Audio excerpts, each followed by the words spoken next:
Chapter 1151. Decei. In a hotel in the Backlund Bridge area. Apart from his thoughts that still belonged to him, Klein could no longer control anything else. Even his eyeballs couldn't move. He knew very well that this was likely a deeper level of parasitizing. In this state, he could only look ahead of him in fear and despair. He watched as Nois, who was wearing a monocle with a smile on his face, changed into Amorn's original form. He took a step forward counterclockwise and opened his mouth to speak in Mandarin in an articulate and mellow manner.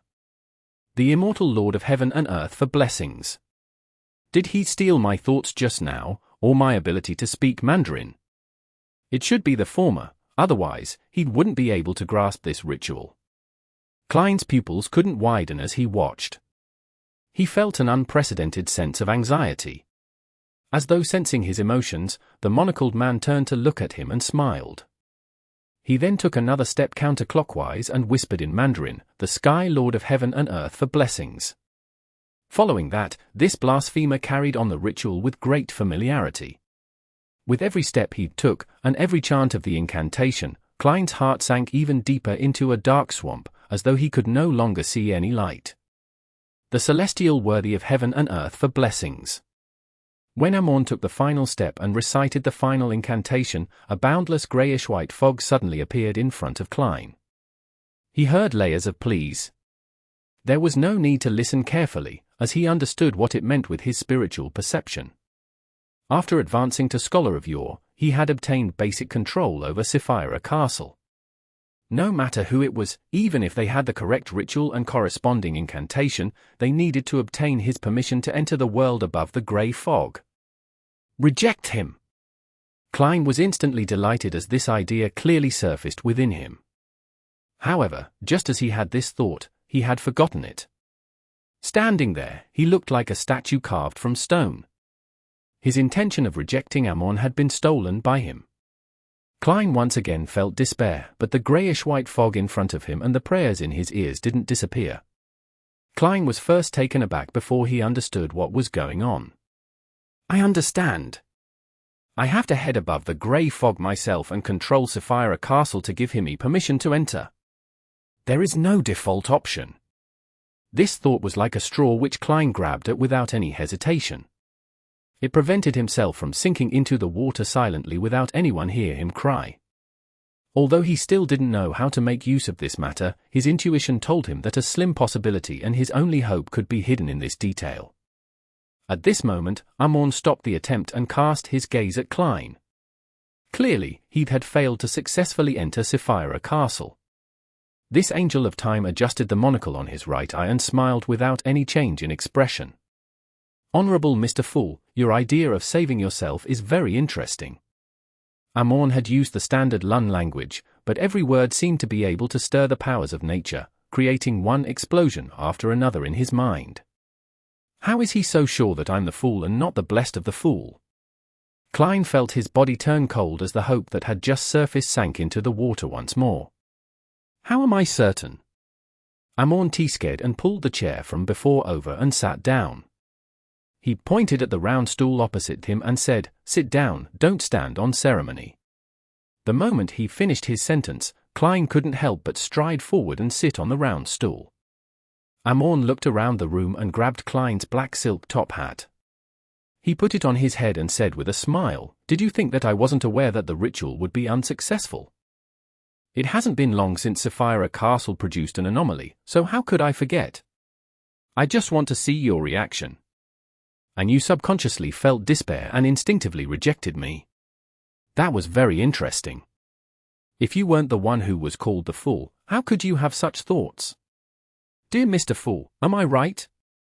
As he repeated the four rhetorical questions, Amorn looked rather pleased, as though he was an old hunter who had caught the fox's tail. I fell for his scam. Only then did Klein realize why Amorn wasn't disappointed at all. He subconsciously wanted to deny it, but after some thought, he calmly said, "Kill me." Eh? I can speak now? Klein tried to control his body, but it was completely impossible. In the next second, he was prepared to recite the honorific name of the Evernight goddess, but this thought was immediately lost. The thin-faced blasphemer Amon pressed down on his right monocle and maintained his excited state from before. So that you can be reborn in Sapphira Castle. The more I talk to this fellow, the more mistakes I make. Klein shut his mouth tightly and didn't say another word. When Amon saw this, he shook his head with a smile. There's no need to be so afraid. Actually, there's no bad blood between us. Ah? Sitting on the round stool like a doll, Klein was stunned for a moment, but he didn't respond. Amon leaned forward slightly and looked into his eyes before continuing with a smile. The only conflict we have is regarding Sapphira Castle. But do you really wish to shoulder that fate? Aren't you worried that the original owner of Sapphira Castle will revive within you? This was something Klein was very concerned about, making him at a loss for words. Amon pinched the crystal monocle and didn't urge him to answer. He smiled and said, "If you give me Sapphira Castle, all the problems will be resolved. That way, whether the original owner of Sapphira Castle comes back to life, or if the corresponding fate can be shouldered, the person who needs to worry is me, not you. Also, I'll be the one to take over the subsequent arrangements of my zealous brother, Dor, and Lil the Zaratel's pursuits and the benediction of Evernight. And you will be freed from all this and just stay as a Sequence 3. Heh, why would I want to kill you? What's the point of killing a Sequence 3? Even if I want to retrieve the characteristic, it's still expendable. My prey will only be Palace, Lil the Zaratel, and Dor. The rest will purely depend on my mood. As for the organization that you established, I can also help you maintain it. It's very fascinating and interesting. If you think this price isn't enough, then I can make you my blessed. Heh, are you not pretending that the fool is the angel of time Amon in the City of Silver? This can turn into a reality in the future. I will lead them out of the forsaken land of the gods and see the light outside. When the time comes, you'll still have a chance to advance to Sequence 2 and become an angel. This is practically taking over all my worries and hardships. There are only benefits left. Klein, who didn't have a huge desire in becoming a true god and controlling Sapphira Castle, heard his heart palpitate with excitement. If he hadn't known that Amon was the #1 master in deceit, he would have agreed to it on the spot. But in the end, he still said without any expression, "Kill me." "Is that the only thing you know how to say?" Amon said without any signs of anger. He looked at Klein with piqued amusement. To him, this was a very interesting matter. It was completely understandable that he would encounter difficulties during the process. They only served to make success even more fulfilling and delightful. "I'm just a heartless broken record." By lampooning, Klein eased his depression and despair. Instead of answering, he asked, "How do you know that the City of Silver thinks that you are the fool?" He didn't dare to say that the City of Silver still suspected that the fool was the god that Amon believed in, afraid that he would provoke him. Of course, if Amon was the type of person who would lose his intelligence after being provoked, he definitely would have tried doing so. This was because he now suspected that, after gaining initial control of Sapphira Castle, he would be reborn above the grey fog after his death. Unfortunately, Amon wasn't a king of angels from the storm pathway, but a god of trickery that gave even the true deities a headache in the 4th epoch. Amon laughed and said, "Do you think I only have 2 avatars in the City of Silver? Since you, the fool, and the hanged man have intervened, then I'm happy to quietly watch from the sidelines. The City of Silver is still accommodating Amon's avatar?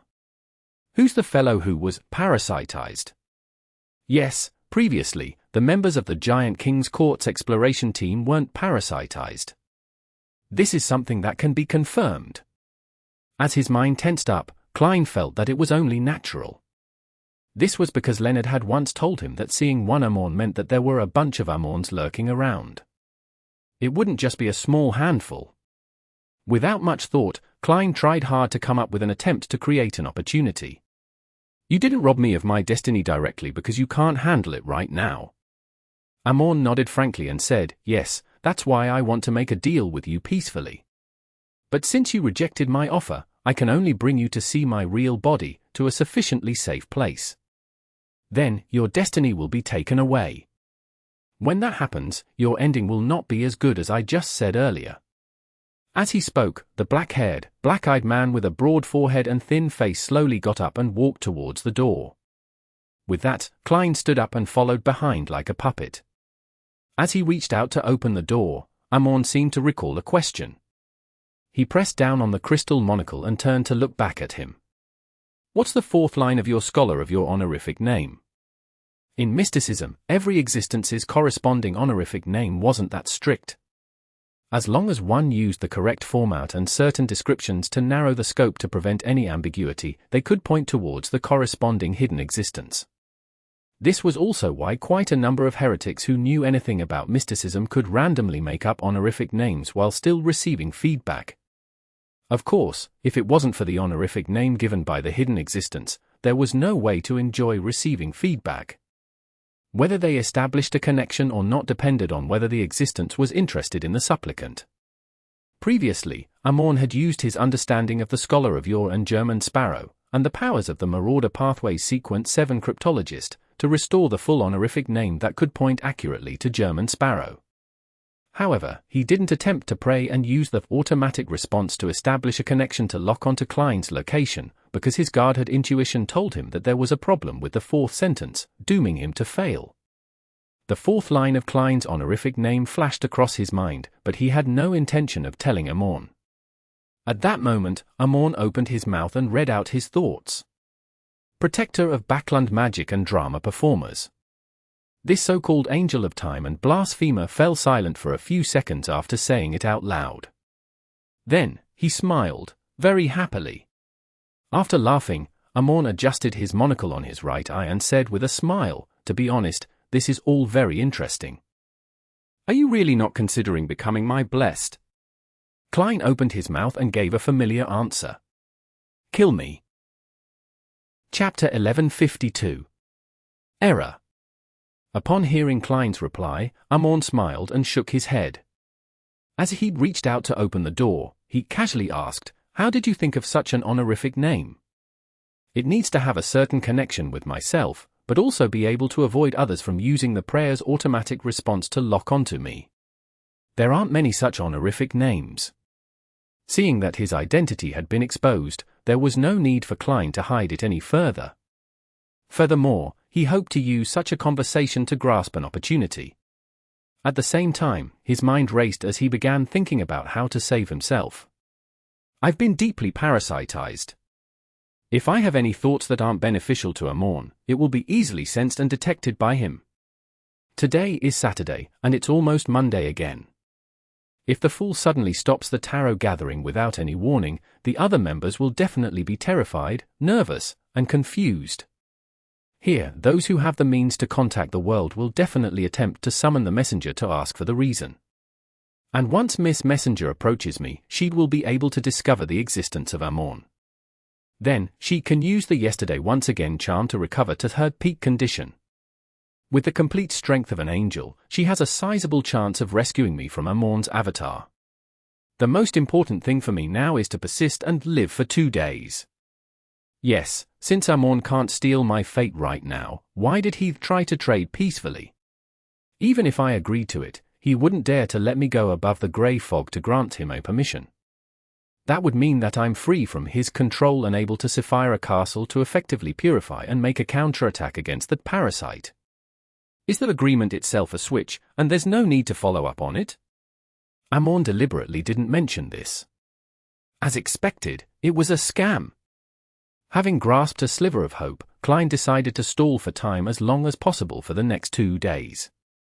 The focus of Amon was still on the honorific name that no human and angel could think of.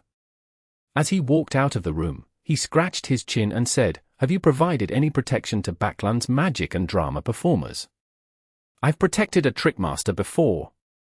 Having made plans, Klein was much more cooperative than before. He answered simply, "I'm a magician myself.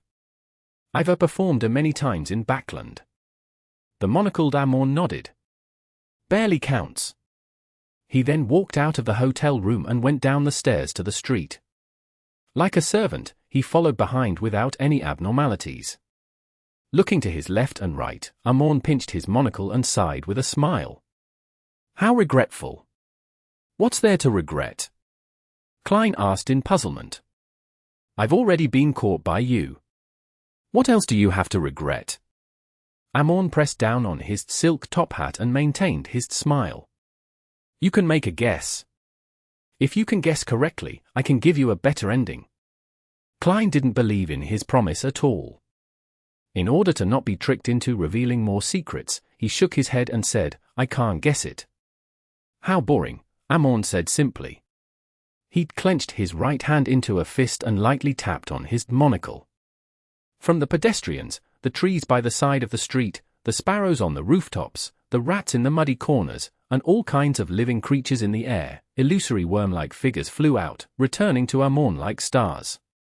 This son of a god status instantly rose to the level of an angel. As for Klein, he raised his left hand, and the human-skinned glove suddenly turned transparent. This was the activation process of traveling. At that moment, the only thing on him which was real was creeping hunger. The rest were made by using the powers of a faceless, as well as the glove using flesh and blood as the material.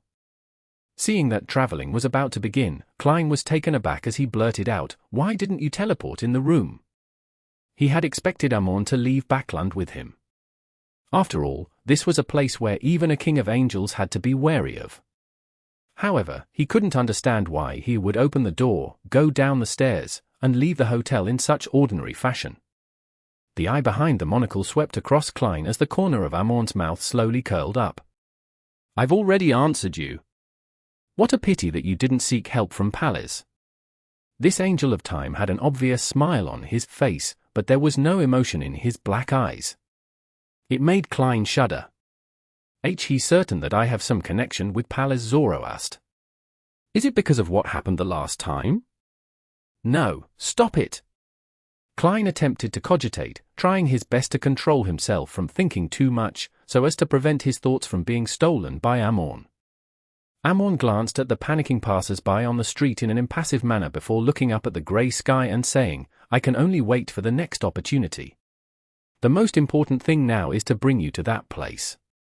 As they spoke, both of them turned transparent at the same time and vanished from the hotel's entrance. None of the people who came over felt anything amiss. After passing through countless indescribable spirit world creatures and overlapping layers of different saturated colors, Klein and Amon appeared above the sea. Beneath their feet was a huge fissure. The blue seawater had been cut off as they plummeted deep into the bottomless darkness like a waterfall without ever filling it. This was the entrance to the ruins of the Battle of Gods. With a thought, Klein asked, "You're taking me to the forsaken land of the gods?" The magnificent waterfall was reflected in Amon's monocle. He'd nodded slightly and casually replied, "That's right. When we get there, even your messenger won't be able to sense you through the contract." The forsaken land of the gods was clearly separated from the spirit world. Only by relying on Sapphira Castle could a connection be made. "Amon knows what I'm planning to do." The flame of hope that was ignited in him was extinguished by the cold reality. He couldn't find another way to save himself for the time being. At this moment, the levitating Amon muttered to himself, "If my mausoleum in Backland hadn't been destroyed by the Church of Steam, we could have used the abyss as a springboard to head there directly. We wouldn't have to go through all this trouble." Klein guiltily changed the topic. "The abyss is connected to the forsaken land of the gods." "No," Amon shook his head and said with a relaxed expression, "but I can use some of its characteristics to go anywhere. I heard that there were some nasty changes in the abyss." With a thought, Klein probed. Amon turned his head and glanced at him without concealing his curiosity. "You're actually aware?" "Yes, I once thought of exploring the abyss." Klein didn't speak further, afraid that the King of Angels of the Marauder Pathway would discover that he could read Roselle's diary. At this moment, Amon suddenly laughed. "You want to explore the abyss? What's so funny about that?" Klein was very interested in what had happened to the abyss to begin with, thus, he took the opportunity to cooperate with Amon in an attempt to know more. Just as he finished speaking, he suddenly had a new idea. Using the conversation he had with Amon, he could grasp more historical secrets to speed up his digestion of the Scholar of Your potion. That way, he could try using it to deepen his control of Sapphira Castle and escape from his current predicament. This thought flashed through his mind as he quickly restrained himself and stopped thinking about such matters. In regards to his question, Amon chuckled and said, "Your visiting of the abyss is like offering yourself as a beautifully packaged gift to someone who wants it." Dark side of the universe. Klein was first alarmed before he made a guess. Amon nodded. Here was originally the only surviving ancient god, the devil monarch, Farborti. Now, Herr. Without finishing his sentence, Amon leaped and jumped into the huge, illusory rift with the strong winds. With that, Klein lost the support of the wind and fell straight down. After an unknown period of time, the water that resembled a fountain surged upwards rapidly, throwing him and Amon to the other side of the severed face. Just as he entered the ruins of the Battle of Gods, Klein was hit by bright sunlight. He suddenly heard a series of intense and crazy ravings. It was like a thin needle that pierced through his eardrums and stabbed into his brain, filling every thought with immense pain. As for the worms of spirit that formed his mythical creature form, they gradually changed, as though they were about to give birth to a degenerate consciousness that didn't belong to him. The true creator's ravings. With regards to this, Klein could barely withstand it, but it was difficult for him to hold on for too long. There was no way for him to go too far in the ruins of the Battle of Gods. At this moment, he saw that the monocle on Amon's right eye absorbed all the light around them. It became unusually bright and white. Then, a thick darkness ruled the sky. Amon directly stole the day of the ruins of the Battle of Gods. In the darkness, this angel of time's avatar brought Klein to an island and made him sleep against a stone pillar. Soon, Klein arrived in the hazy dream world. He saw the projection of the giant king's court, which was filled with an epic feeling, opposite the black cloister and the cliff. Amon, wearing the black silk top hat and crystal monocle, appeared beside him. With a relaxed smile, he pointed at the projection of the giant king's court that was frozen in the sunset. "That's the entrance to the forsaken land of the gods." After some thought, Klein raised his doubts. "Don't you need to enter a dream at a specific location to open the entrance?" He couldn't help but feel a glimmer of hope again. He thought that it would be great if Amon wasted a week or two of his time in the ruins of the Battle of Gods. That's right. Amon didn't deny what Klein had said. He'd casually said, "If you wish to open the entrance, you have to travel on a ship to the core of this ruin's waters. This might take more than a month, and you will experience many dangers that you're currently unable to withstand. As for me, I don't have to." "Is it because you're the son of the Creator?" Klein guessed in deliberation. No, Amon had one hand in his pocket as he'd turned to walk to the Black Cloister's entrance. In chaotic places like this, order is in shambles, and the laws governing them have mutated. There are too many things that can be exploited. As this angel of time walked, he turned to look at Klein. The Marauder Pathway Sequence 0 has a very abstract name, Error. It was named by my father. He'd once used a strange word of unknown origins to represent it. Bug. When translated, it's a Trojan horse of fate, the slug of time, the loopholes in rules, the manifestation of all errors. Chapter 1153. The Sunset Tunnel. Error. Bug. Is that the essence of the Marauder Pathway? As he came to a realization, Klein also confirmed one thing. That was that the ancient sun god, the city of silver creator, Amon's father really did come from Earth. The word that Amon said was standard English. "Fellow Earthling, your two children have really caused me so much pain. If only they were all like Bernadette." As he lampooned inwardly, he asked curiously, "You want to use this dream world's loophole?" Klein controlled himself and didn't use the term bug to describe it, lest it would arouse suspicion in Amon due to his overly ordinary fluency when speaking the word. He would then reveal a trump card for no reason. Faced with a king of angels who could steal his thoughts and deeply parasitize him, he had very few trump cards to begin with. He had to make good use of every single one of them. Who knew when they might end up being effective? At that moment, Amon had already walked out of the Black Cloister. He had one hand in his pocket, and without doing anything, the heavy door opened automatically, as though it was welcoming the arrival of a distinguished guest. You can think of it that way, but in actual fact, it's a little more complicated than that. Amorn didn't show the might of a blasphemer at all as he casually answered Klein's question. This dream world doesn't have any errors, or rather, loopholes. It's just that, due to the clashing of remnant divine powers, some places appear more chaotic. And I can use this chaos to create a loophole. As the huge door that was prepared for the giant was completely opened, Amorn pinched his monocle and walked into the hall, venturing deep inside. During this process, he'd smiled and gave a more in-depth explanation. You should know very well that this cloister is composed of dreams. Yes, it comes from the dreams of different living beings in the ruins of the Battle of the Gods. After some thought, Klein added, it might also be left behind by some dreams from the past. At that moment, the man, an angel, walked on a winding black staircase. The light of dusk shone through the stained glass from high above, bringing with it a feeling of burning holiness. Amorn touched the human skull engraving on the railings and smiled as he took in the surroundings. Generally speaking, the area you enter this dream world is where you end up when waking up, regardless if you're in the dreams of other living beings in other seas. Unable to nod, Klein could only express his opinion with words. That's right. And after I create a loophole, I can wake up in the corresponding location by entering other dreams. Clearly, this cloister is much smaller than the sea ruins outside. The structure is even narrower. Perhaps, we can reach our destination in a few minutes. There was a hint of joy in Amorn's tone. To him, creating and exploiting loopholes was a joyous matter. Amorn is actually able to use such a method to quickly pass through the ruins of the Battle of the Gods. We won't even be wasting an hour or two, much less 1 or 2 weeks.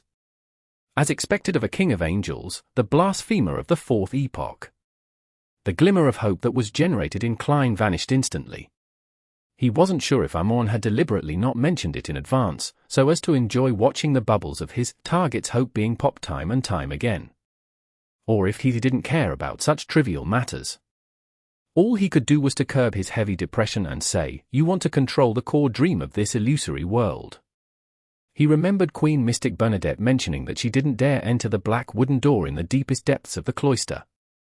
It's not me, it's us, Amorn replied with a smile. He'd seemed to suddenly recall something.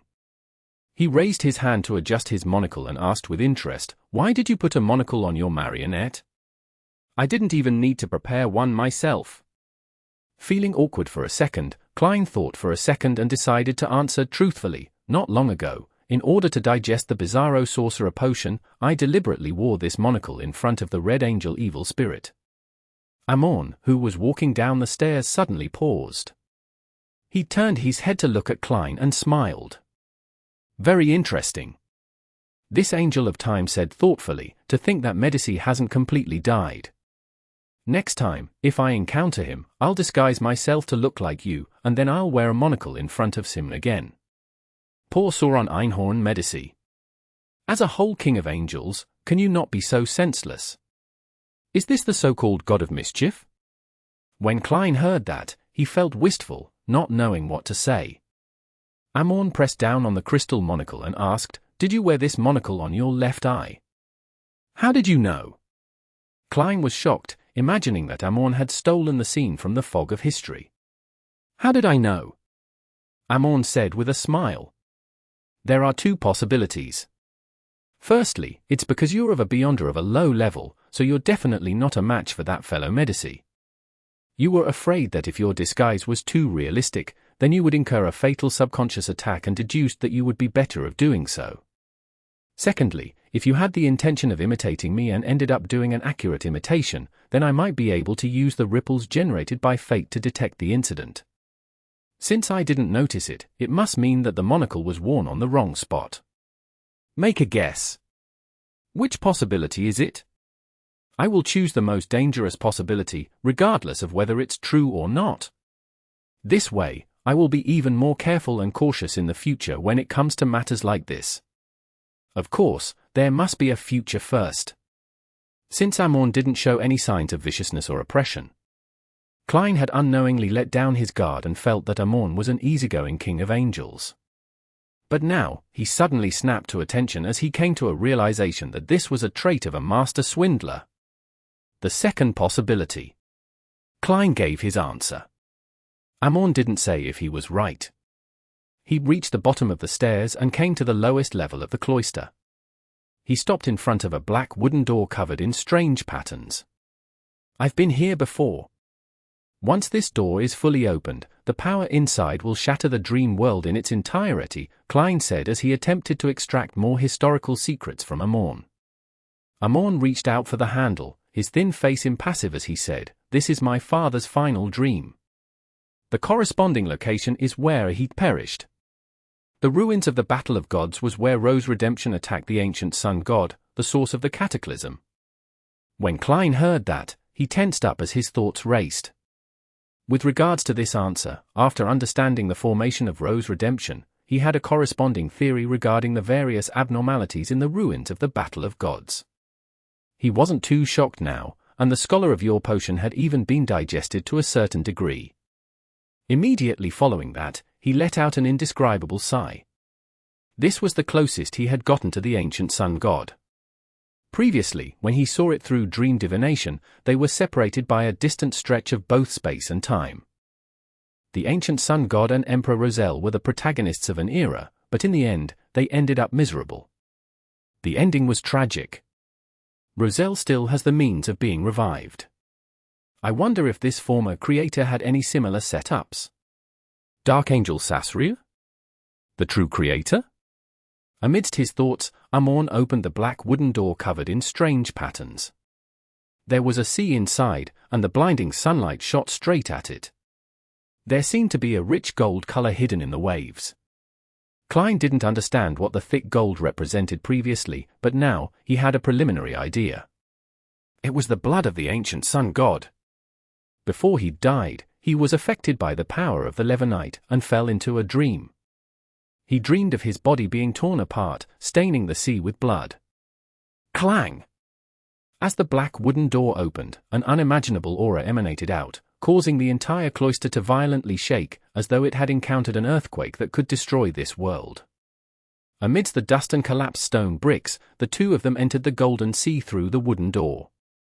Following that, he felt his spirit body melt as his psyche evaporated. In seconds, he would become fertilizer for the dream.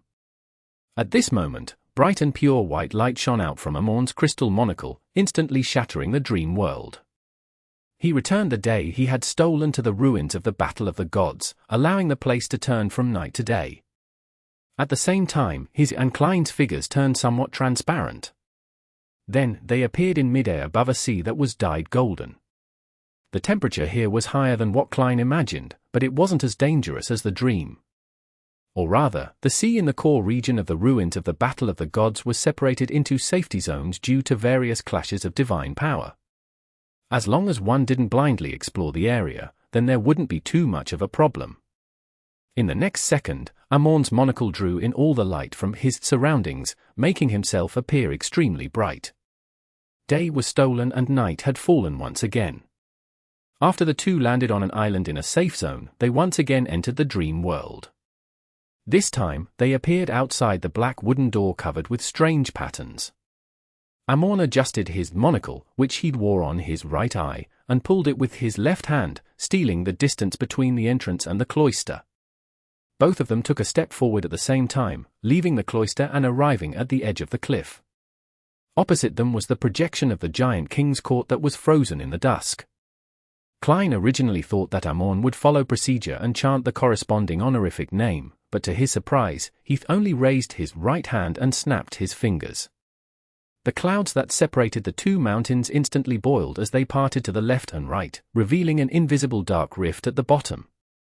The projection of the giant king's court on the opposite side suddenly sucked all the rays of light from the sunset over, letting them surge forward and fill up the deep crack. Hence, in between the two mountains, an orange-red light road appeared in the clouds. "Let's go!" Amon gave a low laugh as he leaped down the cliff. With the fluttering of his clothes, he landed on the passage formed by dusk. Unable to resist, Klein could only follow and jump down the cliff.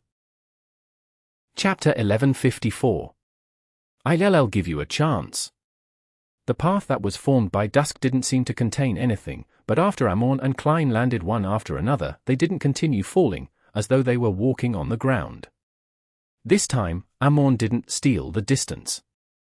Instead, he brought Klein along as they approached the majestic projection of the giant king's court. From time to time, he would observe and admire the beautiful scenery. Walking above the sea of clouds, they walked along a sunset bridge with the legendary palace in the distance. It was supposed to be a joyful and refreshing matter, but Klein felt as though he was walking into the abyss, doing so one step at a time. The more he struggled, the deeper he fell. Once he entered the forsaken land of the gods, many things that he relied on would be useless. Before long, Amon and Klein arrived at the projection of the giant king's court and stood in front of the tallest building. On one side of the building was a steeple, and on the other side was a spire. The main door was far more than 10 meters tall, with it being mainly a grayish-blue color. It was covered with symbols, labels, and patterns. It was where the giant king lived, the place where Dark Angel Sasria slept. Klein glanced at the pitch-black hole to the left of the door, roughly determining that the door in the dream didn't need a key to open. Otherwise, the true Creator's believers wouldn't have been able to pass through. After all, the actual key back then was in Vice Admiral Iceberg's collection room.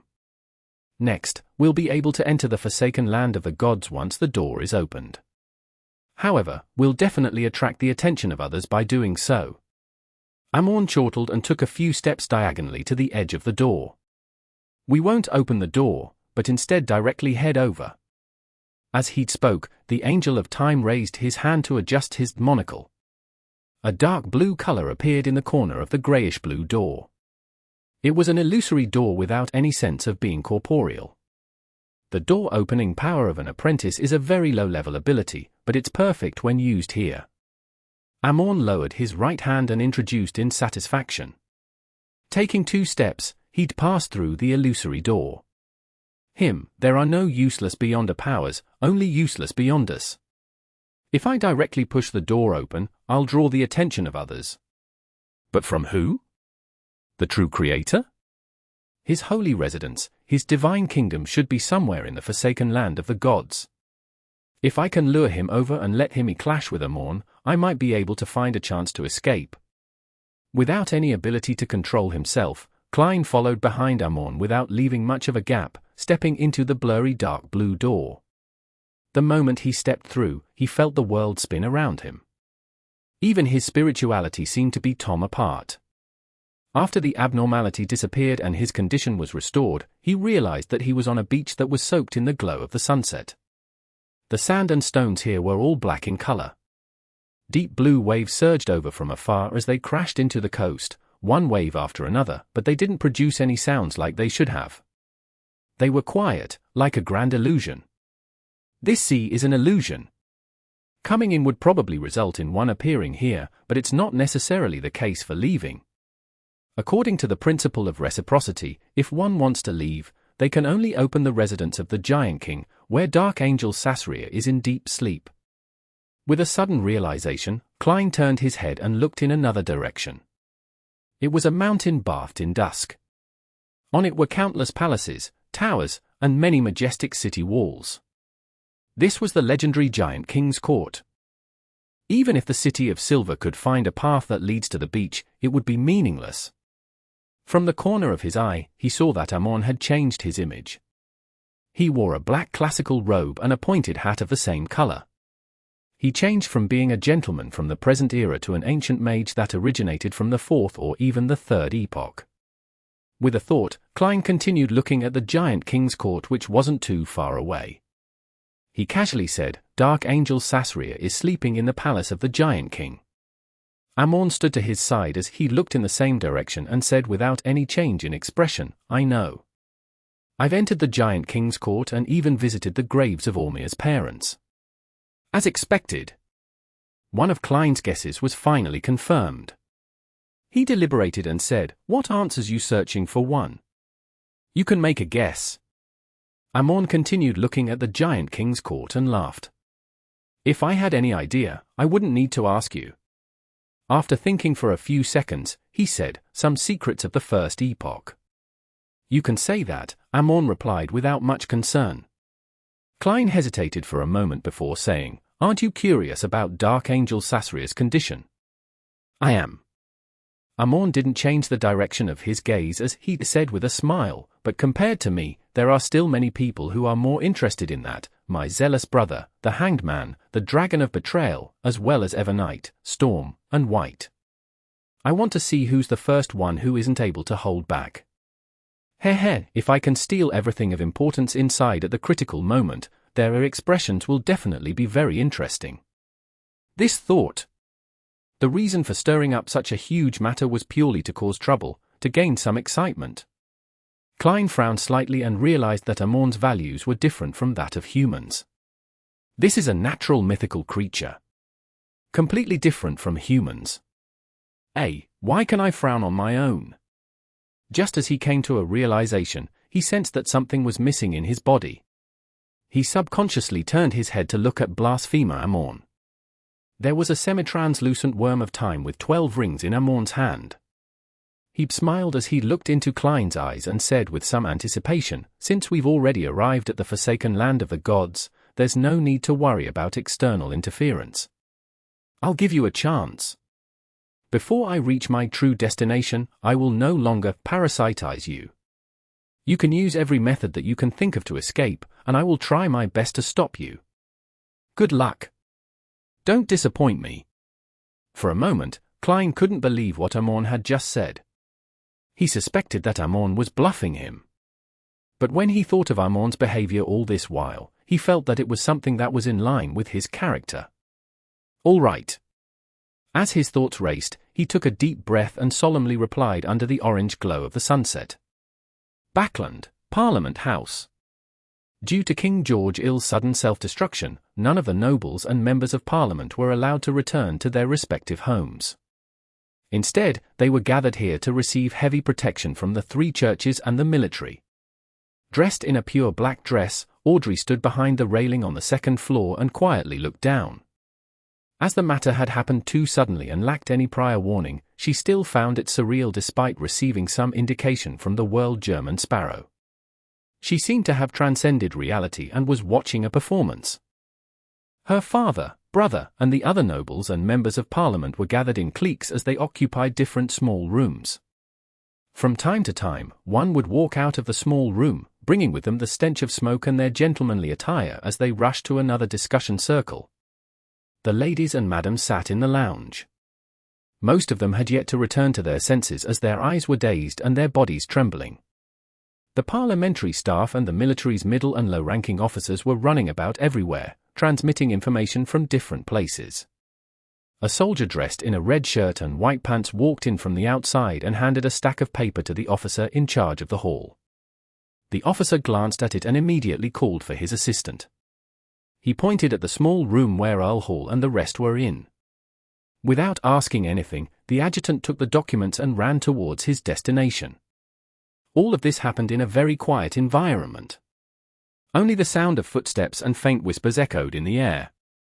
It was as if it was a huge oil painting drawn on the canvas of the real world. The gorgeous decorations, dark colors, dim lights, and the expressions on everyone's faces created an extremely heavy atmosphere. Audrey pursed her lips slightly and looked at it for a while. Her mood was still at a nadir, and she only managed to maintain her calm by relying on placate. Why would Mr. World deal with the king? The death of the king will definitely bring deep hatred. It doesn't matter what sequence the king is, because he has never shown it.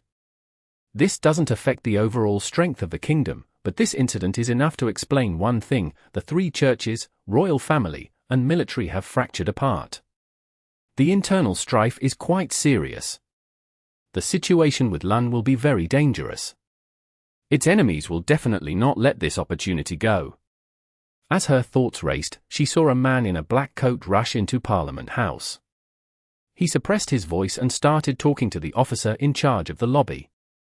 As an experienced spectator who could observe the subtle expressions and body language, reading lips was undoubtedly Audrey's strength. As she watched, she interpreted the corresponding content. Intes has used the excuse of conflict in the borders of the Homosis mountain range to gather a large number of troops there. Audrey bit her lip lightly as that familiar feeling of not belonging there arose again. It was as if she had seen a novel's description play out in the real world. The greyness of the sky seemed to grow thicker. No one spoke in the house where the Morettis lived. Benson stood behind the oriel window with a solemn expression as he looked at the people rushing down the streets. It was unknown what he was thinking. Melissa sat on the sofa beside the coffee table. She lowered her head and looked at the crude machinery she made. It was as if she had become a statue. Sigh, the situation has become even more chaotic. Benson exhaled as he touched his hairline. He turned his head back and forced a smile. Regardless, Backland is definitely safer than most places. Melissa didn't raise her head. Instead, she said with an ethereal voice, "Klein found a good job, and our lives gradually improved. In the end, an accident took him away. We moved out of Tingen, and you got a job as a civil servant. I entered university and started on the correct path. In the end, war broke out. It wasn't easy for us to get used to this environment. We were praying that the war would end early. In the end, the king was blown to pieces." Having said that, Melissa slowly lifted her head and looked at her brother with a confused expression. "Benson, is it that difficult to obtain and maintain a better life than what we had before?" Chapter 1155. Walking in the Dark. Backland, East Borough. Force, who had just returned from the land of ice and snow, was wrapped in thick layers of clothing. She looked at the burning charcoal stove in front of her as if she had fallen into a terrible environment again. She couldn't help but shiver a few times. George III is already dead. The things that happened before will definitely come to an end. Perhaps we can move out of this place and head to North Borough or Hillston Borough. The houses there have fireplaces. Zio sat on a chair opposite her and similarly stared at the warm furnace. She replied with a slightly confused expression, "Let's wait another week or two. To be honest, I still can't believe that George III was killed so easily. I didn't have time to do anything." This bounty hunter, who had become a judge, sounded disappointed, confused, and puzzled. It felt as though she had lost her motivation in life. Force temporarily forgot about the damage caused by the cold as she consoled her. "I don't think that this was done by German Sparrow. It was done by those people who used Schiamane. They were the only ones investigating the secret motives of George III. Your actions have contributed to his death to a certain degree. It's as if you had exacted your revenge in an indirect manner." "Eh? There shouldn't be any more surveillance or suppressive measures placed against your family. You can try to start a new life. If you have the chance, you might be able to use proper channels to make an appeal for your father." Upon hearing the last few sentences, Zio raised her head. "Yes, the situation is getting more and more chaotic now. I'm worried that they'll be affected by the war. Force, do you think it's safer to be in Backland, or in an ordinary city that isn't near the borders?" Force thought for a few seconds and shook her head calmly. "I don't know." She added, "I plan to ask Mr. World. He must have a better grasp of the overall situation. Do you still remember? He warned us beforehand that something would happen around George III, and to avoid approaching him.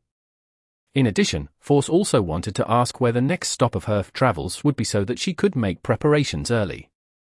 "Yes." Zio nodded instinctively. Force flipped through the newspaper she supported with her knees, and she drank the coffee she had left. Then, she slowly got up and entered the room inside. She prayed to Mr. Fool in a low voice, asking him to pass her questions to the World German Sparrow. In the forsaken land of the gods, near the giant king's court. Without being parasitized at a deeper level, Klein followed Amorn to the foot of the mountain. In the frozen dusk, they circled to the front of the mythical land. Although Amorn had given him a chance to escape, he wasn't in a hurry to do so. This was because he knew very well that Amorn had the strength and level of at least a sequence too. He was an angel in the truest sense of the word, an entity he couldn't fight head-on. Besides, a marauder was known as an error, a loophole, a bug. Its powers were very strange, making it impossible to guard against. Klein believed that whatever normal means he could come up with to save himself would be ineffective. I can only stay patient and wait for an opportunity that can be used. During this process, I have to keep making attempts to observe Amon's response. Yes, I still have to take note of a problem. I can't believe anything Amon says. He has already retrieved the worm of time and removed my parasitized state. At least, in terms of my condition, he isn't lying, but this might not be the whole truth. I can't rule out the possibility that he has left a worm of time lurking in my body. He might take control of my body at a critical moment. As these thoughts surfaced in Klein's mind, he chatted with Amon, asking about Dark Angel Sasria. However, he saw that nearby, in the distance, the dusk was fading away as darkness blanketed the area. Lightning bolts that snarled from time to time lit up half the sky. They had arrived at the boundary of the giant king's court and were about to leave the mythical kingdom. Once I'm in the darkness, I'll either evaporate into thin air or encounter a sudden terrifying monster attack. With a thought, Klein pretended not to know anything as he continued proceeding forward. He went from the orange dusk and into the deep darkness. At this moment, Amon, in his black classic robe and pointed hat, accompanied with a monocle, reached out his hand and pulled back a lantern covered in thin animal hide. Inside the lantern, a candle made of some unknown oil emitted a faint yellow light and a slightly pungent smell. "Carry it." Amon threw the lantern at Klein. Klein caught the lantern and fell silent. A few seconds later, he probed, "Where did you get this from?" At that moment, Klein imagined that Amon had summoned a projection from the historical void. Amon pinched the crystal monocle and said with a smile, "I stole it from the human camp up ahead." "Oh, that's the City of Silver's afternoon town camp." "It was stolen." Klein's eyelids twitched. He didn't ask further as he carried the lantern into the endless darkness. The dim yellow light was like an invisible defensive barrier as it quickly spread out, creating a warm zone in the dark night. At this moment, the lightning in the sky kept flashing. The gap between them was rather long, and there was almost no thunder. It occasionally boomed. According to the general knowledge he had learned from Little Sun, this was nighttime in the forsaken land of the gods. It was the most dangerous period. As he proceeded forward, he first used the faceless powers which had undergone a qualitative change. Together with creeping hunger, he adjusted his eye structure to adapt to this special environment. Following that, he used his spiritual perception to survey his surroundings. He felt that, in the darkness, there were many eyes staring at him, with creatures of indescribable shapes hidden. However, every time the lightning lit up and shone brightly, there was nothing. He wasn't worried at all about the serious backlash from using creeping hunger while not feeding it. From his point of view, there were only two outcomes. One was that creeping hunger attempted to devour him, but had its thought stolen away by Amon. The second was that creeping hunger successfully devoured him, the wearer, allowing him to be resurrected, thus escaping from his current predicament. The latter was something he was looking forward to, while the former didn't offer any losses, other than leaving creeping hunger somewhat perplexed. After proceeding forward for a while, he saw the City of Silver's afternoon town camp that was built using an abandoned building. Beyond those boulders and walls that were formed by stone pillars, the bonfire quietly burned and illuminated most of the areas inside, making them completely different from the outside world. The members of the City of Silver's exploration team were either patrolling or watching the area under the light's illumination to prevent any accidents. One of them was a Dawn Paladin who was nearly 2.3 meters tall. He was standing at the top of a stronghold and looking into the distance, wary of the monsters hidden in the darkness. Suddenly, he saw a faint yellow flame coming from afar in the darkness. This Dawn Paladin's pupils dilated as his heart raced. Apart from newborns and children who had yet to receive education, everyone in the City of Silver knew that this land had been forsaken by God. No one else would use fire in the darkness to create light. Even monsters who were good at controlling flames would be hidden in a dark environment before they attacked. As for the other humans, all the cities that the City of Silver had discovered to date had already been destroyed and turned to ruins. There were no survivors. The only outsider they had seen to date was the strange little boy, Jack. And at that moment, a flame appeared in the depths of the darkness, one that was constantly moving. What does this mean? The Dawn Paladin who was standing in the stronghold couldn't think of anything at that moment. He could only feel his body trembling slightly. The dim yellow light slowly approached from afar. It passed by the campsite and headed beyond Afternoon Town. Vaguely, the Dawn Knight saw two silhouettes that belonged to humans. They walked deep into the darkness, and their silhouettes were strangely illuminated by the light. Holding what looked like a lantern, they slowly left the camp and disappeared into the endless darkness. At some point in time, the Dawn Paladin was already holding his breath until the faint yellow light was completely gone. There are other humans? No, they can't be humans. The Dawn Paladin's eyes narrowed as he carefully turned around to inform the elder of the 6-member council presiding over this camp. At this moment, he discovered that one of the lanterns hanging on a stone pillar was missing. This Dawn Paladin's body stiffened as cold sweat broke out on his forehead. As he walked away from Afternoon Town, Klein endured the stares of numerous pairs of eyes in the depths of the darkness.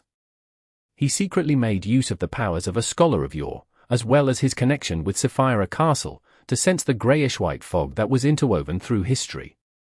He had succeeded. This proved that the forsaken land of the gods wasn't isolated from Sapphira Castle. The holy residence of the true creator, or even the divine kingdom, is located in this piece of land. If I were to trigger Sapphira Castle and create an anomaly, would it cause him to cast his gaze over and clash with Amorn? He is a true god. I don't have extravagant hopes in escaping in the chaos, but I can seize the opportunity to commit suicide when he is dealing with Amorn. With a thought, Klein wanted to make Sapphira Castle quake slightly. In the next second, this thought disappeared. The corners of Amorn's mouth curled up slightly as he walked beside him. The hanged man has no interest in Sapphira Castle. Of course, his rationality might not be constant. Klein didn't have extravagant hopes that his impulsive thought could truly succeed. He mainly wanted to test Amorn's reaction and see what his response was. At that moment, he didn't feel depressed, nor did he hide his curiosity in asking a question. The hanged man is referring to the sequence 0 of the Shepherd Pathway. Amorn nodded slightly and said, "That's right. This symbolizes degeneration. Of course, if you want to explain it in a positive light, that is sacrifice and responsibility." Klein thought for a moment before probing. "I thought this was a nickname you came up with." Just like Decei. Based on what he knew, the true creator was born because of Ro's redemption. It was very likely related to the death of the ancient sun god. Therefore, he wanted to know what kind of attitude Amorn had towards this evil god, and whether it was the same as his brother. Amorn nudged his monocle and chuckled. "I've always respected the gods. To have a blasphemer say this sounds really contradictory." Helpless, Klein put a stop to the topic. Chapter 1156. Thinking. Most of the areas in the forsaken land of the gods didn't have paths that one would consider normal, but it wasn't that difficult to walk through them. This was because large swaths of the land were barren. Everything was mostly black in color. On the moors, there were occasional sightings of plants that stubbornly grew. They were of a variety of strange shapes and distorted sizes. Klein had no way to tell what they originally were. Around them, in the areas that the lantern couldn't illuminate, the darkness seemed to have a life of its own.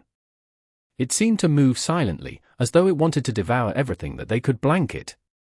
As a scholar of yore, Klein just needed one glance from the corner of his eye to see the spirit body threads extending out from the darkness around him. They were illusory, dense, and countless. This meant that there were many monsters lurking in the darkness. These monsters were extremely silent. They stared at Amorn, who was dressed as an ancient mage, as well as Klein, who looked like a present-day gentleman.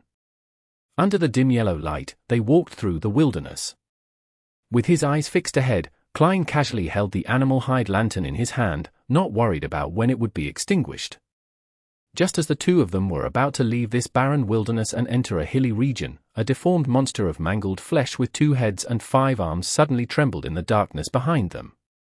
It had become Klein's marionette. Controlling spirit body threads was silent to begin with, and it wasn't more than 500 meters away. In the next second, the monster collapsed silently, losing its life. Walking to Klein's left, Amon, who was wearing a pointed hat, smiled. He raised his right arm and opened his palm, revealing something. It was a transparent maggot with three-dimensional patterns. A worm of spirit.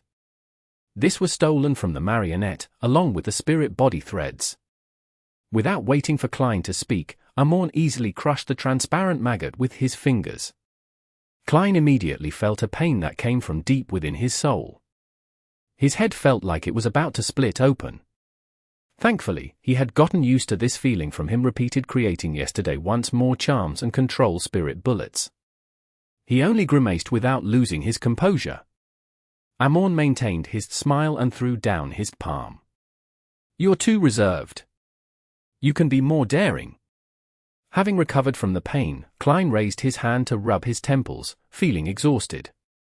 Every worm of spirit was calling for him to rest. As he was being chased by Zaratul, the spirituality that he borrowed from his past self had been mostly expended.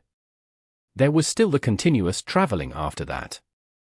By using Angel's Embrace to remove traces, he was already nearing his limit. After he returned to a safe zone, he had planned on going above the grey fog to check on his surroundings before entering a deep sleep and replenish his energy. Alas, he ended up suffering an ambush from Amon, which resulted in him being parasitized. He had been tormented all the way to the forsaken land of the gods. If he wasn't in a perilous situation, he might have fainted or showed signs of losing control. "I need to rest now," Klein put down his right hand and said frankly. He believed that Amon would satisfy his request, because the more he failed at escaping despite trying his best, the more he could satisfy this god of mischief's desire for entertainment. "All right." The monocled Amon's face turned slightly as he said while facing the hillside, "There's a resting place there. We'll arrive soon. Of course, I don't mind if you want to camp out in the wilderness. I just feel that you humans might prefer a place that gives you a sense of security. Let's go there." Klein originally wanted to directly control the flame of the lantern to complete a flaming jump, but his drained spirituality stopped him. He could only follow Amon and rely on his feet to move forward. Along the way, with a mind of asking more questions, he said to Amon, "Why don't you steal the distance to immediately arrive at our destination?" Amon turned his head and glanced at Klein with his monocled right eye. The corners of his lips curled up slightly. "I'm not the one who wants to rest." Klein shut his mouth and quietly walked forward. After about 10 bolts of lightning flashes, Amon raised his hand and pointed diagonally ahead. "We are here." In the shadow of a hill less than 100 meters away, there were a few buildings that looked like half-steeples. More than 10 giant stone pillars protruded out from the ground, reaching only the height of Klein's knees. A few strands of wild grass grew out from the crevices, their blade-like tips were dark red like blood. "There used to be people living here." Klein rubbed his temples and asked. Nudging the monocle with his right index finger's second joint, Amon smiled and said, "This place used to be a very large city. When the cataclysm happened, the land cracked open and devoured the entire city, leaving behind only these structures to prove that it once existed. The destruction of civilization." This thought suddenly popped up in Klein's mind. He sped up his pace and arrived at the destination where there was strange wild grass. After entering a half-collapsed building, Klein instinctively looked around and observed the place. The greyish-white stone walls that had cracked open had murals that had been washed away by thousands of years. They were already indiscernible, and he could tell that the people in the city believed that entering heaven after death was an honor. After regulating his breathing, Klein threw away the animal hide lantern in his hand. Leaning against a thick stone pillar, he barely managed to imagine layers of spherical lights. He didn't care about the dangers of sleeping in such an environment. Let the danger come strike harder. Before he fell asleep, Klein shouted in his heart. The black-robed Amon glanced at him before casually sitting down beside him and snapping his fingers. The candle that was about to burn out in the lantern stopped melting, but the dim yellow light continued to spread.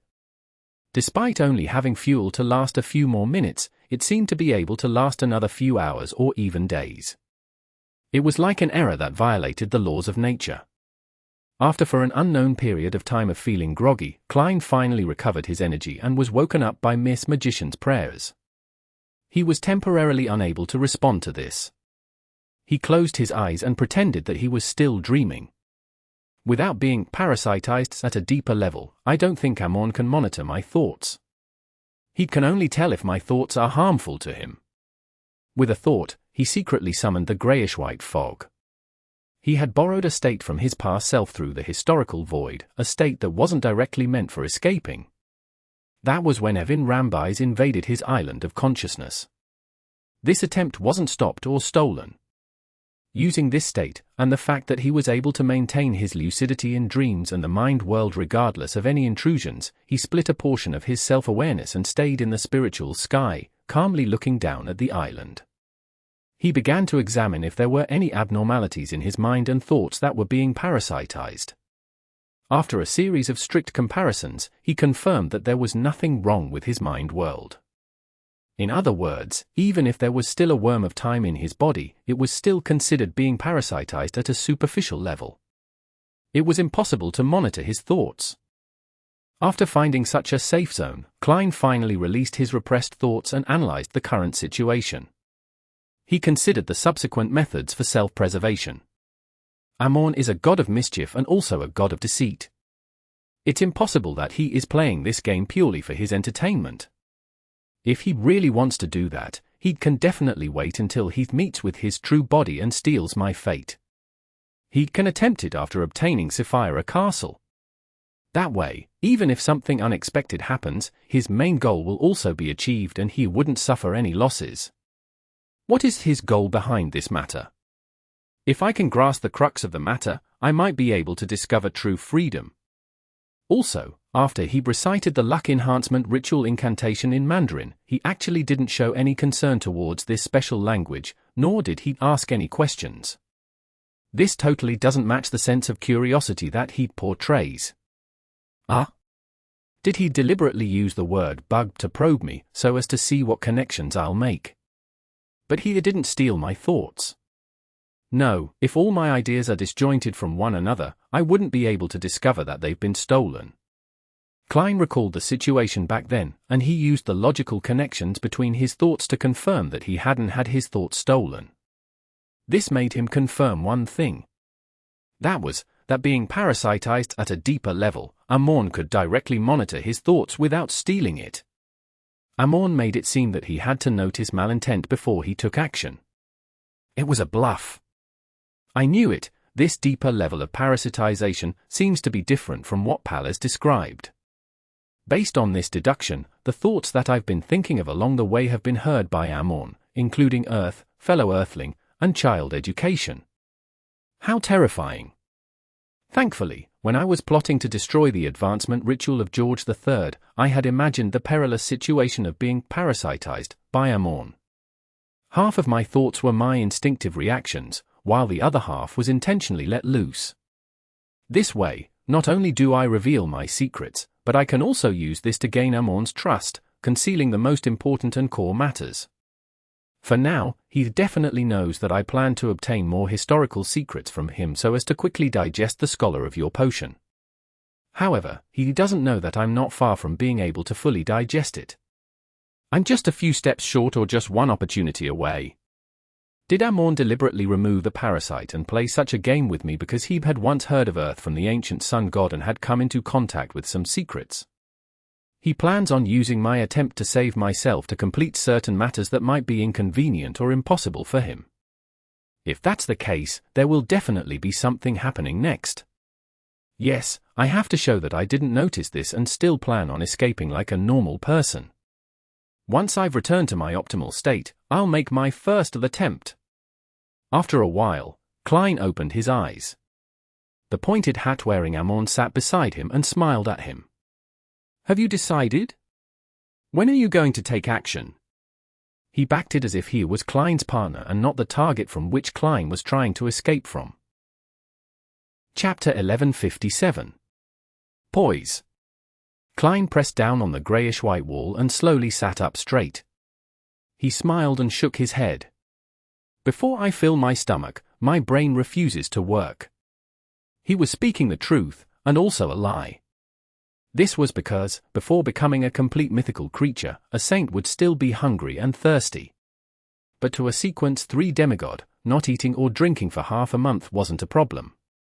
As for a whole mythical creature, eating was only a hobby, not a necessity.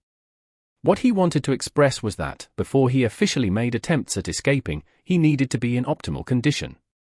The habit of a magician, Amorn commented with a smile. I'm not in charge of providing food, but you can think of a solution yourself. Looking at the lantern on the ground, Klein thought for a few seconds before reaching out his right hand into the air. A not-so-tall coffee table immediately appeared in front of him. It was an item from the residence belonging to Dwayne Dantes. Under the dim yellow light, Klein reached out once again to summon a beautifully packaged box from the historical void. Inside the box was a set of cutlery, including a knife, fork, and cup. The reason why he chose this item was because he couldn't form a set of cutlery by individually summoning them. He could only maintain 3 images from the historical void at the same time.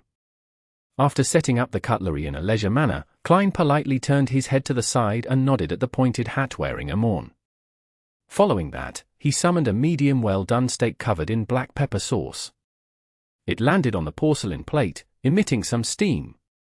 With him slicing the steak with the knife, he revealed the remaining edge of the pink protein.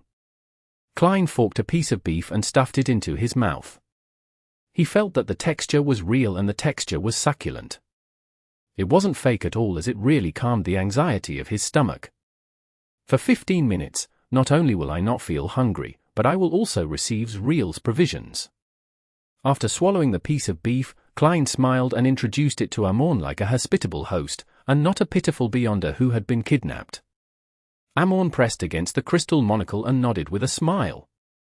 I've tried it. It's not bad. Your ability to adapt is really quick. Are you really not considering being my blessed? After cutting another chunk of beef, Klein forked it up and replied as though he was chatting with a friend. Kill me. At that moment, the relative frequent lightning and endless darkness ruled the land. Wherever the light from the surroundings couldn't shine on, eyes were staring at the area with zero emotion. The twisted, dark red grass gently swayed in the occasional breeze. In the half-collapsed building, the dim yellow light painted the artistic coffee table and the exquisite cutlery with warm colors. The aroma of the steak wafted in the air, not showing any contrast with the outside world that was continuously connected to it. Under the gaze of the terrifying monsters in the depths of the darkness, Klein enjoyed a sumptuous meal in a refined and poised manner in the desolate land that was soaked in extreme terror. After finishing his steak, he summoned a small glass of iced wine from Mega Manor and drank it in one gulp. Following that, cream soup, pan-fried cod, tender lamb stew with peas, baked potato skins, and all sorts of grape wines were summoned one after another before entering Klein's stomach. During this process, the steak that was the first to be eaten had already been maintained for a long period of time. It had vanished into thin air, but Klein's stomach and body were numbed by the subsequent food and he was oblivious to it. Of course, the coffee table and food were replenished. Otherwise, they wouldn't have lasted to the end of his meal. At the end of the meal, Klein continued reaching out his hand, pulling out a cup from the void. Inside was a ball of vanilla ice cream. He then used the spoon to scoop the ice cream into his mouth, feeling it melt with its delicious sweetness. After the ball was finished, he still wasn't satisfied as he summoned another ball of ice cream from the historical void. As such, he ate 5 different flavors of ice cream in a consecutive fashion.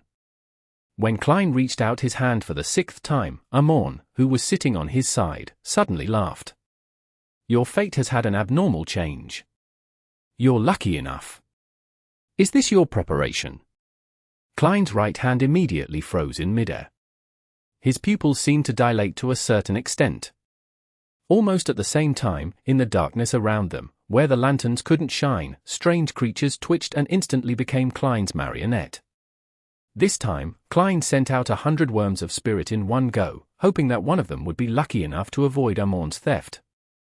Right on the heels of that, behind the coffee table, a figure wearing a black coat and no hat was replaced with a disgusting vampire covered in pus. The artistic coffee table and exquisite cutlery shattered like glass that had been smashed to the ground. Countless cracks appeared and shattered. They quickly returned to the historical void, just in case it affected Klein's subsequent summoning attempts. In the next second, the 100 marionettes, along with the Klein, who had hidden somewhere, reached out to grab at the void. He attempted to avoid Amon's interference with quantity. At that moment, they were all scholars of yore. This was the ability of bizarro sorcerers, the source of the qualitative change of a seer. Of course, the chances of success of each marionette summoning was independent, so there was no influence each had with the other. At that moment, the projection that Klein was summoning was the projection of Reappearing, who had recovered to her peak state in the Tudor ruins. Due to the contract and charms, she was the easiest angel projection he could summon from the historical void. Amon was still sitting leisurely in his spot. His monocle emitted a faint glow as he watched the 101 Klein summon at the same time. With his right hands reaching out in an orderly manner before being retracted, none of his 100 marionettes succeeded. He didn't drag Reappearing out of the void. At that moment, Amon raised his right hand and also grabbed ahead of him. His arm sank slightly, and he'd casually pulled it back. Outside the half-collapsed building, a huge cloth doll that was as huge as a castle appeared. It was wearing a dark and complicated long dress, bound by vines. Ancient Bane Reappearing. Amon had stolen the historical image that was summoned by Klein. Reappearing's red eyes immediately reflected the figures of Klein's 100 marionettes. Without a sound, the marionettes, that were either disguised with Klein's appearance or in the state of a monster, emitted a faint glow, turning into homed mountain goats, white rabbits, and other different animals. Transformation curse. Klein's actual body had long disappeared. Then, he walked out of the flames that rose up from the animal hide lantern. He looked at the various animals that might be considered his and suddenly sat down and chuckled. Taking a stroll after a meal effectively improves one's health. He didn't mention anything about his attempt to escape, as if nothing had happened. Amon maintained his relaxed posture and nodded cooperatively. I've read quite a number of books written by humans. There are indeed such opinions among them. With that said, he raised his hand and pointed at the projection of Reappearing. This is your messenger. This was something that could be easily confirmed, so Klein didn't hide it. He tersely acknowledged and nodded. What a pity. Amon sized up Reappearing's projection and shook his head with a TSK. As he felt the food in his stomach disappear, Klein asked, "What's the matter?" "I should bring you to Backlund to wait for a few more days.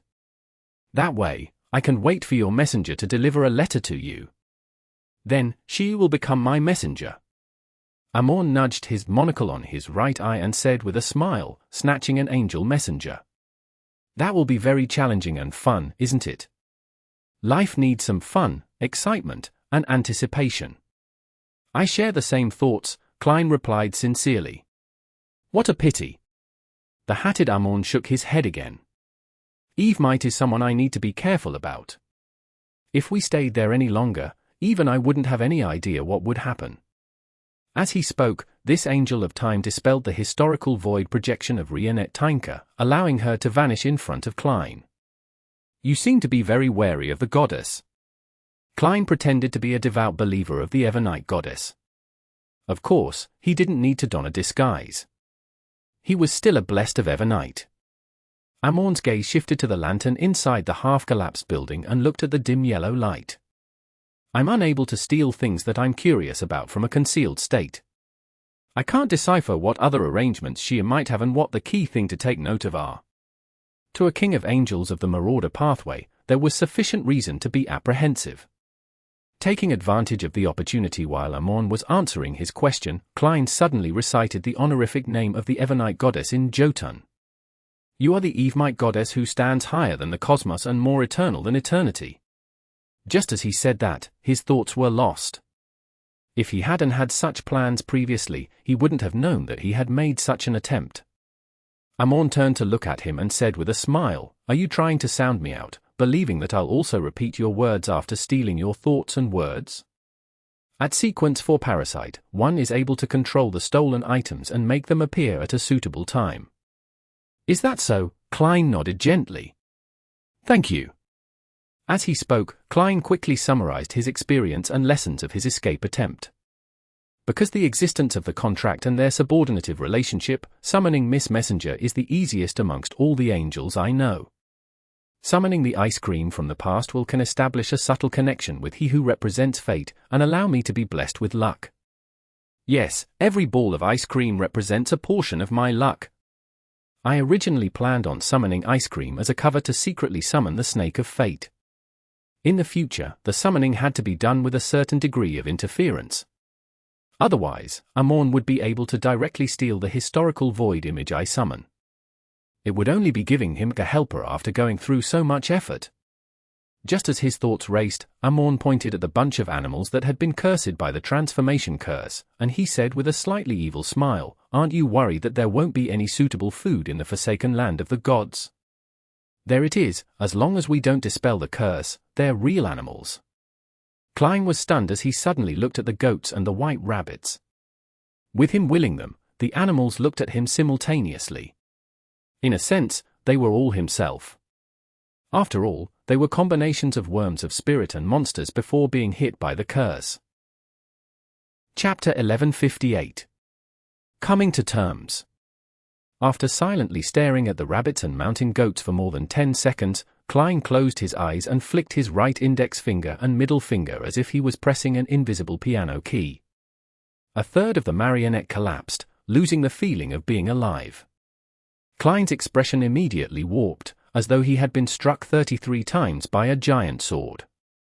The familiar and extreme pain he felt swept through his spirit body, causing light-colored meat tendrils to sprout on his body.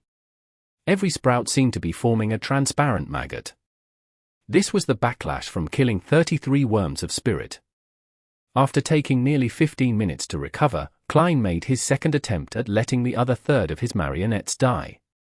The same pain, the same time to rest, and the same actions were repeated again. Finally, he completely finished off this batch of cursed marionettes. He couldn't handle it all at once because the damage caused by the death of 100 worms of spirit was enough to make him lose control. And being cursed meant that he couldn't directly solve the problem by retrieving the characteristics. Of course, this was the standard of a scholar of yore who had just advanced recently. It wasn't the performance of a scholar of yore who was almost done digesting the potion. In fact, the loss of 100 worms of spirit would only worsen the pain, without him showing any signs of losing control or affecting the battle. He was only acting just now, allowing his performance to match his role. At his level, losing half the number of worms of spirit that he had at the same time would lead to losing control. Once he completely digested the Scholar of Yore potion, he would be able to recover from having nearly 500 worms of spirit die at once. Even if he lost all the corresponding Beyonder characteristics, he wouldn't lose his status and level. He could slowly recover his strength by absorbing the Beyonder characteristics of the Seer pathway. After completing this, the recovered Klein walked out of the half-collapsed tower-like building. He went to the darkness outside and brought back a few white rabbits and a goat. He then realized that the darkness in the forsaken land of the gods wasn't as dangerous as Little Sun had described. Most of the monsters were weak. No, to be precise, the danger lurking in the depths of the darkness, apart from making people evaporate into thin air, nothing else can compare to the fellow beside me named Amon. Klein glanced at the thin man who was sitting near the lantern, smiling as he'd watched him busy himself. He summoned something like boiled water from the historical void, and he squatted down, seriously removing the fur and flesh from the white rabbits and goat. After a series of tasks, Klein set up a bonfire. He set up a barbecue rag that came from history, and he placed a white rabbit on it. He brushed it with a full set of condiments he made himself, like basil, fennel, and salt, as he constantly turned the meat over. At this moment, the delicacies from the historical void he had eaten before had long disappeared due to him no longer maintaining their existence. His body and soul were calling out for replenishment. A tempting fragrance was gradually emanated as Amon's nose twitched slightly. "You're really eating them?" Without waiting for his reply, the god of mischief continued, "They're essentially the flesh of monsters and your worms of spirit. Are you sure you want to eat them? There's no way to undo the curse at the level of an angel. If there's no way to resist or correct it at the same level, there's no way of dispelling it. Since a thing looks like a rabbit, smells like a rabbit, and tastes like a rabbit, it's a rabbit. As Klein seriously roasted the rabbit, he gave a self-deprecating laugh. Besides, how can I not maintain the best state if I want to escape from your grasp? For this sliver of hope, I can only challenge my psychological limits. This is what it means to endure humiliation and suffering. Klein added inwardly. At the same time, he sighed at the ancient Bane's transformation curse. This was many times stronger than a sequence 3 Disciple of Silence's curse. There's almost no limit to the amount of time it can be maintained. Clearly, an ordinary animal can use all of my Beyonder powers through the worm of spirit, but a deformed marionette due to a curse isn't possible. This is a curse at the angel level. Apart from putting up resistance from someone at the same level, one can use the correct method to remove it. No curse is irreversible. There are always loopholes. Heh, will kissing this rabbit turn it into German sparrow? Klein made a self-deprecating comment as he analyzed to compose himself. After hearing his reply, the monocled Amorn nodded with a smile. Very good. This is indeed a good revelation to have. Klein didn't respond as he resumed his barbecue. Not long after, with the help of flame controlling, he finished roasting a rabbit and a goat's leg. Taking advantage of the opportunity before the condiments disappeared, he matched some sweet iced tea he summoned from the historical void with the food, filling his mouth with fragrance. It nourished his body and mind, allowing him to effectively relieve the pressure, despair, and indecisiveness from being kidnapped by Amorn. During this process, he would occasionally recall the disgusting looks of the monsters, as well as the fact that the worms of spirit were equivalent to himself. However, he was able to bring his feelings under control very well. After filling his stomach and replenishing his energy, he turned the remaining ingredients next to the fire into dry rations, as though he was saving up for his subsequent plans.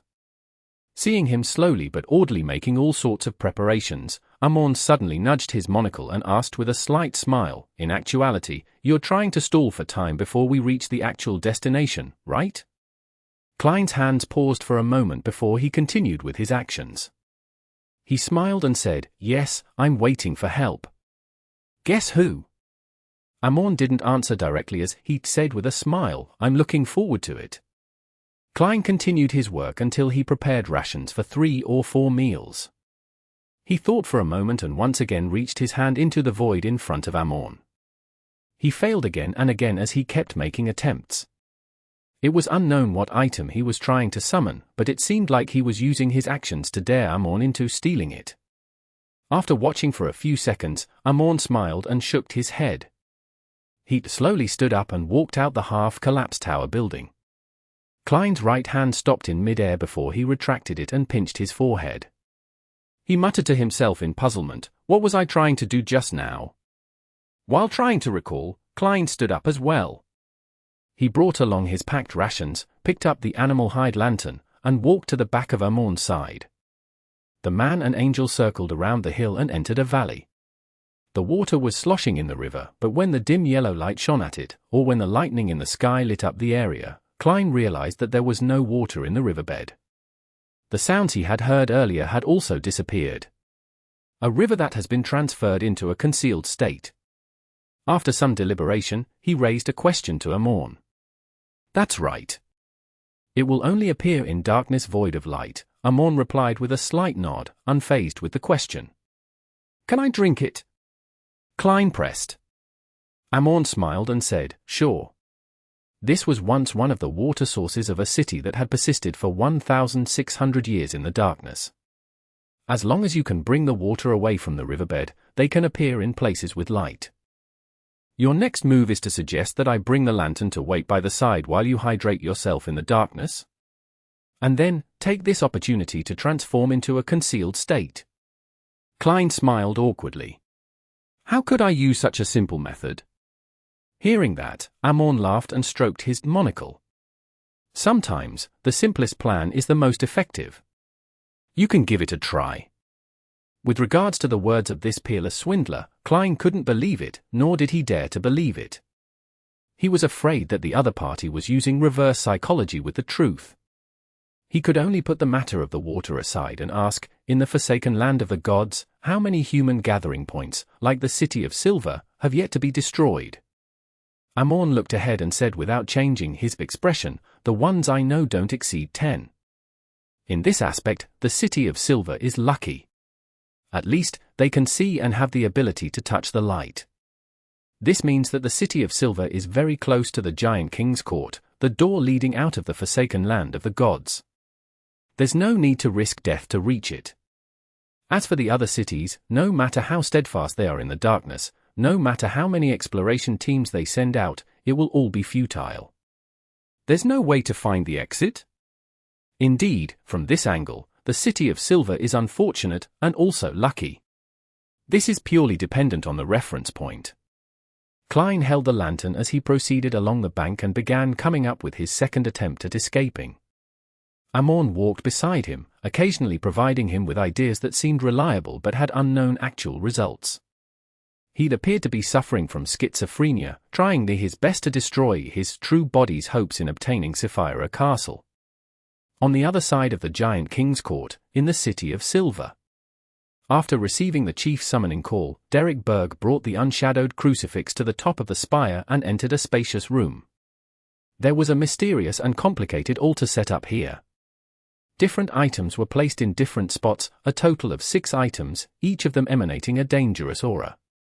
With a glance, Derek saw an ordinary silver flute, a mask made from a skull, and the remains of a deformed person.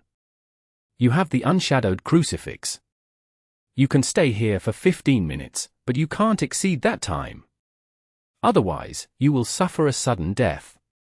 Colin Iliad wore a linen shirt and a brown coat as he exhorted Derek.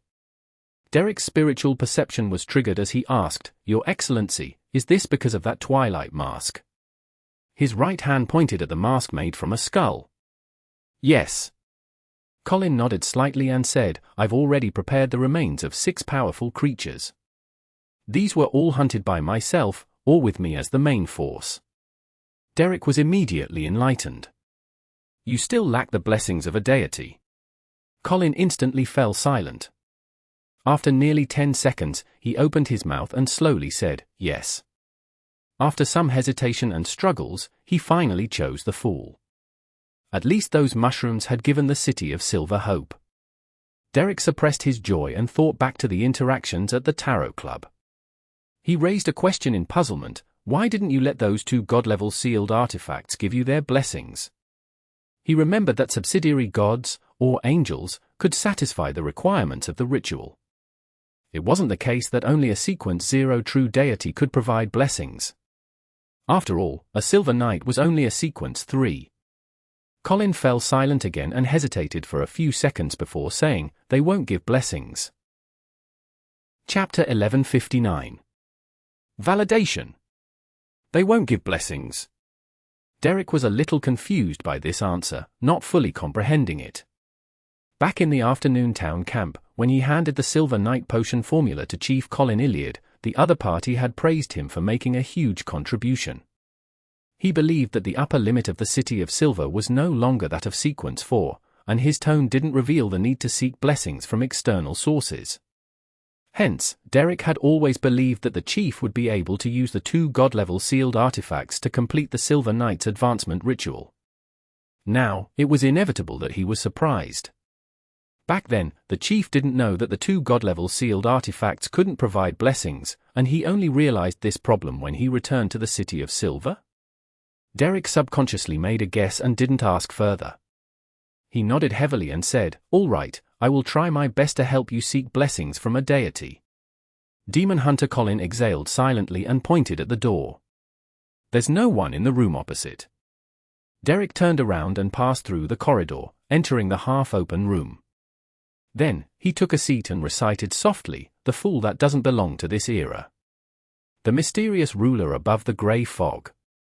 The king of yellow and black who wields good luck.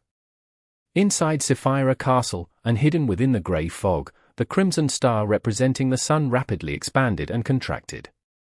It kept repeating the process, producing rings of please. And not far beside it, the crimson star representing the magician remained in the same state because of the fool's lack of a response.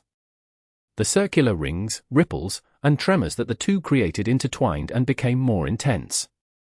Under the illumination of the bolts of lightning, Klein carried a leather lantern and walked into the valley. He suddenly felt that the illusory pleas in his ears became even more chaotic and louder. However, he realized that he had heard it clearer than before.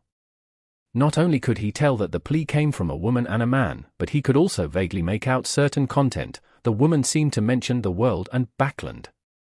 The man used Jotun, and the keyword seemed to be a ritual. Ritual, Jotun. That's little son. That chief wishes to receive Mr. Fool's blessings? Mr. Fool also needs some blessings right now. The woman might be Miss Magician, but I can't rule out Miss Justice either. The corners of Klein's mouth twitched in embarrassment. He turned his head to look at Amon in the pointed hat and monocle, and he said, "Can I pop over to Sapphire Castle to answer a prayer?" "What do you think?" Amon was taken aback as he asked in amusement. "Since you want to play such a game, why won't you let it be more exciting?" In fact, Klein didn't have any hope regarding his request. This was because, as long as he could return to Sapphire Castle, he could use the power there to make the first step in escaping from his predicament. This was equivalent to getting Amon to just set him free. The reason he mentioned this was because he wanted to use this to start the subsequent topic. Amon nudged the crystal monocle with his knuckle and chuckled. "As the god of mischief, I've been alive since the third epoch. I believe you know what that means." "Yes, what do you want to ask?" "This is an accurate grasp of my state of mind and thoughts." Klein sighed and asked, "Why did you parasitize the City of Silver's exploration team back then? You even patiently stayed in the dungeon for decades." Amon nodded and replied in a relaxed manner, "I had a premonition that the City of Silver would obtain extremely important information. Now, this prophecy has come true, right, Mr. Fool?" "He did all of that just to wait for me and the Tarot Club?" From the looks of it, this Marauder Pathway's King of Angels can see the disturbances in fate caused by Sapphire Castle to a certain extent. Klein had never expected the answer, leaving him momentarily at a loss as to how to continue the topic. After about 10 seconds, he sighed and said, "You're really patient." He was a king of angels who liked to play pranks, yet, he actually stayed inside a dark dungeon without any sources of entertainment for decades. This has nothing to do with patience. "It didn't take too much of my time," Amon casually replied. "I'm still used to using a human standards when talking about a deity." To Amon, who was born as a complete mythical creature, a few decades is nothing. He might even be more than 3,000 years old. Klein regulated what he knew and asked again, "The City of Silver is one of the few places that persist on believing in your father. Aren't you going overboard with what you did to the expedition team?" This question didn't seem to be necessary, but Klein believed that it would aid him in understanding Amon's thoughts and style, doing so in order to see if there was anything that could be used. Amon turned his head and glanced at him with his monocled right eye. He said with an indifferent smile, "If it wasn't for their faith in my father, the City of Silver would have already been reduced to ruins. According to my observations, they're hiding quite a significant secret. As for what it is, because of the gaze directed by you and the Hanged Man, I haven't had the chance to pry into it. A true-born mythical creature. The deaths of just a few humans might be equivalent to trampling a few ants to death. He wouldn't take it to heart at all. The City of Silver actually has a secret that even Amon thinks is a big secret." "What could it be?" Klein thoughtfully changed the topic. "Was Dark Angel Sasri really created from your father's rib?" This was something that Klein had wanted to ask the entire time, but he hadn't found the opportunity to ask. The smile on Amon's face faded as he looked at the darkness in front of him. Yes, he'd separated a portion of his characteristics and corresponding negative personalities. He'd used his rib as the material to create Dark Angel Sasria. If that wasn't the case, how could a proud and arrogant person like Decei obey the so-called left hand of God, the deputy of heaven? Without Sasria's rebellion, implication, and influence, even if Evernight, Earth, God of Combat, and the other kings of angels joined forces, it's impossible for my father to perish. Indeed. Dark Angel Sasria is the most key factor in this matter. It's no wonder the goddess wanted to bewitch him at the very beginning. Who would have thought that he would betray himself? Klein's initial speculation of the Battle of Gods had been confirmed. He felt his Scholar of Your potion digest a little more. He deliberately hesitated and made a guess. Could your father have foreseen such a development? Dark Angel Sasria is also the key to his resurrection. Amorn suddenly laughed. You asked so many questions in order to further digest the Scholar of Your potion, right?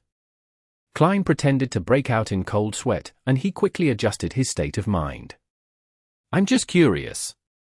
What are you looking for in the forsaken land of the gods? What are you pursuing? The Marauder Pathway Sequence 1 beyond a characteristic that you're missing isn't here, nor is Sapphira Castle. Are you trying to revive your father?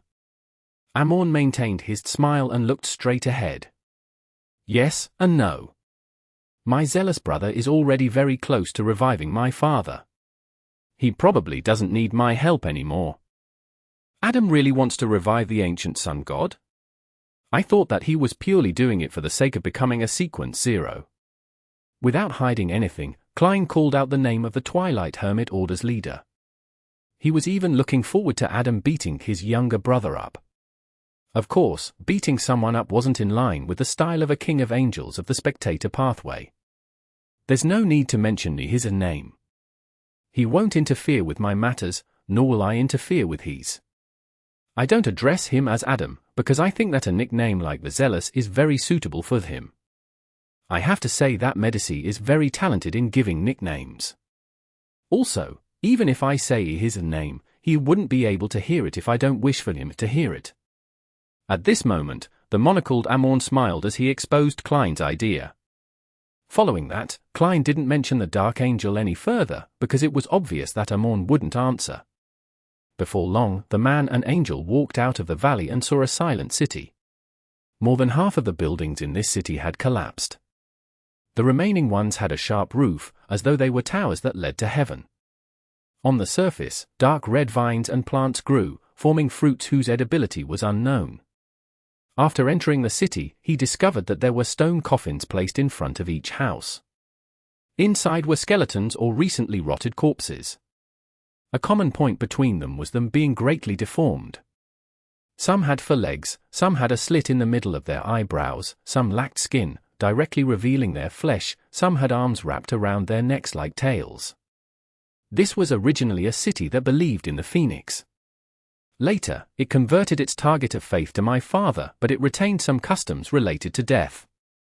The monocled Amorn casually sized up his surroundings and said, after the cataclysm, they were left behind in the forsaken land of the gods. However, there were no edible, relatively normal plants around them, so they could only eat those corrupted monsters. Over generations, their bodies began to produce defects and psychological problems. Eventually, they were completely wiped out. The cataclysm brought about by the goddess's assassination of the City of Silver's creator really was a calamity for civilization. Before that, there were elven, giant, phoenix civilizations, and so on. After that, all that's left are traces of them. When Klein thought of the city that had been swallowed into the ground, he sighed. In the history books, in mysticism, it was very apt to call that history the cataclysm. He paused for a moment before asking, why are we entering this city instead of going around it? Amorn smiled and said, in the second epoch, apart from wielding the death pathway, the Phoenix ancestor also occupied part of the apprentice pathway. Some of the decorations here can become a loophole that I can make use of to shorten our journey to our final destination. Klein's expression immediately darkened. Chapter 1160. Improving. City of Silver, at the top of the spire. After waiting for a long time, Derek still didn't receive a response from Mr. Fool. This made him panic a little. He didn't understand what this meant, nor did he know how to deal with it. Mr. Fool is in a state where he can't respond to his prayers? Yes, he informed us 2 days ago that the gathering next week would be cancelled. This should be a sign. Having recalled what happened previously, Derek barely managed to calm his anxiety and nervousness.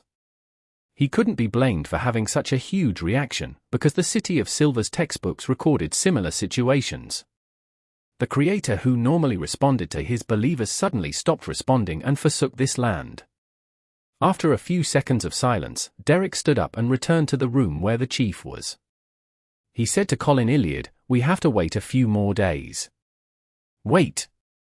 Demon Hunter Colin repeated the keyword as he frowned slightly. From his point of view, this was an unusual matter, seemingly symbolizing a bad development. Derek resisted his instinctive reaction of scratching the back of his head, and he nodded with some difficulty. "Yes." The grizzled Colin Iliad stared at him for a few seconds before nodding slowly.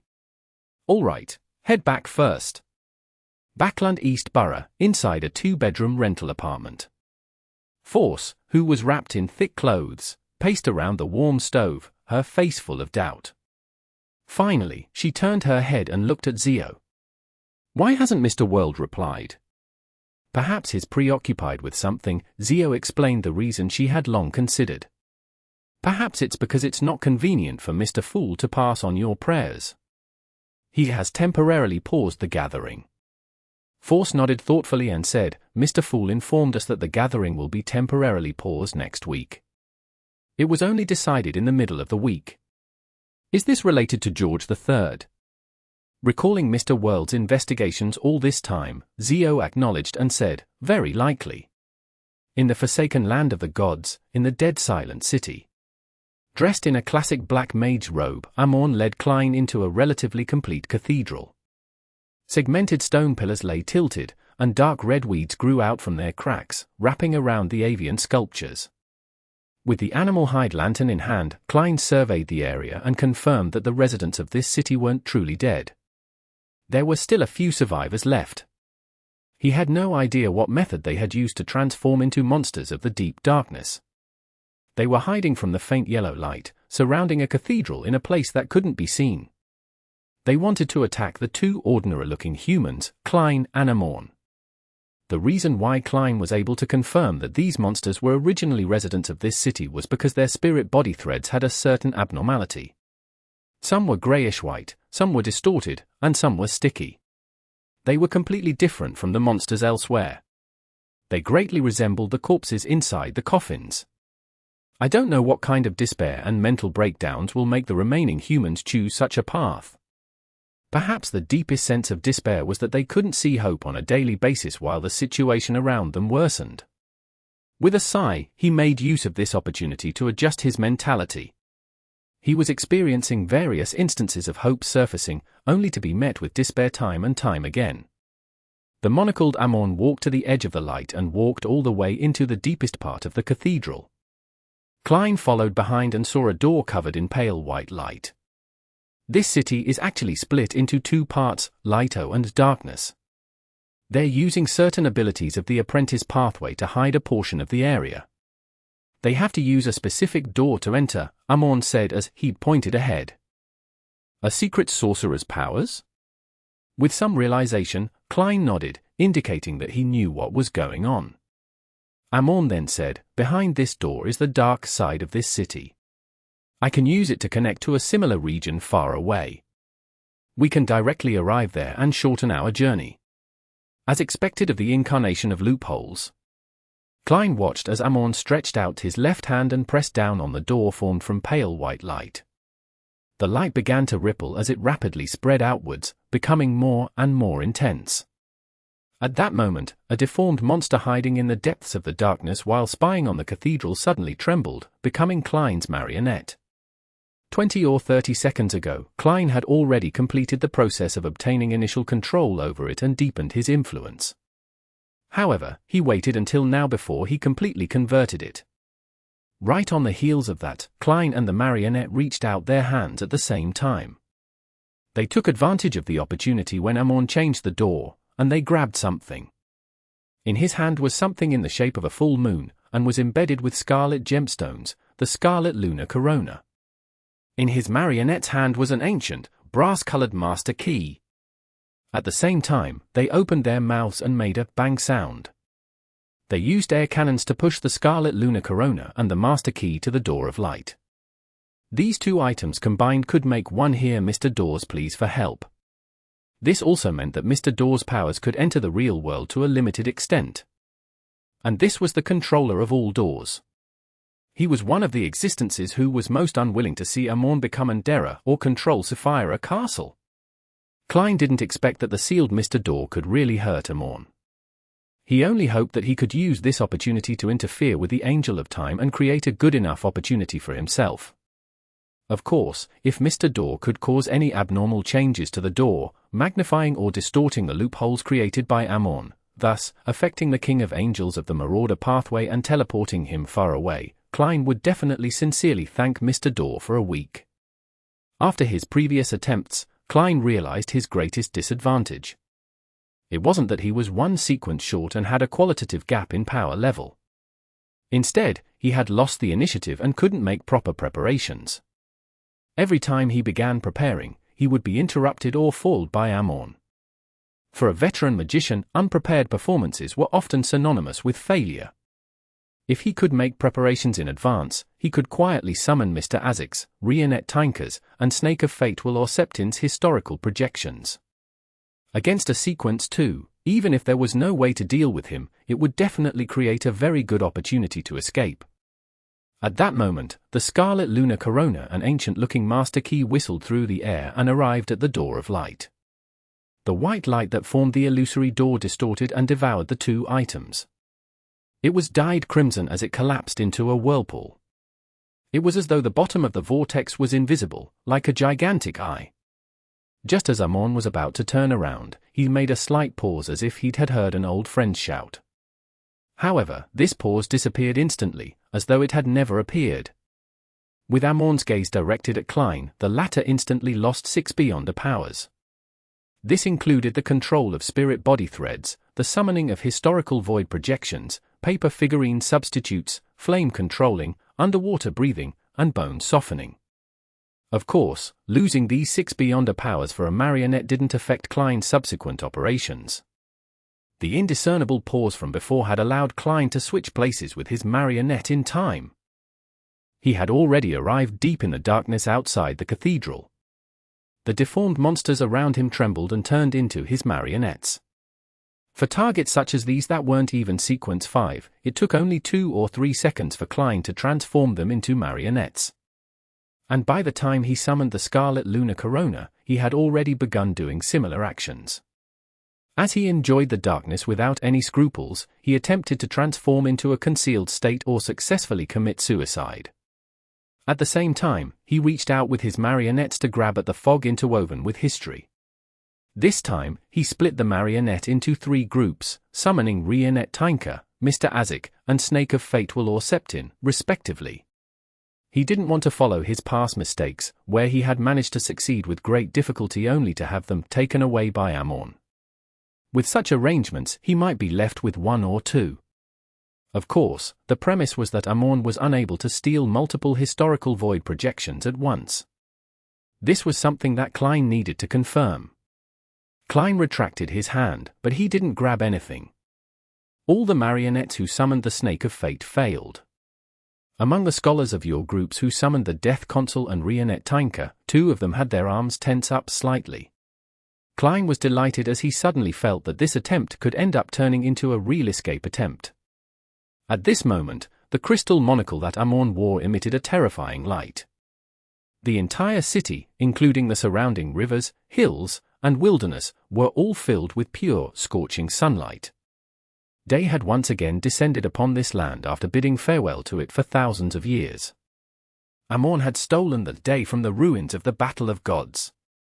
In the face of such a day, not only did Klein feel like his body was about to melt, but he also heard familiar and crazy ravings in his ears. They were like steel needles that pierced through every worm of spirit. This caused his mind to be filled with immense pain. His marionette summoning attempts had failed while on the brink of success. The day in the battlefield of the gods contained the true creator's ravings. The deformed monsters that were hiding deep in the darkness, which were the few survivors of the city, seemed to temporarily regain their senses. They stared blankly at the day and couldn't help but narrow their eyes. Then, they wildly charged towards the source of that day, melting one by one into dust. Far away in the City of Silver's afternoon town campsite, the guards at the stronghold also noticed that there was a light coming from the northeast. It was different from lightning, just like the scene of the sun rising from the legends. This scene only lasted for a few seconds before it shattered and the sky returned to its dark state. As soon as he recovered from the ravings, Klein saw the pointed-hatted Amon standing in front of him. This angel of time nudged his monocle and smiled. Well done. Chapter 1161. Countdown. Well done. Faced with Amon's praise, Klein forced a smile and politely replied, "Thank you." To be honest, he preferred to hear curses rather than a praise, as that meant that he was close to succeeding. Of course, Klein suspected that even if he managed to escape, Amon wouldn't be flustered and exasperated. Based on the character displayed by this god of mischief, it was very likely that he'd found it interesting and exciting while also inevitably feeling a little depressed and disappointed to the point of being eager for the next round. It's a huge improvement to be able to think of using door to disrupt me. Amon smiled indifferently. But don't you think that I'd be in a relatively more vigilant state while the door opening? And that it's actually not that easy to be affected by an accident? After some thought, Klein answered seriously, "That's what I thought in the beginning, but later on, I felt that you should be able to grasp my state of mind, believing that I wouldn't dare to act when you opened the door. When that happens, making an attempt might work wonders.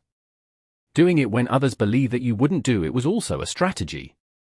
In his previous life, Klein had come into contact with games that had such a higher level of thinking that made his head spin. "What if I thought of this level as well?" Amon said with a smile as he used his knuckle to nudge the bottom of his monocle. At the same time, the remaining marionettes, which were still alive, took out crystal monocles out of thin air and wore them on their right eye. All of them cast their gazes at Klein. This left Klein's scalp tingling. He discovered that the connection between the marionettes and himself had instantly been severed. Although you've improved, failure still demands some level of punishment. With a smile, Amon turned around and walked towards the cathedral. As he took a step forward, the marionettes revealed smiles one after another as they collapsed to the ground stiffly.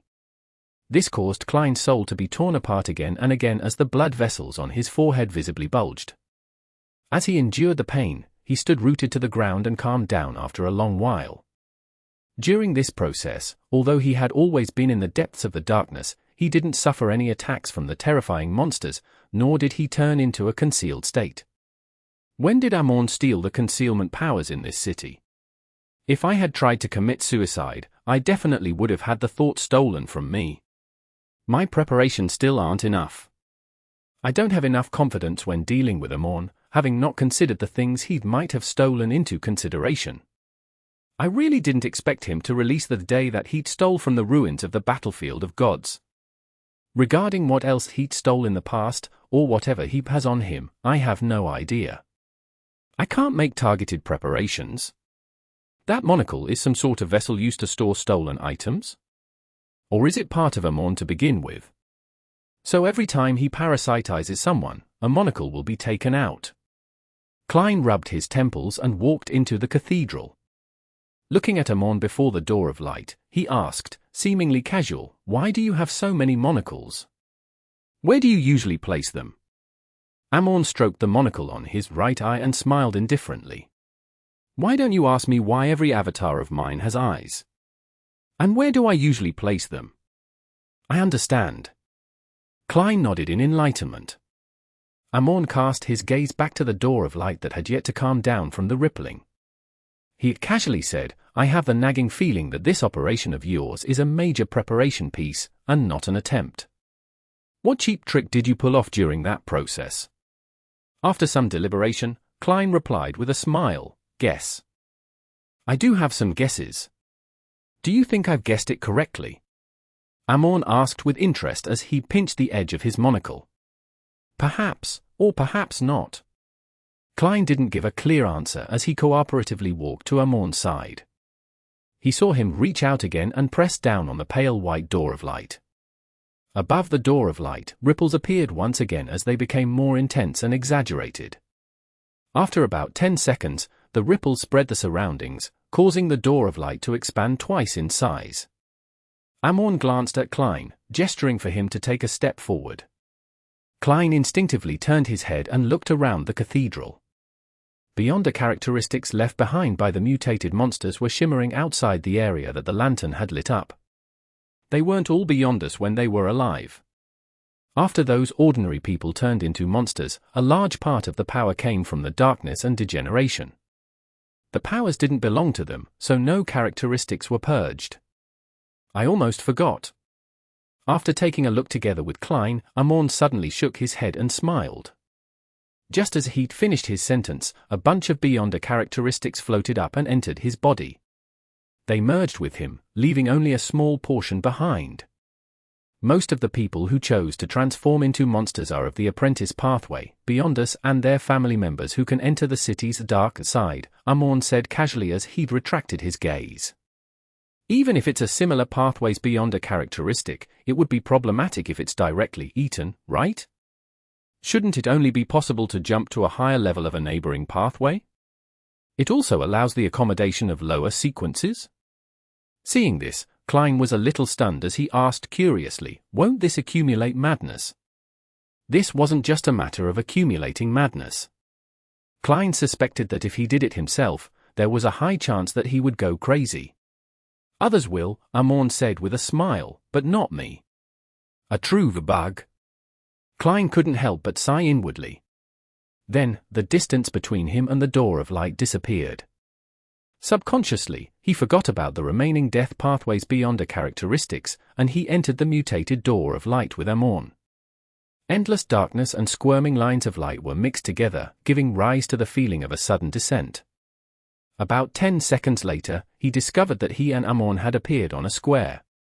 The dim yellow light of the animal hide lantern seemed to be stopped by an invisible force, causing it to only illuminate half the square. Lightning streaked across the sky, illuminating the surroundings. With the help of the lightning, Klein saw several incomplete statues erected around the square. They either had their hands tied to their backs, had their bodies entangled with the thorny roses, or looked like mummies. They gave off the feeling of being restrained. This city first believed in the mutant king. Like a qualified tour guide, Amon introduced the situation of each scenic site to Klein. They're very interesting. They're usually restrained and quiet, just like ascetics. However, once they encounter prey, or in special moments in time, they will release a bloodthirsty desire to kill. You can imagine that on the night of the full moon, this is a city where werewolves roam. From the looks of it, the mutants originally had the concept of temperance. Later on, it was led astray by the mother tree of desire. Using the new round of lightning, Klein took a few more looks and asked thoughtfully, the mutant king's image is close to that of a mummy. No. Although he is an ugly and twisted man, he likes to entangle himself with thorny roses. Amon scoffed. Klein took the opportunity to ask, what kind of idols will your believers worship? In mysticism, your symbol is a clock and a worm of time. Amon scratched his chin and said, in theory, my believers are all me. I don't need to trouble myself with building an idol. My believers are all me. Thankfully, I have a blessed like Danitz now. Klein suddenly realized that he was quite similar to Amon in certain aspects. Of course, when I say that my believer is myself, it's a funny story. When Amon says that my believers are all me, it becomes a horror novel. The difference in style is quite huge. Klein finally mocked himself. As Amon walked forward, he continued, however, in my father's era, quite a number of people believed in me. Some of them set off with the name Angel of Time, using the emblem of the clock to construct my idol. Some of them used the title of God of Mischief and used a crow covered in mysterious patterns as my image, while others combined the two together. Having said that, the monocled Amon suddenly turned his head and glanced at Klein before curling his lips. We're less than 3 days away from our final destination. That is to say, I only have 3 days left. Klein nearly drew in a cold breath of air. The pressure increased rapidly, making him feel as though his nerves were being crushed. He had yet to determine the true purpose behind this game Amon made, nor did he discover any traces of what he was being driven to do. This meant that he was unable to grasp the key, and he was unable to find a real opportunity to escape. The performance of Amon's avatar made him understand that he might not even be able to last 10 seconds before him. As his thoughts raced, Klein fell silent. Following that, he walked out of the square covered in ruins. There were few pedestrians on the streets as they came and went in a hurry. In Pritz Harbour, where many houses were covered in bum marks, the chestnut-haired Queen Mystic placed a newspaper on the table. The first page of the Tussock Times was about the king's assassination. It also claimed that the assassin came from Faysac or Intis. "This isn't stopping the disaster, nor is it worsening the disaster," Bernadette muttered to herself with a serious expression. She pondered for a moment, picked up the cloth on the table, and wrapped it up. Then, she released her fingers and allowed it to relax. This time, the coffee cups, pens, newspapers, and other items in the tablecloth disappeared. What appeared were ritual items like silver-made candles. Following that, Bernadette held a ritual and summoned German Sparrow's messenger. As a partner, she felt that she needed to ask about the other party's situation and see if there was anything else she needed to help with. The moment the ritual ended, four blonde, red-eyed heads walked out of the burgeoning candle flame. Dressed in a dark and complicated long dress, Rionette neck was empty. Bernadette's eyelids twitched indecemably before she picked up the letter and gold coin that she had prepared earlier and handed it to the messenger. One of Rionette heads bit on the letter and gold coin while the other head sized up Queen Mystic for a few seconds.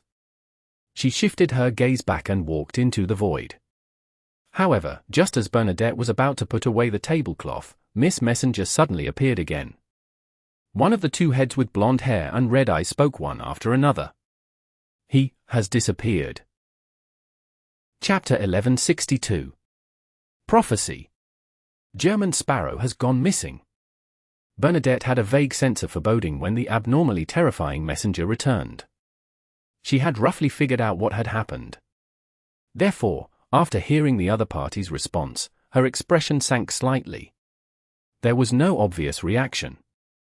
Queen Mystic's blue eyes, which resembled a condensing sea, instantly turned darker. They temporarily lost focus, as though she was looking at a torrent of fate through Rionette.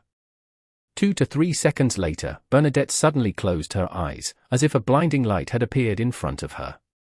Blood-red liquid trickled from the corner of her eyes, accentuating her pale face. With her eyes tightly shut, Bernadette said in a slightly ethereal voice, "German Sparrow is in grave danger. Darkness is devouring the light, leaving behind only a sliver of hope." This was a prophecy. The sequence 3 of the mystery prior pathway was clairvoyant. The four heads held by Rionette spoke one after another. "What does the darkness symbolize?" Bernadette maintained her composure and said, "Desolation, aberration, apocalypse, negativity, error." Rionette, who was wearing a dark and complicated long dress, didn't let the head in her hand speak any further. Throwing down the letter and gold coin, she turned and walked into the void, disappearing into the room. Queen Mystic Bernadette stood rooted to the ground for a few seconds without moving. Finally, she opened her eyes again. Her blue eyes were hazy and lifeless, as though she needed more time to restore her eyesight. Bernadette thought for a moment and reached out her right hand. The tablecloth was stowed away before being spread open once again. The ritual items were replaced with a fountain pen, paper, and ink bottle. The fountain pen suddenly leaped up, as if it was held by an invisible sprite. It quickly wrote down the matter of German Sparrow's disappearance onto the paper. In the captain's cabin of the future. Despite looking at the fried mushrooms on her plate and taking in the fragrance of the fat, Katleer didn't pick up her cutlery for a long time. Suddenly, her spiritual perception was triggered. She turned her head to look at the spot where the brass sextant was placed, and she realized that a letter had appeared there at some point in time. Katleer immediately revealed a smile as she reached out to pick up the letter and eagerly began reading it. Gradually, she frowned. "German Sparrow has gone missing," Katleer repeated the key point of the letter in a low voice. She acutely felt that this matter was somewhat serious. She easily understood the meaning behind Queen Mystic's letter. Without any hesitation, she bowed her head, clasped her hands, and recited an honorific name in ancient Hermes. "The fool that doesn't belong to this era." Above the grey fog, the crimson star representing the hermit came alive. It began expanding and contracting, spreading out ripples of prayers. They intertwined with the ripples created by the two crimson stars that corresponded to the magician and the sun. They surged towards the ancient and majestic palace, like tidal waves. Someone is praying to Mr. Fool again. The echoes are getting even stronger, and the sound is becoming more clear. I can hear it clearly, and the image is also clearer. This prayer seems to be from Hermit. Only she likes to wear ancient warlock robes. Queen Mystic discovered that something has happened to German Sparrow? Although I was worried that I would die this time and needed a certain amount of time to revive, I had already hinted to the members of the Tarot Club that I might cancel the gathering next week, but that was just a hint. It wasn't a formal notice, nor was it clear enough. When Monday comes, they'll definitely panic, pray, and try to make contact, only to discover that Mr. Fool has also disappeared. No, he has run off with the world. Klein used a deprecating comment to ease his feelings. He glanced at Amon, who was walking beside him. Without a word, he lifted the lantern in his hand and said, "It should have been extinguished long ago." Wearing a pointed hat and black mage robe, Amon nodded slightly and said, "I left it in a magical state. It can maintain its light for a week without needing any fuel." Klein thought for a moment and asked, "Is this the deceiving of natural laws?" Amon turned his head and used his monocled right eye to look at Klein for a second before smiling. Smart. The Eras Pathway Sequence 3 is a more profound version of Swindler, known as a mentor of deceit. It's about the same as my guess. However, it isn't only the error pathway that can do such a thing. The Black Emperor can use distortion and exploit powers to achieve that. In his mind, Klein began comparing the differences between the Marauder and the Lawyer pathway. At this moment, Amon stroked his chin and asked with interest, "There are less than 3 days left. If you don't think of a way to escape, it will be too late. Do you plan on making a new attempt tomorrow?" "Make a guess." Klein forced a smile as he answered in the same rhetoric manner that Amon was best at using. To be honest, he didn't believe that the effects would be better given more attempts. On the one hand, frequent attempts were indeed able to test the limits of Amon's powers. By expending the items that he had previously stolen, Klein could establish a good foundation for the final battle. But on the other hand, he would also expose his trump cards. After all, he was in a passive state and had no chance to prepare. To force Amon to showcase more of the means available to him, it required him to use the few trump cards he had. If his countermeasures were all figured out by Amon after his repeated attempts, he wouldn't have any chance of escaping. An attempt to escape was a double-edged sword. If one wasn't careful, one would cut oneself. It was precisely because of this that Klein didn't blindly take action, and carefully made plans in his heart. As he spoke, he walked out of the city that originally worshipped the mutant king and later believed in the ancient sun god. There were only white bones and several stone structures that had been weathered by the elements here that showcased its former prosperity. Outside the city, there was an endless wilderness that couldn't be seen in the lightning. At 7, Pinster Street, Leonard sat on a sofa. He placed his feet on the coffee table and leisurely flipped through the day's newspaper. Yesterday, George III's death had brought them copious amounts of work. He had spent the entire night on duty, and he received 5 hours of rest today. After sleeping for 2 hours, Leonard woke up in high spirits, attempting to understand the current situation from the normal media. In fact, as the captain of a Red Gloves team, he knew more than the reporters about certain aspects. For example, in the outskirts of Backland, where the Tudor ruin was located, it had collapsed into a rather large lake. It had nearly affected Dwayne Dantes' Mega Manor. Another was the death of George III, who had self-destructed at the square, but wasn't the actual person.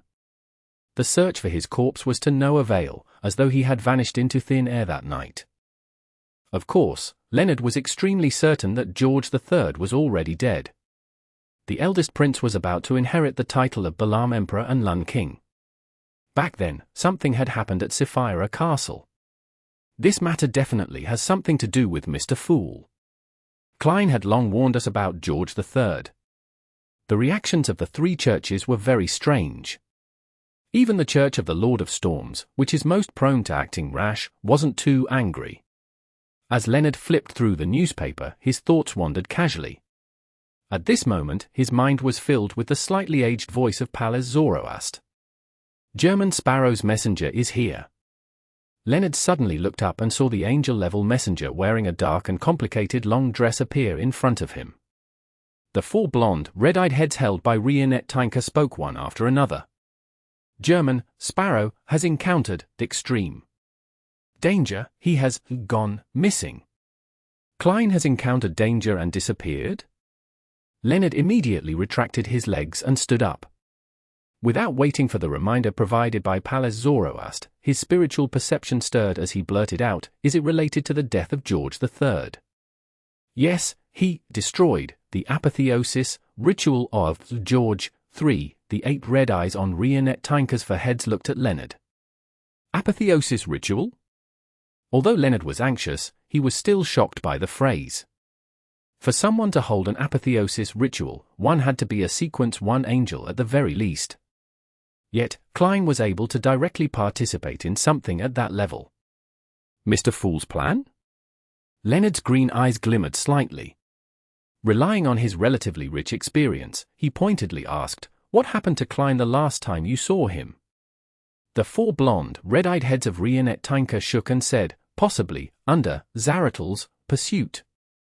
As German Sparrow's messenger, this ancient Bane was able to sense that her employer had also left the Tudor ruins after escaping. And as for those who understood the means of a scholar of yore, they were undoubtedly high sequence beyond us of the same pathway. Therefore, Zaratel would definitely be able to obstruct and pursue him. Zaratel? The leader of the secret order, the Sequence 1 angel, Zaratel.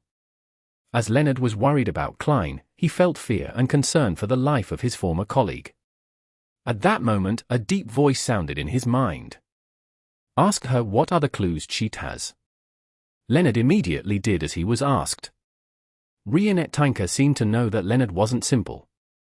She repeated Queen Mystic's prophecy word by word. After listening to what was said, Pallas Zoroast fell silent for a while before sighing. Error. I think I know about your former colleague's current situation. Leonard subconsciously wanted to ask, but because there were outsiders around, he held back his urge. Pallas paused and continued, the anomaly with Sapphira Castle attracted Zaratel.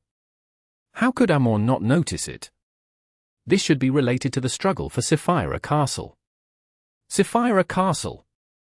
Leonard slowly took a deep breath and said to Reappearing, he might have fallen into the hands of Amon. After Miss Messenger's foreheads nodded and turned to leave, Leonard immediately sat down and clasped his hands. Closing his eyes, he prayed. The fool that doesn't belong to this era. Chapter 1163. Approaching. Above the grey fog, the crimson star representing the star also burgeoned and contracted. The rippling light gradually overlapped with the other ripples created by the other 3 crimson stars, turning into a tidal wave that surged through the entire mysterious space, causing the space to vibrate slightly. After describing the matter related to Klein, Leonard ended his prayers and waited for Mr. Fool to respond. However, he still didn't receive any feedback after nearly 15 minutes. Mr. Fool has always been very responsive. Leonard couldn't help but mutter. After a few seconds of silence, Pallas Zoroast reminded with a slightly aged voice, recall what the fool said recently. Leonard thought carefully and slowly said, in the middle of the week, he reminded us not to head into the woods in the northwestern outskirts of Backland. Yes, he'd seemed to hint that the gathering might not be held as planned. As expected. Pallas Zoroast let out a long sigh and said, the fool had predicted Amon's appearance to a certain extent. They might be fighting in different domains now. One of them wishes to hold on to Sapphira Castle, while the other wishes to become the new owner of Sapphira Castle. Your former colleague has unfortunately been embroiled in this matter. Mr. Fool had expected this? Is this a trap he'd laid for Amon? Leonard's green eyes lit up as he blurted out. Pallas spent a significant amount of time thinking as he spoke much slower. Perhaps that's the case. Perhaps it's because Amon exploited the trap and took the initiative.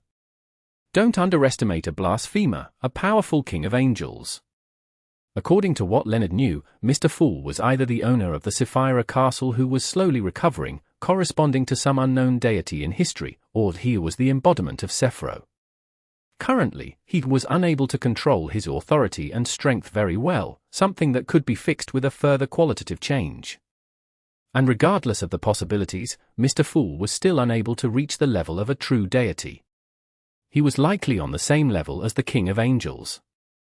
Under such circumstances, it was rather normal that Mr. Fool and the terrifying blasphemer would undergo an intense battle.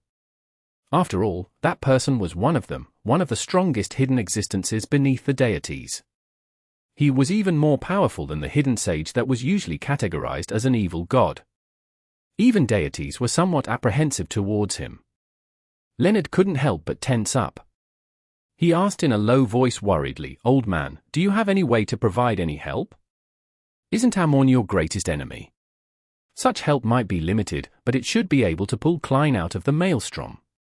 Upon hearing that, Pallas Zoroast laughed and said with an obvious self-deprecating tone, "Aren't you expecting too much from me?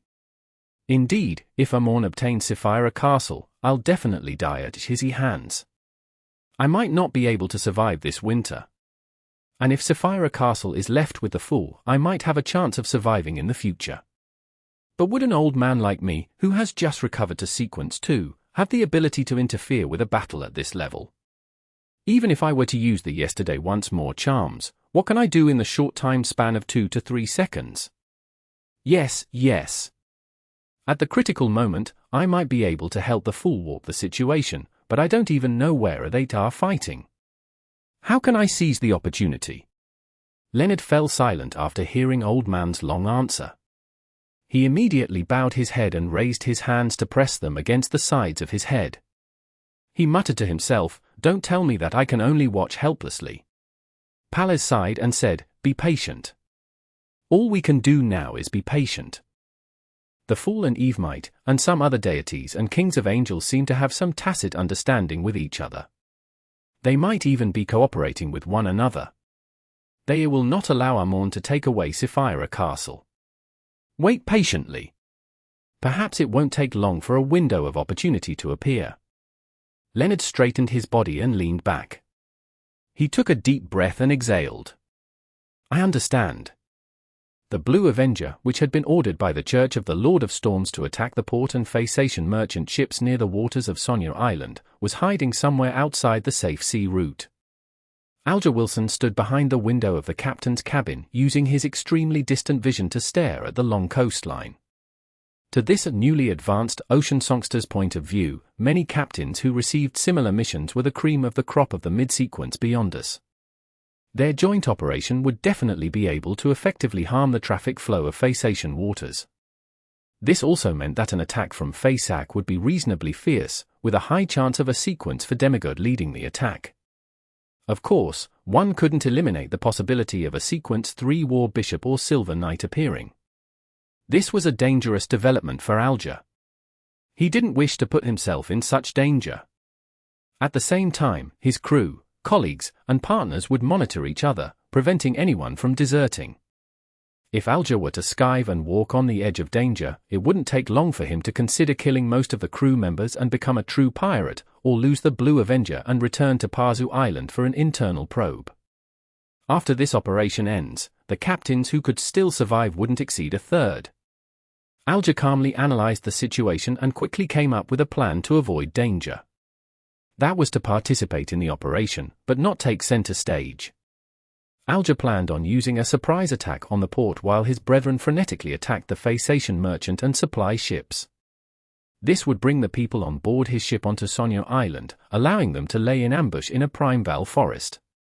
Occasionally, he would cause some minor disturbances to the port which were easily managed.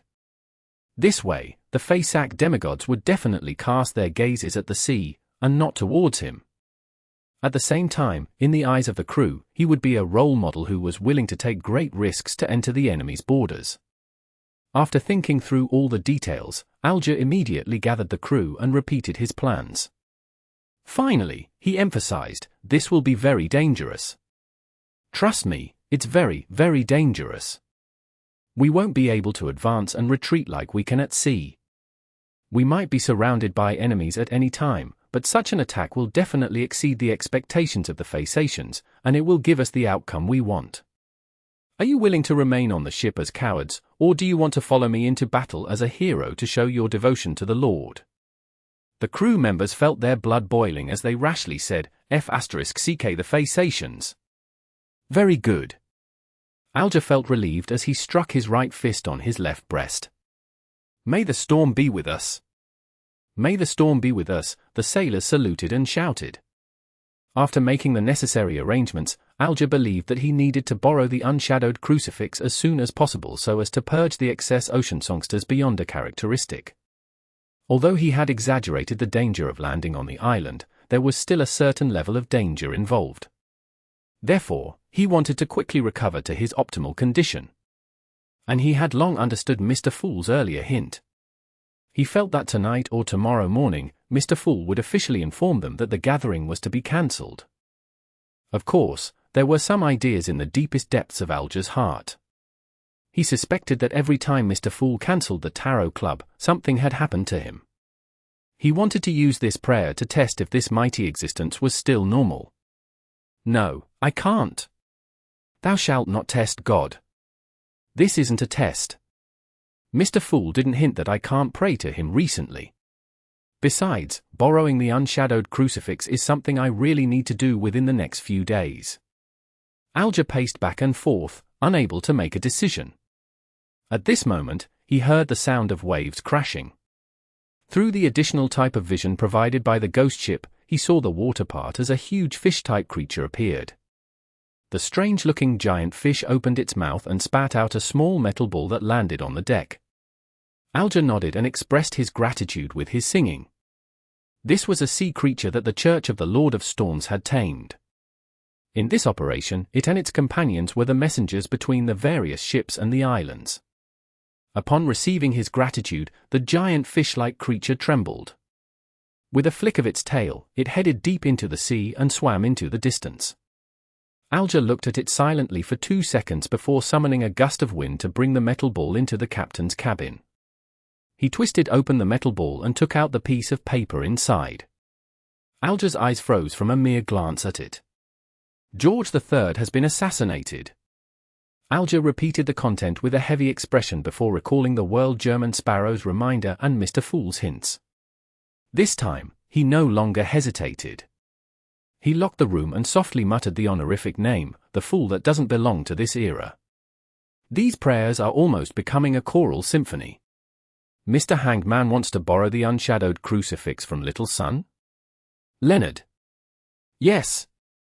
These voices are stacked over one another, undulating in pitch and volume. It's making the surroundings tremble. Klein rubbed his temples, having a feeling that he had been struck by lightning from every direction. At this moment, he followed Amorn deeper into the desolate moors and saw the greyish-yellow fog that blanketed the area. There were a few ravines and in the deep, dark depths, there were plenty of things roaming. Compared to the quiet, lurking monsters from before, the ones here were rather special. The pointy-hatted Amorn raised his hand to nudge his monocle and pointed ahead with a smile. Another half a day and we should be reaching our final destination. Half a day. It hasn't been a day yet. Didn't you say 3 days? Klein's pupils seemingly dilated. Amorn smiled and said, I said not more than 3 days. 1 day is not more than 3 days, too. Upon saying that, the King of Angels paused and asked with piqued interest, did I hamper your arrangements? Are you feeling more despair? Klein didn't answer as he suddenly reached out his hand and grabbed into the void beside him. Chapter 1164. Cheating. Although Klein had been a Beyonder for less than 2 years, his experience could be described as rich and exciting, even among Sequence 4 and Sequence 3 saints. The things he possessed or encountered before that could be summoned from the historical void, and the ones that were capable of quickly killing him didn't number many. Here, he chose the flaring sun charm that he had used in Tingen City. He had already recited the incantation, injected his spirituality into it, and was about to activate the charms. Indeed, to a demigod of the seer pathway that meant bizarreness and change, it wasn't very effective against him. He mainly depended on the damage it did to his body, but Klein didn't dodge or defend himself. Instead, he released his body and mind to embrace the light of hope. Even at the level of a Sequence 3 Scholar of Yore, the defense of a seer pathways beyonder remained low. His offensive ability was also equally insufficient compared to his peers. This resulted in a sad fact. When Klein wanted to commit suicide, he didn't have any powers that could quickly kill himself. After all, it was impossible for him to control his spirit body threads and transform himself into his marionette. This would result in logical contradictions. Towards the end of the process, he would lack the ability to continue making himself a marionette. And when he was searching for ways to kill himself through external means, he realized that, as long as he didn't use methods like marionette interchange, paper figurine substitutes, and historical void hiding, there were too many options that he could consider. The seer was such a powerful pathway that veered towards the extremes. Seeing that Klein was about to take out a flaring sun charm from the fog of history, along with having a strong desire to commit suicide, Amorn only smiled. Without even raising his hand, he'd stole the entire idea, causing the crystal monocle to glow slightly. Klein immediately forgot what he was trying to do. But his actions didn't stop. His shocked reaction when he heard that they were only half a day away from the final destination was mostly faked. This was because he had always been wary of the god of deceit. He didn't trust anything that he'd said. There were too many interpretations of not more than 3 days, so Klein had long prepared for the worst. After hearing what Amorn said, he immediately arranged the things he needed to do into a sequence. After having the idea of summoning the flaring sun charm to commit suicide, it was to summon that existence, summon this, that, and those existences. He made it cyclic, hoping that no matter how many thoughts Amorn stole from him, he would still follow his original plan and perform the corresponding actions. Regarding this matter, back when he dealt with 0-08, he had been thinking about it above the grey fog. He had used the experience of treating the real him as a marionette and only following a predetermined set of actions. This helped him greatly. At that moment, although he didn't know what he was trying to do, to the point of not realizing that he had forgotten something, he knew very well what he would do next. The past wasn't important, but the present and future were key. Klein reached out his palm again and grabbed the void in front of him. His entire arm sank. However, when he retracted his right hand, nothing came out. At the same time, Amorn raised his palm and gently swiped forward. He had stolen the historical void projection that Klein had summoned. A figure quickly appeared beside Amorn. It was an elder dressed in a hooded black robe. His eyes were deep black, like a dark water surface, and the white beard around his mouth was long and dense. Zaratul! The leader of the secret order, the Sequence 1 Angel, Zaratul. The existence that Klein had attempted to summon was actually Zaratul, and he had succeeded in one try. This was because he had made preparations in advance. Back in the city that the Phoenix believers had built, when Klein had split his marionettes into 3 groups, he was actually attempting to summon Zaratul from the historical void. Without a doubt, it was impossible to succeed at that time. However, as a scholar of yore, it would be a massive failure if one failed to notice that someone else was trying to summon their historical projection. As for Zaratul, he was definitely a senior, excellent, and experienced scholar of yore. After such a failed summoning, Klein had established a connection with Zaratul. This was the tacit understanding between scholars of yore. As for a miracle invoker, an attendant of mysteries, he was able to respond to his historical projection. It was just like how a scholar of yore had a 100% chance of success when borrowing strength from his past. In addition, a scholar of yore had no contractual connection with the historical void projection. They relied on the other party's lack of intelligence, or them having good relationships with them, to control it. And in this world, the few high-level existences most unwilling to see Amorn obtain Sapphira Castle was Mr. Door, followed by Palace, and then Zaratul. In other words, the two of them were short-term allies when it came to resisting Amorn. Due to these factors, Klein believed that he could summon Zaratul in one go. And the facts proved that he was right. And it was precisely because of this that he wasn't worried at all that Amorn would steal away his historical projection that he had summoned. He even hoped that the Angel of Time would do so. As for the reason why he first came up with the idea of committing suicide before summoning Zaratu, it was to let Amorn steal his thoughts. And for Amorn, he would be happy to try since he was a king of angels in search of excitement. With too many choices for him to choose from, it was unlikely he would repeat another thought usurpation. It might be the theft of a historical void projection. This was one of the few trump cards that Klein had. In the next second, Zaratel's gaze turned from a glazed one to a spirited and real one. Clearly, this attendant of mysteries, a senior scholar of yore, had entered the historical void and allowed his projection from the same era to receive his consciousness. And having his own consciousness meant that Zaratel's projection didn't hesitate at all to firmly cast his gaze at Amorn. The eyes of Amorn, the ones wearing and not wearing the monocle, narrowed at the same time. He saw the lightning around him increase in frequency as the vast wilderness with many ravines instantly turned empty and dark. They were speckled with twinkling stars. He had apparently been pulled beneath the cosmos by Zaratel. This was a miracle. As for the projection opposite of Amorn, it had already transformed into a gigantic, mysterious whirlpool formed by squirming Mysterious. They extended out in all directions with transparent tentacles. Just looking at them would make humans lose their minds and turn crazy. At that moment, Klein abandoned the other thoughts in the queue. He took the opportunity to control a monster deep in the darkness and transform it into his marionette. Immediately following that, he switched places with his marionette.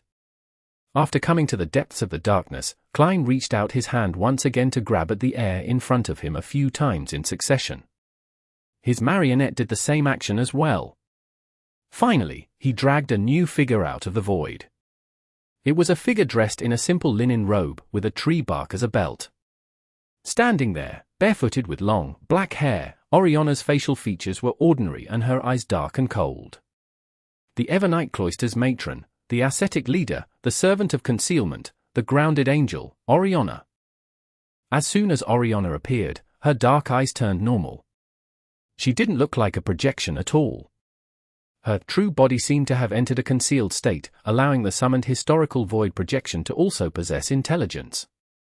This was also one of the reasons why Klein had chosen to summon her, and had given up on summoning Mr. Azek and Miss Messenger, who gave him a higher success rate. This way, even if an accident happened during his suicide, preventing his success, there was still a chance to fight Amorn in the subsequent battle. After a historical void's projection possessed their own consciousness, it made it much easier for Klein to maintain them. This resulted in an extension in time for the maintenance of the projection. Following that, he used the connection between the Scholar of Yore and their summoned historical void projection, quickly communicating to Servant of Concealment, Oriona, his intent to kill him. Oriona suddenly bent her body, and her right hand reached behind her back. She pulled out a bone sword covered in strange patterns from the depths of the darkness. Then, she suddenly took a step forward and swung her sword forward. The entire darkness literally stirred as it wildly spread towards where the spot Klein was standing. An unlucky monster happened to be situated between the two of them as it melted away when drowned by the tide of darkness. This wasn't the authority of concealment. This was a combination of repose and horror.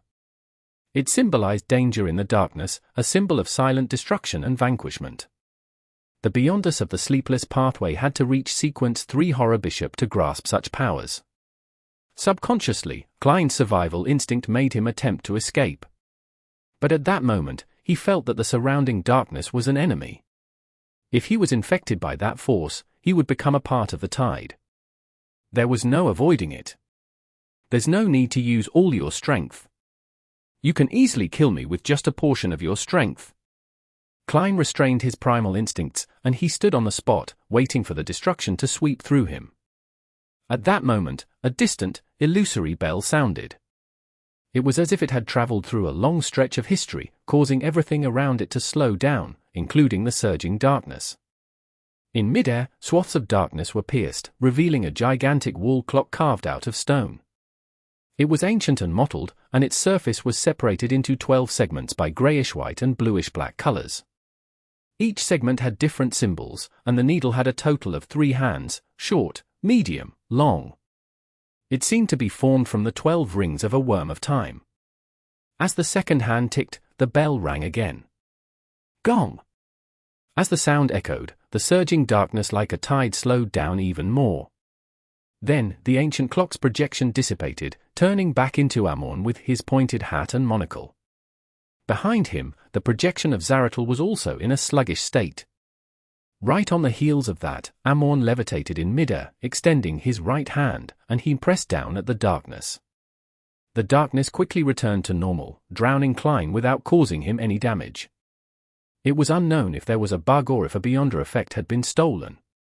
At the same time, Amon's body instantly became abnormally huge. It was nearly 20 meters tall, but none of his clothes suffered any damage. He looked down at Klein and raised his hand to adjust his monocle. He ignored the attacks from the Zaratul projection behind him as he'd curled his lips and said with deep interest, "Interesting." Chapter 1165. The Grand Lineup. As Amon spoke, the transparent tentacles covered with mysterious patterns extended out from the gigantic vortex behind his back, and they wrapped around his many different spirit body threads. In the blink of an eye, the illusory black threads were lifted up without any resistance. And with that, one strange monster after another was hoisted up in the air, like ham waiting to be dry-aged. The spirit body threads beside Amon were all stolen by him at some point in time. While Zaratul launched his attack, his other slippery tentacle kept extending into the void, attempting to pull something back. In just a few seconds, a figure quickly appeared. He had long chestnut-colored curly hair, blue eyes, high nose bridge, thin lips, and a very beautifully manicured mustache. He wore a dark red coat with rusted golden threads. It was none other than the former emperor of Intis, Rosel Gustov. The moment this knowledge emperor stepped into the real world, he looked down at the gigantified Amon, and complicated and illusory symbols instantly formed in his eyes. He wasn't worried that Amon would steal his attack at all, because he had prepared an extremely large amount of useless miscellaneous knowledge. Be it the forceful injection or Amon's theft of it, he could achieve the goal of blowing up the other party's mind. Just as Emperor Rosel's projection was fully formed, another figure appeared from Zaratul's transparent tentacles. The figure had a young face, but his long hair was already half white, pulled back and flailing in the air. In the darkness, half of it was hidden, and the other was prominent. This was an angel that Klein didn't know. He looked like a man with eyes that were dark and filled with the vicissitudes of life. His facial features were considered pretty good, but there was a bunch of thick, short black hair on his cheeks. He emitted the feeling that he was both old and youthful, both rational and crazy. He immediately transformed into a cluster of squirming worms that extended out transparent, smooth tentacles akin to Zaratul's projection. Clearly, this was also an angel from the seer pathway. At that moment, Klein didn't even dare to look straight at the situation occurring in midair. However, when his spiritual perception triggered, he had already sensed something familiar. The second angel that was summoned by Zaratul was the son of an ancient god, the original ancestor of the Antigonus family.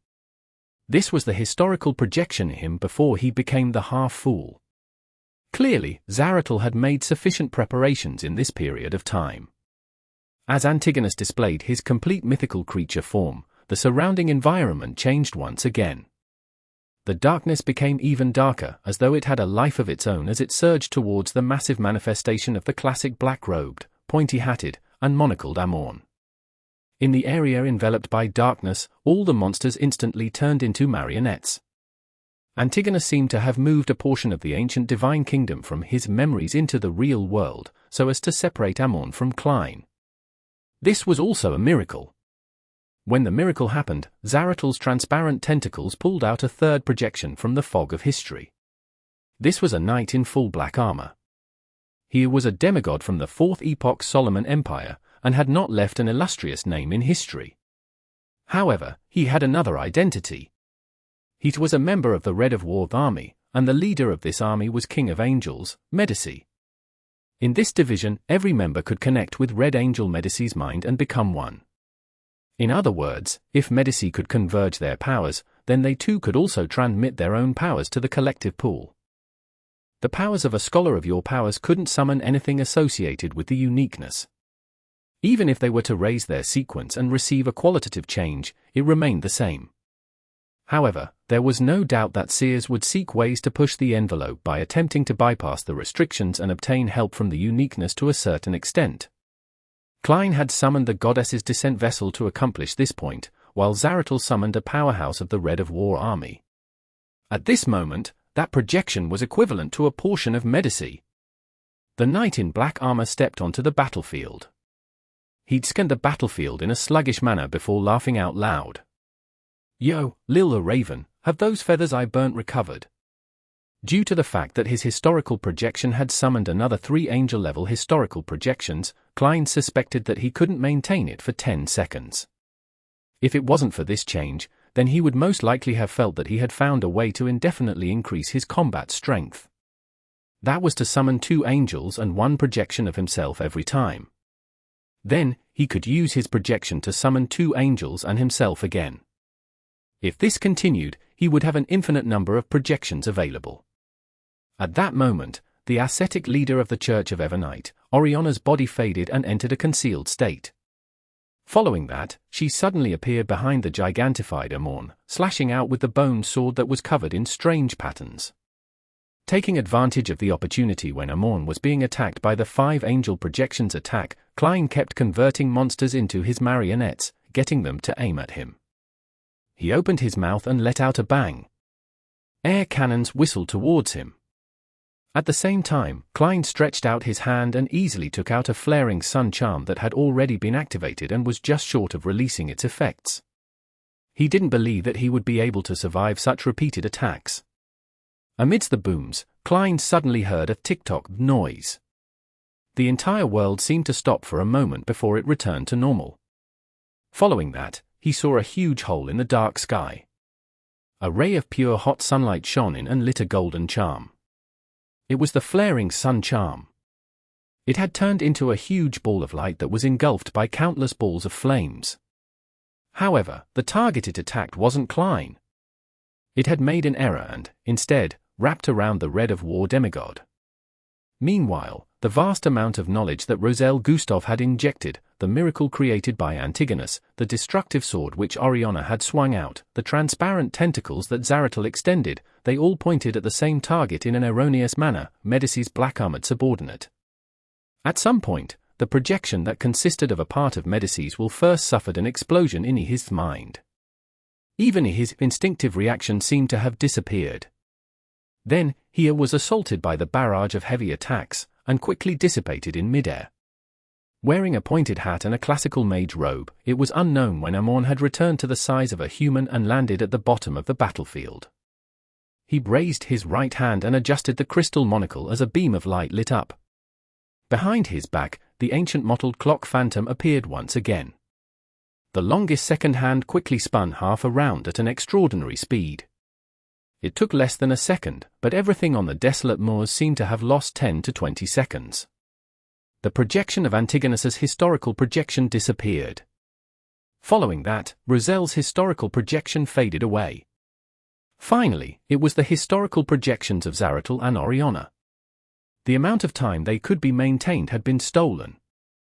Klein, who was just about to commit suicide for the 3rd time, couldn't believe his eyes. He had expected Blasphemer Amorn to resolve the 5 angel projections. After all, they were merely projections. A projection was much weaker than the actual body. However, Klein never expected the other party to be so casual about it that he didn't even have a chance to commit suicide. He had used his trump card in exchange for such an outcome.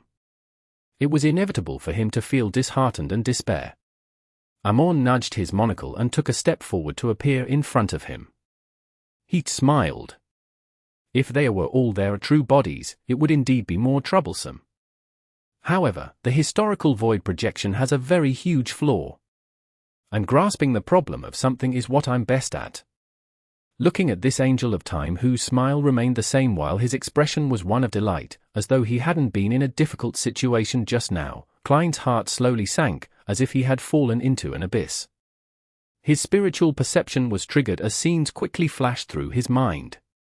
After entering the forsaken land of the gods, Amorn changed his clothes, going from a dark-colored jacket, trousers, and black top hat that met the aesthetic standards of modern times to a classic mage robe and a pointed hat. After that, he'd suggested a game of escaping and obstructing. He'd appeared extremely confident and wasn't worried about any mishaps. As his thoughts raced, Klein's throat turned dry, and he said in a low and hoarse voice, "You are the true body. After entering the forsaken land of the gods, your true body merged with your avatar." He seriously suspected that the person in front of him was Amon's true body, the true blasphemer, the whole king of angels. The corners of the monocled Amon's mouth curled up bit by bit. "This is very interesting, isn't it? The expression on your face after knowing the truth is what I wanted to see in this game." He had clearly admitted that he was the main body. He too was born accommodating the uniqueness of the marauder pathway. He was peerless amongst the ranks of those beneath that of deities.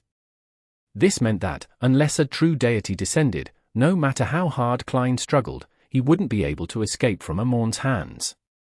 And this was the forsaken land of the gods. The only active deity was the true creator, and he wasn't too interested in Sapphira Castle. Although he had suspected that the Amon beside him had swapped with his actual body, Klein, who had experienced countless instances of hope, only to have them destroyed, experienced what was the ultimate sense of despair when he was truly certain of it. If it wasn't for the fact that the Tarot Club involved Miss Justice, Leonard, and company, as well as how he knew that Amon was best at deception, he would have admitted defeat and expressed his willingness to become his blessed. Isn't it normal to join the ranks of the opponents if you can't beat them? As he lampooned, a thought suddenly flashed through his mind. He recalled the words that Amon had previously said. "This?" His eyes lit up, and he completely calmed down. Looking at Amon, he leisurely stretched his body and said with a smile, "Kill me." Chapter 1166. Its name. Lightning once again lit up the desolate moors that were blanketed with greyish-yellow fog. It illuminated the spot where an angel-level battle had just happened, illuminating the calm smile on his face. Amon looked at him for a few seconds before nudging his monocle and smiling. "Can't you say something else? You seem to have found new hope." Klein's smile didn't change as he clenched his fist to his nose and stuck one hand into his pocket. "I just suddenly understood something. It turns out that it's not too demoralizing to play this game with your true body. On the contrary, this shows that you have no way of stealing my destiny." "Oh." Amon smiled as he spoke in a tone, as though he was looking forward to what Klein would say next. Klein laughed and said without any hesitation, "Otherwise, once I entered the forsaken land of the gods, you would have directly stolen my destiny and become the new owner of Sapphira Castle. Even if you want to play a game of escaping and obstructing, you could have waited until the main goal was achieved before doing so. That way, you wouldn't be taking any risks. And having lost my chance to resurrect and my original destiny, I'll put in an even greater effort into escaping due to my instinct to survive. Indeed, the god of mischief might do something that disregards danger, doing so in pursuit of excitement, but you're still the god of deceit." Having said that, Klein looked at the unperturbed expression on Amon's face and paused. "I know that you really have the ability to steal the destinies of others, but being capable of doing something doesn't mean that you'll do it. This requires a risk assessment, as well as weighing and analyzing the pros and cons. I believe that you don't wish to steal my destiny directly. That will make you bear the burden of everything brought about by Sapphira Castle. You have to resist the trauma of the resurrection of its original owner. Even for a king of angels like you, this is also very dangerous. If you aren't careful, you can perish. Therefore, you want to find a loophole, you want to get Sapphira Castle without suffering the negative effects. And this requires my permission." When he said that, Klein thought of the experience of getting hit by computer viruses in his previous life. Those viruses would always pretend to be normal and cheat him into giving him permission. This was somewhat similar to the current situation. After hearing Klein's words, Amon looked at him without a word. Instead, he'd calmly adjusted the crystal monocle. Klein smiled and continued, "From the moment you parasitized me, you've been setting up a huge scam. On the one hand, you've given me the option of becoming your blessed, telling me that your true body can withstand my destiny, causing me to bear a heavy psychological burden. In the subsequent journey, you constantly made me see hope before destroying it. From time to time, you'll give me a time limit, making me unknowingly seize an opportunity and catch my breath. Then, you suddenly shorten the trip, disrupting my plans. Finally, you reveal the card that you're the true body, sending me into the abyss of despair, so as to destroy my will and dismantle my mental defenses. I would completely break down and choose to become your blessed, and agree to that hidden transaction. After hearing everything in silence, Amon suddenly laughed and raised his hands to gently clap. Perfect deduction. However, you seem to have missed a problem. What I said was to see my real body at a sufficiently safe place. Then, your destiny will be taken away. Now that we haven't reached our final destination, I naturally won't take the risk. Klein's expression sank slightly before he relaxed again. I'm looking forward to how different the developments will be there. He responded to Amon in his style. The genuine King of Angels adjusted his monocle and pointed to the side with a smile. Soon. We'll arrive in less than half a day. How long is that exactly? Klein instinctively lacked trust in Amon's vague descriptions. Amon scratched his chin and chuckled. Half an hour. Klein turned his head to look in the direction where Amon had pointed. He only saw deep darkness, nothing else. A bolt of lightning streaked across the desolate moors, but even farther away was a thick greyish-yellow fog. Backland, Emperor's Borough, in the Hall family's luxurious villa. After 2 days of chaos, Audrey's life finally regained some peace. This made her even more curious about the truth behind the king's assassination. Considering how Mr. Fool had seemingly hinted that the tarot gathering would be cancelled today, Audrey decided to pray to this existence in advance and establish a connection with the world German Sparrow to figure out the corresponding situation. The moment she glanced at Susie, the golden retriever immediately walked out of the room, closed the door with her leg in passing, and sat outside. Audrey sat down, took on a prayer pose, and recited in ancient Hermes. The fool that doesn't belong to this era. Backland East Borough, inside a 2-bedroom rental apartment. Do you think there will be a gathering today?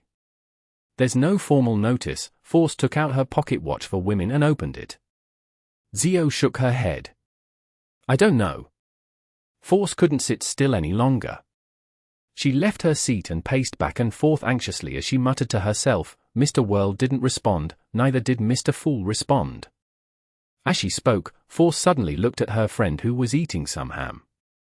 She hurriedly said, Zio, why don't you try praying to Mr. Fool and ask if the gathering will be held as scheduled today? Zio frowned slightly as she put down her fork and nodded. Okay. She also found the situation a little strange. She clasped her hands and held them under her chin. Zio took a deep breath and said in a low voice, the fool that doesn't belong to this era. Backland, North Borough, underground of St. Samuel Cathedral, in a room behind Channy's gate. Emlyn White woke up, feeling puzzled over the dream he had. He had apparently dreamed of the sanguine ancestor, Lilith. In his dream, he was trapped in a castle covered in red grapevines, one he couldn't escape from no matter how hard he tried. Later, through a narrow window from high above, he saw the crimson moon outside and a pair of bat wings that covered half the crimson moon. In the legends of the Sanguine, this was one of the symbols of the ancient goddess, Lilith. Right on the heels of that, Emlyn flew up high in excitement, attempting to open the narrow window. At the bottom of the glass, he found a tarot card. On the surface of the tarot card was a lad dressed in gorgeous clothes. He was wearing splendid headgear with a stick over his shoulder. There was a bindle hanging on the end of the stick, and a puppy was following behind him. The Fool card. At this point in his dream, Emlyn naturally woke up. As a sanguine viscount, he had the ability to perform a basic analysis of dreams. It must be because of my current situation that this dream appeared. That star actually didn't deliver any human blood to me. I am indeed the target of the ancestor's benediction. She is hinting to me that if I wish to escape from my predicament, I have to obtain help from Mr. Fool. What day is it today? Forget it, I'll just pray. That way, I can leave as soon as possible. Emlyn sat up with hope as he piously chanted, the fool that doesn't belong to this era. Above the grey fog, the three crimson stars that corresponded to justice, judgment, and the moon began to expand and shrink, emitting light to create ripples. They merged into the dark red tide that originally existed, causing the shock waves in the mysterious space to instantly intensify. Amidst the quake, the tide flooded the ancient and majestic palace, lighting up one mysterious symbol after another behind the 8 seats on the long bronze table. This brought a new halo and resonance, accompanied by a buzzing sound. At the end of the long, mottled table, the back of the fool's seat lit up as well. The complicated symbol formed by the contorted lines and pupilless eye kept extending outwards, becoming layered and extremely three-dimensional. The dark red tide was attracted over and formed a figure on the high back chair belonging to the fool. This figure wasn't stable enough. It distorted and scattered from time to time, hardly capable of maintaining its form. On a desolate moor covered with greyish-yellow fog, Klein paused for a moment and looked up at the lightning that streaked across the sky. He then retracted his gaze. Holding the lantern in his hand, he followed beside Amon, deep into the endless moors. The more the man and the king of angels proceeded, the more ravines the ground had. Similarly, their depths became more and more exaggerated. About 10 minutes later, another bolt of lightning streaked across the sky. Not far away, Klein saw a single-eyed giant with a bluish-black pupil, pacing back and forth. It towered tens of meters. His body was covered in traces of rotting pus. His eye was sunken and lifeless. It was obvious that he was dead. However, he continued wandering around. Greyish-yellow gas emanated from his body, interweaving in midair to create the fog over the moor. The greyish-yellow fog that enveloped the vast moor was actually generated by this bluish-black giant. The youngest son of the giant King Ormir, the god of glory, Bladel. He publicly cursed my father and was punished to forever roam this area. Of course, he has long died in the cataclysm, but he still wasn't able to free himself. Amon looked at the giant and smiled. If I hadn't stolen the corresponding damage dealt to you, you would have been contaminated by the fog created after Bladel's death. You would become a cursed entity that roams this area. Do I have to thank you? Suddenly, Klein felt like he had entered a myth. With him in tow, Amon continued forward. Soon, they approached the bluish-black, single-eyed giant. There was an extremely deep ravine on the spot where the giant was loitering about. As the lightning flashed, a thick and vast greyish-white building appeared at the bottom. With just a glance, Klein's eyelids twitched slightly as he recalled the scene he saw when he was divining the unshadowed crucifix. If he remembered correctly, this should be where the ancient sun god, the city of Silver's creator, Amon and Adam's father walked out from. Is this the safe place that Amon mentioned? Klein's heart sank. At this moment, the pointy-hatted, monocled Amon walked to the edge of the ravine. With his back facing the greyish-white building, he spread his arms slightly and said with a smile, "This is the holy land where my father was awoken. Buried in it is the history I wish to seek. My father told me that this place has an ancient name, called..." As a streak of silver lightning tore through the sky, the black-robed Amon paused as he widened his arms, saying with a solemn tone, "Chernobyl." Chapter 1167. When the Stars Are Righ. Chernobyl. Upon hearing Amon's words, Klein's first reaction was one of shock. Back when they were approaching the bluish-black, single-eyed giant, he had come up with many possibilities, but he never expected to hear such a name. This was akin to seeing a machine gun appear in an ancient oil painting, or a novel's plot appearing in a scientific paper. It was filled with unbelievable contradictions. In the next second, he thought of the funny matter about how the ancient sun god had used his rib to create dark angel Sasria but had named his eldest son Adam. He instinctively believed that the current situation was similar, and he couldn't help but laugh. To have Amon, who was so powerful that he was almost a bug in the real world, a king of angels who always wore a sinister smile on his face, speak the name with such seriousness and solemnity, it made Klein unable to hold back his laughter. Besides, he had no intention of controlling himself. It's best if he gets angry from the embarrassment and kills me. The reason Amon is this way today has largely to do with the ancient sun god's method of upbringing.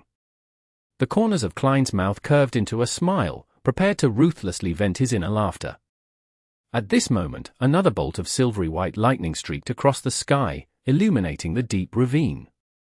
It made Klein once again see the greyish-white building at the bottom. This was a building that was completely different from the current style of the fourth, third, and even the second epoch. Thump!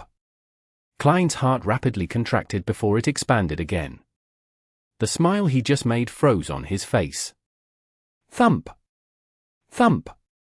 When he heard his own heartbeat, he suddenly had the common sense he had regarding the present world appear in his mind. 12 months a year, 365 days a year, has leap years. 24 hours a day, 60 minutes a day, 60 seconds a minute. It's confirmed to be a planet. There's a sun and a moon in the sky. Badump! Badump! Badump!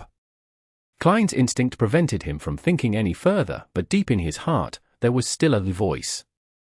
Could it be that I've never actually transmigrated? I've always been on Earth the entire time, but I've been hanging from the door of light above the grey fog for too long, making me truly not belong to this era. As this thought formed, many details that didn't catch his attention spewed out like a volcano in his mind. To the easternmost front of the Sonya Sea, before entering the ruins of the battlefield of the gods, there are rotting and crumbling steel buildings around the ancient well. They appear to be left behind by humans. The northern and southern continent are overall very similar in shape to that of North and South America.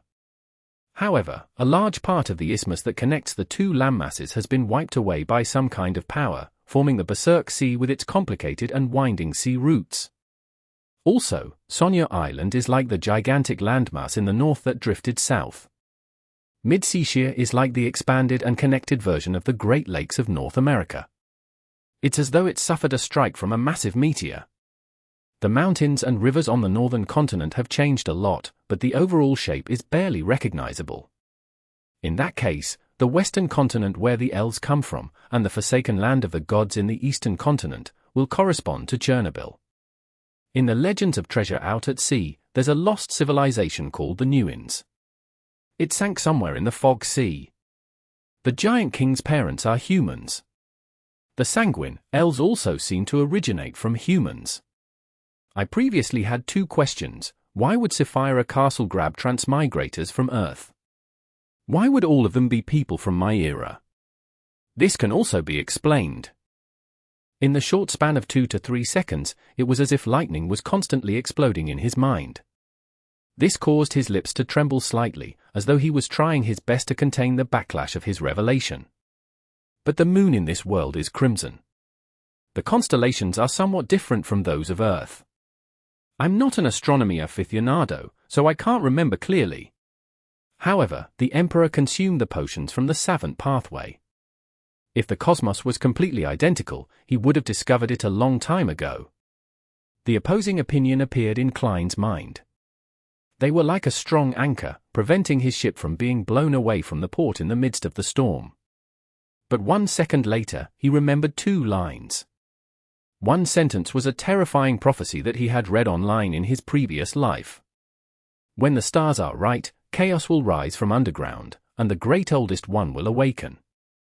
The other was, "Be careful of the moon." That prophecy wasn't randomly made up. When the stars are right. So, this resulted in the previous discrepancies? Klein almost ignored Amorn in front of him. Even his body began to tremble. He used a great deal of strength before he sighed inwardly. Perhaps, I've never left my hometown, but I will never be able to return home. Just as he came to this understanding and realization, the greyish-white fog silently appeared in front of him. This time, he directly stood in front of the waning forest, which corresponded to the end of the first epoch and the early stages of the second epoch.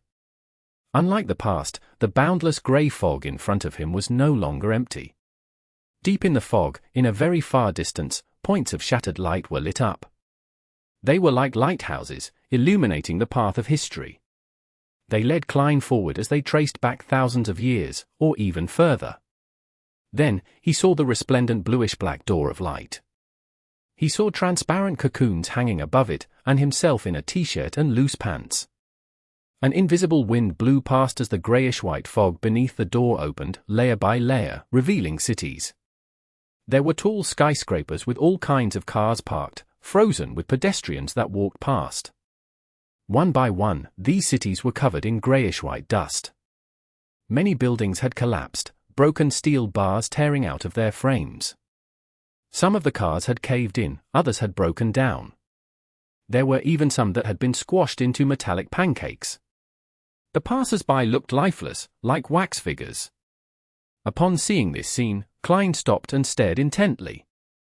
He knew very well that this world was Earth.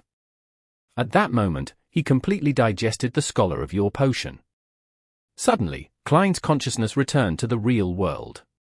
He realized that his connection with Sapphira Castle had strengthened. Amidst the buzzing sounds, the resonance generated by the prayers of the Tarot Club members grew in intensity. Previously, he could use them to vaguely sense Sapphira Castle above the grey fog and see that the Klein at the Fool's Seat was trying to establish some sort of connection with the dark red, warping figure that was about to take form. In an instant, he came to a realization. There was no longer a need for him to chant the incantation or take 4 steps counterclockwise. With a mere thought, his spirit body could enter Sapphira Castle, becoming one with that figure. This was undoubtedly the best opportunity for him to escape. He couldn't be bothered to marvel at the fact that this world was Earth. Believing that Amon definitely didn't know of such a development, Klein immediately thought of jumping straight towards Sapphira Castle. At this moment, the corner of his eye reflected the pointy-hatted, monocled, classic mage-robed Amon curled his lips into a smile, one that spoke of endless joy. Klein's mind suddenly exploded as all his thoughts were occupied by the crazy raving from Amon. "You're right. I didn't want to steal your destiny, bearing the burden while becoming the new owner of Sapphira Castle. You're right. This was a scam that has been going on since the beginning. However, the core of this scam was to make you think that me giving you hope and destroying it was to break your will and make you agree to become my blessed. If I hadn't specially changed my clothes when I entered the forsaken land of the gods, as well as my accidental use of error powers, would you have been so sure that my true body was already here? Could it be possible that the god of deceit doesn't understand that changing one's image would expose many problems?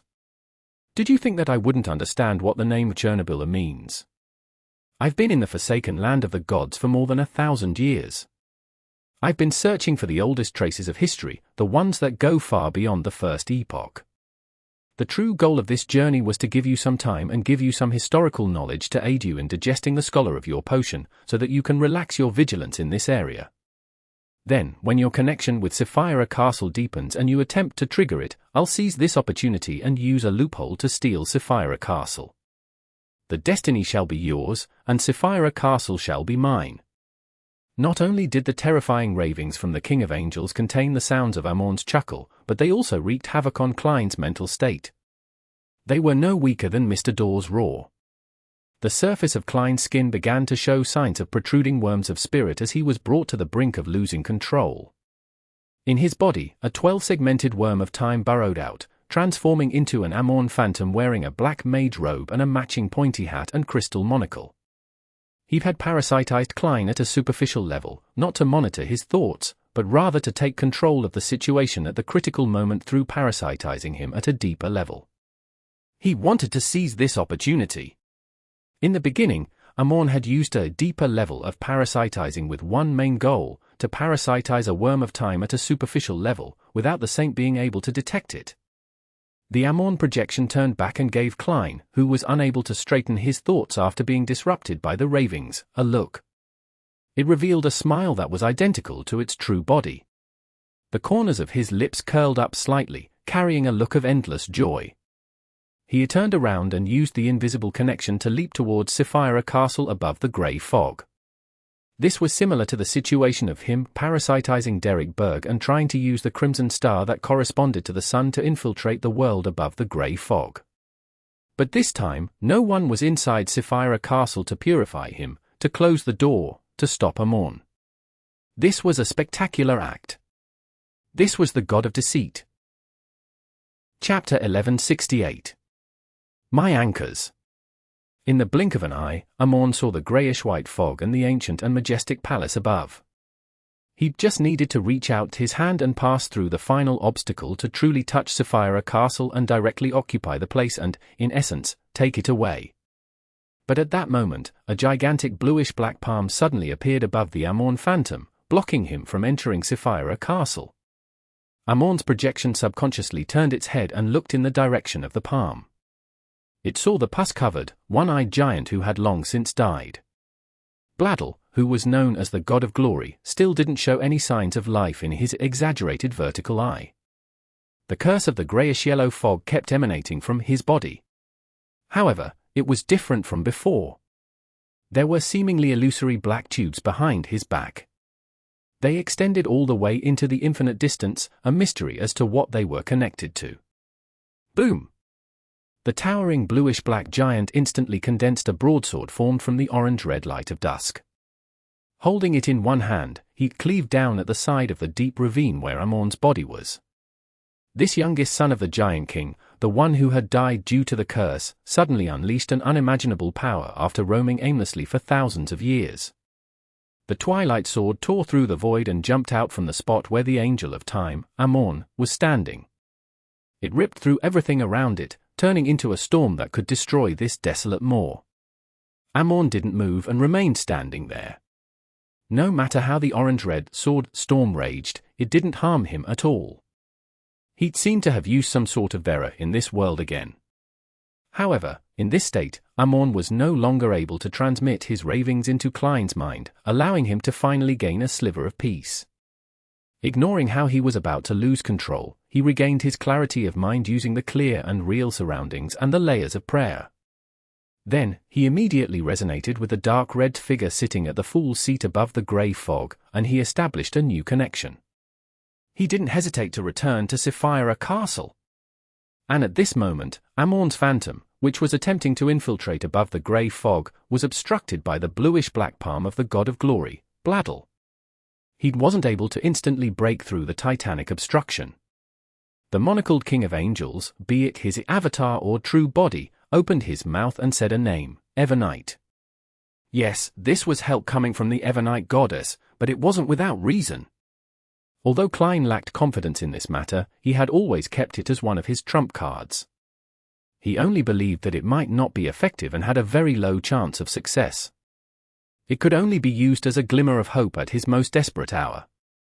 After entering the forsaken land of the gods and obtaining some space to think on his own, he worked hard to find resources available to him that could be used. Then, he recalled something.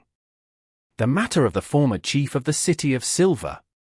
This demon hunter had attempted to switch to sequence 3 Ferryman of the Death Pathway, but he ended up turning into a monster inside the mausoleum he built. This anomaly was related to illusory black tubes, and such a phenomenon had been seen from the Numinous sect's artificial death. In other words, the mutation of the former chief of the City of Silver was very likely related to artificial death. This indirectly explained something, that for some unknown reason, those that could influence the forsaken land of the gods, other than the true creator, included artificial death who had come to life to a certain level. And now, artificial death could be considered the Evernite goddess in some ways. Based on this reasoning, Klein suspected that the goddess could use the uniqueness of the death pathway to exert a low level of influence to some degree on certain things in the forsaken land of the gods. In addition, there were only 3 people involved in the matter regarding the former chief of the City of Silver. One of them was the current chief, Colin Iliad, the demigod elder, Waite Chermont, and shepherd elder, Lovia. They were either sequence for saints or an important believer of the true creator. It was impossible for them to be completely unaware that they had been parasitized by Amorn. As for the only person who received feedback from the escapade, it was Derek Berg, who was under the Fool's watch. He wasn't one of Amorn's parasites either. In other words, Amorn wasn't aware of the former City of Silver chief's abnormality involving the black illusory tubes. That was key. Therefore, even if he was able to guess that the Evernite goddess had obtained the uniqueness of the death pathway, causing the god of combat to have an intense reaction, there was no way for him to know that this would bring about unforeseen developments to the forsaken land of the gods. With this knowledge in mind, Klein consciously performed certain tasks, despite not having much confidence. In the city that believed in the Phoenix, he didn't take away the remaining death pathways beyond the characteristics, hoping to leave a trail. After summoning Zaratel's historical projection, he didn't seize the opportunity to commit suicide immediately. On the one hand, he was afraid that Amon would still have the ability to stop him and affect his other arrangements, while on the other hand, he tried to use the summoning of the Servant of Concealment Oriona's projection to inform the Evernight goddess about the exact situation. After completing these two matters, Klein had no idea what the final outcome would be. He had mostly focused his attention on the fact that Amon's avatar had been replaced by his true body. When he arrived at his final destination and saw the roaming angel's corpse, he had just thought of something when he was distracted by Amon's introduction. It took him only until now to realize that the goddess had long gained some rudimentary control of this giant king's youngest son through the death pathway's uniqueness. She had been patiently waiting for an opportunity to use this cursed angel. And the concealment forces that filled the forsaken land of the gods helped her conceal the illusory black tubes very well. Suddenly, in the ancient palace above the grey fog, at the fool's seat situated at the end of the long, mottled table, the dark red figure that kept warping and scattering took the form of the scholarly Klein with his black hair and brown eyes. With just a thought, Klein's consciousness and spirit body had returned to Sapphira Castle. Following that, he used the close connection between his body and Sapphira Castle, together with the prayers of the Tarot Club members, to amplify the resonance effect. He then saw himself, glazed eyes, on the brink of losing control. He saw Amon's projection which had circled around the bluish-black palm using an error. The monocled Amon raised his head, making eye contact with Klein, who was seated at the fool's seat. Klein beckoned for the sea god scepter and raised it. The entire grey fog boiled as the entirety of Sapphira Castle quaked. A vast amount of terrifying power gathered over, transforming into a torrent of lightning. The blue gems that lit up at the same time sent an illuminating light that surged down like a torrent, drowning Amon's avatars and his own body. A deep rumble of thunder echoed as the terrifying silver lightning tore everything it enveloped apart. Amon's projection disintegrated, and Klein's body was destroyed. He had finally succeeded in committing suicide. After completing this attack, Klein, who was high above the grey fog, immediately cut off the connection between Sapphira Castle and the real world, so as to prevent Amon's true body from creating any new accidents. Right on the heels of that, he began to wait for the miracle and waited for his resurrection. Beside the deep ravine which had greyish-white buildings at the bottom, Amon's true body adjusted the crystal monocle, stealing the curse that kept Bladel existing. The bluish-black giant immediately began to rot, quickly being reduced to bones. The illusory black tubes didn't persist, and they instead shrank back into the depths of the darkness. Dressed in a pointed hat and a classic black robe, Amon stood there. He raised his head and looked into the sky silently for a few seconds, as though he was looking at Sapphira Castle through the fog of history. Finally, he pinched the crystal monocle and muttered to himself as the corners of his mouth curled up. Interesting. In the ancient palace, at the end of the long, mottled table, Klein sat at the seat belonging to the fool. He carefully looked down at the greyish-white fog. He discovered that the beyonder characteristics that had been destroyed with his body had unknowingly entered the historical void. It fused with the worms of spirit from the past, turning them corporeal. As long as Klein willed it from Sapphira Castle, these worms of spirit would immediately be able to escape the fog of history and reform his body in the real world.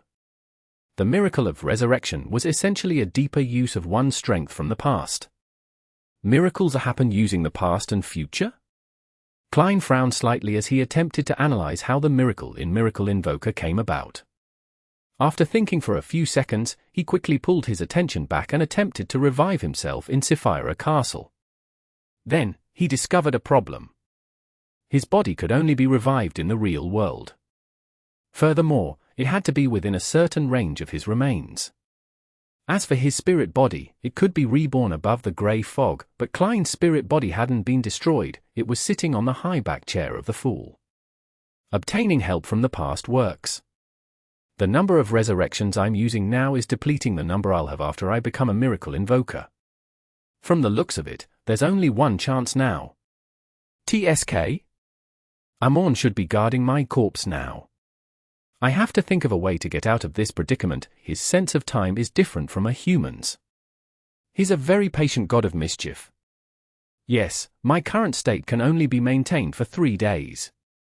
After that period of time, I won't be able to borrow powers from the past to resurrect. If it really doesn't work, I'll just abandon my body and become an undead. Klein's mind raced. Although he was somewhat vexed, he was in his most relaxed state over the past few days. He finally got out of that nearly hopeless situation. He looked at the high-back chairs that had symbols light up on their backs, as well as the burgeoning and contracting dark red stars. Klein exhaled and relaxed as he leaned back into his chair. He couldn't help but reveal a smile. These are my anchors. Author's note: this arc has finally come to an end. The whole story's origins was when I was reading the Chulhu myth. When I saw the line about the stars being right, I suddenly thought of this. We often say that Chulhu will awaken soon, but what happens if Chulhu has already awakened? For those who don't know much about Chulhu, it doesn't matter. Just treat this name as an evil god. After all, the corresponding deities were completely reconstructed by me. Chapter 1169. Klein S. The flashing dark red glow slightly warmed Klein's heart. He felt that he wasn't that lonely, and that someone still remembered him. As the illusory, overlapping sounds of prayers became clearer and clearer, turning increasingly real, noisy, and chaotic, he realized that Sapphira Castle was summoning him, and the resonance between the two was growing stronger. After all the members of the Tarot Club had completed their prayers, Klein had a vague feeling that he could enter Sapphira Castle at any time, allowing his consciousness to manifest there instantly. However, he was still obstructed by that one last obstacle. This problem was finally resolved after he completely digested the Scholar of Your potion.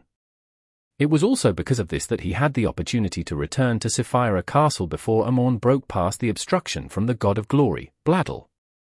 In just 2 short days, all the members of the Tarot Club have prayed. Generally speaking, there shouldn't be a coincidence like this. Some aren't problematic, but there are some that seem to have been affected by the goddess and will. I was lucky enough, so I naturally had a good development. After careful thought, he realized how unreasonable certain parts were, but this was something that could be explained, and there was no need to pay too much attention to it. After changing his seating posture slightly, Klein's gaze gradually darkened.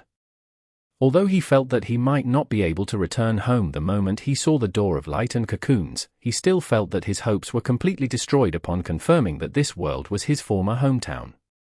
The light of dawn was swallowed by the darkness.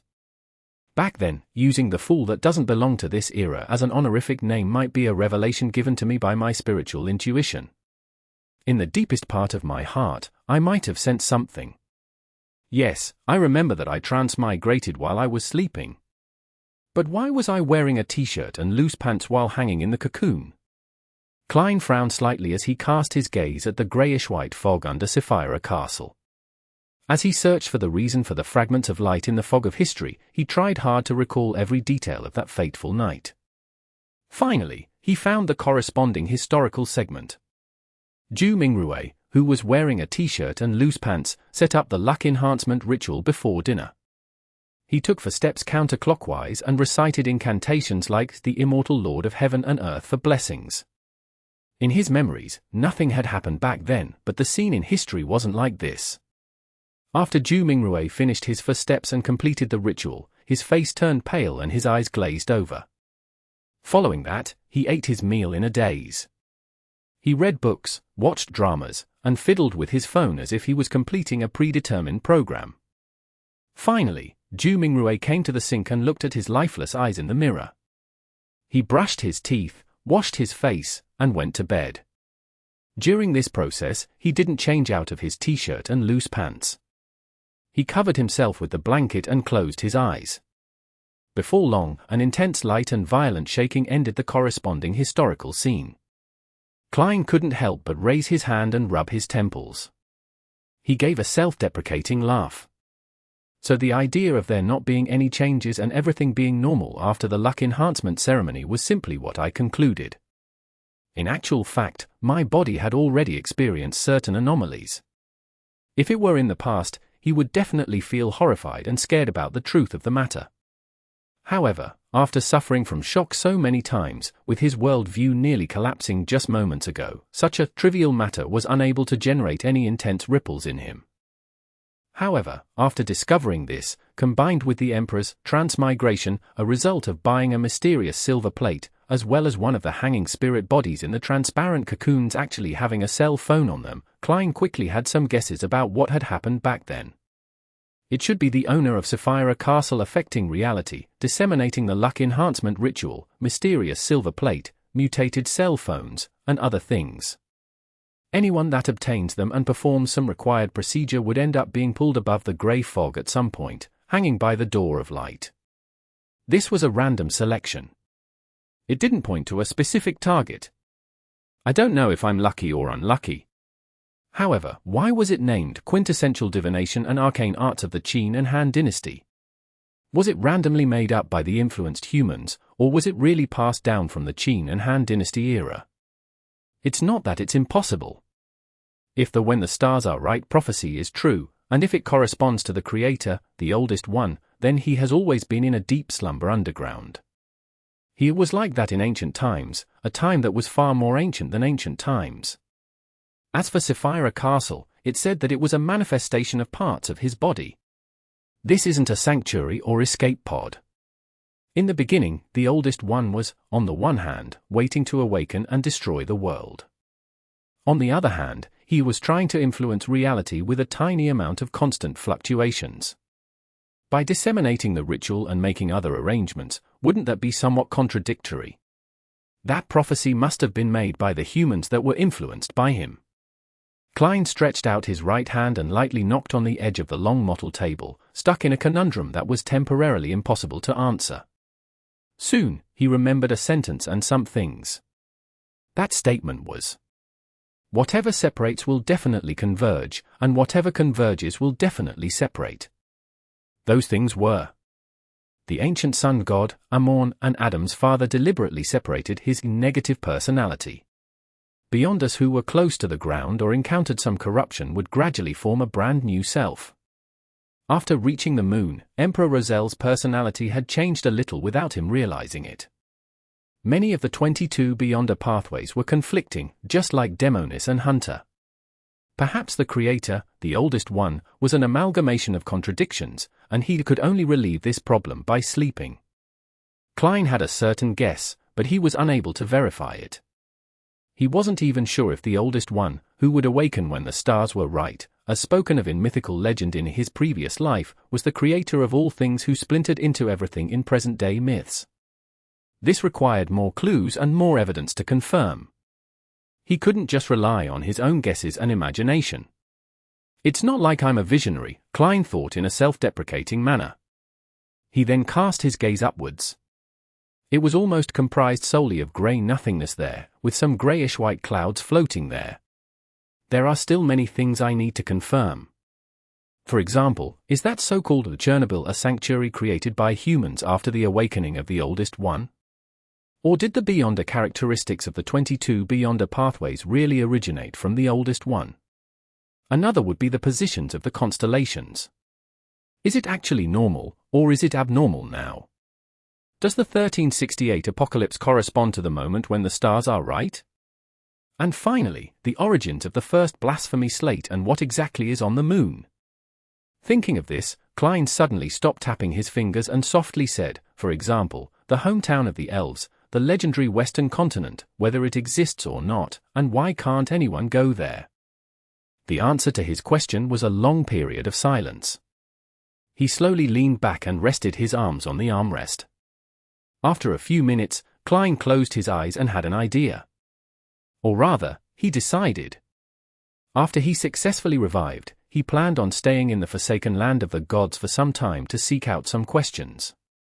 Just as Emperor Rozel had said, many of the answers were in the forsaken land of the gods. Blasphemer Amon had wandered here for more than 1,000 years to explore the history that surpassed the first epoch. Furthermore, if he kept heading east in the forsaken land of the gods, he might reach the legendary Western continent. Klein cast his gaze outside the ancient palace as he looked into the distance. To him, staying in the forsaken land of the gods for some time was also a type of strategy. At the very least, this would attract the attention of Amon, making him not need to mobilize his avatars in the outside world to search for German Sparrow in Lun or Backland. That would bring great danger to the people that he knew. Thankfully, the avatars of Amon who knew that I'm soft-hearted had been wiped out.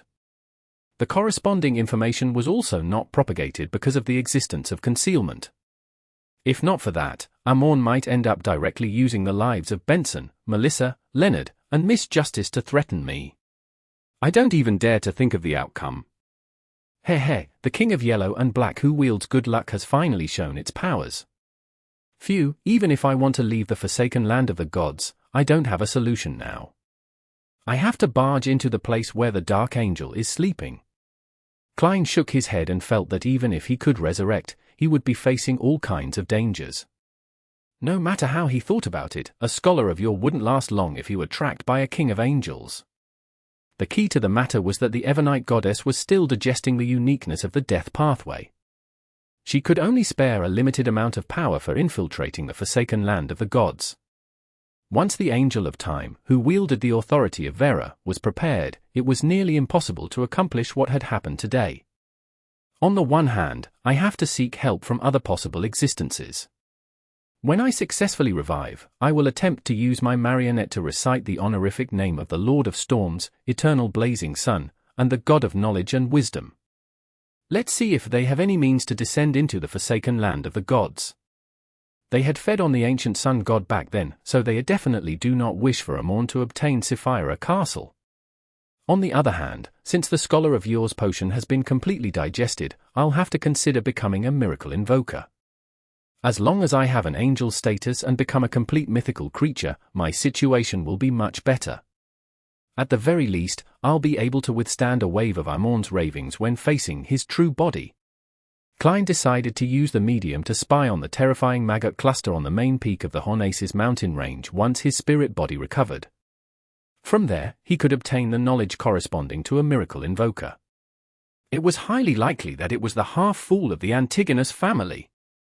After considering his future plans, he looked around and answered the crimson stars one at a time. The tarot gathering will proceed as usual today. He wanted to see if Hermit, Mr. Hanged Man, and the others could provide him with inspiration and allow him to be revived far away from Amon. Of course, it was necessary to use an ingenious excuse. After responding, the world above the grey fog became extremely quiet again. Klein sat at the seat of the fool, temporarily with nowhere to go. After a moment of silence, he leaned forward slightly and used his right hand to support his head, looking straight ahead.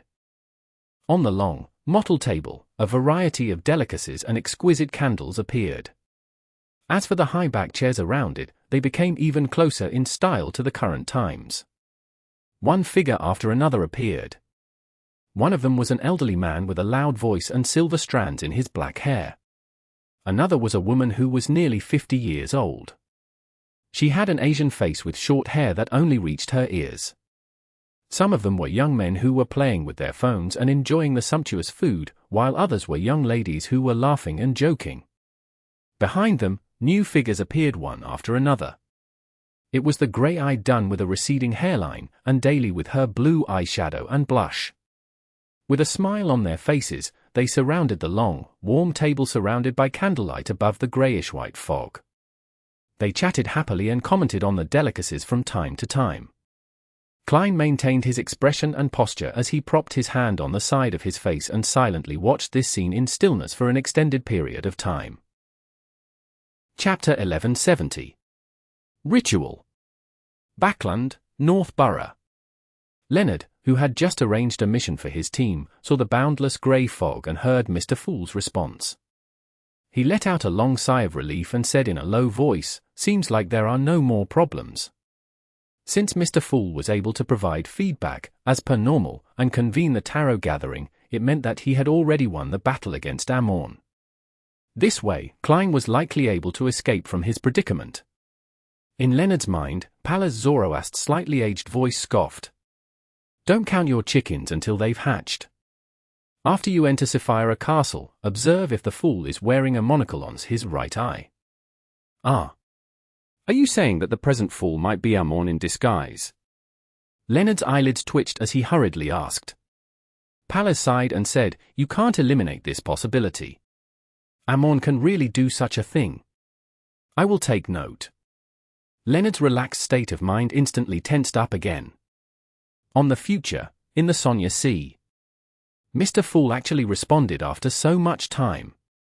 Does this mean that the World German Sparrow's disappearance had something to do with his plan?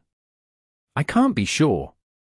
Perhaps Mr. Fool's lack of response during this period of time was to save German Sparrow. And now, he has succeeded. He didn't directly mention this matter. He is planning to let the world tell the story at the tarot gathering? After hearing Mr. Fool's voice, many thoughts instantly flashed across Catlear's mind. From Queen Mystic's letter, she suspected that George III's death was due to Mr. Fool's interference. The disappearance of the World German Sparrow was also an extension of this matter. Catlear's first reaction was to write to Queen Mystic Bernadette and tell her that German Sparrow has been found. However, after some thought, she suppressed her urge, and she prepared to participate in the afternoon's gathering. She wanted to know the details and figure out what she could and couldn't say before sending Queen Mystic feedback. Regardless, it seems like the matter has been resolved. The Admiral of Stars exhaled and sat by the window in peace as she took in the blue sky. In the periphery of a primitive forest on Sonia Island, Alger Wilson stood on a thin tree branch, looking at the port and the blue skies not far away. The strong winds around him swirled without dispersing as they affected the trees nearby. As the illusory greyish-white fog appeared, Alger was first delighted before he felt a little terrified. Mr. Fool only responded after quite some time. This means that his previous state was indeed a little abnormal. However, he has already recovered. He didn't respond to my loan request regarding the sun's unshadowed crucifix. He discovered my test and discovered a hint of my hidden thoughts. I can't do such things again in the future. Mr. Fool has only issued a simple warning this time. He might punish me directly next time. Thou shalt not test God. Thou shalt not test God. As his thoughts raced, Alger lowered his head and piously said, "Thank you for your kindness and forgiveness." Backland, inside the Hall family's luxurious villa. Mr. Fool didn't pass on my question to Mr. World. Is this because the tarot gathering will proceed as normal in the afternoon, and there will be time for us to communicate? Audrey realized certain problems from the delay in the response. Generally speaking, Mr. Fool's reply is very timely. It was more than 15 minutes this time. He was handling other matters, very important matters. Is it related to George III's death? Regardless, a 15-minute delay wasn't too serious a problem. Audrey quickly retracted her thoughts and felt much better. I'll know the truth from Mr. World later. I hope that this incident won't have any more serious consequences, other than a full-scale war. At the moment, war is already unavoidable. Northborough in Backland. Beneath St. Samuel Cathedral. Mr. Fool didn't say that he would help me. Emlyn White held a cup of red liquid and frowned slightly. He then interpreted the symbolic meaning of the response from another angle. Mr. Fool specifically emphasized that the tarot gathering will proceed as normal in the afternoon. He wants to tell me that the opportunity to escape from the predicament lies with a member? Could it be the star? In short, I should be able to leave this week. Emlyn had been taken into protective custody and kept behind St. Samuel Church's Channy's Gate, so no matter what happened in the outskirts of Backland, it was unlikely for it to affect him. Furthermore, it was impossible for him to suddenly escape from prison and head to places like the Blood Emperor ruins. Therefore, when Klein hinted to the other members last week, he hadn't been involved. In the Berg household in the City of Silver. Upon hearing Mr. Fool's response, Derek jumped up from bed, the excitement from his face was overflowing. Mr. Fool hasn't disappeared. Mr. Fool hasn't forsaken the City of Silver like the Creator did. He paced back and forth a few times, feeling the urge to immediately rush out of the room and head to the Twin Towers where he could tell the chief the good news. However, having had more than a year to mature, those experiences had left a clear mark on him. Finally, he calmed down and decided to attend the tarot gathering and obtain the promise of receiving the blessings before he sought the chief again. Perhaps, the lack of response during this period of time was a test of me, the chief, and the City of Silver, one said by Mr. Fool. He'd wanted to see if we would rapidly lean towards the fallen creator. It was unknown when Derek's thought processes had a hint of the Hanged Man's colorful thoughts. Of course, he didn't have any other thoughts because of this. From what he knew, it was very normal for deities to test their believers. Back then, the Creator had left behind many similar legends. Despite being done with his contemplation, Derek still couldn't sit still, and he continued pacing back and forth in his room. He had never felt such anticipation towards the tarot gathering in the afternoon. In the City of Silver, in the forsaken land of the gods, the afternoon was a relatively abstract concept. As there weren't enough labels to confirm the time, they could only use the frequency of the lightning to define day and night, without going into any finer details. Backland East Borough, inside a 2-bedroom rental apartment. After receiving Mr. Fool's response, Force couldn't help but laugh out loud. As a best-selling author, she had a rich imagination. Before Mr. Fool responded, she had already come up with one terrifying story after another. Mr. Fool had exchanged his death for George III's failure. Mr. Fool's ploy was discovered by the deities and was besieged. Mr. Fool's old injuries relapsed and he fell into a deep sleep. Without his blessings, the world German sparrow was being pursued by his enemies. These stories didn't develop in the same way, but the end was very similar. Force would once again succumb to the full moon's ravings, eventually losing control and becoming a monster. Phew. Force exhaled and said to Zio with a beaming smile, I just realized today that Mr. Fool is the most important man in my heart. Him. More importantly, you have to become a demigod as soon as possible and completely escape the curse of the full moon, Zio replied seriously. After joining the Tarot Club, she had learned of her friend's true situation. Yeah. Force nodded and said with a smile, in short, I need to drink a glass of wine to celebrate. Above the grey fog, inside Sapphira Castle. After calming down, Klein used cogitation to restore his spirit-body state. When I first learned cogitation, I was required to imagine something that doesn't exist in this world so as to replace what's on my mind.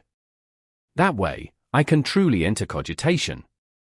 At that time, my first reaction was to outline an intercontinental missile from Earth, but I didn't succeed. I didn't think too much about it back then. Now, in hindsight, this might have already spelled certain problems. It's not something that doesn't exist in the world, but one that has been snuffed out in the fog of history. Klein rubbed his temples and naturally recalled a matter of the past. He immediately focused his mind and planned on obtaining the Miracle Invoker Potion formula before the Tarot Club. At that moment, Amorn was patiently guarding the spot where he had died. He could only stay in Sapphira Castle, so there was nothing else he could do. After some consideration, he grasped towards the exterior of the ancient palace and pulled an item from the grey fog's historical void. It was a black notebook bound with a hard paper cover. Paper! The Antigonus family's notebook. Sure enough. It's not a manifestation of the uniqueness. It's just that there are some powers left behind by the half-fool of the Antigonus family. Klein sighed and threw the notebook onto the long bronze table in front of him. This was because the content of the notebook might be problematic. He didn't intend to decipher the formula of the Sequence 2 Miracle Invoker through it. He was only using it as a medium for divination. Following that, Klein conjured a pen and paper and wrote a divination statement. The original owner of this notebook.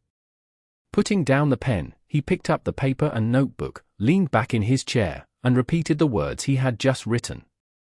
After repeating it 7 times, he entered a hazy dream. He saw a mountain peak that reached into the clouds. At the top of the mountain, there was a dilapidated towering palace that was separated from reality. In the palace, there were many places covered with moss and weeds. At the very end of the hall was a huge stone chair. Its surface was inlaid with dull gemstones and gold. In the middle, countless transparent maggots were huddled into a cluster as they slowly squirmed and grew, extending out like slippery tentacles covered in patterns. Unlike before, this time, Klein saw the monsters directly and clearly saw his actual appearance. The palace above the grey fog suddenly began to shake violently, and Klein's figure was hoisted up in midair. In the next second, his spirit body collapsed into numerous squirming worms of spirit that crawled all over the ground. Sapphira Castle immediately quaked, and everything returned to its original state. Klein's spirit body took form once again. He sat at the fool's seat and rubbed his temples before saying with a wry smile, "It really is the half-fool with the uniqueness." After he muttered to himself, Klein did a slight recollection before picking up the pen and began to write down the knowledge he had obtained from prying into the secrets of the mythical creature. Sequence 2, Miracle Invoker. Main ingredients: 1 heart of the dark demonic wolf, god of wishes, or the beyonder characteristic of another miracle invoker. Supplementary ingredients: 300 milliliters of dark demonic wolf's blood, 1 worm of time, 1 worm of star. Advancement ritual: return a piece of history that has been left behind to the present era. Chapter 1171. The third one. Let a piece of history that has been left behind return to the present era. Return, not reappear. The meaning of the two are completely different. It's not sufficient for me to write the true history of the fourth or third epoch and disseminate it to complete the ritual. Klein's right hand, which was holding the fountain pen, paused. He instinctively analyzed the contents of the Miracle Invoker potion. After some thought, he found something that perfectly matched the ritual's requirements. That was to let the people of the City of Silver escape the forsaken land of the gods and return to the northern and southern continents, allowing this history that had been left behind for 2,000 to 3,000 years return to the present era. This isn't any easier than escaping Amon's pursuit. The only way to leave the forsaken land of the gods is to enter the giant king's court and open the palace where Dark Angel Sasria is in deep slumber. This is the ancient sun god's negative personality. It's ranked first among the kings of angels and is known as the left hand of God, the deputy of heaven. He might even be stronger than the current Amon. Besides, his current state is being watched by the various deities. Yes, the more controllable aspect of this compared to my escape from Amon is that I can make sufficient preparations. Klein slowly exhaled and felt that there was a certain chance of completing the ritual. In fact, he knew very well that, even without him, the City of Silver would make repeated attempts to open the door to the giant king's residence and find a way to leave this forsaken land. It was as if they were moths darting towards the flames, even at the cost of death. No matter what, with my participation, the chances of success will definitely be higher than what it is now. Klein subconsciously wanted to open the door to the Dark Angel's slumber ground to attract Amon, creating chaos to offset the damage caused by the Dark Angel's awakening. This was a tactic he was rather familiar with. However, he eventually rejected this idea because it was too dangerous. After spending some time with Amon and finally seeing the level of a king of angels, Klein instinctively began to fear these terrifying existences. He no longer wanted to use the conflict between them to create chaos. Just their existence alone could cause irreparable damage to the surrounding Beyonders and the entire region. Under such circumstances, trying to rely on them to create a chaotic situation was no longer tottering on the edge of the abyss. If one wasn't careful, they would fall into the abyss and into eternal damnation. Therefore, it was best not to try. Unless he had no other solution, to the point of escaping being just his wishful thinking, Klein didn't want to make such an attempt. Indeed, a portion of a miracle invoker's beyonder powers comes from history, which is why there's a ritual requirement like this. How did the other scholars of your complete it? Looking at the parchment on the long bronze table, he thought of a possible solution from another angle. If it were me, the only solution I can think of is to isolate some people or history from reality. Only when they are forgotten will I allow them to return to the present era. This might take centuries, or even longer. What an evil act. Hey, it reminds me of the peach blossom spring. Those people living in utopia away from the outside world share some characteristics. After some thought, Klein believed that the difficulty of this ritual for scholars of yore was whether they could survive until the ritual was held.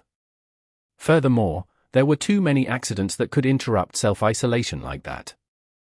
The forsaken land of the gods has perfectly resolved these issues, but it also brings with it greater problems. Dark Angel Sasria. What is the condition of this heaven's deputy right hand now? Is it related to the resurrection of the ancient sun god? The level involved in such a matter has already reached the ceiling of this world. Why am I always involved in such matters? Klein gave a self-deprecating laugh. He could roughly guess that this was due to the destiny Sapphira Castle brought him. After all, blasphemer Amon was unwilling to shoulder such a destiny. Retracting his wandering thoughts, he focused his attention back onto the miracle invoker potion formula. The Worm of Star is from the apprentice pathway? The supplementary ingredients contain 3 high-grade spiritual materials of the 3 neighboring pathways. I've already made the Worms of Time into Fate Siphon charms. There's no way to restore them. Let Leonard's grandpa lend me another one? How can that be called lending? I'm going to use the upgraded version of a yesterday once more charm to exchange for it. Where should I find the Worm of Star? There aren't many demigods from the apprentice pathway that live in the real world. The Aurora Order's Saint of Secrets, Botis? However, I'm stuck in the forsaken land of the gods and can't deal with him. All I can do is ask Hermit and Queen Mystic for help. At the same time, I have to urge Miss Magician to become a traveler as soon as possible. Yes, I can also get her to ask her teacher where Worms of Cosmos might be. There's actually only one main ingredient. It's either the heart of the dark demonic wolf or the Beyonder characteristic produced by other miracle invokers. It's no longer 2 as 1. Yes, that also means that, at this level, there are very few scattered characteristics. They've all gathered. The dark demonic wolf is also known as the god of wishes. That's a standard angel, a subsidiary god. If I can't find any materials that can be used, wouldn't I be slaying a god? The level of an angel can already be considered a hidden existence. There's a fundamental difference from being a sequence 3. Just thinking about it makes me scared. After making a list of helpers that he could rope in, he felt a lot more at ease. He had a feeling that he no longer feared his debts when they reached a significant amount. He lifted his right hand that was holding the fountain pen, and he continued to record what he had previously learned. Most of this was something he already knew, and he could only use it as a reminder. Finally, he wrote down incomplete information in the corner of the parchment. Sequence 1, Attendant of Mysteries. Main ingredients, 1 Attendant of Mysteries beyond a characteristic. This piece of information meant that Sequence 1 Beyonder characteristics were difficult to obtain through other means, with only 3 to choose from. One of them is on the half-full on the main peak of the Hornacis mountain range. It's with the uniqueness. The other is with Zaratul. There's still one more. According to what Leonard said, the true creator has clues to its location. Where could it be? Yes, Little Sun and the rest had hunted shapeshifters in the northern city ruins, Nois. There seems to be a high-level existence of the seer pathway lurking there. I wonder if it corresponds to Miracle Invoker or Attendant of Mysteries. Klein gradually had a thought, and he planned on visiting Nois for a preliminary investigation after he resurrected and escaped Amon. After digesting the knowledge he had gained, he summoned his golden pocket watch from the junk pile and opened it to check the time. Before he destroyed the Blood Emperor's ruin, he had sacrificed many things that he didn't need in battle above the grey fog to prevent any damage. Despite that, he still lost quite a bit after the battle and his eventual suicide. Furthermore, they were all extremely valuable. Just the thought of it made him almost lose control. Grozel's Travels, Death Knell, Creeping Hunger, Fate Siphon Charm, Flaring Sun Charms, Marionette Coners and his equipment, Marionette Inuni and his 2 rings, and the Adventurer's Harmonica. No, I can't think about it anymore. Thankfully, I had thrown Azic's copper whistle above the grey fog ahead of time. Thankfully, I can still summon the historical void projections of these items. They're just accompanying me in a different form. Probably not for Grozel's Travels. Klein's temples throbbed as he couldn't help but feel heavy. He sighed and seriously mourned over the items, especially the mystical item that had accompanied him for a long time, Creeping Hunger. After a long silence, Klein forced his attention back to the present. As he waited for the tarot gathering to begin, he casually thought about the ancient sun god and the other matters such as Chernobyl. Suddenly, he frowned slightly. Since this is my hometown, there have never been transmigrators. They're all ancient humans that were released by Sapphira Castle. Then, do places like the Chaos Sea also have similar existences? Was Chernobyl converted into a sanctuary? According to what Amon said, and what I saw in my divination, the ancient sun god had indeed woken up in Chernobyl. Then, is he a transmigrator released from Sapphira Castle, or a survivor of a sanctuary? If it's the latter, who's the third person inside the cocoon? Upon thinking of this, Klein was alarmed as his pupils dilated slightly. He already had a certain guess about the history of the elves. It likely had nothing to do with Sapphira Castle. This way, he still couldn't find the correct corresponding identity of the third, or more correctly, the first transmigrator.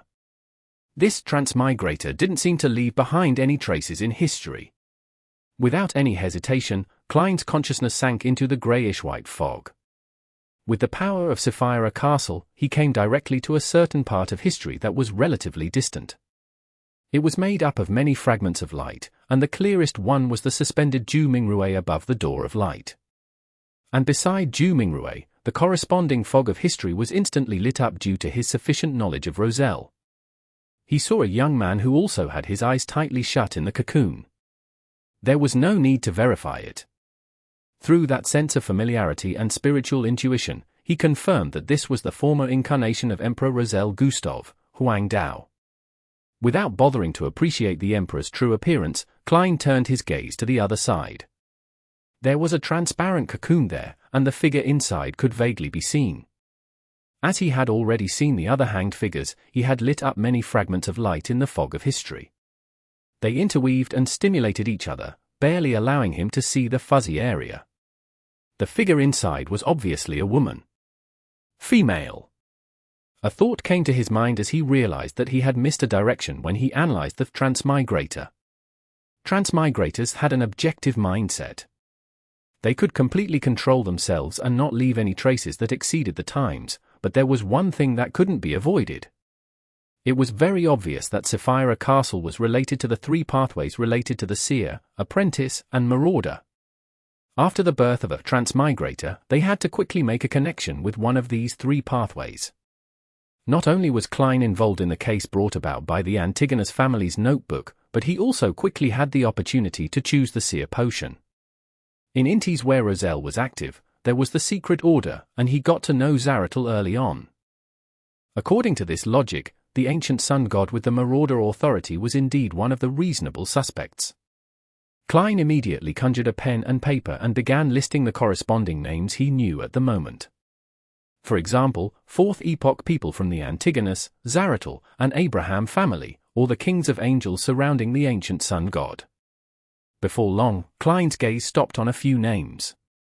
The first person was none other than the ancient god, Phlegria, who clearly had the authority of seer. Behind him was his subsidiary god. The god of the dead, Salinger, and the goddess of misfortune, Amanases. The latter was also known as the Evernight goddess. Chapter 1172. Unperturbed. Klein stared at the parchment in front of him for a long time without moving. After a while, he gently tapped the edge of the long mottled table, causing all the items that he conjured to disappear. He summoned his golden pocket watch and opened it to take a look. He sent a message to Little Sun, informing him to prepare to participate in the tarot gathering. About 1,000 heartbeats later, dark red beams of light rose from the two sides of the long bronze table, condensing into different figures on different high-back chairs. Without any gaps in time, all the members of the tarot club looked at the figure sitting at the very end who was shrouded in grey fog. Seeing that Mr. Fool wasn't wearing a monocle, Leonard inwardly heaved a sigh of relief. Then, he turned around and looked at the bottom of the long, mottled table to confirm the situation of the world Klein Moretti. Similar to him, Kat Lear, Audrey, and Force instinctively turned their attention to the world German Sparrow after seeing Mr. Fool. One of them knew that the world was in a dangerous situation and could only seek Mr. Fool's blessings. Another had failed to receive any feedback for 2 days, and she suspected that German Sparrow had really been embroiled in the matter regarding George III, with something definitely having happened during that time. The final one knew that George III's matter was extremely risky, and was a little worried that Mr. World would suffer serious injuries.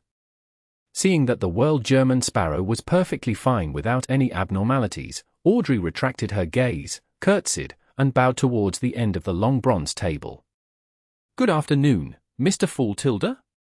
With the world situation becoming even more chaotic, she felt a little comforted by the fact that the Tarot Club could still maintain its original state. This significantly improved her mood. After the Tarot Club members bowed under Miss Justice's lead, the Fool Klein nodded slightly, indicating for everyone to sit down. Then, he slowly surveyed the area and smiled. "It seems all of you were very concerned whether today's tarot gathering would proceed as usual." Upon hearing this, Alger's heartbeat sped up as he heard thumping sounds. Without a doubt, he believed that Mr. Fool was referring to him, and was giving him a gentle punishment. In other words, he had given him a chance to repent. Alger lowered his head and said with a trembling voice, "We weren't pious enough and thought too much." "Ah? Why is Mr. Hangman apologizing on my behalf?" Force, who had instructed Zio to ask Mr. Fool if the tarot gathering would proceed as scheduled, was stunned for a moment before she gave up on thinking.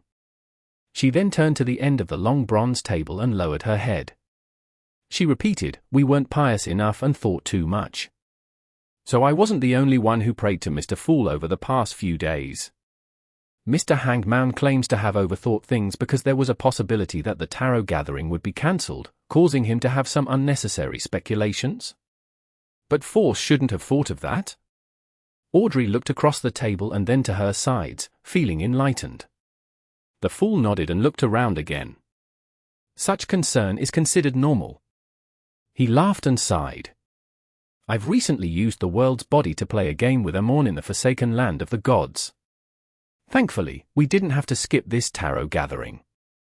Everything he said was the truth, but what the others would decipher from this information was definitely far from the actual situation. And this way, even if the news of the World German Sparrow being equal to the Fool was released, the members of the Tarot Club would only sneer in their hearts that Amorn was trying his deceitful tricks again. To have a period of time that the world was equal to the Fool didn't necessarily mean that the world was always equal to the Fool. A portion of the truth was also a lie. Played a game with Amorn. Old Man's guess was right. Mr. Fool was deliberately using Klein to bait blasphemer Amorn. From the looks of it, he'd had obtained a rather satisfactory outcome, allowing Amorn to suffer a terrible loss. Leonard, who had long come up with speculations, felt that this was completely in line with his expectations and didn't doubt Mr. Fool's words at all. Mr. Fool didn't reply for 15 minutes because he was in a critical moment battling Amorn? He has already recovered to such a state? Audrey was pleasantly surprised and shocked when she heard that. For some reason, she felt a strong sense of honor. Alger could also tell from Mr. Fool's words that he had taken another step towards his recovery. He was actually able to hold the upper hand against a king of angels. This made him even more frustrated at himself for having doubts and testing the Fool. Mr. Fool had hinted in advance that the tarot gathering might be cancelled because he had long predicted that there would be a conflict between him and Amorn. In fact, it's even possible that he had taken the initiative to create this episode by setting up a trap for Amorn. Alger instantly made many connections and felt that there was no way he could hide his thoughts in front of such a high-level existence. He warned himself once again, "I can't do such things again." So Mr. World didn't provide any feedback because his body was being used by Mr. Fool to resist Amorn. That king of angels, Amorn, is truly powerful. Mr. Fool actually needed to personally take action. Force and Zio exchanged looks, not having any more doubts about their previous questions. Catley roughly understood the reason why the world had disappeared. She also guessed that the messenger who had the contractual ties with the world likely wasn't able to enter the Forsaken Land of the Gods. At the same time, she was surprised by the appearance of a king of angels appearing on stage in the present times. She felt that this was one of the signs of the apocalypse. Emlyn wasn't aware of what happened recently. He merely looked at everyone with a somewhat blank look. For some baffling reason, he felt that he had been locked behind Channy's gate for far more than a week or two. Perhaps it had been a month or two, to the point that he felt like he no longer had a grasp over the current situation. Mr. World has come to the forsaken land of the gods. Did Mr. Fool use his body to engage in a battle with that terrifying Amorn? Derek was first alarmed before he felt a strong sense of joy. This meant that the City of Silver's next exploration would receive tremendous help. He immediately looked towards the end of the long bronze table, and he blurted out, "Honorable Mr. Fool, the chief wishes to receive your blessings for a ritual. Are you agreeable to such a request?" Having long learned of this from his prayers, Klein nodded slightly and said, "Sure." After receiving his promise, Derek couldn't help but smile. For a moment, he didn't know how to express his gratitude. 2 seconds later, he lowered his head and said loudly, "My faith lies only with Mr. Fool." The fool nodded and turned to look at Hermit. He warmly said, "What questions do you have this time?" The Queen didn't say anything in her letter. Katlia was taken aback as she decided to first ask something she wanted to know. After all, she could still ask several questions. She deliberated for 2 seconds before saying, "Honorable Mr. Fool, what's the truth behind George III's death?" The moment the hermit said that, Justice Audrey and company immediately focused their attention. This was exactly what they wanted to know. Amongst them, the star Leonard had a certain level of understanding over the matter. He was more concerned about the deeper reason behind this incident. And among the members of the Tarot Club, the only one who was more confused about the situation was Emlyn. His mind was filled with thoughts like, what, and what happened? He hadn't even read the newspapers recently, so he didn't know that King George III had been assassinated. As for the son, although he wasn't sure why George III died for no reason, he didn't care at all. The fool Klein smiled and said calmly, George III wanted to become the Black Emperor. And for this reason, he dug up the Tudor ruins, engaged in human trafficking, and created the Great Smog of Backland. He initiated a war, allowing the Faceac airships to bombard Backland. Unfortunately, he failed at the final ritual, and the secret mausoleum he needed for the ritual was destroyed. He briefly described the entire incident in the calmest tone he could make, doing so without mentioning what he had done. It would be beneath Mr. Fool to explain the situation on his own accord. The Great Smog of Backland. The airship raid. This was all done by George III to become a god? Audrey's eyes widened as she instantly recalled the two things she had experienced before. Suddenly, she understood why the world German Sparrow wanted to stop George III from becoming a god. She knew that he was a gentle and kind gentleman, and he would definitely not allow the culprit behind these two tragic cases to go scot-free. If it were me, I would also have thought of doing so, but I would hesitate and be stopped by the possibility of ill developments. As for Mr. World, he is firm and decisive. This is a matter that involves the deities. Yes, there should also be the will of Mr. Fool in this matter. Audrey glanced at the world German Sparrow, who was sitting silently at the other end of the long, mottled table. She nodded slightly to express her agreement. Black Emperor. George III wished to become a god? This? Yes, Mr. Fool has the Black Emperor card of blasphemy. German Sparrow was previously investigating the matter of the Great Smog and human trafficking. Indeed, all of these are connected together. There was actually such a secret hidden behind it. From the looks of it, Mr. Fool's goal has been achieved. His plan has succeeded. Therefore, he has taken one more step towards his recovery. He can now face off with a King of Angels head-on. The more Alger thought about it, the more fearful and spirited he became. He felt that, despite knowing of some clues ahead of time, he was completely unaware of Mr. Fool's setup. Amidst the shock experienced by Leonard, Force, and the other members of the Tarot Club, Katlia, who already had a premonition, suppressed her emotions and decided to ask another question. Honorable Mr. Fool, what's the attitude of the 7 deities regarding this matter? Chapter 1173. Advice. Good question. The fool Klein inwardly praised her, and he explained by using the Red Angel Evil Spirit's explanation in his own words. The 7 deities wish to have a Black Emperor, but they are not unanimous in their candidate for the Black Emperor. When George III successfully obtained the ticket to becoming one through secret preparations, the 7 deities had no choice but to accept it, regardless of whether they approved of Sim or not. So that's the situation.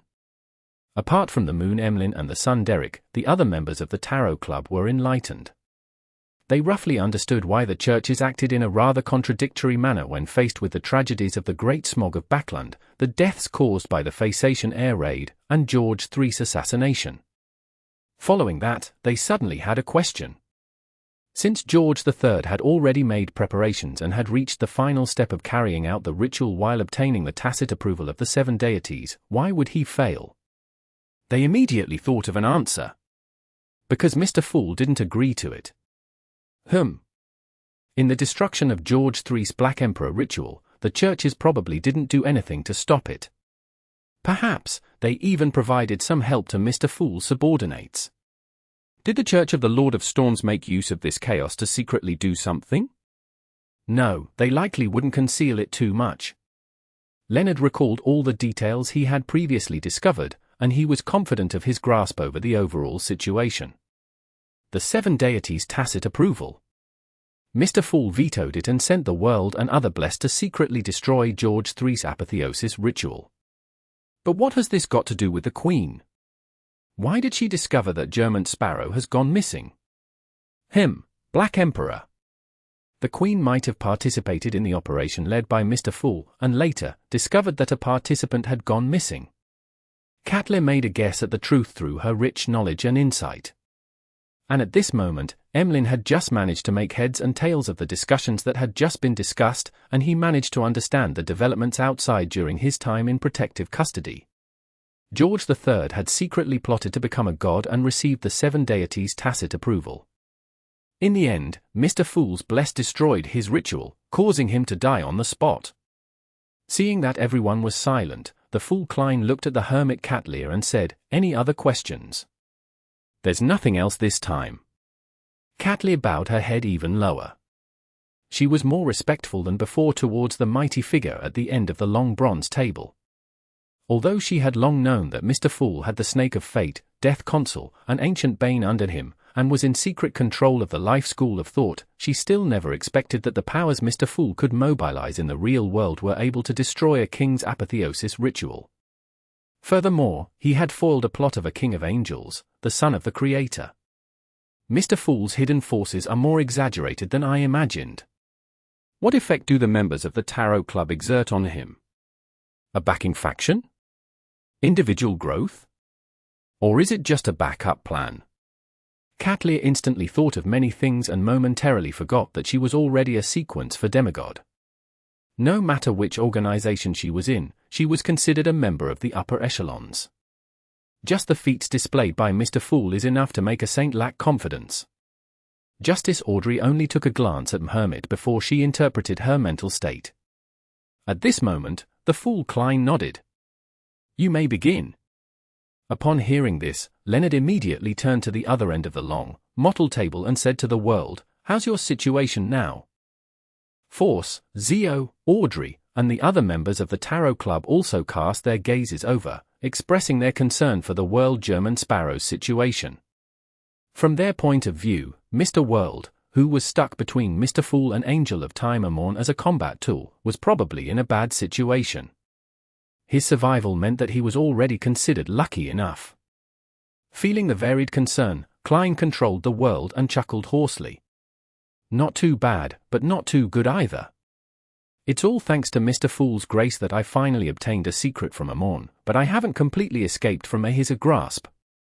Without waiting for everyone to respond, he continued, "I'm currently in a rather sticky situation. I relied on Mr. Fool's powers to enter a certain concealed state and temporarily extricate myself from Amorn's grasp. However, if I were to dispel this state and return to the real world, I'll only find myself back where my body is. And it's very likely that Amorn is still loitering nearby. I would like to make an attempt at finding a solution. I wonder what your opinions are regarding this matter." The meaning behind the world German Sparrow's words was very clear. He wanted to rely on himself first, leaving Mr. Fool's help as a last resort. And his actual meaning was essentially the same: find a way to bypass the restrictions first. And in the case that his solution didn't really work, then he would consider living in the state of being undead. Solution? Alger and company were suddenly a little excited because the suggestions they provided would be used to fight against a king of angels. If they were employed and were of use, then this would be a proud moment in their life, one that would remain for the rest of their lives. Audrey was just about to speak in excitement when she retracted her words. This was because she knew that she couldn't give random suggestions, otherwise, it could lead to Mr. World getting caught by Amon. Zio thought about it seriously and realized that she couldn't come up with any useful suggestions. She could only choose to observe and learn. Must it be where your body originally was? Do you have any blood or hair that was kept elsewhere? Alger thought for a moment and gave a suggestion using a question. The fool Klein thought for a moment and made the world shake his head. No. Compared to his original body, a single tube of blood was too little.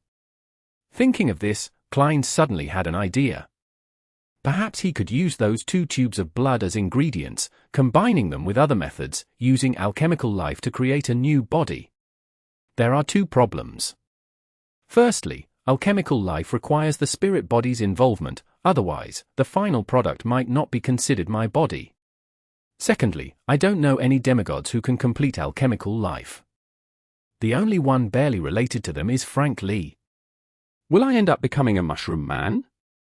Then, I'd be better off as an undead. As Klein thought about it, he nearly shivered. After the Hanged Man suggestion was rejected, the hermit Katlia set off from her knowledge of mysticism. She deliberated and asked, "Do you have a Sequence 3 sealed artifact?" "Why do you ask?" The world asked. A Sequence 3 sealed artifact can respond to prayers within a certain range. You can make use of that, Katlia explained simply. Klein roughly understood what Hermit was thinking. You're talking about the descent. That's right. Get someone to set up a descent ritual at the periphery, and you should be able to respond to it in your own concealed state. Katlia first glanced at the sun and described the specific plan. Then, she realized something as she asked, "Do you really have a Sequence 3 sealed artifact?" She originally wanted the world to seek Mr. Fool's bestowment. "I'm already a Sequence 3 Beyonder," Klein replied simply as he controlled the world. The members of the Tarot Club were momentarily speechless. They knew very well that Mr. World must have advanced to Sequence 4 at the end of June to become a demigod. And now, it was December of the same year. The Queen once said that using the blood of the Snake of Fate to advance would make it easier for me to become a Sequence 3 clairvoyant than others. Besides, the Tarot Club has given me plenty of precious mysticism knowledge. It has greatly helped me digest the potion. But even so, I still need another half a year before I have a chance of attempting to reach Sequence 3. The hermit Katlia subconsciously looked around and discovered that the other members wore stupefied and envious looks. She sighed silently and said, "Is my suggestion useful, Mr. World?" The World German Sparrow shook his head. There is a huge restriction when responding in that state. Once he chose to descend, it would mean that he would begin the rest of his life, no, afterlife, as an undead.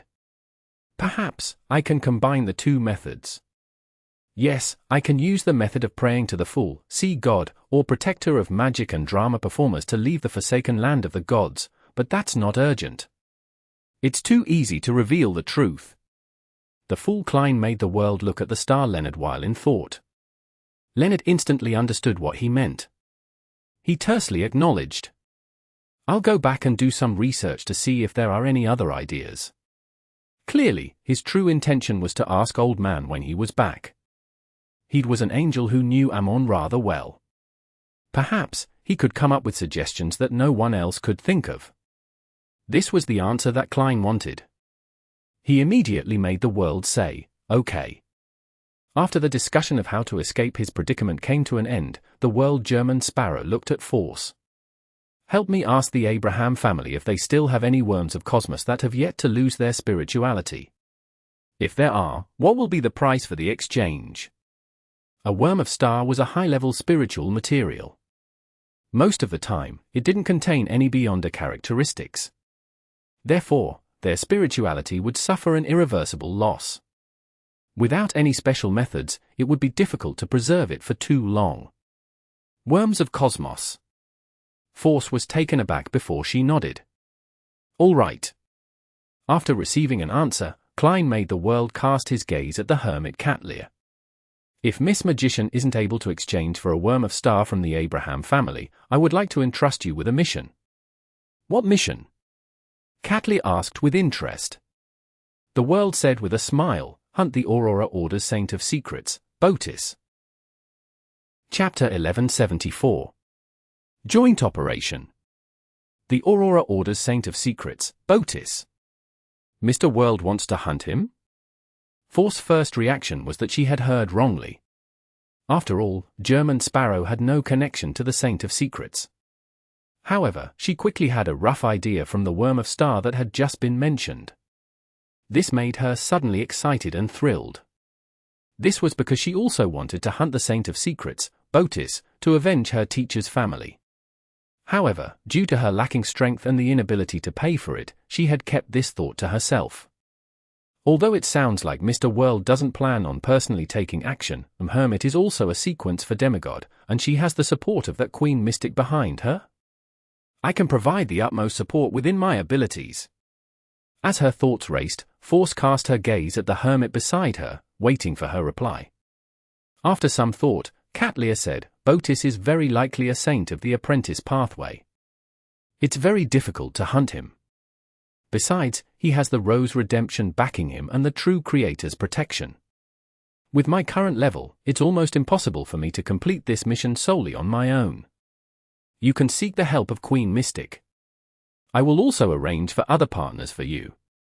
Klein made the world German Sparrow reply in a low and hoarse voice, the reward is the right to choose the spoils of war first, and mysticism knowledge that will allow you to digest the potion within this year. It's December. Catlear's heart palpitated when she heard that. She deliberated and said, when the time comes, I will try, but I cannot guarantee success. No matter how difficult the mission of hunting the Saint of Secrets was, it couldn't be as dangerous as accepting the knowledge injection process from the hidden sage. And as for the mysticism knowledge provided by the latter, they didn't necessarily aid in digestion. There was a high probability that it included mathematics, machinery, and literature. No problem. As long as you do it seriously, I'll still compensate you with the mysticism knowledge even if you fail in the end. The world nodded and confirmed the deal. At this moment, Force finally couldn't help but speak out. Mr. World, Hermit, can I join this mission? I might be able to provide some help. Even if you didn't, I would have gotten you to. The fool Klein secretly laughed and made the world nod gently. There's a spot reserved for you in this mission. Force wasn't surprised at all. She asked curiously, what can I do? What do you need me to do? German Sparrow replied in an extremely calm tone, bait. Force opened her mouth, momentarily at a loss for words. She had a feeling that she knew that this would happen. The world German Sparrow continued, similarly, you also have the right to choose the spoils of war. You'll be just after Hermit. Also, during this period of time, I can help you record beyonder powers like traveling. Force had never expected a reward, as it was her greatest reward to be able to exact revenge successfully. In the future, she might even receive additional rewards from her teacher. Without any hesitation, she nodded and said, okay. The world immediately cast his gaze towards Miss Justice. How's the digestion of your Dreamwalker potion? Thanks to the expedition into Grozel's travels and the persistence she had put into her acting, the speed at which she digested the potion was very fast. Her eyes darted around as she thought for a moment. I've already concluded the acting principles. In another 2 to 3 months, I should be able to completely digest it. It's a little slow. Klein mumbled inwardly as he made the world say, create more opportunities to act. If you can digest the potion before Hermit attacks the Saint of Secrets, I can give you Havin Rambis as beyond a characteristic ahead of time as payment so that you can join in on the operation. Klein believed that he would have to stay in the forsaken land of the gods for a very long time. Most of the matters in the outside world could only be interfered with through the members of the Tarot Club. it was also beneficial for him to increase their strength as soon as possible. Furthermore, he wasn't directly giving it to her. The difficulty of hunting the Saint of Secrets Botis was just as Catlear had said. It was rather difficult. All right. Audrey was just fretting over how she could accumulate more credit with Mr. World. Therefore, she naturally agreed without any hesitation when she heard his offer. In her heart, the members of the Aurora Order were lunatics and destructive maniacs. There was no need to find a reason to deal with them. In addition, Audrey had previously been troubled by her lack of experience as a Beyonder. This gave her a chance. Although it was rather dangerous, it was still an opportunity. German Sparrow sure is generous. To provide the knowledge that can help a mysticologist digest the potion and a sequence for demigod characteristic. This shouldn't only be for the Worm of Star. It sounds like a supplementary material. He's helping the members of the Tarot Club improve as quickly as possible according to Mr. Fool's will, so as to be effective in the future. Alger listened to the world's conversation with the other members and vaguely grasped a certain truth. This made him rather vexed. He suspected that if he hadn't lacked faith and had other thoughts, to the point of foolishly testing Mr. Fool, he might have already been assigned the mission that could aid him in pushing open the door of godhood. At that moment, Justice, who had agreed to the request, glanced at the magician and said with a faint smile, "I'm looking forward to the Abraham family not having any Worm of Star." "Me too." Force nodded seriously, indicating that she had the same thoughts. Seeing that the world was done speaking, Catlear thought for a moment and said to Judgment, "Do you want to join this mission? Do some intelligence gathering on the periphery. Your ability in this area left a deep impression on me." Even without Hermit's invitation, Zio wouldn't refuse in helping her friend. She nodded gently and said, "I don't have a problem if the operation is in Backland. If it's somewhere else, my role would be greatly discounted." A sheriff and their own area of jurisdiction were always connected. The more familiar they were with the place, the better they could showcase their abilities. Once they exceeded that range, they could only rely on their Beyonder powers. "Your reward is being third to choose the spoils of war." Catlear looked at the star once again. "If there's a need, I hope you can allow the official factions to appear at the right moment." Leonard chuckled. "I hope you don't have to go that far. My reward shall also be a spoil of war. If my dear poet friend here wasn't invited in the end, then the mission of hunting the Saint of Secrets would have nearly become a sorority for the female members of the Tarot Club." The fool Klein muttered inwardly as he made the World German Sparrow finalize the matter. All that was left was to wait for the Abraham family's feedback. Following that, Alger and Derek reached a rental arrangement for the unshadowed crucifix. Just as they entered the free exchange segment, Emlyn couldn't help but look towards the end of the long bronze table. "Honorable Mr. Fool, can you give me a hint? How should I escape protective custody?" The fool, who was shrouded in the grey fog, nodded slightly and said simply, "This week." His answer was said with great confidence, but it wasn't a prophecy, but a judgment of the situation. The current situation had Fasak and Intis attacking Lun, while Fainapotter was attacking Lun's allies, Lenberg, Mason, etc. The three churches definitely didn't wish to suffer any damage the Sanguine could bring while already having existing enemies. Therefore, Emlyn would be released very soon, but it was hard to say for Father Utravsky. Similarly, the Sanguine's focus would definitely be shifted to the global situation. It was unlikely for them to have the motivation to continue probing Emlyn and his other partners. In addition, in the past 2 days, the one whose reason for praying was the most forced, apart from Zio, was Emlyn White.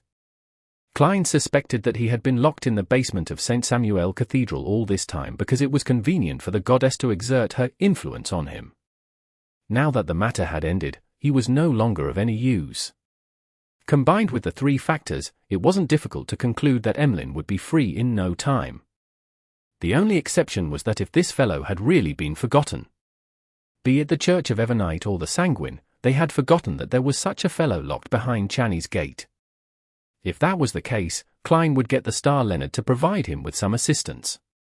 Emlyn heaved a sigh of relief and sincerely thanked Mr. Fool. At the end of the free exchange, the World German Sparrow suddenly looked at the Hanged Man. You said that you've already arrived on Sonia Island and are inside the primitive forest. Yes, Alger replied in puzzlement.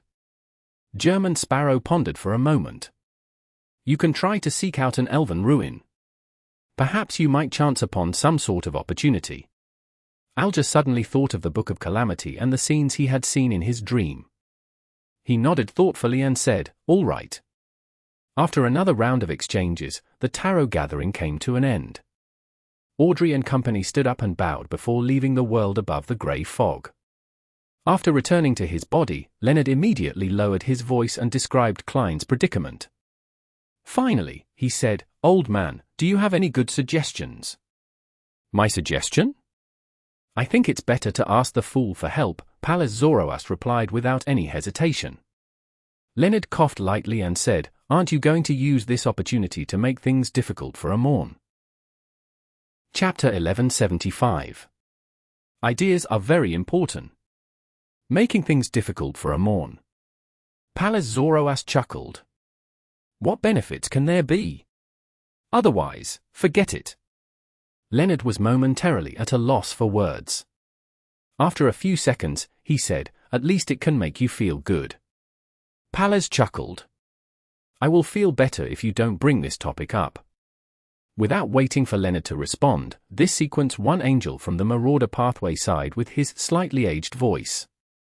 "Doesn't your former colleague have a deceit charm?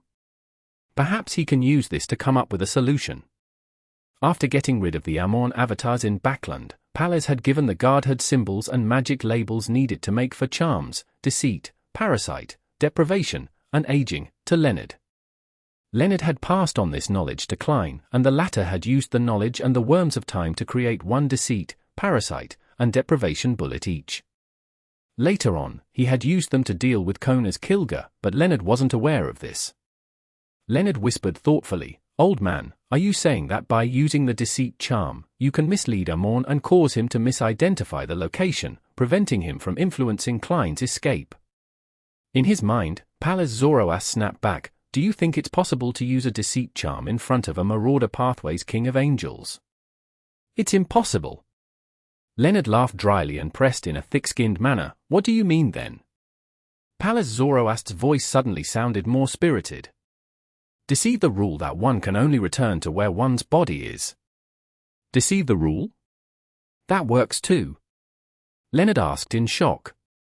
Pallas gave a self-deprecating laugh and sighed.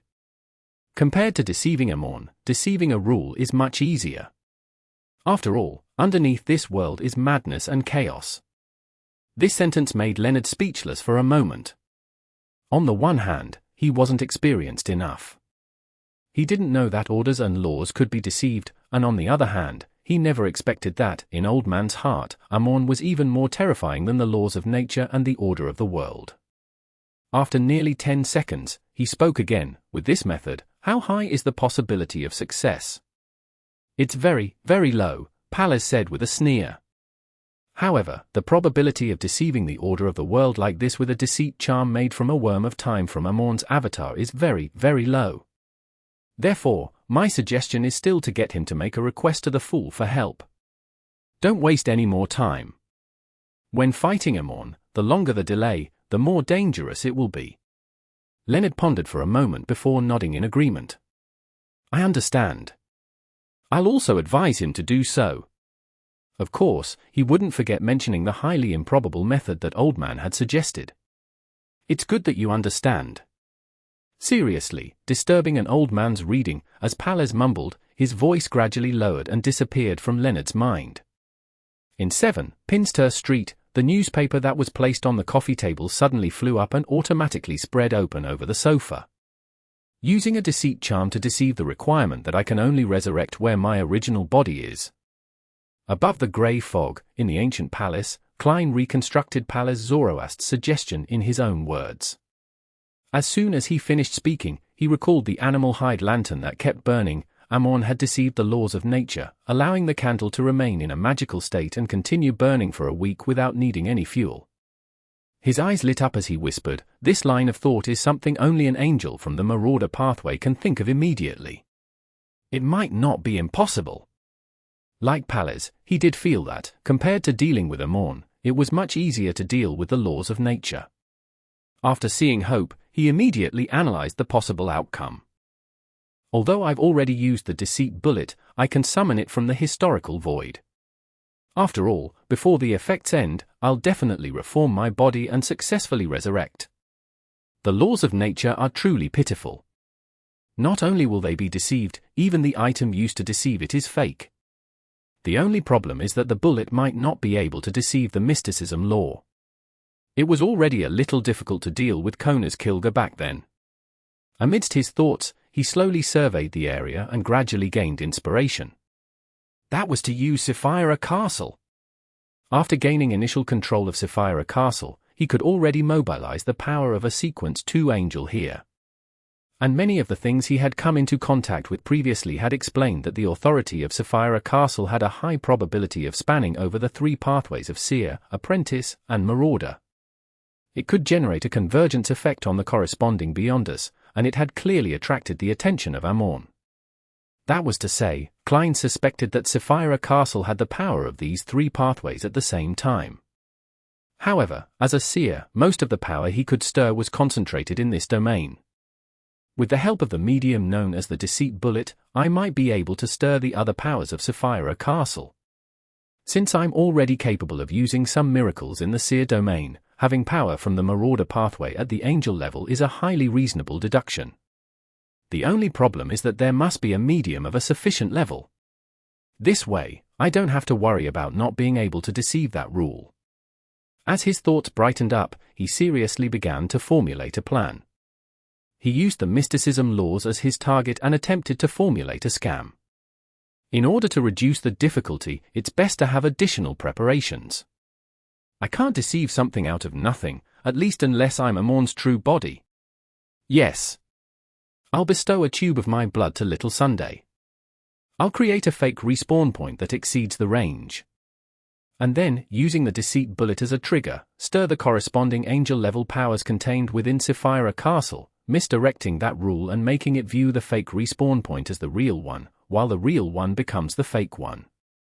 He outlined the details bit by bit, and when his thoughts finally took form, Klein immediately used the mysticism connection between himself and the spot he died, to observe the actual situation with his true vision.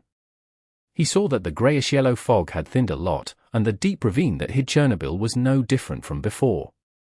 It was unknown where Amon, who was wearing a pointed hat and a monocle, had stolen a rock from and had placed it on the spot where Klein had passed away.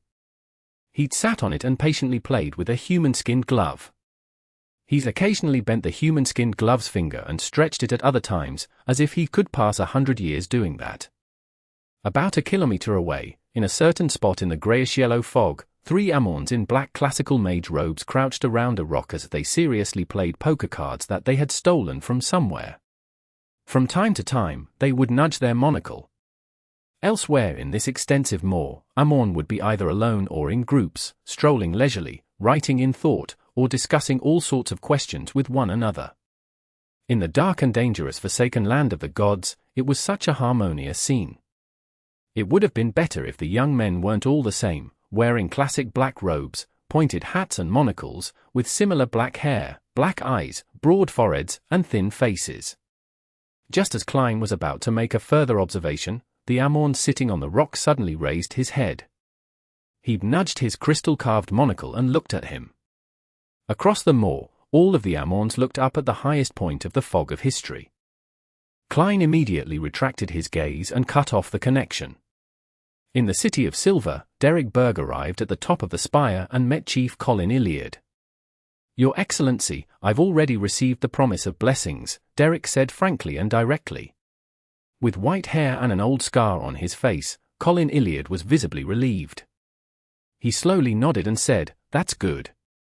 That's good." He had repeated the sentence in a rare instance.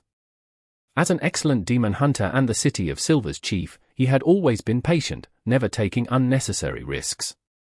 Therefore, with the sudden lack of a response from the fool, he didn't immediately turn to the true creator, and he decided to wait patiently for another month. For the City of Silver, which had been waiting in the Dark Ages for more than 2,000 years, a month was something that could be accepted.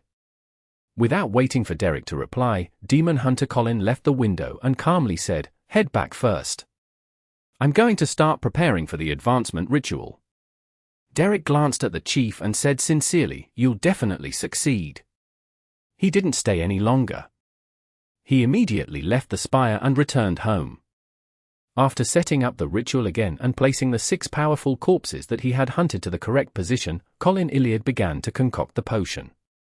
After all of this was done, the City of Silver chief closed his eyes and lowered his head, chanting in Jotun, "The fool that doesn't belong to this era, the mysterious ruler above the grey fog, the king of yellow and black who wields good luck." Above the grey fog, Klein saw ripples of light emanate as he heard a slightly illusory prayer. He immediately summoned a paper figurine and combined the power of Sapphire Castle with it. He threw it into the prayer circle and conveniently marked the City of Silver's chief. At the same time, with the help of this prayer circle, he observed the situation of the entire spire and the City of Silver. He confirmed that there was no sign of Amorn's parasitic existence near the chief or little son. "I have to seize this opportunity." Klein immediately conjured the world German sparrow and made him pose as he prayed. At this moment, Colin Iliad saw the light. In the holy light, a holy angel with 12 pairs of illusory wings suddenly descended. As clean, white feathers fluttered down, the demon hunter was embraced by these wings of light. This was a blessing from Mr. Fool. Chapter 1176. PLO. In the face of the angel's embrace, Colin Iliad wasn't astonished. He accepted everything with a calm expression, as though he was already prepared. The ritual began. He took a step forward, picked up the Silver Night potion, and poured it into his mouth. Without a sound, this demon hunter's body swelled up, turning into a grayish-blue giant with bluish-black veins covering him. He stood several meters tall, with black cracks on his forehead. Every inch of this giant contained the indescribable power of mystery and terror. Apart from his head, which still retained the appearance of a human, the rest of his body was akin to a mythical creature that exerted a strange mental influence. In the next second, the skull underlying Colin Iliad's head seemed to soften as it sank inwards. With the black crack as its core, his head slowly squirmed, as though it was forming a nebulous vortex. Such pain made the City of Silver's chief, who had killed many powerful creatures, unable to restrain himself. He let out a series of howling cries that could make the minds of ordinary creatures split apart. If it wasn't for the fact that Colin Iliad had already evacuated the members of the Spire in advance, leaving behind only the demigod-level Wait Chermont to watch over him and prevent any accidents from happening, many Beyonders would have definitely lost control. The remains of the 6 powerful living creatures that were situated in different spots floated up under the invisible power of the ritual, circling the mutated Colin Iliad, using some sort of mysterious connection to awaken some of the memories of this peerless demon hunter. It was the experience of hunting demons. It was him painfully ending the former chief's attack with his own hands. It was his life of defeating powerful monsters again and again. These manifestations appeared like painting on an altar. Sometimes, they would be integrated into Colin Iliad, and sometimes they would be extracted from him, helping him define himself. He maintained a certain level of clarity during the extreme pain and changes. Only at this moment did Colin Iliad finally understand the essence of the ritual. As a sequence for Demon Hunter, the hunting of every powerful creature was a battle of intense mental catharsis. It left a deep impression in his life. With these powerful mental imprints, he was able to locate himself after consuming the potion, and not be lost in pain and madness. This made Colin Iliad recall a term recorded in some of the books in the City of Silver, Anchor. At Sequence 3, he was considered a deity in a certain sense. He could respond to prayers within a certain range, so an anchor was required. As this wasn't the level of an angel, an anchor didn't necessarily need to be a believer. It could be replaced by other things, such as the clear marks in one's life that had meaning in mysticism. In the memories that had been awakened, Colin Iliad slowly regained his self-awareness. He felt his body again and grasped its changes. Right on the heels of that, a layer of wings formed from illusory light extended out from behind him. They fused with the surrounding paintings as they constantly shrank inwards.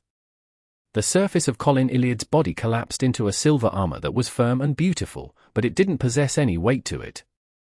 After the demon hunter advanced to a silver knight, due to the difference in the deity's blessing, there would be minute differences between silver knights. Previously, the leader of the King Court's chasers, Light Color Merskigan, had received blessings from the Giant King. Therefore, the various aspects of the Silver Knight domain were much stronger. On the other hand, Colin Iliad could occasionally make his body condense a silver rapier that could teleport. While in combat, it would appear at random during an attack, with beneficial tendencies, bringing about unpredictable changes. In addition, he could also obtain a certain uniqueness when using mercury liquefaction. As the silver armor finally took form, Colin Iliad had completed his advancement. Apart from not having a single vertical eye on his head, he was equivalent to a mythical creature. At this moment, he raised his right hand and waved it to the side. At a small hill outside the city of Silver, a silver beam erupted out of thin air. It tore apart everything around it, splitting the small hill into two halves. During Colin Iliad's advancement to Silver Knight, Derek Berg completed the bestowment ritual and obtained a small metal tube.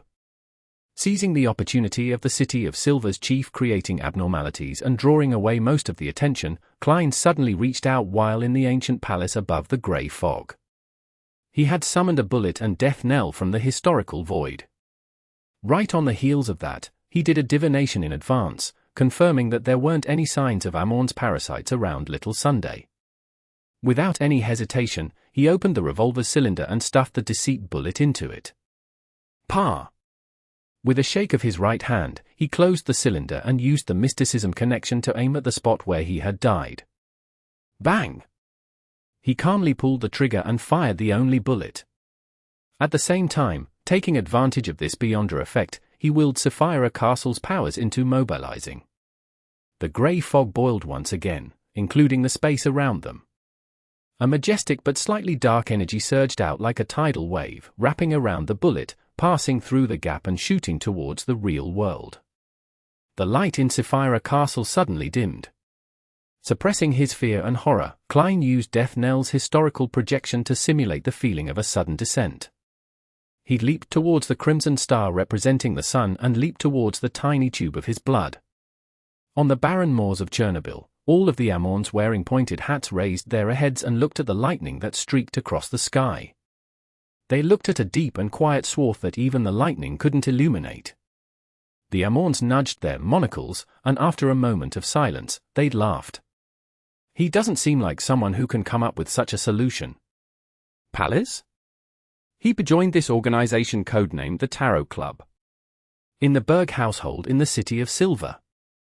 The darkness in front of Derek suddenly turned dark, as if the candles in the room had been burned to ashes. To the residents of the City of Silver, this wasn't a good thing. Derek's eyes immediately lit up with the light of the sun. At that moment, bits of light burst out from the deep darkness like transparent squirming worms. The metal tube that Derek had received shattered automatically as fresh red blood floated out from it and suspended itself in midair. It didn't spread apart but instead merged with the fragments of light. In just 2 or 3 seconds, these light fragments condensed into one, forming a huge ball of light. The spherical light ball stretched out and changed, quickly forming a figure. The figure had a deep outline and a cold expression. He wore a silk half-top hat and a black coat while holding a black iron-black revolver. It was none other than German Sparrow. Having successfully deceived the laws of mysticism, Klein used the help of his old blood to complete his resurrection. Without needing any introduction, Derek had already recognized the visitor through his special temperament. After being stunned for a moment, he instinctively revealed an uncontrollable smile. Mr. World. Klein raised his head slightly and looked at Little Sun, who seemed to have grown taller. He subconsciously reached out and pressed down on his top hat. He then nodded gently and said, "I will be in the Forsaken Land of the Gods during this period of time. However, I have to leave now. I can't lure Amorn into the City of Silver. If there's a chance in the future, I will cooperate with you." Having understood what Mr. World meant, Derek nodded heavily and said, "All right." Just as Klein raised his right hand and was about to snap his fingers to leave with flaming jump, Derek looked at him and suddenly pointed to the storage cabinet in the room. "Mr. World, do you need to bring some food with you? There are mushrooms that can produce milk." Klein controlled himself, not letting the corners of his mouth twitch. He maintained his cold attitude and said, "I don't drink milk." As soon as he finished speaking, he snapped his fingers, causing a scarlet flame to fly out of his pocket, wrapping around him like water. The fire quickly dissipated like falling stars, and Klein's figure disappeared from Derek Berg's room. Outside the city of Silver, in a deformed forest, flames flashed continuously, extending all the way to the moors leading to the north. After he truly left the city of Silver did Klein slow down his footsteps and summon a lantern from the historical void. He had long expected that the revival process would go so smoothly. After all, once he found the correct solution, there was no way that Amorn could stop him. In the city of Silver, Amorn only had a few avatars at the sequence 4 or 3 level, so Klein could use his true vision to locate them and eliminate them ahead of time. And if they could form an avatar at the sequence 2 level, Klein, who had gained initial control of Sapphira Castle, could stir powers at the power of an angel, allowing him to easily fight such an avatar while being above the grey fog, and would stay undefeatable since he couldn't be attacked. He had the confidence to defeat his opponent.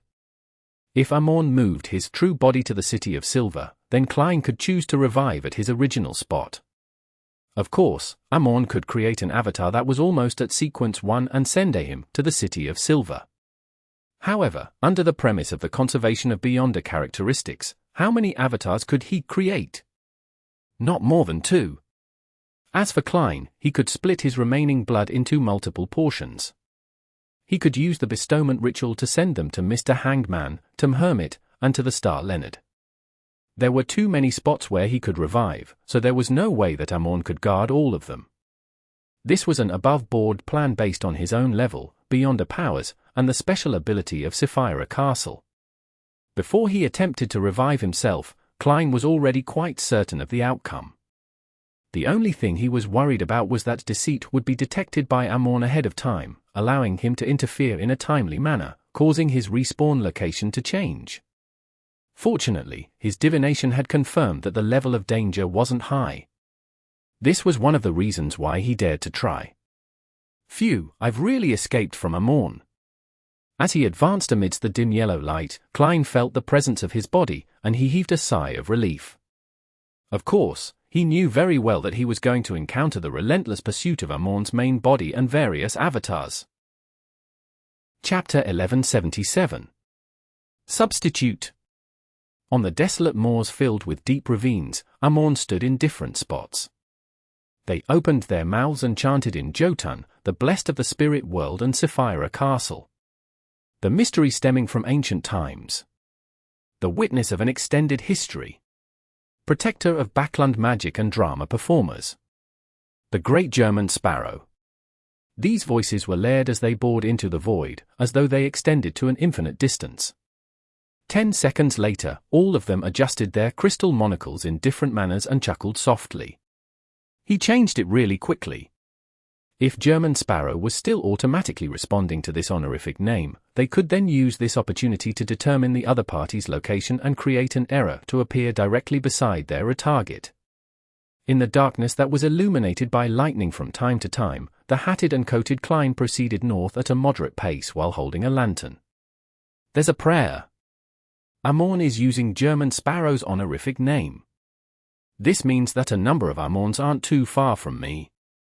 But the City of Silver doesn't have his parasites. They're in the surrounding patrol teams, or in some unexpected creatures. As he walked, Klein suddenly turned his head and listened carefully for a few seconds. Regarding this matter, he was rather glad that he was cautious enough.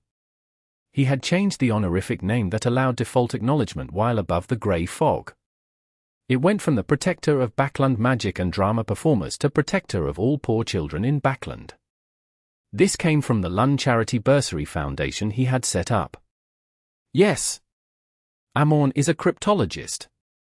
It's very likely that he can interpret this honorific name from all the information regarding Dwayne Dantes. No, I don't even need an automatic response. As Klein looked at the faint yellow light emitted by the lantern, he quickly made a decision. He made every worm of spirit only capable of listening to prayers, without having the ability to autonomously respond unless they had been given permission from the main body. This way, frequent prayers would severely affect his daily life, but it wasn't a big problem. This was because, other than Amon's vile harassment, no one else would pray to German Sparrow since he hadn't spread the word about his honorific name. After settling this matter, Klein thought of all of Amon's terrifying aspects. He suddenly had some doubts about what to do next. His original plan was to stay far away from the City of Silver and head to the Nois ruins in the north to investigate the situation there. He wanted to see if he could obtain the main ingredients needed for the miracle invoker potion. However, after connecting that ancient city ruins with Amon, a problem was revealed. Klein could already confirm that the upper levels of neighboring pathways also followed the law of beyond a characteristic convergence. Since Amon had been wandering around the forsaken land of the gods for more than 1,000 years and had come near the City of Silver, how could he not be attracted to the Nois ruins in the north? For the chief of the City of Silver to not dare to enter, it means the power in Nois City has definitely reached the level of an angel. Amon wouldn't ignore it. He probably doesn't dare to directly eat such a high level beyond a characteristic of a neighboring pathway, but that doesn't prevent him from setting up a trap. Even if he hadn't done so in the past, he would definitely be rushing over there now. Of course, I can't exclude the possibility that Amon has yet to discover it because, during the City of Silver Chief's first visit, the Nois ruins weren't as dangerous. Perhaps that power at the angel level came to the Nois ruins later. He has been constantly migrating his believers to avoid Amon? Amidst his thoughts, Klein felt a little afraid about heading northwest for the ancient city. He decided to first see if there were any other ways to obtain the main ingredient of the miracle invoker potion before considering if he should head to the periphery of the Nois ruins to observe and gather some intel. With this in mind, he walked towards the wreckage of a tall tower in his black coat and half-top hat, guided by the occasional lightning. Along the way, in the dangerous darkness outside the dim yellow light, monsters lined up and silently followed him. They were already his marionettes. Compared to them, the saints of the seer pathway were even more bizarre and terrifying. As they walked, one of the monsters that looked like a fish with limbs suddenly chanted in Jotun, the sun that is eternal. You are an inextinguishable light. You are the embodiment of order. The moment it finished reciting the three-lined honorific name, the monster collapsed to the ground and lost its life. The honorific name of deities often wasn't limited to 3 lines, but when chanting, one could choose any 3. For example, the Eternal Blazing Sun's complete honorific name was Eternal Blazing Sun, Inextinguishable Light, Embodiment of Order, God of Contracts, Guardian of Businesses. And just now, Klein had used the first 3. With this method, he prayed to the Lord of Storms, the God of Knowledge and Wisdom, and the Evernight Goddess, hoping to receive a certain response. However, there was no change in his surroundings 15 minutes later. It's useless to pray to a sequence 0 true deity in the forsaken land of the gods. Unless the target is the true creator, or is an existence that wields things like Sapphira Castle or the Chaos Sea. That's not right. In Afternoon Town, that clergyman had the goddess's true name concealed when saying it. When he mentioned the 4th king of angels, he suffered immolation due to the involvement of deities. Perhaps it's because there's still all kinds of divine power in the forsaken land of the gods, not only concealment and degeneration. And the true names of the different deities each have special meaning in mysticism, allowing it to stir the corresponding powers. This way, it would explain why the City of Silver has been teaching the 2 true names of Badheil and Herabergen, but they didn't end up establishing any connection with the God of Combat or the God of Knowledge and Wisdom. The prayers in the forsaken land of the gods are not heard by the true deities, or even if they can hear them, they are unable to respond. This also means that there are no remnant powers of the God of Combat or the God of Knowledge, otherwise, there would have been certain anomalies. Yes, it's also possible that it's not because there are no anomalies, but that the 2 grade 0 sealed artifacts, God-level sealed artifacts, in the City of Silver have eliminated them. In that case, if I were to directly chant the true name of the goddess, would I cause the surrounding darkness and concealment to stir? If this kind of power can be controlled, I'll have an additional effective trump card when being tracked by Amon. The probability isn't very high. Directly chanting the true name of a deity is an act of blasphemy, and it will result in the corresponding backlash, just like Afternoon Town's clergyman. Based on his logic and the phenomenon he had seen, Klein came up with a theory on the present situation.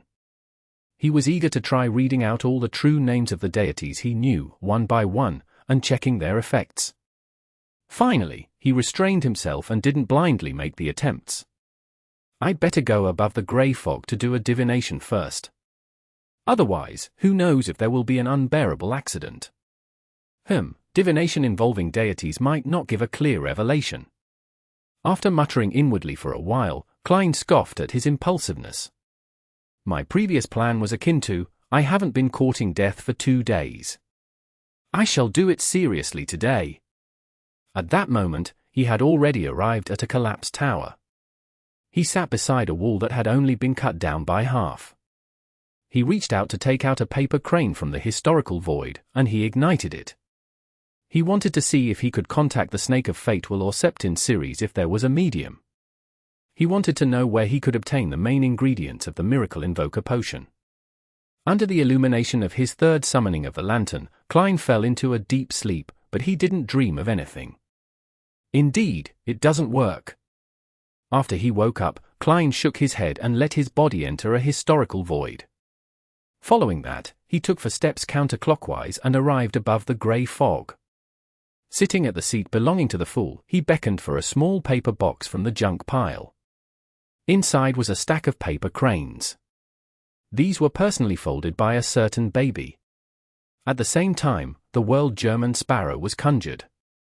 He prayed to Mr. Fool in a greyish-white region and requested him to forward his request to Miss Justice, saying that this act could allow her to make contributions to her exchange for the manipulator potion formula. Of course, Klein had already revealed that the potion needed to be consumed while amidst a huge emotional resonance. Backland, Empress Borough, inside the Hall family's luxurious mansion. Audrey returned to her bedroom once again and set up a bestowment ritual to obtain the paper crane. She picked up a thin pencil and wrote on the paper crane's surface, "Dwayne Dantes has requested you to meet with me." After finishing her preparations, Audrey followed Mr. World's instructions and placed the paper crane under her pillow before lying down to sleep.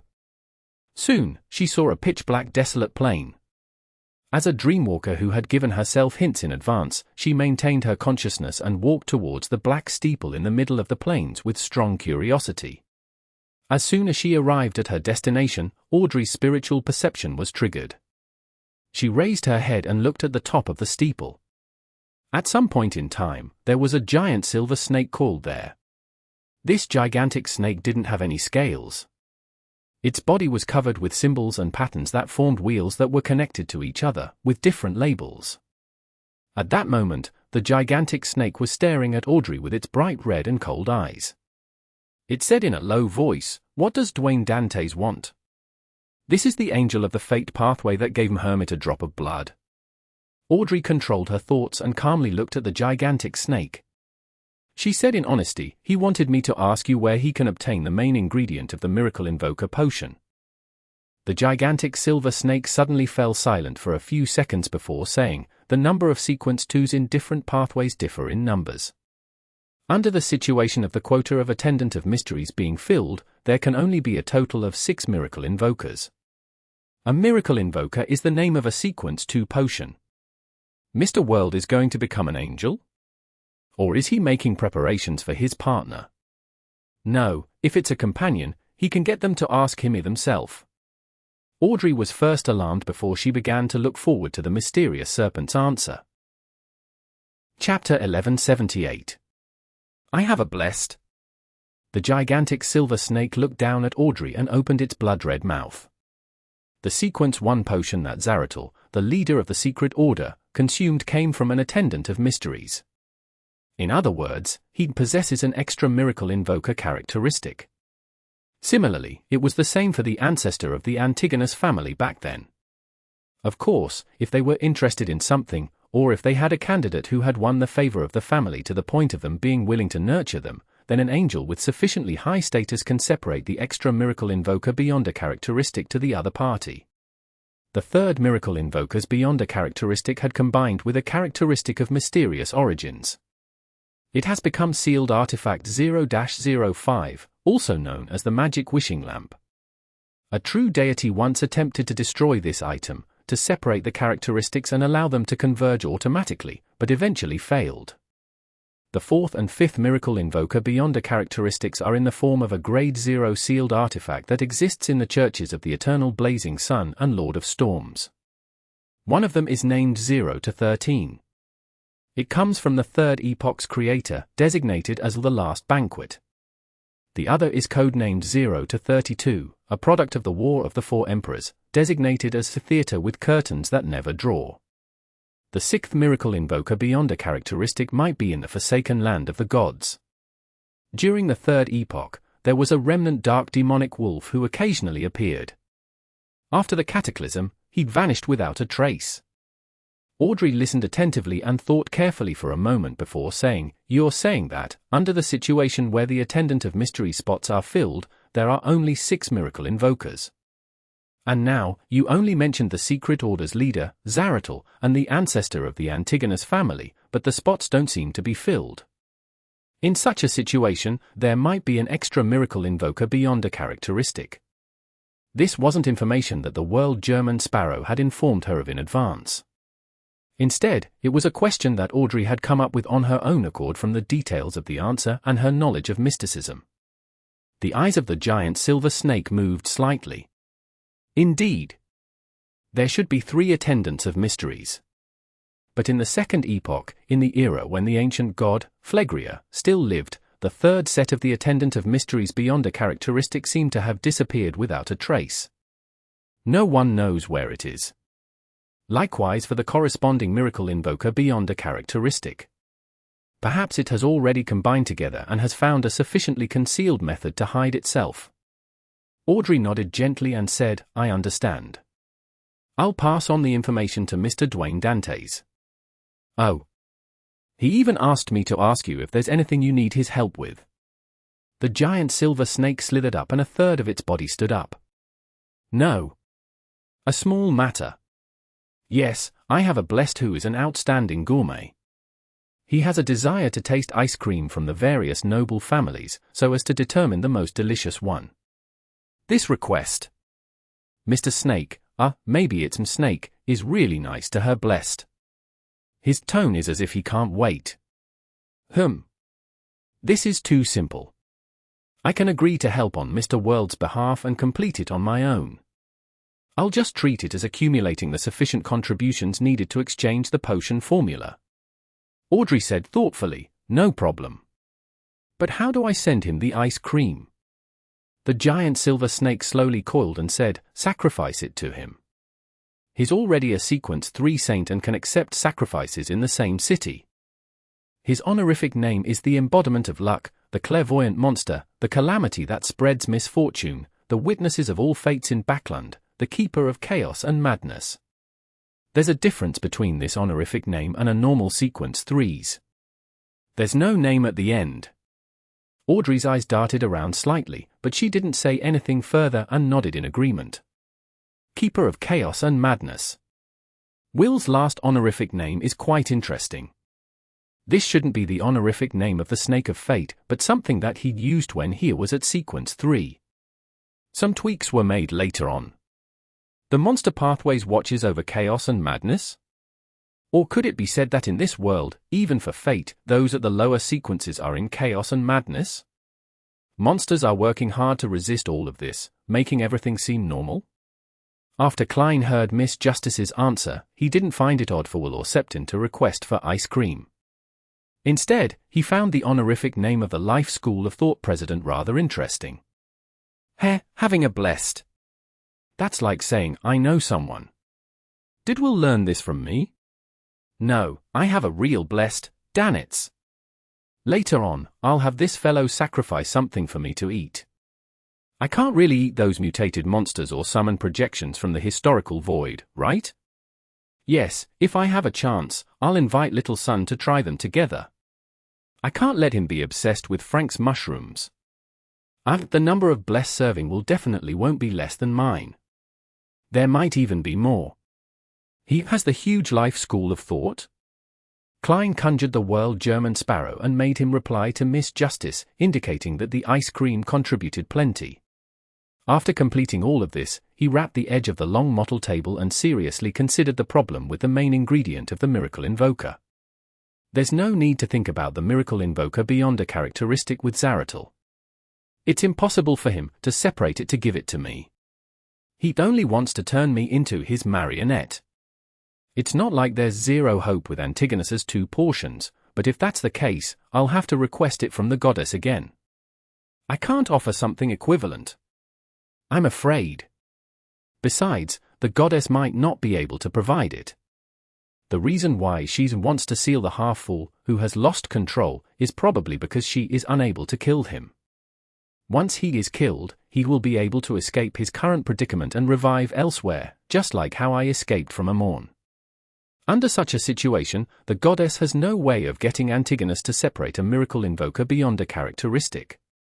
Even a true deity can't shatter 0-05, so there's no point targeting it.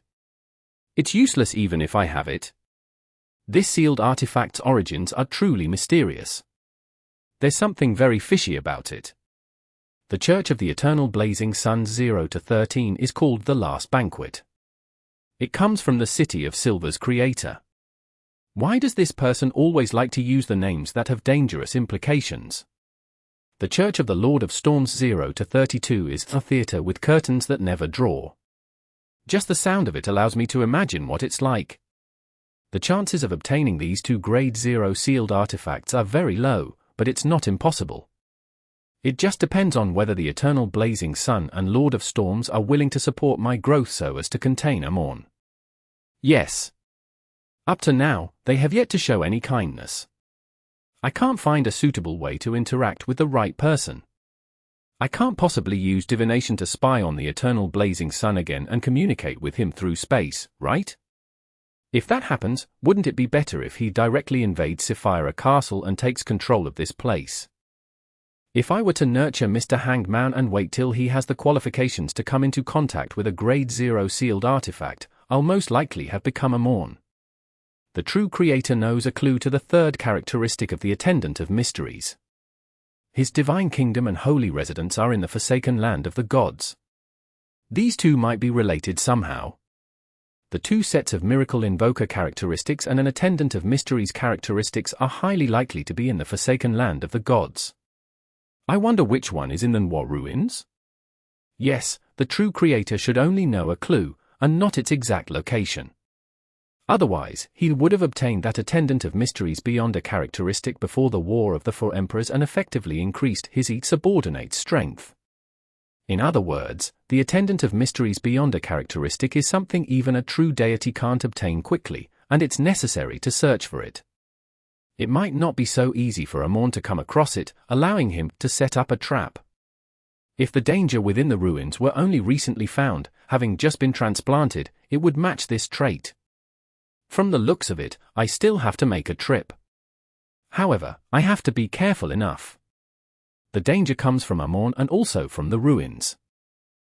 I'll do a divination first, then I'll observe and gather intelligence from a distance.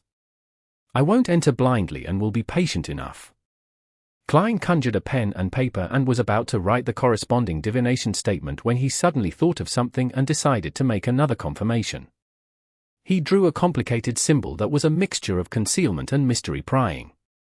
He threw it into the crimson star representing the magician. With German Sparrow's image and tone, he asked her to question a Rhodes. Backland, East Borough. Force, who was about to move houses, drew the curtains and lit a candle. She set up a mirror and found Zio to act as a bystander. She then drew the symbol that Mr. World had given her. In the room, the environment gradually turned dark as cold wind stirred, causing the 2 to tremble. The surface of the mirror suddenly rippled, forming ancient dark red Faceac text. You have summoned the greater Rhodes. You have to abide by the corresponding rules. You have to answer a question for every question asked. If you lie or refuse to answer, you will be punished. All right, Force, who had been warned, calmly replied. Following that, she asked curiously, where can one obtain the main ingredient of the miracle invoker potion? On the surface of the mirror, dark red words appeared one after another as other lines vanished. They answered the question in detail. It's basically the same as Will's answer. Above the grey fog, through the crimson star representing Miss Magician, Klein watched the specific process and nodded in disappointment. After Force memorized the answer, she said nervously, "It's your turn to ask." The dark red words changed and formed a new sentence. Have you had an erotic dream in the past year? Phew. Thankfully, it's still okay? Force heaved a sigh of relief and said, yes. This was human nature. She didn't feel that there was anything to be ashamed of. Following that, she raised the second question. Do you have any suggestions on the matter regarding obtaining the main ingredient of the miracle invoker? Rhodes dispersed the dark red text and used silver colors to form new words. The Abraham family still holds the Apprentice Pathway Sequence 2 Planeswalker Potion formula, as well as the corresponding powerful sealed artifacts. A total of 2 of them. The Aurora Order also has 1. This? Klein's eyes lit up as he thought of a new possibility. Is that so? Force frowned slightly and said, it's your turn to ask a question. The silver color on the surface of the mirror faded away as dark red colors formed a sentence. Other than you, who else was the star of your erotic dream? Force gaped as her face flushed red. Chapter 1179. Preparations both ways. At that moment, Force felt her cheeks burning as she stiffened. She didn't even dare to turn her head to look at her friend. She realized that she had severely underestimated the bottom line of the magic mirror. After stuttering for a moment, Force recalled Mr. World's reminder and closed her eyes. I choose to accept the punishment. A silvery white bolt of lightning fell from the air in the room, but the moment it appeared, the lightning vanished without a trace like it was a hallucination. The dark red words on the surface of the mirror were dyed silver as they were quickly replaced with new content. The question and answer game will end here today. Goodbye. Without waiting for Force to open her eyes and before Zio could react, the rippling light in the mirror instantly calmed down. The gloom and darkness in the room shattered as they were swallowed by the light of the candle. Wasn't there supposed to be a punishment? Force waited for a few seconds before opening her eyes slightly. She looked at the mirror that had returned to normal and then at Zio, who was watching by the sidelines. Zio pointed at the top of her head and said, there was lightning that smote at you, but it disappeared halfway. Also, the magic mirror had already left. The magic mirror was only joking? That's not right. The warning I received was that the questions would be rather embarrassing, and the punishments would be rather heavy. Could it be that Mr. Fool protected me? Force rubbed her right cheek as she made a guess. Perhaps. Zio nodded in agreement with her friend. Just as Force heaved a sigh of relief and rejoiced, she suddenly realized that Zio was looking at her earnestly. What's the matter? Force's heart skipped a beat. Zio asked thoughtfully, in that erotic dream of yours, who was the main lead? Ha ha, who would remember such a dream from so long ago? Besides, aren't dreams blurry and unclear? Force forced a smile. Zio tersely acknowledged. If that's the case, why didn't you answer with that just now? I was nervous. I was too nervous. Force glanced at the luggage that she had finished packing and said, it's time for us to move. I miss having a fireplace. As she spoke, she walked towards her luggage. It was only at this moment that she realized that, at times, the outcome was similar whether she answered the magic mirror's question or not. Is this the social death that was mentioned by German Sparrow? I really want to bury my head into the ground. Force continuously took deep breaths in an attempt to calm her burning face and embarrassed heart. In the ancient palace above the fog, Klein threw the sea god scepter back into the junk pile and scoffed at Rhodes's act. Despite knowing that I was the one who sent someone to summon it, it actually dared to raise such a question. Only when I stopped the punishment did it hurriedly change its attitude and leave in a panic. It sure had fun. However, its answer has given me a new train of thought. I really don't need to restrict myself to the path of a miracle invoker. The second blasphemy slate is most likely from the City of Silver's creator, and is now in the hands of Adam. Although Amon and his brother are mutually staying away from each other's affairs and aren't on especially good terms, they have worked together before. I don't believe that he has never seen that blasphemy slate. If that's the case, he is definitely aware of the Miracle Invoker's ritual and can guess that I'll be bringing the City of Silver out of the forsaken land of the gods. When that happens, he wouldn't even need to put much effort into tracking me. He just needs to wait at the Giant King's court. Yes, I can't go according to the enemy's expectations, especially since this is a god of deceit and the god of mischief. Countless accidents will happen. If it's because of my participation that the City of Silver's thousands of years of hope ends up being destroyed, then it'll be completely contradictory to my original intentions. The problem with a planeswalker is that I might hear Mr. Dawes' ravings, and will suffer the scrutiny and corruption from the cosmos that's worse than Sequence 2 angels from other pathways. Of course, this isn't completely unacceptable. Also, will I need to pay back the 2 resurrection chances that Sapphira Castle gave me? That's still fine since I'll definitely transfer back to being an attendant of mysteries at Sequence 1 because Mr. Daw has already blocked off the advancement path of the apprentice pathway. He is at least in control of the uniqueness and 2 sets of Sequence 1 beyonder characteristics, perhaps even all 3. It's not necessary for me to switch to Planeswalker, but I have to make the necessary preparations. When my options increase, even if Amon tries to stop me, the difficulty of burying a trap in advance will increase significantly. Only then can I become an angel while under the pressure of a king of angels. Yes. I'll stay on the fence for now. I'll prepare for the Miracle Invoker advancement while preparing for the Planeswalker advancement. I'll determine which pathway to take based on the actual situation when the time comes. Having come to a decision, Klein felt refreshed. His mind was abnormally active, and he quickly came up with a preliminary plan. I'm not in a hurry to ask Miss Magician's teacher about the Planeswalker potion formula and the corresponding Grade 0 sealed artifact. This will scare the Abraham family, making them suspect that Miss Magician worships some evil god and has joined some terrible organization. With their current situation, there's a high chance that they won't reply. They will change their identities, move, and sever all ties. Yes, the head of the Saint of Secrets, Botis, will make a fine gift. Regardless of whether the Abraham family gives the Worm of Cosmos, this matter will have to be placed on the agenda. I hope Miss Justice can digest the Dreamwalker potion as soon as possible. I hope that Hermit will be prepared. I also hope that the 2 ladies, Miss Magician and Miss Judgment, will be able to improve before the operation. Right, according to what Miss Magician said, Saint of Secrets Botis is a defector of the Abraham family, and the Aurora Order holds a Grade 0 sealed artifact of the apprentice pathway. That's interesting. Perhaps I don't need to contact the Abraham family. I might be able to get what I want from the Saint of Secrets. I have to remind Hermit that Botis might be carrying a Grade 0 sealed artifact, so confirmation has to be made before the operation. If that Grade 0 sealed artifact isn't in the hands of the Saint of Secrets, then I'll probably have to face the Angel of Fate Ouroboros to get it. No, Grade 0 sealed artifacts are terrifying to begin with. It's one of the sources of danger.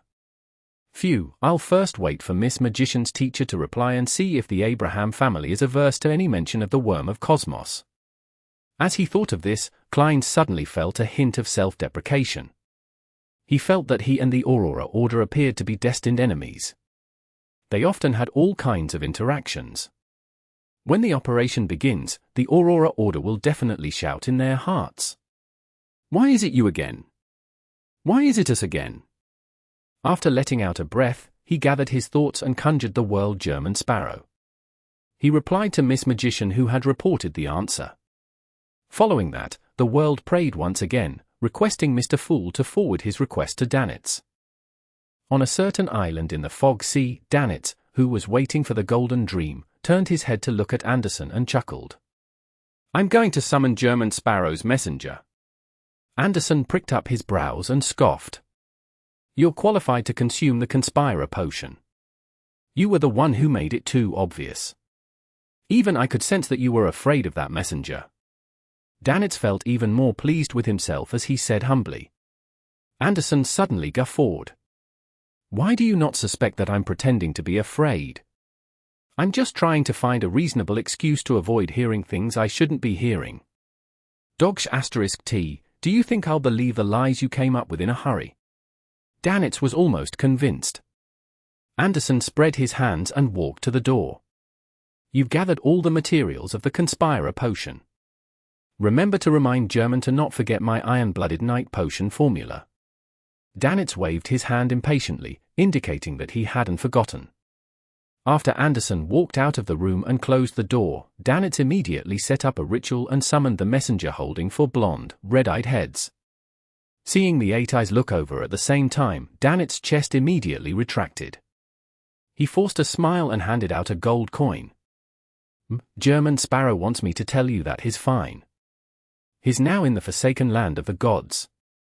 Wait, what did I say? The Forsaken Land of the Gods? As a crew member of Vice Admiral Iceberg, Danitz's knowledge of mysticism was still adequate. After a momentary pause, his pupils clearly dilated. All right, Rionette Tinker bit down on the gold coin and answered immediately. Then, she'd entered the void and vanished from the room. After reporting this to German Sparrow, Danitz received the Iron-Blooded Knight's potion formula and new orders. Prepare some local delicacies and sacrifice them to see God Calvetua. Isn't this mission a little odd? Danitz muttered to himself, but he didn't dare to raise any questions. He quickly tidied up the altar, found a parchment, and wrote down the supplementary ingredients and corresponding ritual in the Iron-Blooded Knight potion formula. Following that, he opened the door and handed the parchment to Anderson. Form a team of at least 30 people. The stronger the team's strength and chemistry, the better the ritual's effects. Anderson unfolded the parchment in front of Danitz and read it. As he read, his brows gradually furrowed. If the team's chemistry is to build upon the idea of killing me, the captain, the ritual is rather simple. Without waiting for Danitz to mock him, a burning white flame appeared from his fingertip and burned the parchment. Anderson chuckled. I need to go back to my homeland to find an opportunity. That place is currently being invaded by Fenepotter, and war is always the best place for building up and training a team. With a pause, he looked at Danitz and said with a smile, I've prepared some questions for you. They're in my room. Once you become a conspirer, you can try doing it and see if your intelligence has improved. T. Are you trying to trick me into reading all the books in your room? Danitz was almost moved, but he immediately understood that something was wrong. No matter how high his intelligence was, he wouldn't be able to solve the questions if he hadn't read the textbooks. Not bad. It only took you 3 seconds this time to grasp the crux of the matter. If it were in the past, you would have really believed me. Anderson praised with a smile as he turned around and left the inn. Chapter 1180. Different Effects.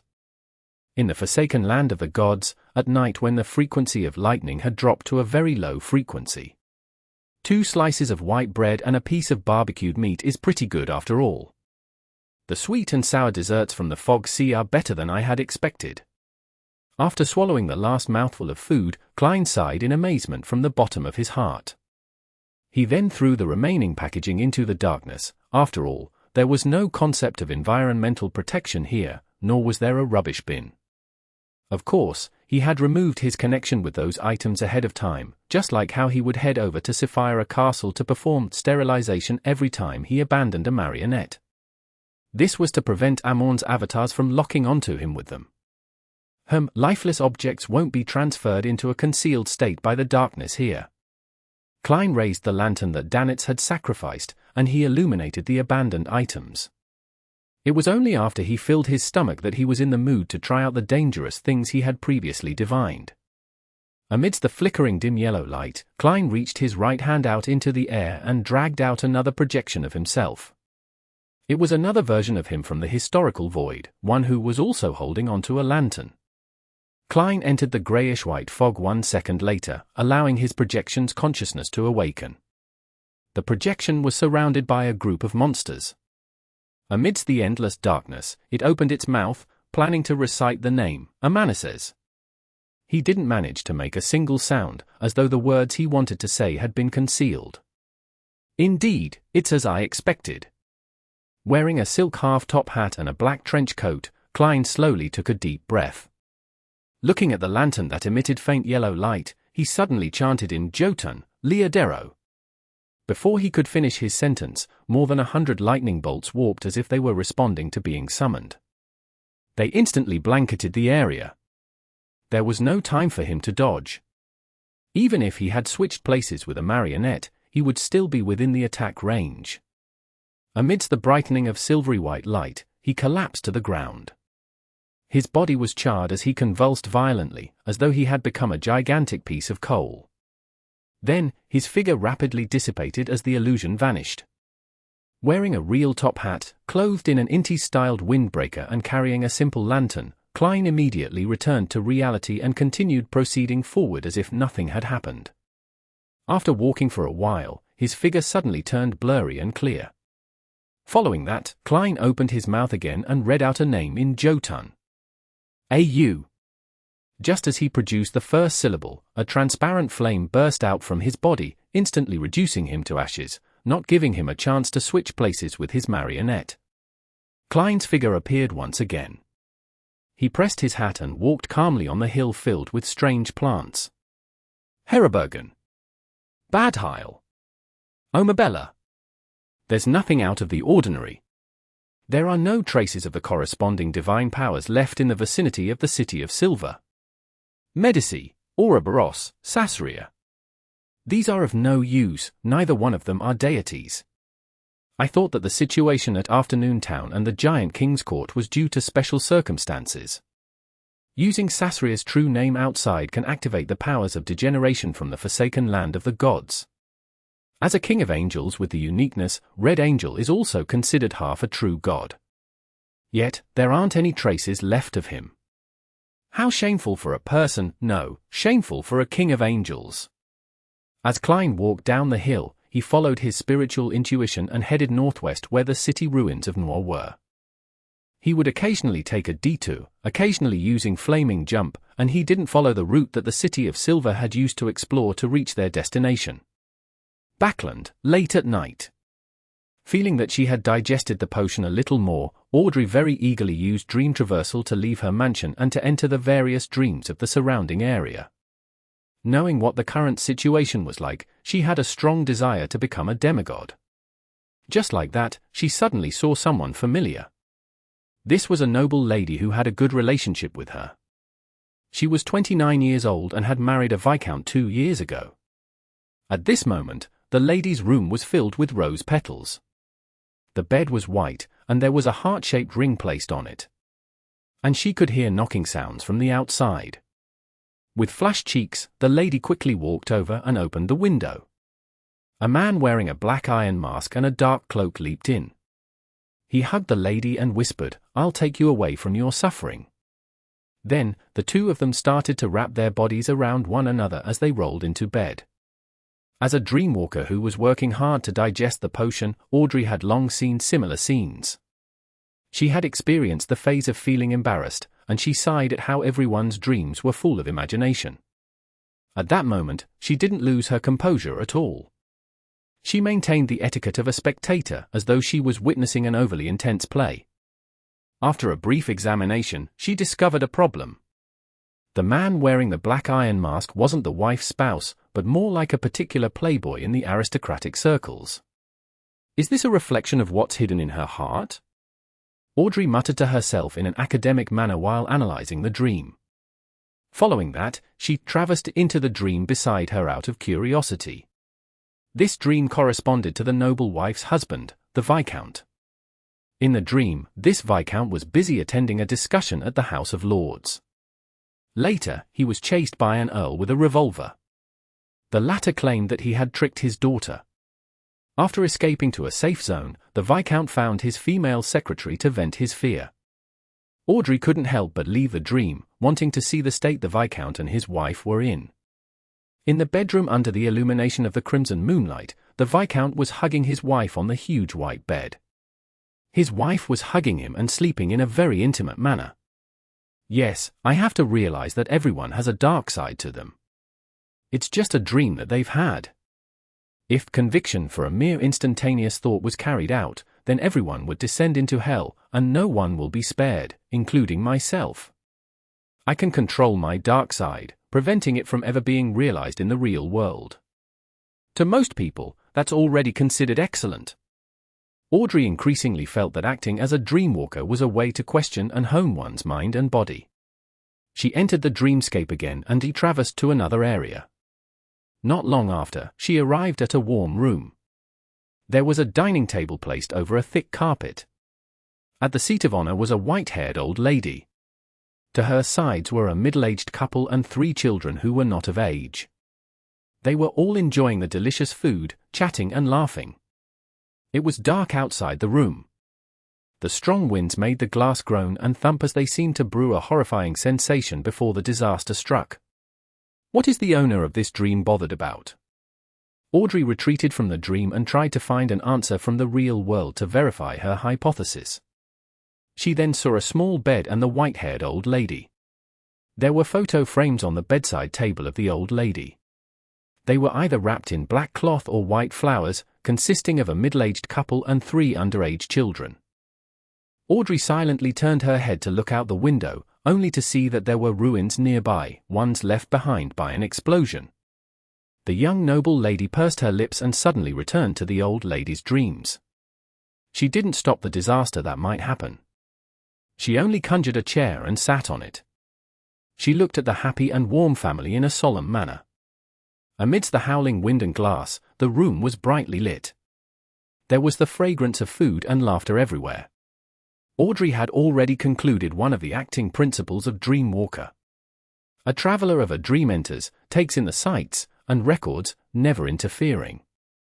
That was a spectator.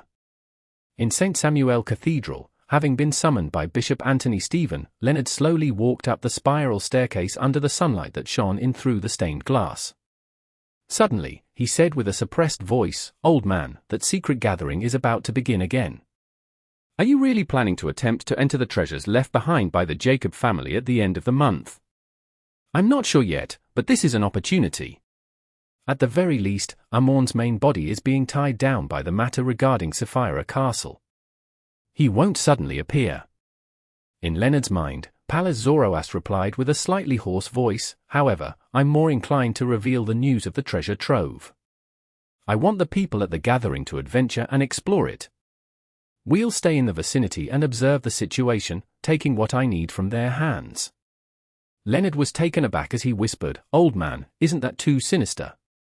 This was using the members of the Hermits of Fate as tools to step into a trap. Naive, childish. You can tell them all the details and let them decide whether they want to go on their own. Pallas scoffed. Leonard didn't mention it again. Instead, he asked, "Old man, when can I become a demigod?" Pallas chuckled. "If you can obtain a spirit at the level of your former colleague's messenger, you'll be able to digest the potion by the beginning of next year. However, it's better to act according to my instructions. Engage in a deeper level of acting. Wait till the second half of next year, you'll have the qualifications to try for Sequence 4. Of course, I'm not sure if the Church of Evernight will give you the potion and hold a ritual for you." That high-ranking deacon named Sesamir Crested had to wait several years before he truly became a demigod when war truly broke out, didn't he? Leonard nodded and asked thoughtfully, "Old man, can you act as a spirit to help me digest the potion?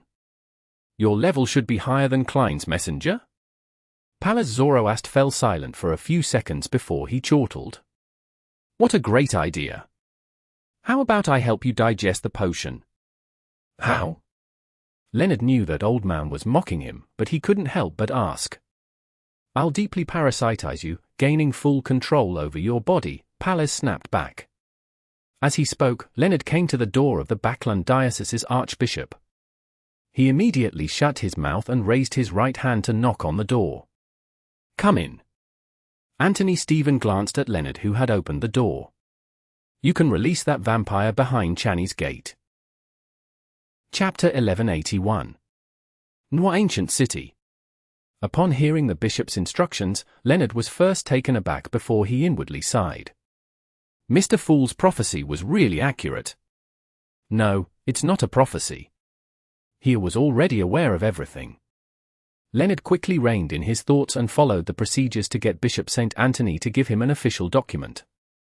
Then, he returned underground and brought 2 members into Channy's gate.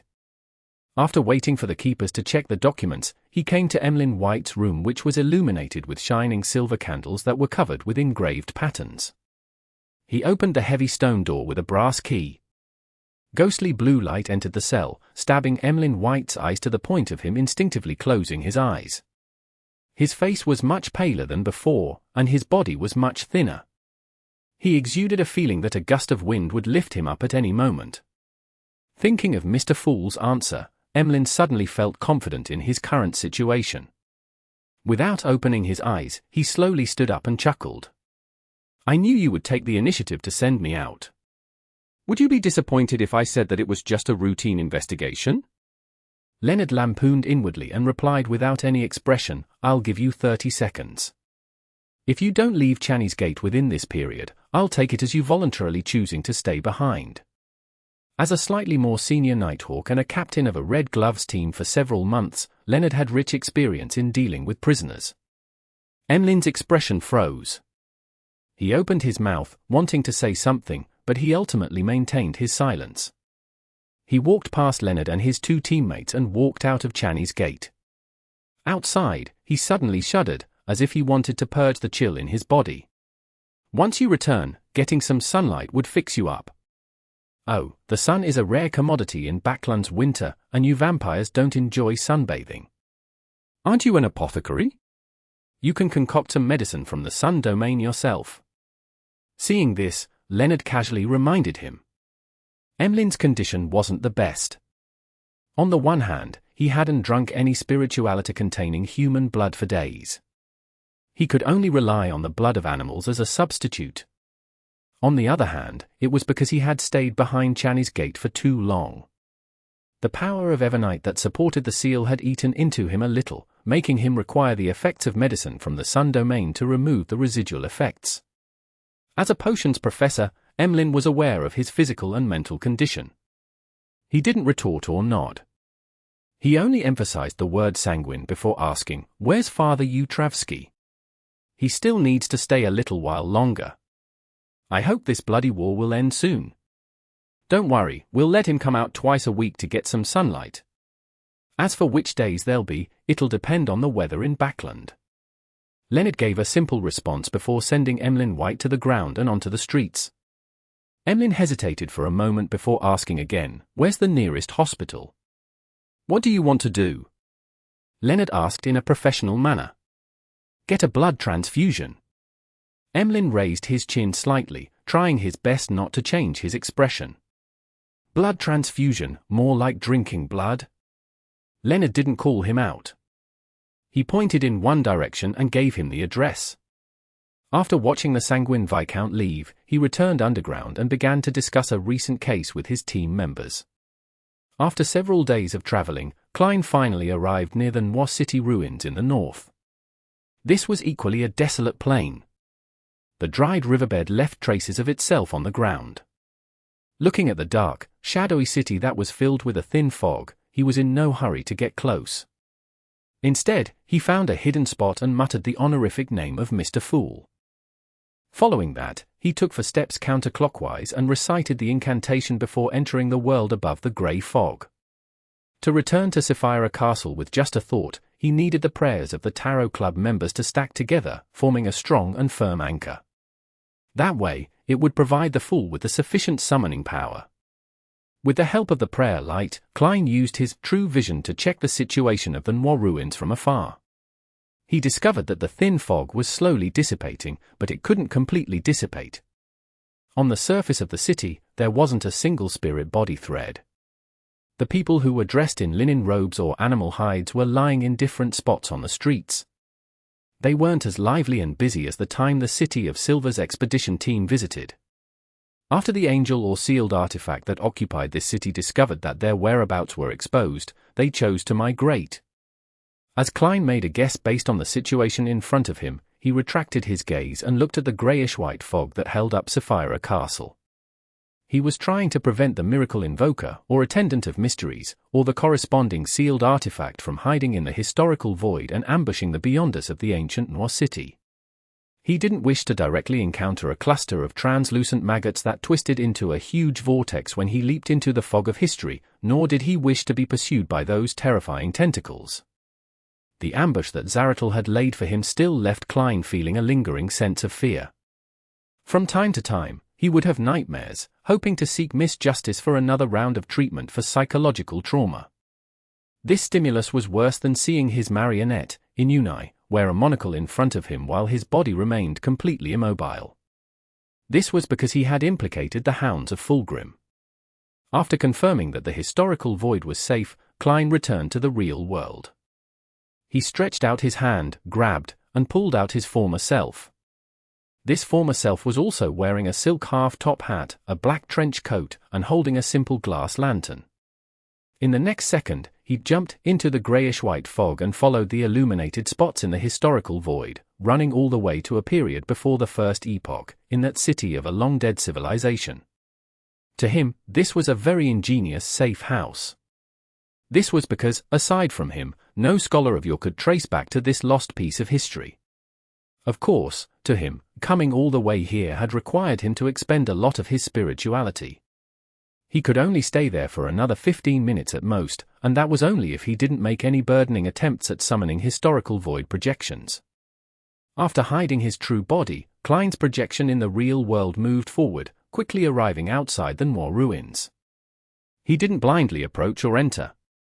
After circling to a small mound opposite the dried riverbed, he raised his right hand and summoned his original marionette, the cold Earl of the Fallen Konaz Kilga with dark blue eyes.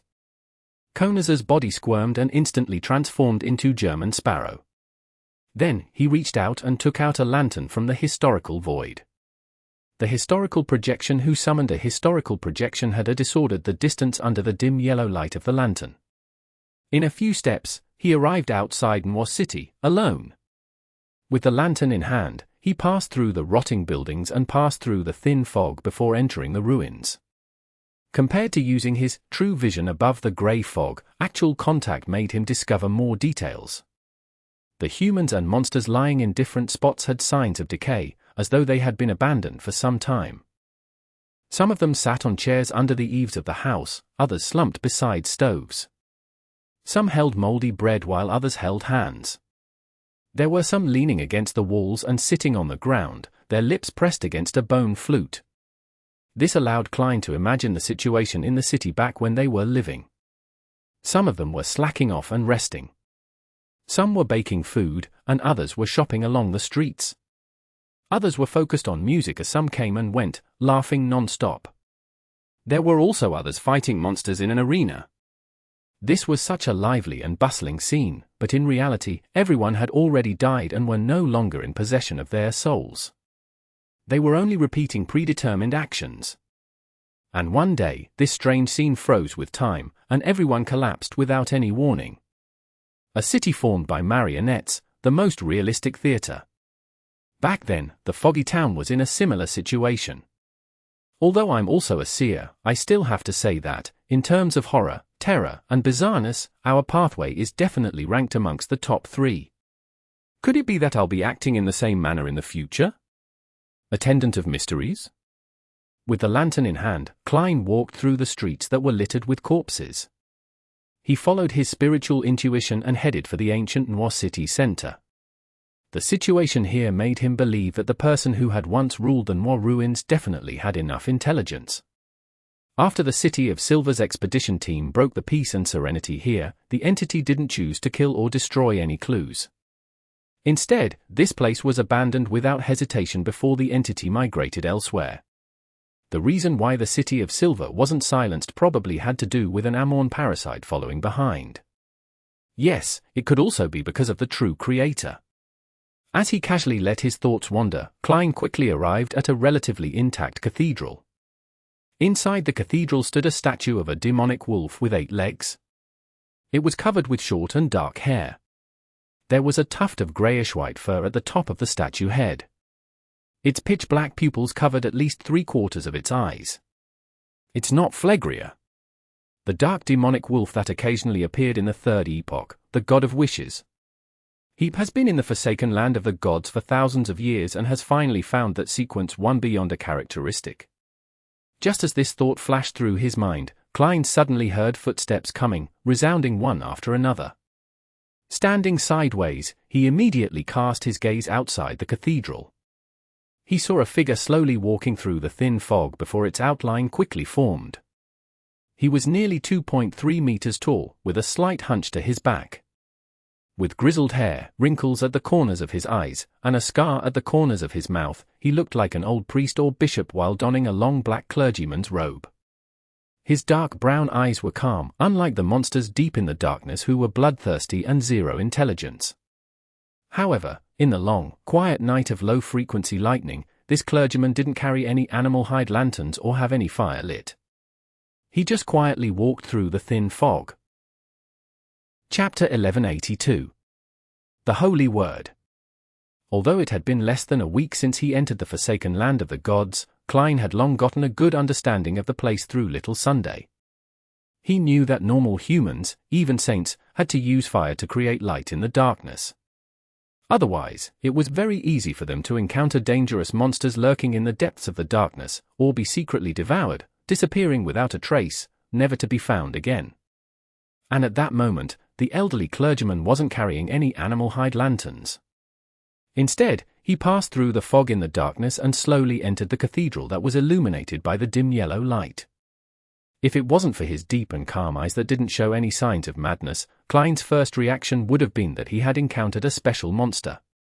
Of course, having a normal person's state of mind and being immersed in darkness were contradictory traits. Any living creature with any semblance of normal intelligence could easily come up with a conclusion that this person might be even more terrifying than special monsters. Klein had only met one person who could pass through the darkness without being affected by it while having sufficient intelligence. Blasphemer Amorn. Sensing that the faint yellow light was reflected on his face, the tall black-robed clergyman with a slight hunch to his back stopped in his tracks. Looking at the demonic wolf statue, he hoarsely asked, "Where did the owner of this city go?" Klein was the kind of person who would try his best to resolve a problem peacefully if a fight with a stranger could be avoided. As he raised his guard, he calmly replied, "I don't know where either, I just entered the city, who knows where the owner went?"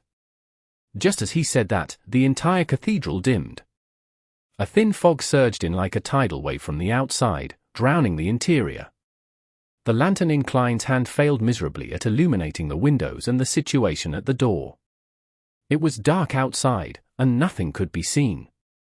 In the blink of an eye, the cathedral that worshipped the demonic wolf statue seemed to be isolated from Nois city. It was unknown where it was located. Klein's pupils dilated slightly as he looked at the clergyman with wrinkles and white hair. He asked in a deep voice, "Who are you?" The hunched clergyman replied in a condescending manner, "I'm an attendant by the Lord's side. I'm the angel of the Holy Word, Steph. I walk this land of the past that the Lord had passed on, doing so on his behalf in search of the blasphemer hidden in the darkness." As he spoke, the elder's figure expanded to a height of 4 meters tall. Behind him, black illusory feathers appeared. Their shadows intersected and formed for pairs of gloomy but holy wings. Angel of the Holy Word, Steph? An attendant by the Lord's side. Land of the past. This is the blessed of the true Creator, the angel of fate subordinate, a member of the Rose Redemption. It's no wonder that he can walk in the darkness, he has the power of degeneration protecting him. That evil god is still searching for the beyond a characteristic of the attendant of mysteries. Klein had no choice but to raise his head and lock eyes with this clergyman who, despite wearing a black robe, had 4 pairs of angel wings on his back. This high-level existence angel's form remained wrinkled with grizzled hair. There was a sense of contradiction in everything about him. Pretending that he had never made an enemy of the Aurora Order, he calmly said, "That blasphemer has long fled. I'm also searching for him." After staring at Klein for 2 seconds, the angel of the Holy Word asked in a low voice, "Who are you?" It won't be convenient saying it out directly. Klein sighed and smiled. "I'm a lonely traveler." After he gave this reply, he suddenly felt an extreme sense of darkness developing within him. It then sank down and merged with the shadow created by the lantern. The pitch-black figure abruptly warped and came to life, stretching itself out to become another German sparrow, one with sinister and ferocious eyes and a solitary demeanor. This? Klein's pupils constricted. Without any hesitation, he reached out his right hand and grabbed outward at thin air. At this point, if he hadn't guessed that Steph was using his answer, he should have joined the Aurora Order and made the true creator his god. At this moment, he already knew what it meant by Angel of the Holy Word. This was clearly the Angel of the Evil Word. By using a person's reply, he could extract a portion of the ambiguity or expand on it to create the effect of spirit language. When Klein said that he didn't know where the owner of the city had gone, Steph extracted the words "I don't know where I went," trapping himself and isolating himself from the outside world. When this angel revealed his identity, every word was enhancing his level and strength. When Klein answered who he was, it ended up separating the lonely traveler from him. From the moment he appeared in Nois City, there was a strong sense of malice in the black-robed Steph. And just as Klein was attempting to summon a particular image from the historical void, the sinister German sparrow seemed to share the same thoughts as he did. He too grabbed at the same projection, cancelling each other out. Seeing that his powers as a scholar of yore had been restrained, Klein's eyes narrowed. Without any hesitation, he opened his mouth and said a word in Jotun. But in the next second, the word was stolen. Standing at about 4 meters tall, the stooped angel of the Holy Word, Steph, had at some point in time grown a head covered in blood on his left shoulder. It looked very similar to him, but was much younger, a person who was approximately in the 40s. Around the head were 2 skinless arms that had mangled flesh. They had grazed different souls and had used beyonder powers that could steal thoughts. At the same time, another bloody head grew on Steph's right shoulder, one that looked to be in his 20s. Amongst the 3 heads, one grazed souls and stole Klein's thoughts, while the other was staring coldly at the target, deepening the self-awareness of the lonely traveler. The last one opened his mouth and said, "You lie. You are the person who destroyed the Son of God's descent ritual and interfered with the Lord's descent twice. You are one of the targets I'm looking for." The corners of Klein's mouth twitched as he calmly said a word in Jotun, Leodero. This was the true name of the Lord of Storms. The reason why this thought wasn't stolen was because he had lined up his subsequent actions. The lineup was filled with the same content. It didn't matter if the first thought was stolen, as it didn't affect the subsequent thoughts. This was a precious experience he had gained from fighting Amorn. Of course, if he were to meet Amorn again, he suspected that such a method might not work. Once the god of mischief was prepared, he would definitely come up with something new. As soon as he finished speaking, the eyes of the angel of the Holy Word Angel, Steph, lit up with bolts of silver lightning. They covered the entirety of Nois City, and they tore through the darkness that enveloped the cathedral. They tore apart all the corruption, concealment, darkness, vileness, and evil. Inside, Klein and the sinister German sparrow were situated at the eye of the lightning storm. Without even a grunt, they dissipated. Then, the terrifying, silvery white, twisted electric bolt snaked the area and swallowed the demonic wolf statue as well as the angel of holy words, Steph. Amidst the dull rumbling sounds, the ancient city of Nois completely collapsed, becoming a true ruin. At the opposite side of the dried-up river bed, Klein's historical projection quickly faded away, returning to the real world. Right on the heels of that, Klein immediately used Flaming Jump to distance himself from the Nois ruins. During this process, he pulled out a few paper figurines and made them into angels to cover his tracks. The desolate plains returned to its state of dead silence once again. After an unknown period of time, the ruins where the cathedral stood shook. Steph slowly stood up amidst crumbling dust and rock. His completely white hair had thinned again, and his deep black clergyman's robe became tattered. The angel of the Holy Word left Nois ancient city in silence, got his bearings, and walked deep into the darkness. Half a day later, a figure approached the city's ruins from another direction. It was none other than Klein, who had made a huge detour. He hadn't had the chance to check the ancient city of Nois previously, and his return this time was motivated by the hope of finding actual clues of that existence. At a relatively far distance away, Klein repeated his observations above the grey fog, summoned the historical projection, and hid in ancient times, using the projection to summon another historical projection. After finishing his preparations, he stepped into Nois once again and returned to the cathedral in absolute silence. Along the way, the corpses that had been lying dead on the ground had either turned to ash or turned to charred remains, devoid of that creepy and harrowing feeling. That fellow named Steph didn't die. From the looks of it, the remnant divine powers of storm here can only injure an angel. Klein stopped in front of the ruined cathedral and muttered to himself wistfully. Of course, he only found it a little regretful. He didn't expect to finish off an angel so easily. As he swept his gaze, he saw a few pieces of the demonic wolf statue. The surface of it was dark black, and the insides were dark red, nothing like commonly seen stone. These stones must be extraordinary for them to be used by that dark demonic wolf for his statue. Furthermore, they don't look like something produced in the vicinity. Perhaps I can seek out the area the dark demonic wolf hid prior to Nois City by investigating them. As a miracle invoker, or even an attendant of mysteries, that dark demonic wolf must be good at covering his tracks.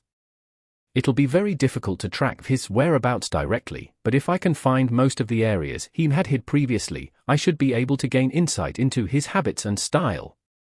Once I know a person's past, I can predict his future. As he thought, he took 2 steps forward, bent down, and attempted to pick up a fragment of the statue.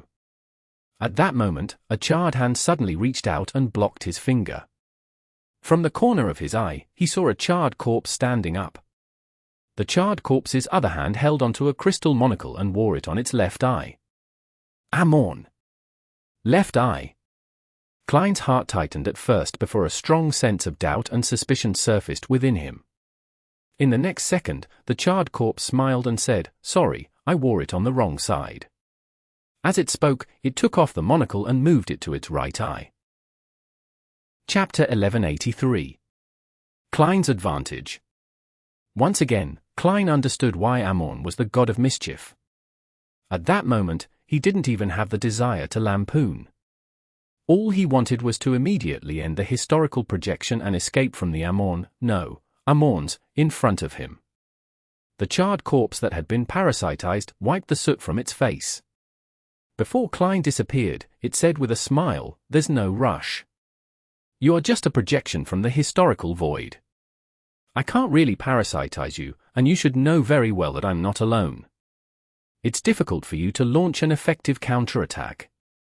With a simple lantern in hand, Klein thought silently. He picked up a piece of the black sculpture fragment that had red insides, and he cautiously asked, "What exactly do you want to say?"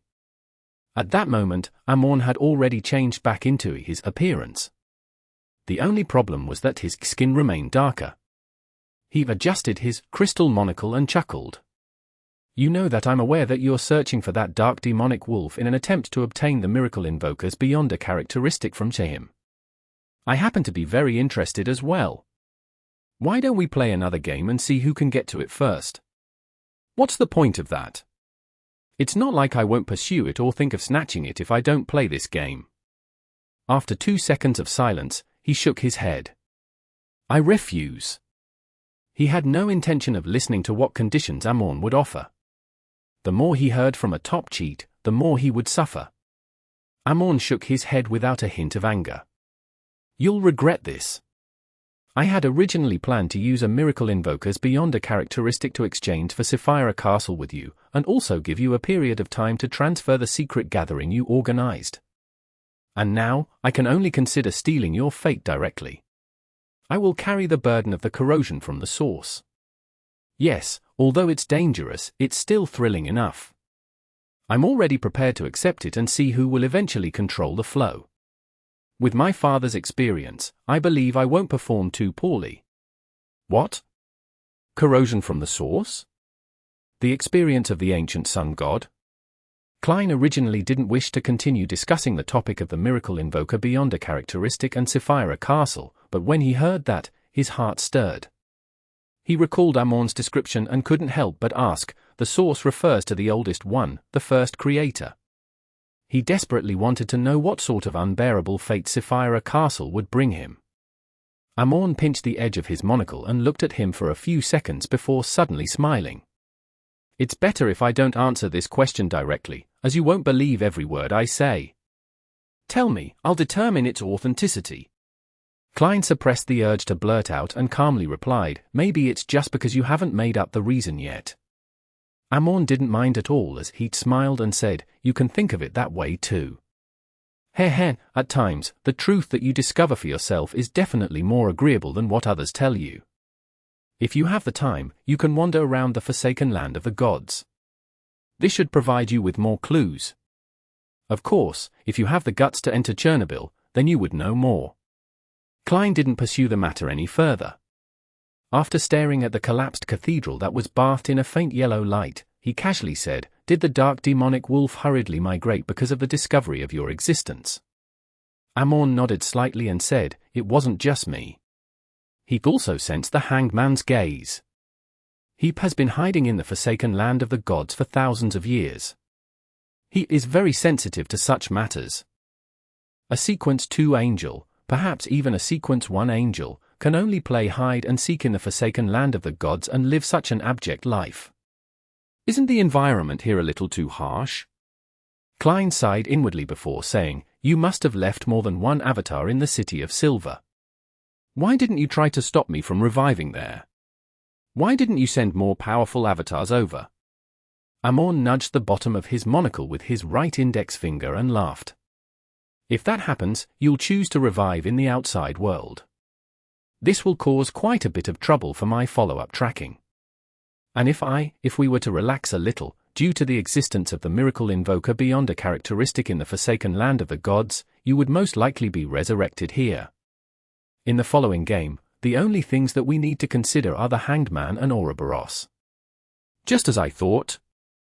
Klein said after some thought, even in the same region, as long as you exceed a certain distance, your true body and avatars have no way to instantly merge or switch locations. Back when you first entered the forsaken land of the gods, you were able to transform back into your true form because the anomalies with Sapphira Castle had similarly interfered with the area here, allowing your true body to sense something. You went to the entrance in advance to wait. After hearing what he said with a smile, Amorn asked without answering, what's your guess? Why don't you guess if I've turned back into my original form? Klein raised his right fist and covered his mouth. After pondering for a few seconds, he revealed a smile. I guess your other avatars are setting up a corresponding ritual to allow your true body to descend directly. Before he could finish his sentence, his figure rapidly turned incorporeal and dissipated. The historical void projection was dispelled. In the wilderness outside the ancient city of Nois, the air around the hiding Klein suddenly stirred. In midair, there were a series of illusory monocles. They stared at Klein's figure, as if saying that they had finally found him. However, Klein's figure rapidly faded away. Back when Amorn moved the monocle to his right eye, Klein had already returned from ancient history to the real world. With the help of Paper Angel, he had used Flaming Jump and other Beyonder powers to quickly leave. The reason why his historical projection was able to speak to Amorn rather normally was because he was essentially a marionette. It was Kona's Kilger in the form of German Sparrow. He had a worm of spirit that came from history inside him and was controlled by Klein's projection outside the city. Meanwhile, in the process of escaping far away, Klein frequently entered the historical void, allowing the projection outside the city to intermittently regain consciousness and maintain control of his marionette.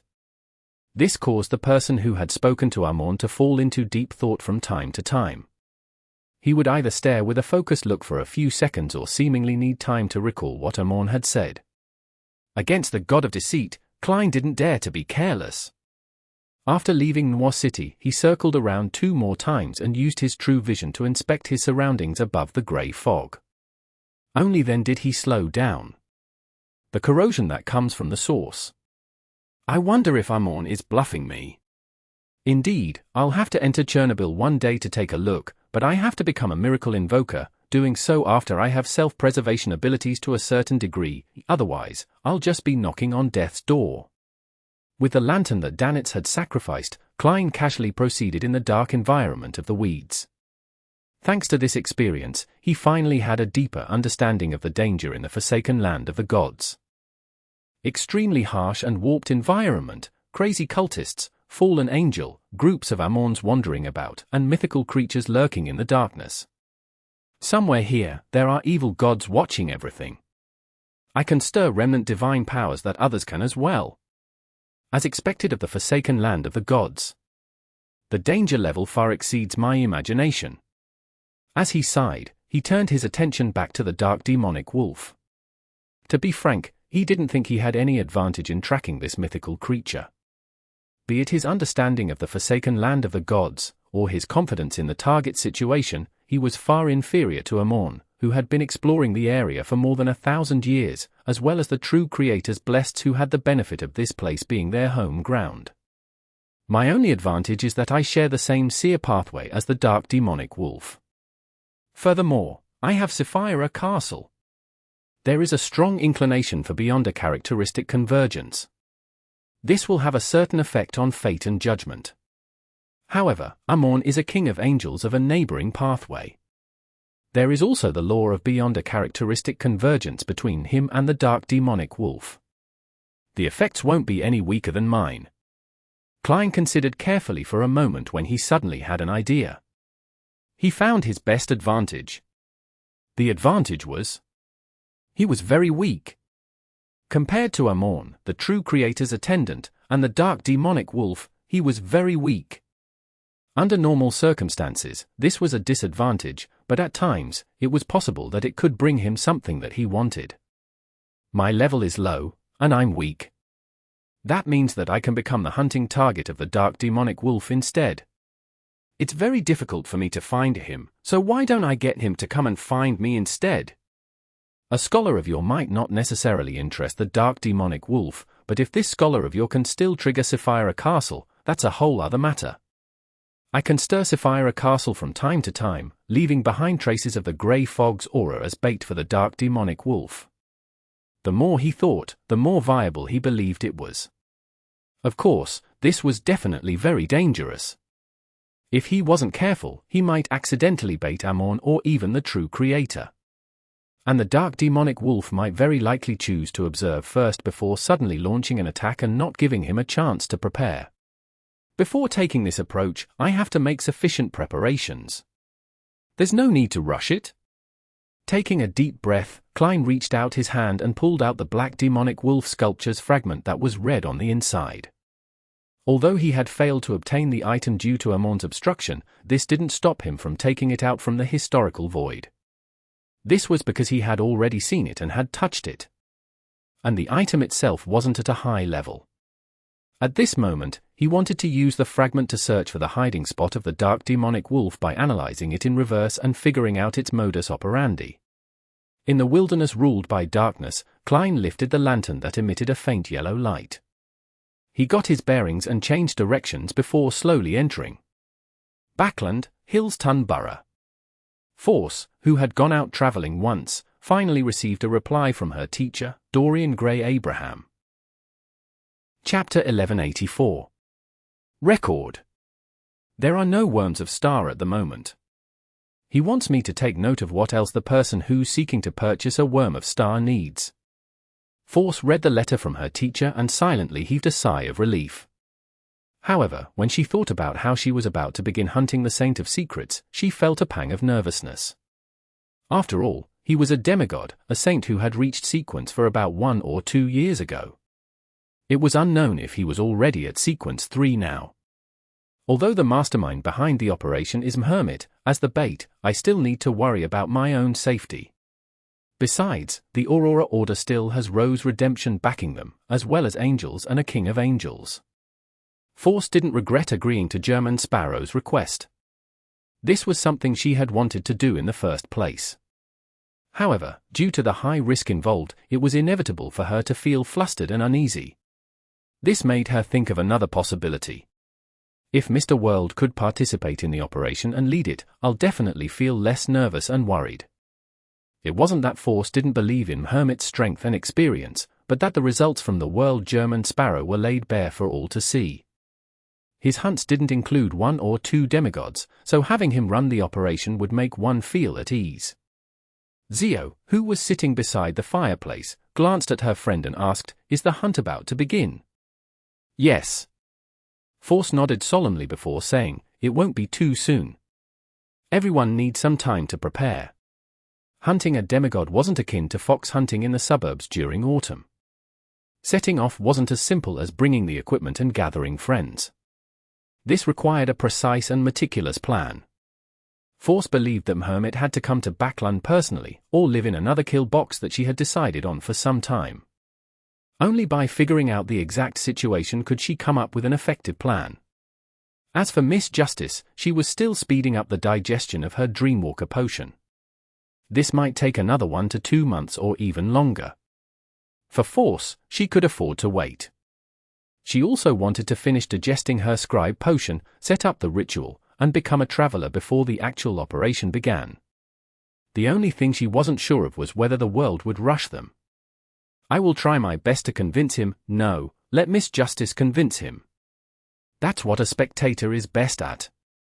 Just as Force mumbled, she saw Zio turn around and hesitantly say, "The liaison officer from MI9 suggested that I should officially join them today.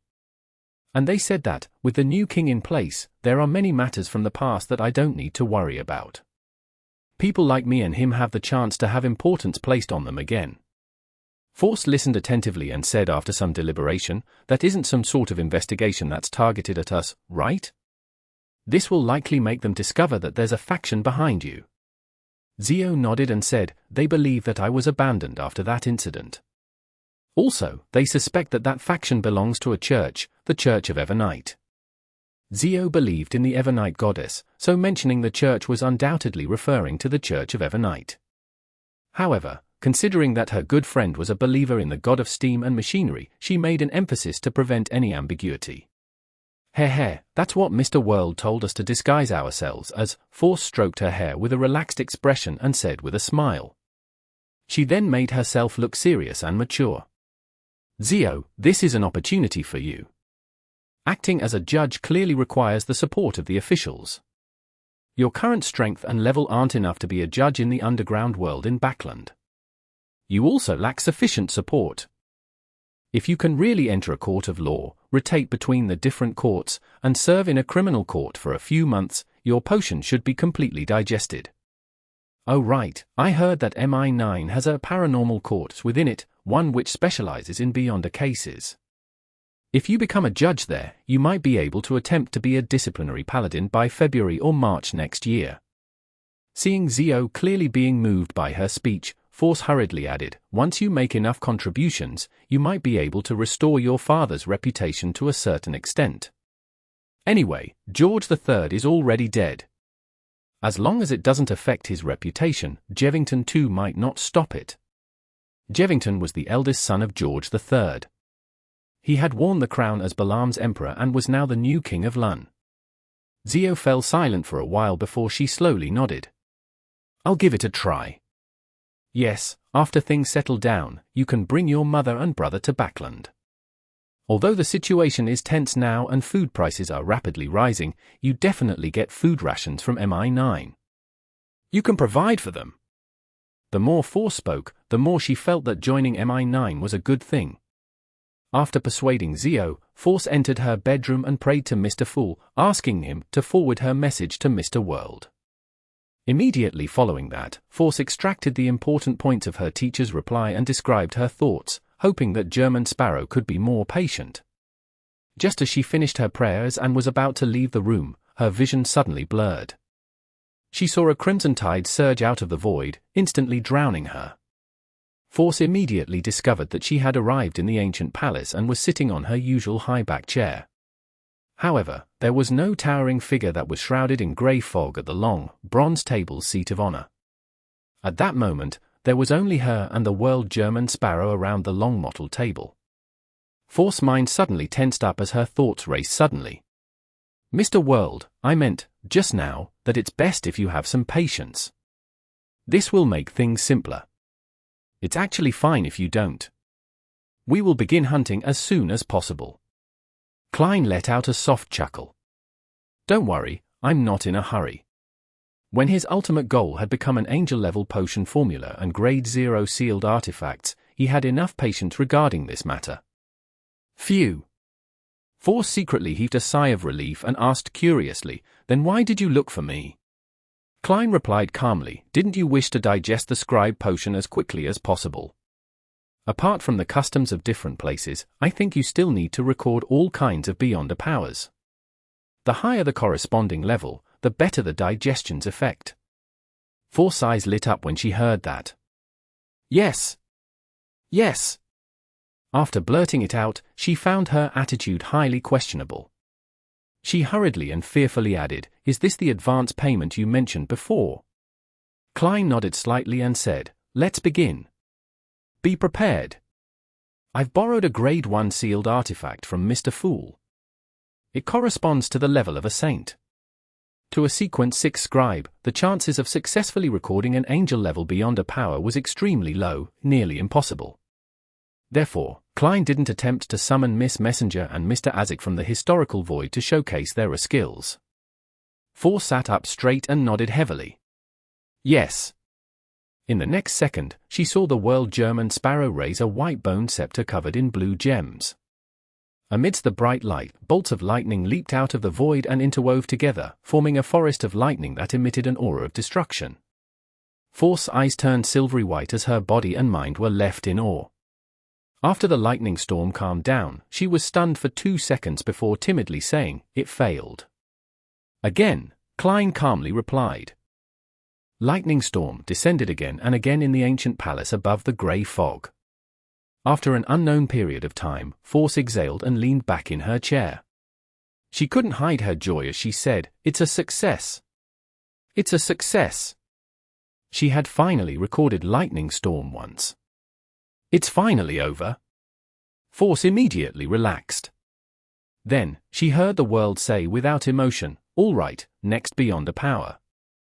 Next. Force saw the crazy adventurer at the bottom of the long, mottled table extend his right hand and grab at the greyish-white fog. Out of nowhere, he took out a long, thorny cross that was covered in bronze. Record this cross's ability?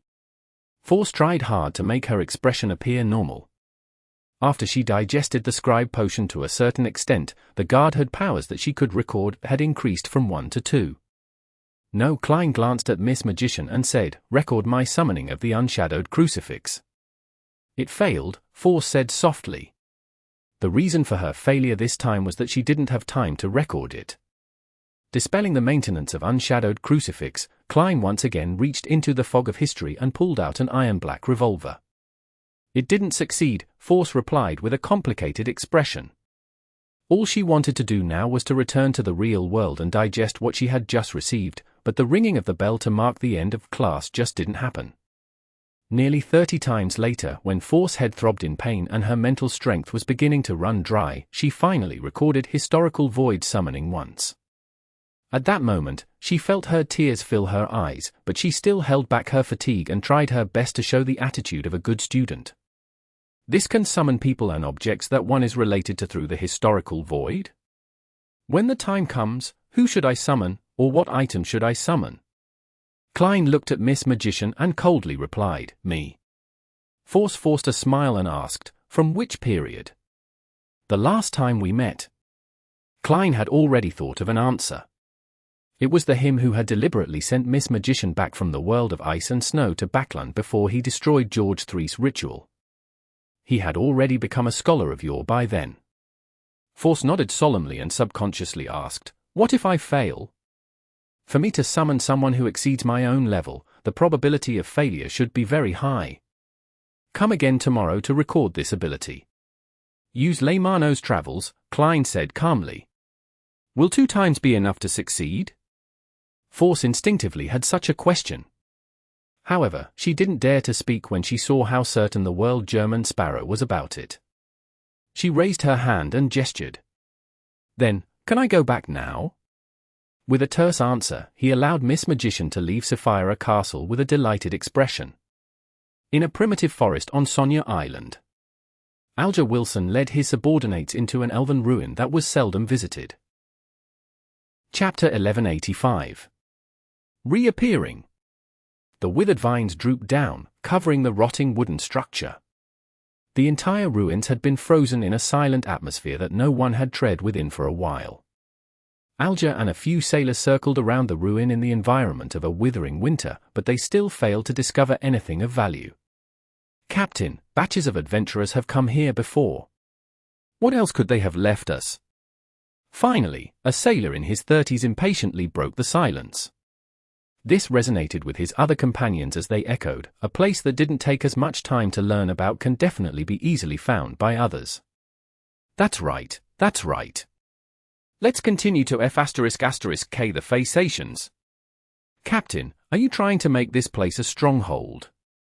Alger slowly scanned the area, quelling the sailors to stop their complaints under his gaze and making them choose to obey. After a few seconds of silence, he said, "I plan on using this place to ambush the Phasations. Let's observe the terrain and see if it's suitable." With such an excuse, the sailors barely perked up, and the group quickly entered the depths of the elven ruins. As he walked, Alger's spiritual perception was triggered as he subconsciously looked behind a gigantic tree. There were some signs of churning in the soil over there, and it wouldn't take more than a year. Alger retracted his gaze and pretended not to notice anything amiss. He naturally looked elsewhere. After exploring the elven ruins, they returned to their new camp. At that moment, it was almost evening and the forest was getting colder. Alger had dinner with the sailors before leaving 2 patrolling guards behind, and then all of them entered their respective tents. The cold wind blew through the trees, causing the bonfire to sway. Alger, who had wanted to leave the campsite in the middle of the night, suddenly heard faint singing from afar. The voice was ethereal, like a woman humming and singing slowly, relating her inner thoughts. This made Alger involuntarily recall the past. He recalled his mother who had long passed away, and the days when he was a bullied child. Indescribable grief surged from the bottom of his heart, preventing him from waking up immediately. He waited for a few seconds before he suddenly sat up, frowning and listening. This time, he didn't hear anything. That melodious voice seemed to have never happened. Alger narrowed his eyes, grabbed his thick jacket, and put it on. He walked out of the tent and came to the bonfire. The 2 sailors in charge of night duty had just finished their patrol and were drawing warmth from it. "Did you discover anything unusual?" Alger asked in a deep voice. The 2 strong, vigorous sailors shook their heads. "No." Alger's brows relaxed a little as he turned around, intending to make his own rounds.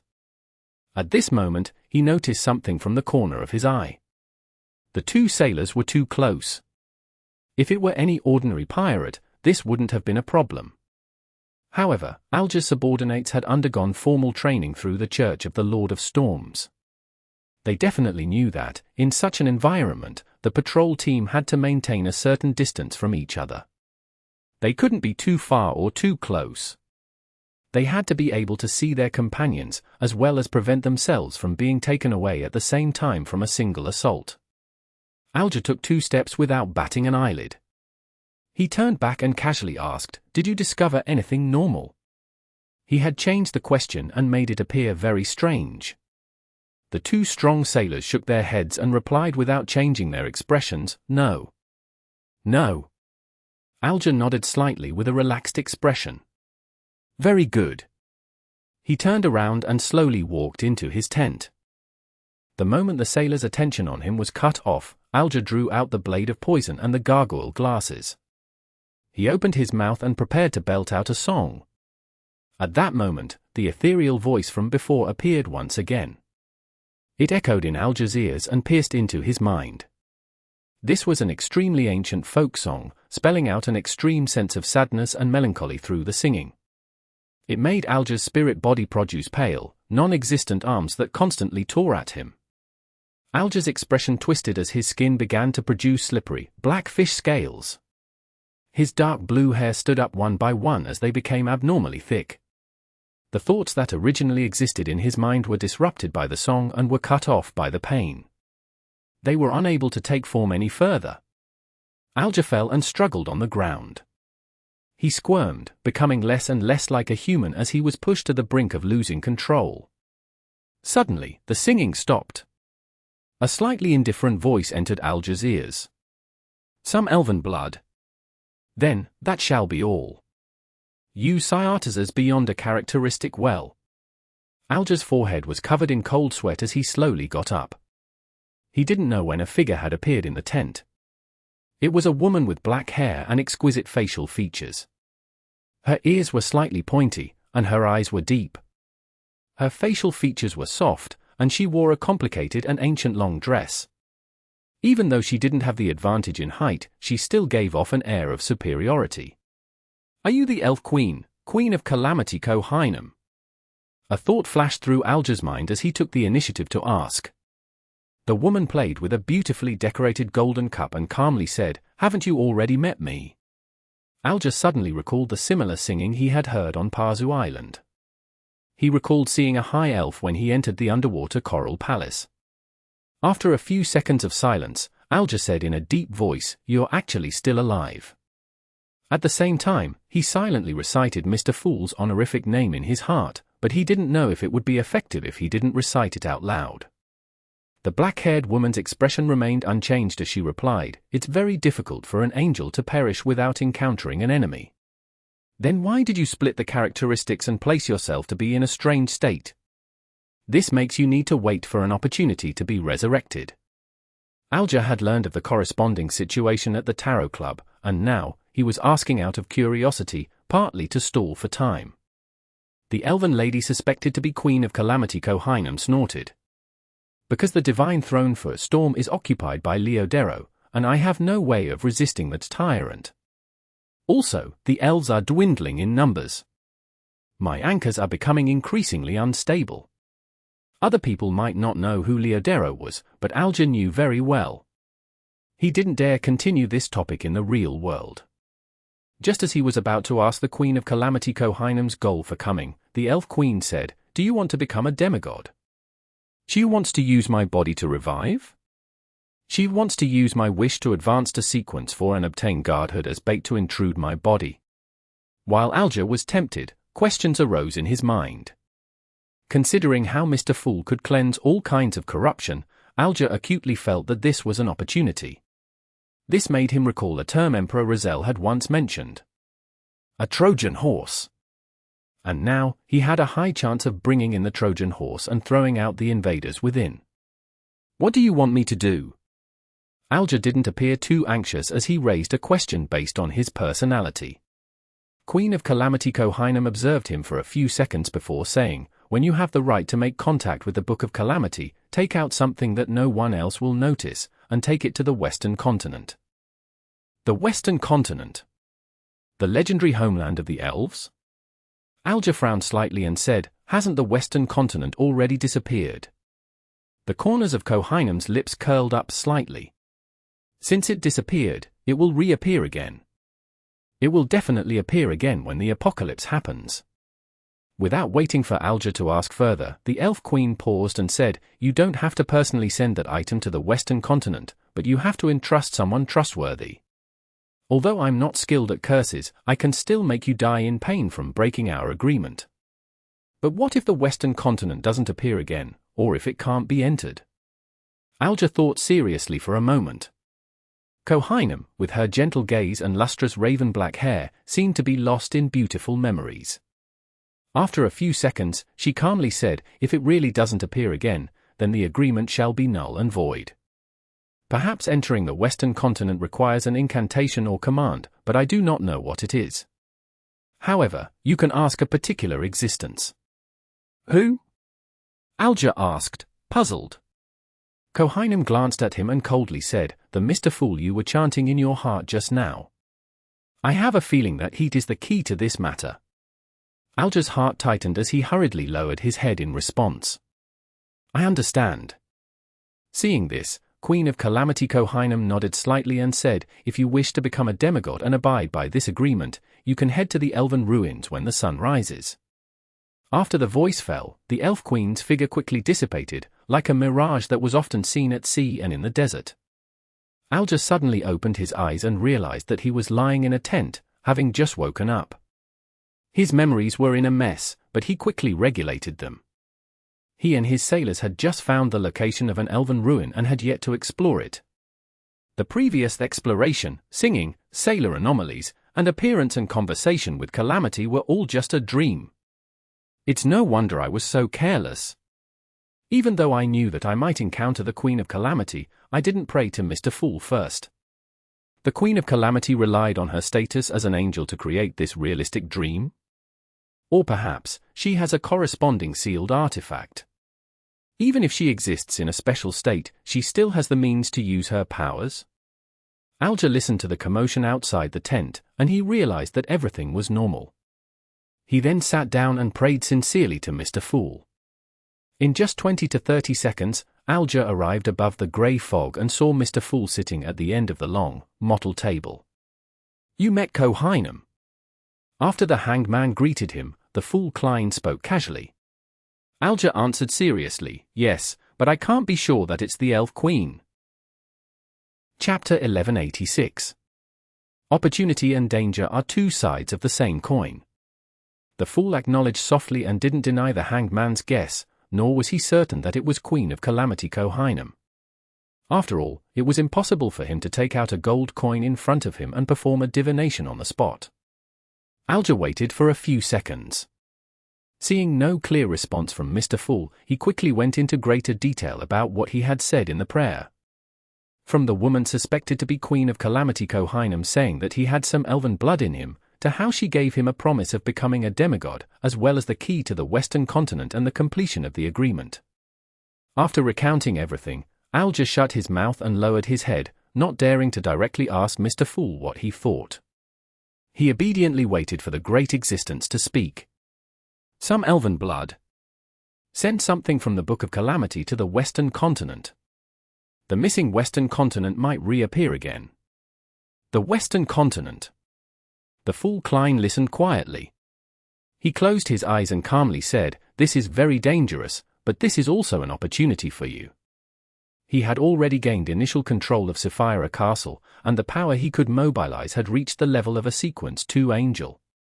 As for Queen of Calamity Kohainem, she couldn't be higher than this level, therefore, he was quite confident that he could resist the various accidents brought about by the Elf Queen. It was precisely because of this that he dared to claim it to be an opportunity for the hanged man. Of course, the prerequisite for grasping the opportunity was that the hanged man wasn't rash or went overboard. He had to constantly remember to ask for protection at all times. Therefore, Klein specially emphasized that it was very dangerous. He wanted the hanged man to remember to pray to Mr. Fool before he took action. This short sentence had two meanings to it, but he believed that Mr. Hanged Man would definitely understand it. Alger was delighted as he replied rather sincerely, as though he had learned from the sun. "My faith lies only with Mr. Fool." These words made Klein feel uneasy as he remembered the pain of being drowned by endless lightning. He could only smile without saying a word. Alger deliberated for a moment before asking, "Honorable Mr. Fool, what are the incantations or commands needed to enter the Western continent?" "I would like to know that too." The fool Klein sighed and said, "It's not time for you to know." "Yes, Mr. Fool." Alger didn't ask further as he bowed respectfully. When he returned to the real world, he immediately walked out of the tent and led his sailors out. Under the light of the morning sun, he spent a certain amount of time reaching the elven ruin. The scene here was identical to what he had seen in his dream. The withered vines covered the decaying wooden structure, and there were some areas where the text on monuments could be seen. The air seemed to have frozen, as though no one had stepped in for a long time. Looking around, Alger suddenly thought of a question.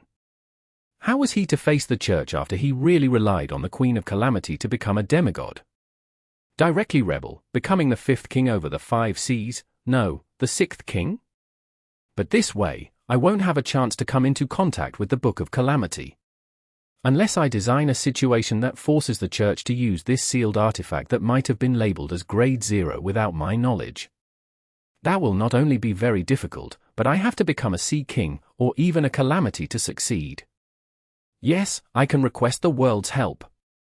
If I wish to continue staying in the church, I have to give them a reason that they cannot ignore but is sufficiently believable. Alger frowned slightly without hiding his solemnity. In the eyes of the sailors who followed him, this was a sign that he was worried about the ruin. As his thoughts churned, Alger gradually came up with ideas. There are many books in the church that have records of people turning into demigods due to a fortuitous encounter. 2/3 of them were invaded by evil gods and devils and eventually lost their lives in the purification process. However, 1/3 of them passed the test and became a high-ranking deacon or a cardinal. Now that the war has broken out, the situation in Lun is tense. As long as there aren't any problems during the investigation, the church wouldn't mind having an additional sequence for demigod as cannon fodder. Then, I can slowly gain their trust later. The prerequisite for all of this is that the Queen of Calamity hasn't truly attempted to corrupt me or left a mark on me. Considering the various sealed artifacts in the church's possession, I have to pray for Mr. Fool's blessings ahead of time. According to Miss Justice, Angel's Embrace can effectively hide one's true thoughts and tests in one's dream. With the members of the Tarot Club beginning to become demigods or about to become demigods, Alger really didn't wish to be lining the bottom of the barrel. Just like in the past, he had done so many things in the church, all for the sake of being superior to others. Now, he was naturally willing to take a certain risk. With this decision, Alger immediately led his sailors into the ruins and began exploring the path in his dreams. This time, he didn't split his subordinates into small teams. On the one hand, he was worried that an accident might occur, and on the other hand, he hoped that they could all be his witness. After 15 minutes, Alger and his crew arrived beside the giant tree that had signs of its soil being churned.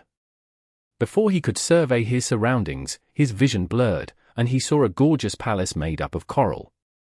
Above the palace was a layer of deep blue seawater that rippled outwards. Giant pillars stood tall and held up an exaggerated dome. It was tall and beautiful, but also dark and gloomy. Alger looked around and realized that all the sailors beside him had disappeared.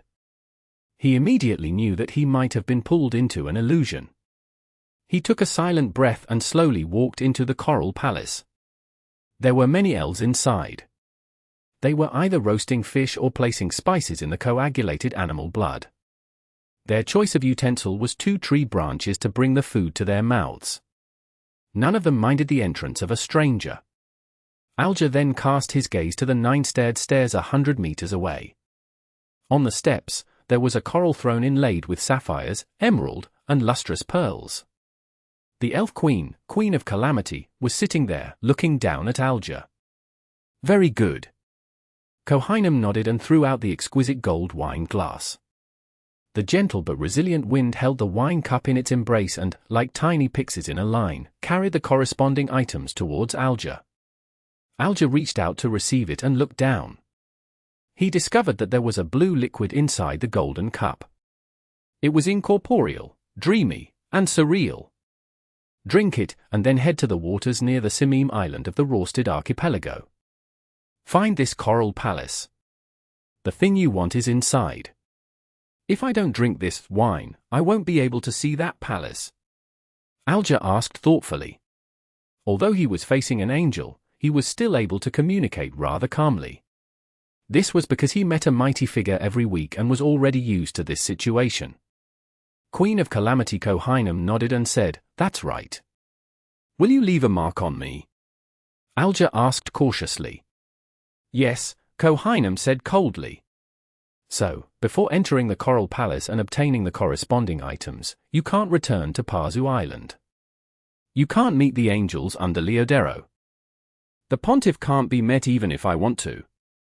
Alger heaved a sigh of relief inwardly before asking, "After I get hold of that item, the effect of this wine will disappear?"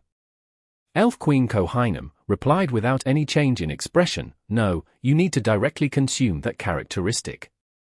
When the time comes, this wine will transform into a seal, allowing that characteristic to temporarily not invade your body. How you prepare the ritual and explain this to the Church of Storms will be up to you. Let the characteristic belong to me first before holding the ritual? This way, there might be a better way for the Church to accept it." Alger thought for a moment before raising his hand to bring the wine cup to his lips. The ice-cold liquid slid down his throat and disappeared in a blink of an eye. The entire coral palace shattered as the light of dawn and the remnants of the gigantic green tree reappeared in front of Alger. You didn't sign a contract or get me to swear an oath. Yes, drinking that cup of wine is equivalent to making an agreement. Alger retracted his gaze and said to the surrounding sailors who were unaware, "There's nothing here. Let's go deeper and take a look." In the ancient palace above the fog. Klein also retracted his gaze from the crimson star representing the hanged man and nodded thoughtfully. "That's Ciata's and Mobut's grave. I never expected the golden wine cup to have such an effect. That is indeed Elf Queen Kohainem. How's her present condition? Half of it is in the Book of Calamity, while the other is hiding somewhere unknown. She was using the golden wine cup or the characteristic to influence reality. Mr. Hanged Man hasn't been contaminated for the time being. I'll wait for him to head to the Rorsted archipelago before making another assessment." As his true body had a limited amount of time left in the historical void, Klein didn't stay any longer, and he returned to the pitch-black wilderness. He carried the lantern that emitted a faint yellow light as he walked towards a certain location. As he walked, he turned his head to look east, which was symbolic of where Chernobyl was. His footsteps slowed down involuntarily. "Once I gather sufficient information from the dark demonic wolf's former hiding spots, I'll head east. I'll walk all the way until I reach the boundary and confirm the situation. Then, I'll consider the matter of the miracle invoker beyond a characteristic. Amorn probably wouldn't expect that I would suddenly leave. He definitely knows the past of the dark demonic wolf. It's impossible for him to do the same kinds of investigations that I'll be doing. Yes, but he will definitely be tracking me." Klein exhaled slowly and sped up his pace. A bolt of lightning streaked across the sky, illuminating the dark and red desolate plains. Raindrops began dripping down intermittently. Klein dragged out a black umbrella from the historical void. With one hand holding an umbrella and the other holding the lantern, he proceeded alone. About a week later, the future was docked somewhere along the Long Lun coastline. Katlia held a stack of tarot cards in her hand and said to the sailors, "Nina and company, I'll be staying in Lun for some time. All of you have to watch Frank and prevent him from doing his strange experiments." Chapter 1187. Change. Upon hearing the captain's instructions, Nina pouted and pointed out the window. "Are any of Frank's experiments not strange?" Katlia was momentarily at a loss for words. All she could do was sigh and say, "If there are any signs of danger, write to me immediately." As a mysticologist, she also had her own messenger. "All right." Nina puffed her chest out and said, "If there's anything to blame, it's solely because I'm the most mature and reliable person on the future." Having said that, she asked curiously, "Captain, what are you doing in Lun? What mission did you take on? Are you going to engage in some sabotage raids behind enemy lines?" Nina was of Phasacian descent, and she was considered half Intis. She naturally had some inclinations in the recent war, therefore, she guessed that her captain had established contact with Intis's intelligence department. "You could say that," Katlia replied sternly. In a sense, Nina's guess wasn't wrong. She had indeed taken on a mission and was dealing damage in Lun's capital, Backland. However, her target wasn't an official faction, but a cultist. Furthermore, there's still a chance to meet the Queen. She probably hasn't left Backland yet, and the earliest she'll leave is probably after the new year. Upon thinking of this, Katlia suddenly felt a little excited. Ever since she left the Dawn, she hadn't really met Queen Mystic. She only had letters to communicate with her, or despite being on the same boat, they didn't communicate with one another for some reason. Nina didn't dare to press further as she pointed to the door and said, "Captain, is there anything else? If not, we'll leave." Katlia nodded, indicating that this future bosun could leave with her subordinates. Just as Nina held the handle and gently twisted it, Katlia suddenly recalled something and hurriedly shouted, "Nina." Nina, whose blonde hair was tied into a high ponytail, turned around with a confused expression. "Don't drink," Katlia emphasized seriously. "When I return to the ship, you'll be allowed to have your fill." Nina immediately revealed a charming smile. "Deal." Katlia thought for a moment before exhorting. "Apart from Frank, you have to take note of Heath's condition. Don't let him generate curiosity towards unknown voices, and don't let him be overly exhausted. Also, pull Ottolov out of his room frequently, and control the frequency and times he interacts with mysticism knowledge. Also, I know. Don't I know them all too well? Nina waved her hand and agreed. After the bosun and her subordinates left the captain's cabin and closed the door behind them, Katlia cast her gaze out the window to look at the currently invisible backland. After a few minutes, she took out a tarot card from the deck in her hand. It depicted a lonely old man with a glass lantern and a staff, the hermit card. Late at night, Backland, Emperor's Borough, Earl Hall's house. Audrey, who was wearing a white silk nightgown, suddenly opened her eyes. She took a blue cloak and draped it over her body. She then got out of bed and walked to the full-body mirror in the room. Through the crimson moonlight shining through the curtains, she carefully observed herself. Her pair of emerald green eyes seemed to glow brightly and limpid. It was so clear that one could clearly see every detail. Audrey closed her eyes. By the time she opened them again, all the abnormalities had vanished. The corners of her mouth curled up bit by bit, and a small depression appeared on her face. Her eyes curved slightly as she silently praised herself. Audrey, you've finally come this far. She had completely digested the Dreamwalker potion. According to her confidence in herself and her predictions, she had originally believed that it would take until February for her to digest the potion. To her surprise, she had encountered many strange and completely different dreams recently. This included many dreams within dreams, dreams that were a result of a mental illness, lucid dreams, dreams caused by the influence of evil spirits and wraiths, and the dreams of a few demigods. Under normal circumstances, as a dreamwalker, Audrey could generally determine the creature's level when entering a dream, thus avoiding danger. However, those demigods had hidden themselves very well. Only when she entered their dreams did she realize that something was amiss and nearly jumped in fright. Fortunately, she wasn't discovered all those times.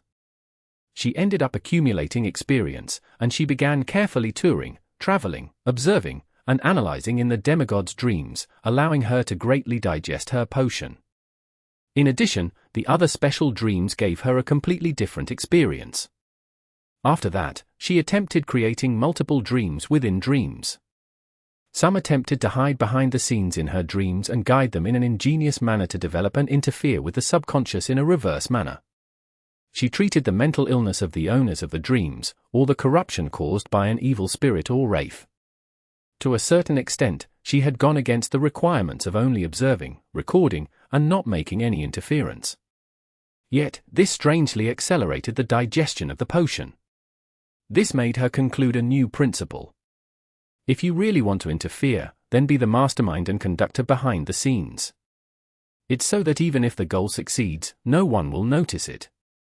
This was something that Audrey had done very well. The few people with serious mental illnesses had unknowingly recovered after having 5 or 6 strange dreams. And it was very normal for a dream to appear strange and incomprehensible. To be able to digest the Dreamwalker potion so quickly, it's mainly a result of my good luck recently. Without so many unique experiences, I'd definitely have to wait another month or 2. Yes, I might even be caught by a demigod and be thrown into a beyond a prison or directly be killed. When did my luck become so good? It seems like it started after I sacrificed the ice cream to that fate domain's angel. He's blessed. Audrey looked at her reflection and blinked her eyes with a smile. She quickly retracted her gaze, scanned her bedroom, and walked to the dressing table. Sitting on it was a deck of cards. In a room of a girl who enjoyed mysticism, it was normal for her to have a deck of tarot cards. Audrey stretched out her right hand and touched the card at the top with her fingertip. She slowly took a deep breath and muttered to herself, "The fighting at the Amatha mountain range is getting more intense." Midsea Shear had already lost a port. It's said that the defenses of the Hornaces mountain range in Civilaus County can't last until spring. If not for the fact that we have gained a significant advantage at sea, our connection with the southern continent's East Balam would have surely been severed. Alfred is still there. I wonder how this war will develop. Thankfully, I'm about to become a demigod. Mr. World has already given me the manipulator's potion formula and main ingredient. The 7 drops of tears that were shed from intense human emotions have also been found during my dream experience recently. The tree mentor's golden leaves were obtained via a trade with Little Sunday. I'm just short of the blood of an elderly mind dragon. Phew, I'll try to trade for it with the psychology alchemists. Before Vin Rambis died, I was already the person in charge of a small psychological discussion group. But will this reveal that Vin Rambis's death has something to do with me? Or could I get Mr. World to summon the blood of an elderly mind dragon from history? This can last for at least 15 minutes. When I succeed in advancing, I'll converge my spirituality and complete my queuing. Its disappearance will not affect anything. After all, it's just a supplementary material. Audrey, you actually learned how to fake things. What's more, it's on such matters. After a self-deprecating comment, Audrey began to think about the kind of situation to use to complete the advancement ritual of a manipulator. The ritual required one to drink the potion while in the midst of an emotional resonance generated during a special occasion with at least 10,000 people. As her thoughts raced, Audrey came up with a preliminary idea. The goddess's winter gifts day? But no matter how large a mass is, it can't accommodate 10,000 people. The cathedral can't accommodate so many people. Yes, it's usually impossible. If there's a chance, I can donate a sum of money. I can suggest we do an extremely large mass in Memorial Square so as to placate the souls that passed away during the war. In the most important square, the family members, relatives, and friends of the deceased are invited. As long as they accommodate a certain proportion of the participants, the emotions that resonate will affect the others who are participating in mass, allowing the ritual's requirements to be satisfied. After calmly analyzing the situation, Audrey suddenly bowed her head and looked at the mirror on the dressing table. She saw that the faint smile on her beautiful face had long disappeared, leaving behind only calmness and sadness in her eyes. She stared at herself, her lips curling up slightly as she whispered, "Audrey, you've become despicable." Closing her eyes and opening them again, Audrey had returned to normal. She reached out to the stack of tarot cards on the dressing table and flipped the card at the top. The card depicted a goddess of justice sitting on a stone chair with a sword in one hand and a balance in the other, coldly watching everything. Backland, Hillston Borough, in a house with a fireplace. You finished digesting your scribe potion. Zio had just changed into her home clothes when she heard the piece of unbelievable news upon walking back to the living room. Force nodded with a haggard expression. Yes. Do you know what kind of life I've been enduring recently? As she was being forced to travel to 6 places in a consecutive manner, she had to experience, admire, and record the sights day and night. In addition, she would be pulled up above the grey fog, recording all kinds of strange or high-level beyonder powers. The lightning storm and the historical void summoning powers had been replaced several times. They had finally recovered their original setup today. I don't know, Zio answered honestly. I know you don't know. Force took a deep breath and said, what about you? How have you been recently? Not too bad. It was arranged for me to preside over a paranormal court, and I had some thoughts about the acting principles. The speed at which the potion is being digested has increased, Zio acknowledged. I find it hard to imagine you wearing a judge's robe and sitting at the tribunal seat to judge. Force sighed from the bottom of her heart. Are you trying to say that the prisoners and lawyers won't be able to see me? Zio added, not minding it at all.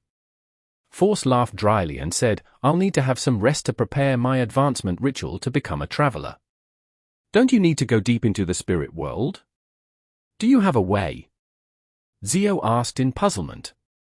Force nodded and said, that person asked me to summon his messenger. Chapter 1188.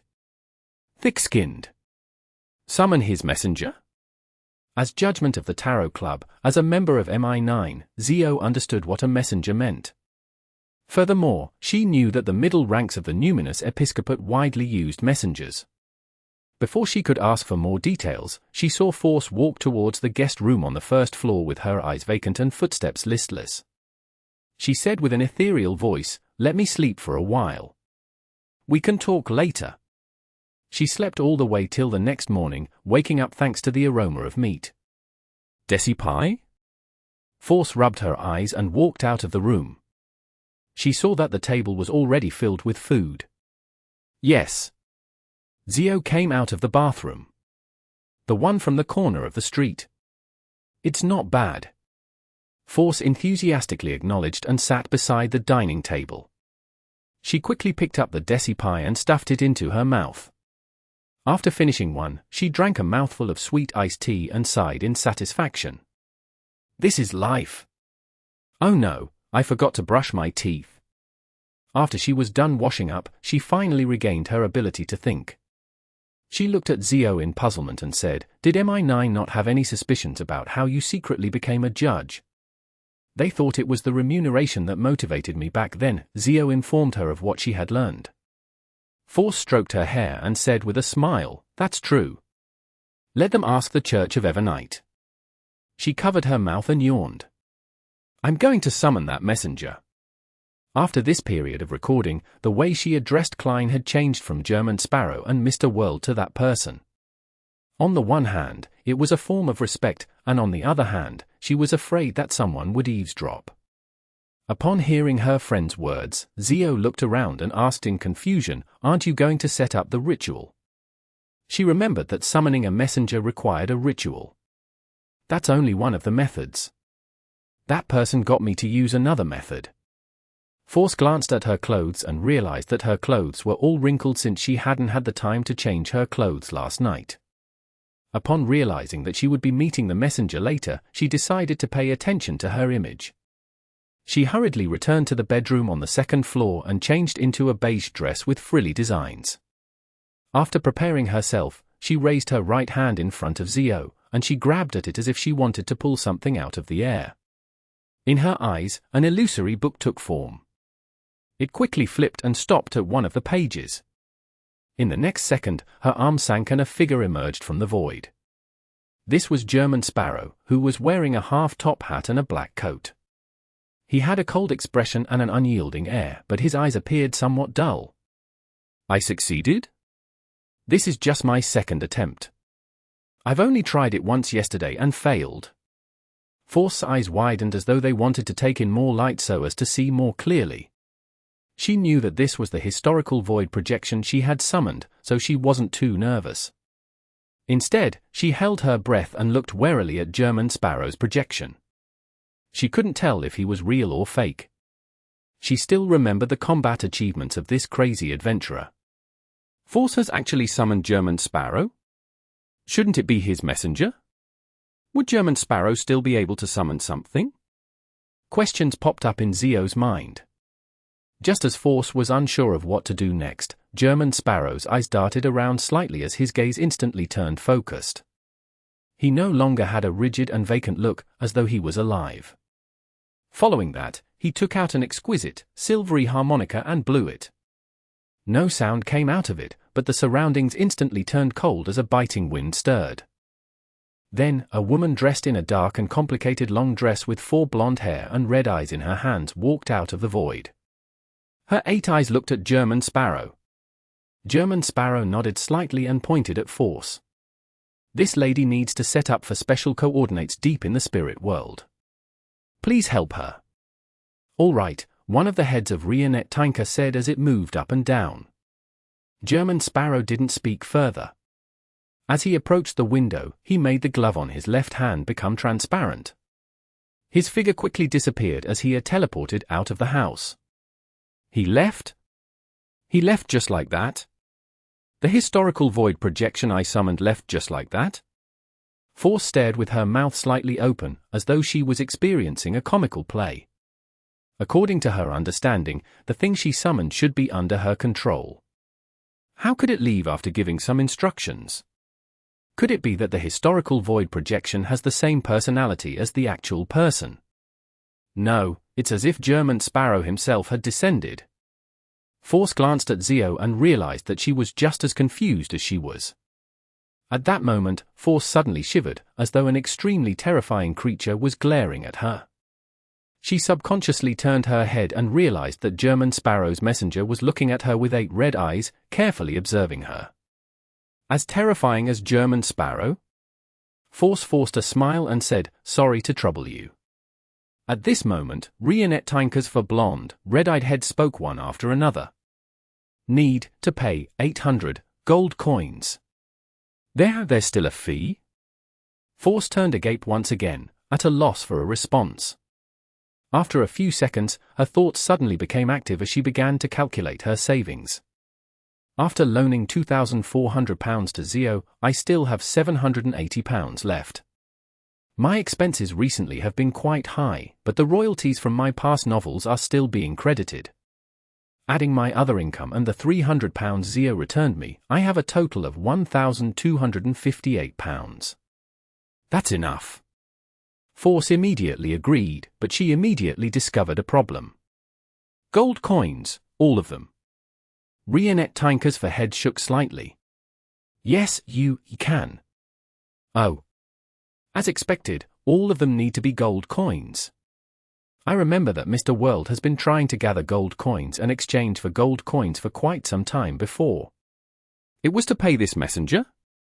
The relationship between him and his messenger is really complicated. Mr. World should still have quite a few gold coins. I'll try to exchange 800 gold coins from him later." Force secretly heaved a sigh of relief and said, "All right." After agreeing, Force saw the headless messenger raise one of the heads in her hand to bite down on her clothes near her shoulder.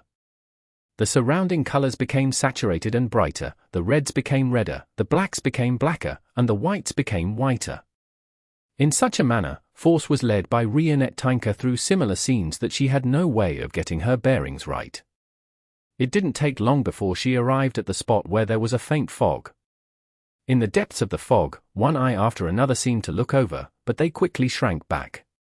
When Force summoned German Sparrow's projection from the historical void to Backland, he had immediately entered the fog of history and dashed all the way to a period before the first epoch. His consciousness came alive within the projection, reducing Force spirituality expenditure. This way, Klein had indirectly returned to Backland. This was also the reason why he had gotten Miss Magician to use such a complicated method to summon the messenger. As for the messenger summoned by the adventurer's harmonica, it was an independent existence, it didn't increase the burden on Force spirituality burden. Even if the historical void projection vanished, Reappearing could still remain in the real world if she so wished. After a teleportation, Klein's figure appeared in a secluded alley near St. Samuel Cathedral. He then used his faceless powers to change his appearance and figure. During this process, although there were still a few pedestrians in the alley, they were affected by an illusion. They didn't notice a sudden companion appearing beside them. Right on the heels of that, Klein straightened his clothes, pressed down on his hat, and walked quickly to St. Samuel Cathedral. He found a seat to the side of the main prayer hall and sat down. After taking off his hat and chanting an honorific name, he sincerely drew a crimson moon on his chest. Then, he clasped his hands together, closed his eyes, and prayed softly to the Evernight goddess. "I'm currently searching for traces of the dark demonic wolf's past to grasp his exact condition." At this point, he recalled that the dark demonic wolf might have been a former colleague of the Evernight goddess. They likely knew plenty about each other as he quickly added, "I wonder if you can give me some hints." He didn't wait for a response. Instead, he maintained a calm attitude and continued, "After this matter is completed, I plan on heading all the way east to see if I can reach the western continent and see what state that place is in. I'll take this opportunity to escape Amon's pursuit and find other possibilities." After praying, he tapped his chest 4 times in a clockwise fashion and whispered, "Praise the Lady." Just as he finished speaking, a dark night sky with countless stars suddenly appeared in front of him. A message unknowingly appeared in his mind. It was information regarding Black Demonic Wolf, Kota. Klein was stunned for a moment. Only when the starry sky before him completely disappeared did he return to his senses. He sincerely praised the goddess once again. After leaving St. Samuel Cathedral, he used Creeping Hunger and another teleportation to arrive near the Holy Wind Cathedral located in Sherwood Borough. He wanted to pray to the Lord of Storms. He looked up at the towering steeple and felt some momentary hesitation. He really wasn't sure if he should enter the headquarters of the Church of the Lord of Storms in Backland. I'm just a historical void projection. There's nothing to be afraid about. I won't suffer any losses from praying, but what if the Lord of Storms hears about the Amorn situation and decides to bestow 0 to 32 to me? That way, I won't have to risk hunting the dark demonic wolf. A person should always be hopeful. After some thought, he finally made up his mind. He carefully raised his hand and summoned Inuni, the one who had yet to be parasitized by Amorn, from the historical void to walk into the Holy Wind Cathedral in his own form. A minute or two later, a dark cloud suddenly appeared above Backland. There seemed to be a flash of silver lightning in the Holy Wind Cathedral, but no one noticed it. Chapter 1189. Winter Gifts Day. As soon as the dark clouds in the sky dispersed, everything in the Holy Wind Cathedral returned to normal. In a nearby corner, Klein raised his hand to rub his forehead. The corners of his mouth twitched as he mumbled, "If you don't want to give it to me, so be it. But why did you kill my marionette?" He then took a deep breath before his figure rapidly faded away and disappeared. The time limit for maintaining the historical void projection was almost over. After all, a scribe's imitation of a high-level power had significant differences from the original version. The burden of a Sequence 6 summoning a Sequence 3 was rather heavy. Even if a scholar of yore could transfer his consciousness over and reduce the spirituality expenditure, it was impossible for Force to keep it up for too long. In the outskirts of Backland, downstream of the Tussock River, Leonard hid his red gloves and slowly walked towards a certain spot. Suddenly, the slightly aged voice of Pallas Zoroast rang out in his mind. "How's your former colleague been doing recently?" Thinking back to the conversation at the Tarot Club, Leonard suppressed his voice and said, "He just avoided a trap set up by Amorn's avatar. He's searching for the truth in the forsaken land of the gods." After listening to what he had to say, Pallas Zoroast didn't say another word and allowed Leonard to proceed forward. After setting up the special coordinates, Force was thrown back into the real world by German Sparrow's messenger. "I feel exhausted, but I just woke up not too long ago. It must be that high sequence beyond powers are too draining on my spirituality." Force covered her mouth and yawned. She looked at Zio with a haggard expression. "That's possible." Zio agreed with her friend's judgment. Her intuition told her that the German Sparrow projection that had been summoned definitely wasn't simple. It could even be equivalent to a saint. After some hesitation, Zio said, "Sleep a little longer. Don't attempt to advance in such a state. In one of my previous trials, the murderer was mentally psychotic. He would deliberately make his friends, his students, and the tramps he took in, consume potions in all sorts of negative states, watch them lose control, and mutate into all kinds of monsters, disgusting and terrifying ones." What was this fellow's goal? Force was stunned for a second. 2 goals. One was to observe whether the same potion caused the same loss of control on different people. The other was to use oil paintings to record the corresponding scenes. He believed that the madness, the pain, and the distortion had an unparalleled beauty, one that can stimulate his greatest creative passion. Zio recalled the trial from back then. She felt a sense of hatred and lingering fear. He was a complete lunatic. That fellow should be executed. Force couldn't help but shudder when she imagined it. She bared her teeth and said, "Was he a cultist?" Perhaps, but there were no clues. On the surface, he appeared to be an outstanding artist, and he is very famous internationally. If it wasn't for more than 5 of his students and friends who had disappeared over the past few years, attracting our attention, then he might have had to wait until he completely went mad and lost control, becoming a monster, before this matter would be discovered. Zio suddenly paused for a moment before saying, "Back then, everyone in the law enforcement team that opened his hidden basement vomited. There were all kinds of mutated and terrifying corpses, and hanging overhead were all kinds of harrowing yet charming oil paintings. A hateful fellow, but it's also a very attractive story." Force thought for a moment and pressed, "Was he a devil?" "No, he's a psychiatrist." Zio rejected her friend's guess. "You sentenced him to death?" Force asked in anticipation. Zio shook her head.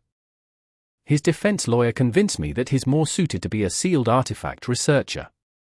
There's a lawyer? You have lawyers at the paranormal court? Isn't it all a direct trial? Force asked in surprise. Zio straightened her blonde hair and said, there are some beyond us from the lawyer pathway among us who also need to act. Of course, they don't know that they're acting. All right. Force yawned again and pointed to the reclining chair beside the fireplace. I'll sleep for a while. Hey, don't you have work? We can take days off, Zio replied succinctly. Force didn't ask further as she walked to the fireplace and collapsed into it. About 2 to 3 hours later, she woke up and cogitated for 15 minutes. Following that, she found the Traveler Beyond a characteristic and the supplementary ingredients given to her by her teacher, Dorian Gray Abraham, and concocted a potion bottle. The potion's color was white but transparent. It was like half-melted snow water, occasionally producing light green bubbles. Force held the potion and glanced at her friend who was on guard by the side. She smiled and said, if I lose control, don't hesitate. Just chop off my head. No, pray first. There might still be a chance to save me. Zio slowly nodded. Maintain this state. Force silently exhaled. Without any hesitation, she raised the bottle and gulped it down. In the blink of an eye, she felt her body and her eyes light up one after another. They blasted around her body and opened one illusory door after another. Force consciousness couldn't help but enter one of them. Her entire body turned transparent as she vanished. In such a chaotic state of mind, Force nearly couldn't regain her sense of self-awareness. Thankfully, she had her fair share of being tormented recently and had a strong will. Furthermore, from time to time, she could feel the special coordinates in the spirit world. Finally, she slowly came to her senses. After an unknown period of time, she realized that she had already entered the depths of the spirit world. It was difficult to tell her exact location, and she couldn't find her way back. With the help of the special coordinates, Force slowly traversed back to a familiar spot, leaving the saturated, stacked colors and the thin fog before walking out of the spirit world. The special coordinates weren't only used to help me find a way back, they can also effectively maintain my self-awareness. Teacher is only a sequence 7, so without any actual experience, it's inevitable for him to miss out on such knowledge. As Force thought, she cast her gaze towards Zio and smiled slightly. I'm a traveler. Zio heaved a sigh of relief and asked curiously, what new Beyonder powers did you get? The main one is teleportation. Also, invisible hand. In addition, the number of demigod-level Beyonder powers I can record has increased to 4. The actual effect should be close to that of a sequence 4. Force examined herself. She then raised her hand and pulled out a tarot card from across the room, one used for divination.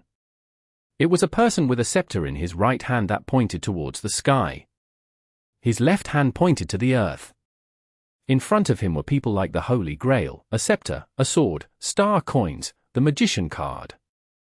Every year's longest night was the birthday of the Evernight goddess, commonly known as the Winter Gifts Day. On this day, all Evernight believers would head to a nearby cathedral to witness the sunset of the sun. When night fell, they would participate in Mass, enjoy a holy meal, listen to the hymns, and do all sorts of activities. The year 1350 for London's Evernight believers was a very heavy year. The intensity of the war and the cost of items had made them lose the good mood they had. However, on Winter Gifts Day, they still came out of their houses. This was because the Church of Evernight was going to hold a massive Mass in the various large public squares to placate the souls that had passed away. At the same time, many foundations would distribute food vouchers at the Mass.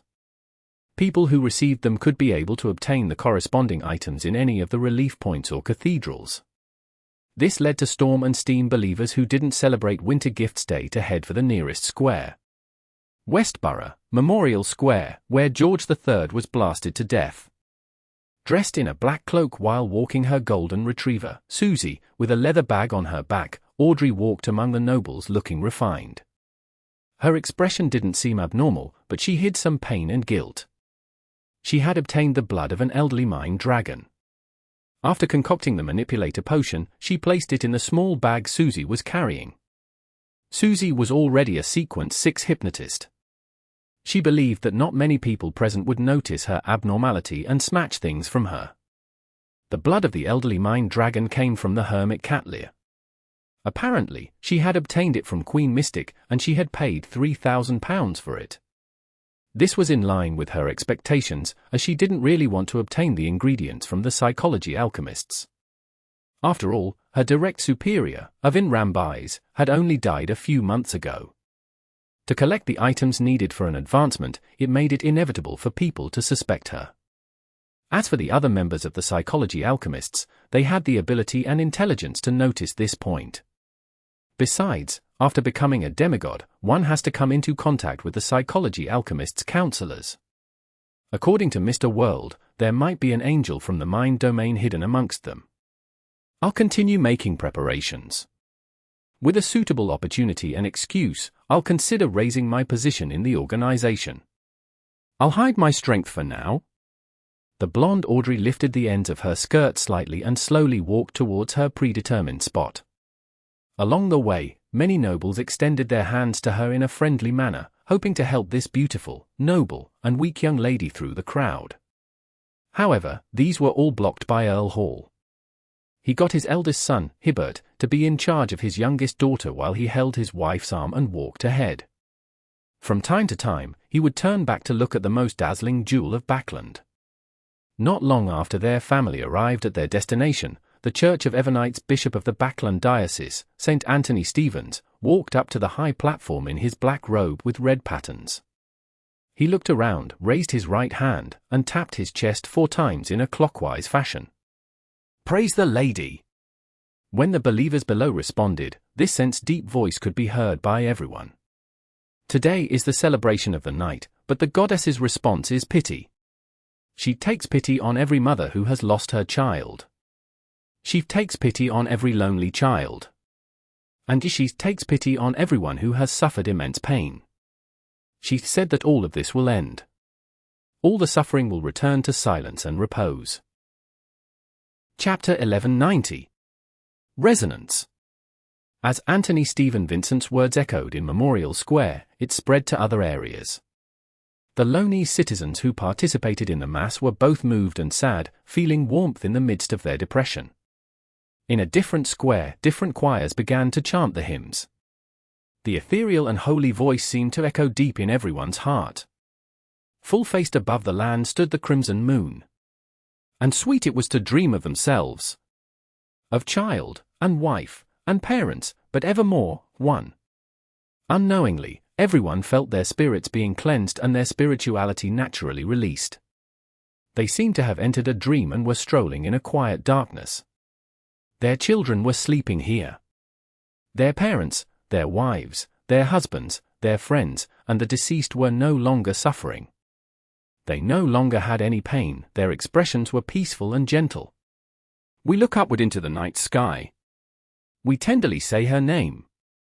Evernite Goddess. If she heard us, she would surely agree. Smiling with purity at the dead. Come, rest and sleep well, my children, too. The people who were strolling in the dream felt awash with intense sorrow once again, as though they realized that they were really going to bid each other farewell. They recalled all the beautiful memories from the past. They recalled the scene of their family enjoying delicacies and having fun at the dining table. They recalled the people who looked at them warmly, and the pain of seeing them get hurt. When they learned of their passing, it was as if they could tear their souls apart. They recalled the dark clouds and separation that had been brought to this war. They were sleeping peacefully in this serene nation, no longer having any worries. However, the people who survived had to suffer the days and nights, turning haggard and withered. One teardrop after another flowed down. The people participating in Mass at Memorial Square could no longer suppress their emotions as they silently released the pain they had accumulated. A huge wave of sadness filled the air, mixed with the chanting of the choir, as though it had a corporeal form. Cross your hands humbly over your breast. Make the silent prayer. And shout from the bottom of your heart. The only escape is tranquility. 3. The people who were sobbing silently with their eyes closed subconsciously followed the content of the hymns and made similar gestures. Then, they shouted in their hearts, infected with each other's emotions. The only escape is tranquility. The grief reached an apex with more than 10,000 hearts resonating at Memorial Square. At this moment, Audrey opened her eyes and bent down. She took out a bottle of potion from the leather pouch that her golden retriever, Susie, was carrying. There were countless points of light floating in the potion, just like the manifestation of the sea of collective subconscious. Audrey didn't hesitate. Under such circumstances, she removed the bottle cap and gulped down the liquid inside. Unlike in the past where she could experience the potion slush through her throat and into her stomach, she immediately felt abnormal. She felt that she could no longer sense her body. Her entire being seemed to have condensed into an idea as she merged into the illusory sea around her. This was her first time directly seeing the sea of collective subconscious without passing through a dream or mind island. As though she had returned to her mother's embrace before she was born, she returned to the very beginning where the imprints left by human ancestors were washed away by the tides as they crumbled and were influenced. There was fear, madness, and all kinds of terrifying mental corruption. For a moment, Audrey found it difficult to resist. Her consciousness faded, and her body shook as though it was on the brink of melting away. However, the sea nearby wasn't serene. There was a certain degree of undulations, spreading the intense sorrow and pain around. Under such influence, the self-aware Audrey, who was about to be assimilated by the sea of collective subconscious, also began to resonate, generating uncontrollable feelings of grief within her. The grief spread from one thought to another. Soon, it filled the blob of thoughts that Audrey had mutated into. It pierced through her soul body and pierced her soul. Audrey finally regained a little of her senses. She skillfully placated herself, constantly giving cues to remove the corruption until she regained her senses. The voice in her ears became clearer and clearer, louder and louder. Finally, it reverberated through the sea of collective subconscious. The only escape is tranquility. The only escape is tranquility. The only escape is tranquility. Audrey repeated the prayer as her figure quickly turned clear. With a mere thought, she split herself into many transparent and illusory bodies. She traveled through the sea of collective subconscious and reached the mind islands that represented different people and stepped onto them. In these places, she could clearly see the sadness coming from different people. The bombshells that came from the sky, the airship that made up a fleet, the letters spelling bad news sent from the front lines, blood and flesh splattering in front of them, and the person who they loved suddenly collapsing in front of them, the pile of toys that no longer had an owner, the fit of coughs that came from the great smog. The only escape is tranquility. The golden retriever, Susie, also shut her eyes in mass. She used the human language to recite those words in her heart, but she failed to notice any changes in her surroundings. Suddenly, in her soul, in her body of heart and mind, Audrey's voice sounded. Susie, I succeeded. I've always been worried that I'll become more and more indifferent as my sequence increases due to the potion's effects, that I'll become more and more like a mythical creature instead of a human. Susie raised her head in confusion and saw that although the blonde girl's eyes were tightly shut, tears had unknowingly covered her face. Then, she heard Audrey say in her heart, Thankfully, I can still feel their sorrow. How nice. In Susie's eyes, teardrops fell from the corner of the blonde girl's eyes. It was crystal clear. At this moment, the sun's final ray of light was swallowed. The night brought about tranquility. Everyone opened their eyes and said in a calm voice, the only escape is tranquility. After crying without restraint, the bright, cheerful Audrey's mood became heavy.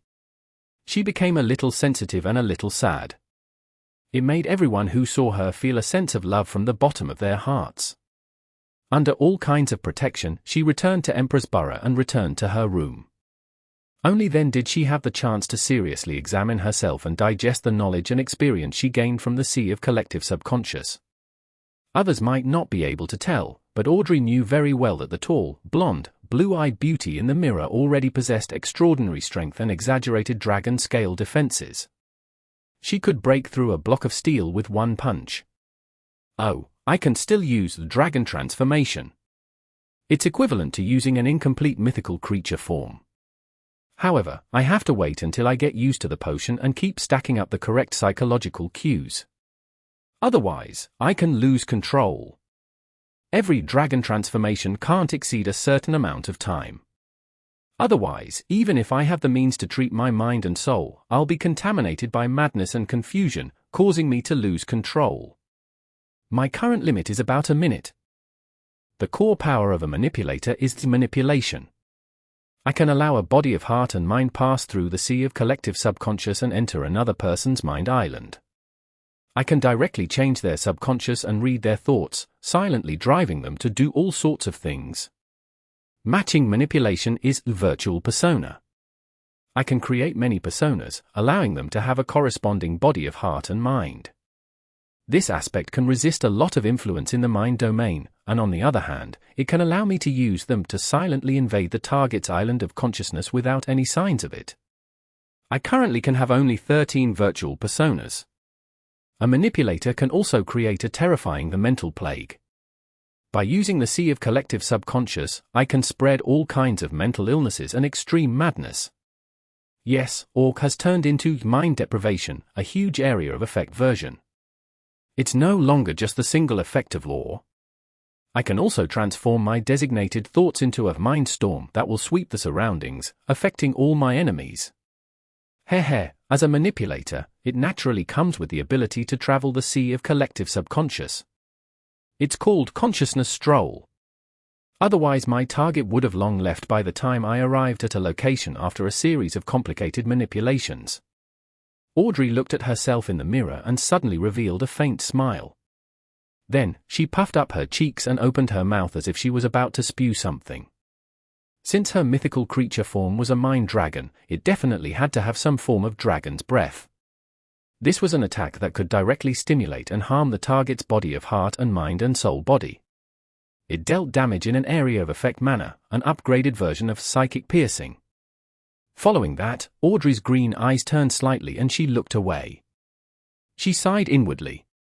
This is what it means to be a demigod. These powers make even me feel afraid. How powerful is Mr. World for him to be able to kill Evin Rambis?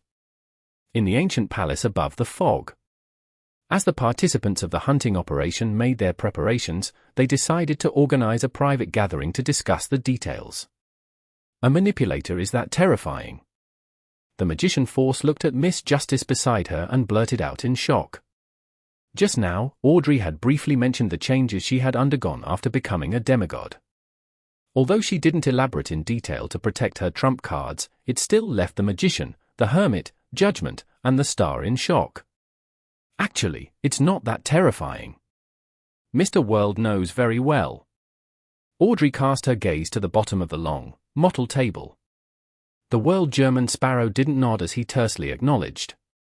I also had powerful helpers before I could kill Evin Rambis. He paused and said, before discussing the hunting operation, I would like to know how to make the Abraham family sense my friendliness. 1. Adapted from The Lotus Eaters by Tennyson. 2. Adapted from The Cry of the Children by Elizabeth Barrett Browning. 3. Adapted from The Bridge of Sighs by Thomas Hood and Lotus Eaters by Tennyson. Chapter 1191. Grasping one's mentality. Friendliness? Upon hearing the World German Sparrow's question, Force nearly doubted her ears. The image of Mr. X's head that was put together, leaving it covered in cracks, crevices, and blood surfaced in her mind. Just as Force was deliberating over her words, Audrey glanced at her and smiled at the World German Sparrow. To let the Abraham family sense your friendliness, it isn't about what you do, but what Miss Magician writes in her letters.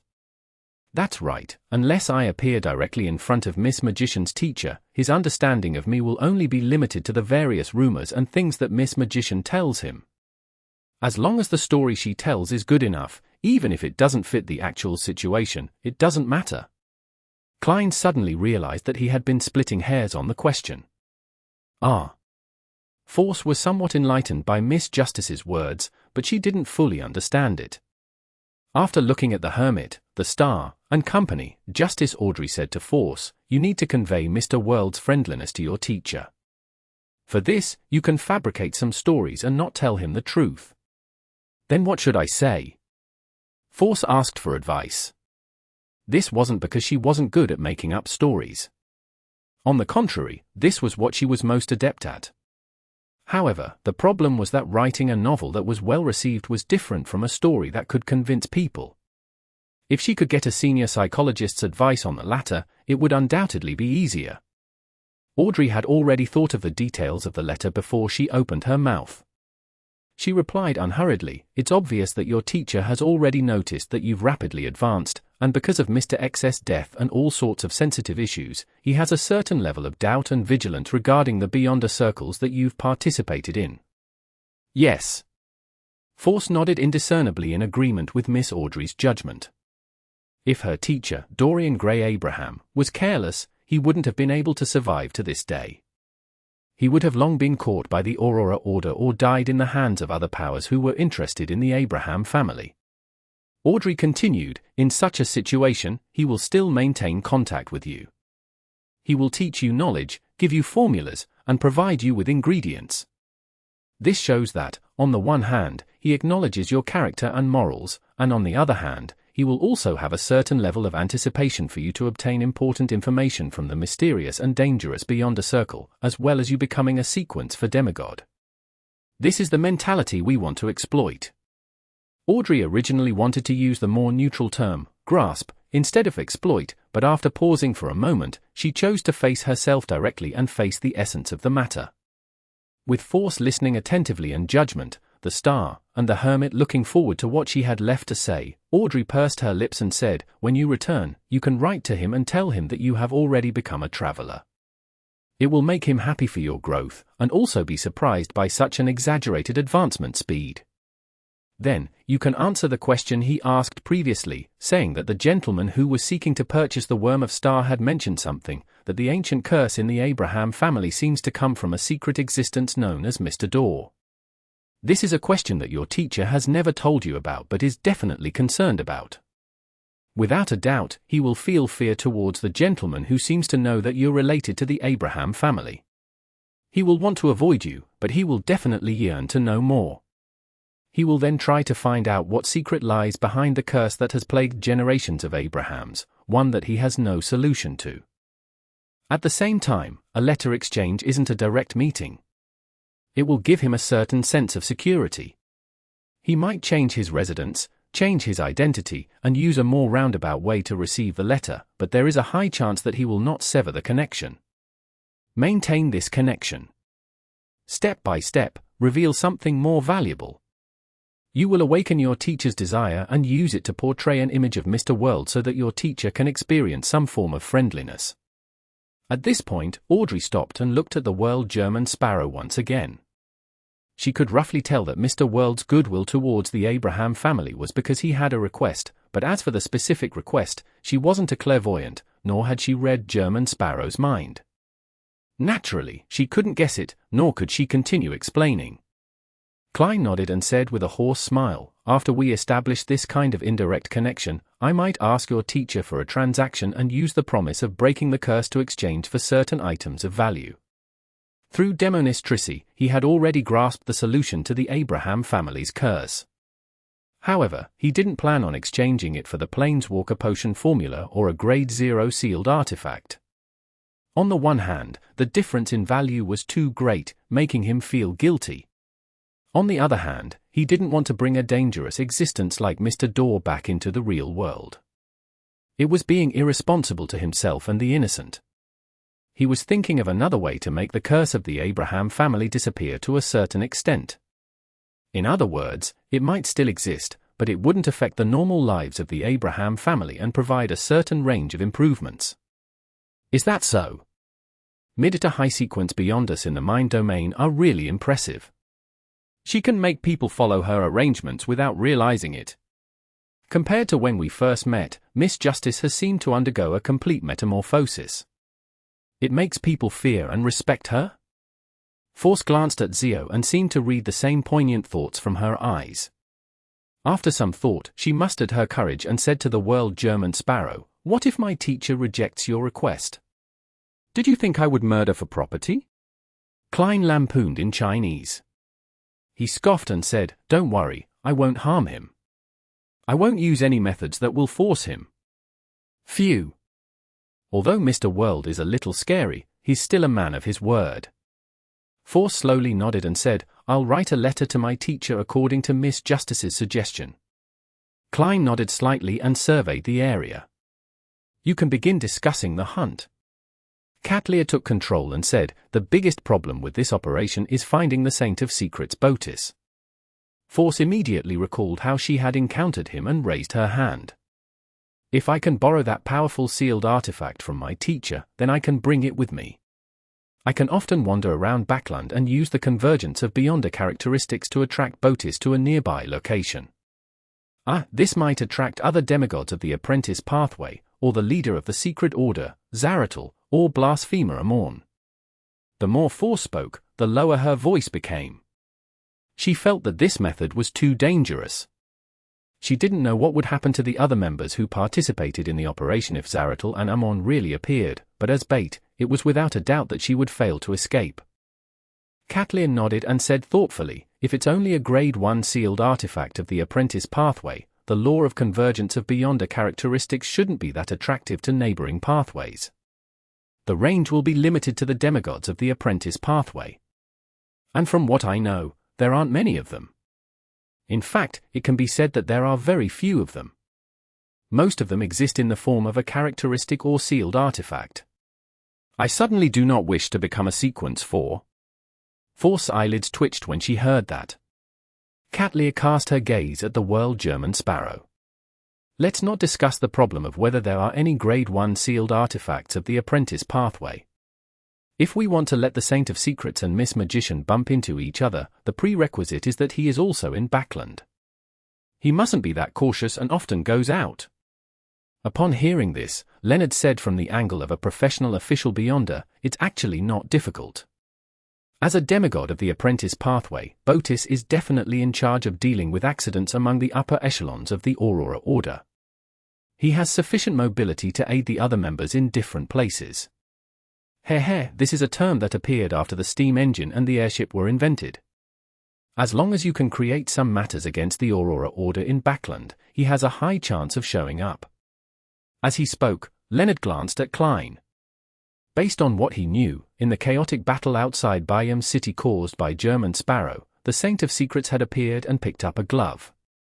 "This is a solution," Audrey and company nodded. At this moment, the world suddenly said, "Let me remind you that the Aurora Order is an organization that worships a true god. Once you take action against them and secretly target their upper echelons, the true creator might be able to foresee this and give them a warning." "That can happen?" Audrey's eyes widened slightly as she observed Catlear, Leonard, and company. She realized that they were equally astonished. This was something that they had never considered before. It wasn't that they weren't smart enough, but that they had never participated in such matters that involved high-level existences before. Or rather, even if they were involved, they weren't aware of it. "Then what should we do?" Force couldn't help but ask. Klein replied in a suggestive tone, "By not targeting the Aurora Order directly, we can use a milder approach to fish out the Saint of Secrets Botis." Chapter 1192. Each serving their duty. A milder approach. The hermit Catlear, who lacked experience only on high-level matters, instantly had a new idea and probed, "Let Miss Magician participate in the various Beyonder gatherings in Backland. Accidentally revealing that she's related to the Abraham family, attracting the attention of the Aurora Order." Seeing no objection from the World German Sparrow, Catlear thought as she looked to the other side. How we can make this matter appear reasonable without arousing suspicion, how to design the steps and procedures needed to expose her herself, and how to lay the foundations at each one of the gatherings, these might require your help, Miss Justice. From her point of view, only a manipulator who could accurately grasp the various mentalities of the different people at the gathering could allow the scheme to appear natural and reasonable, without leaving a trace. "All right." Audrey nodded solemnly, feeling somewhat excited. She then added, "Although I've never done anything similar before, I will try my best to make everything seem reasonable." "Why do I suddenly feel a little afraid?" Why do I feel like we are all inexperienced people? Apart from Mr. World, who can't directly participate, Hermit might be very experienced in other aspects, but she shouldn't have been involved in such hunting before. This isn't a game, it's a cruel act that can kill someone if we aren't careful. Force trembled when she heard this. She had a deep suspicion of the experience of most of the members. This included herself. However, when she thought of how Miss Justice and Hermit were already sequence for demigods, and that she and the Star were at sequence 5, she felt that this wasn't too serious of a problem. After all, every powerhouse had accumulated their experiences over time from nothing. Furthermore, they still had the world German Sparrow, the strongest hunter over the 5 seas. Reasonable. Scheme. Manipulation. Listening to the conversation between Hermit and Miss Justice, Klein subconsciously extracted the keywords. This reminded him of how he had used 0-08 and the experience of playing out situations that had been arranged by 0-08. He couldn't help but sigh inwardly. It's no wonder the spectator's sequence 1 is called author. This is indeed a very reasonable development, but it can change from a guidance to being forced. There's no need to rush yourself to make the arrangements in detail. Go back and think it over carefully. Yes, at the same time, we need to combine the feedback from the scene to make adjustments. Katlia nodded in thought as she immediately had a new idea. When Miss Magician participates in the Beyonder gatherings, it's best you hide in the vicinity. Use your control of the sea of collective subconscious to monitor every participant's thoughts and accurately grasp the feedback. Would 13 virtual personas be enough? There should be more than 13 members at a Beyonder gathering. I can switch to using monitoring to select a target to focus on. Audrey quickly analyzed the feasibility of the suggestion and tersely acknowledged. That wouldn't be an issue. To her, this was also a form of training. At the same time, it was also a form of acting. She didn't directly use her Beyonder powers to affect the target, but instead used her precise understanding of the target's mental state to manipulate them by using words, behavior, actions, and a script. Seeing that there was no problem on Miss Justice's side, the hermit Katlia looked at the magician. In order to prevent a surprise attack, and to better grasp your surroundings, I need to plant something on you. What is it? Force asked warily. Katlia glanced at the world at the bottom end of the long, mottled table. After receiving the permission of Mr. Fool's Blessed, she raised her hand and pressed it between her brows.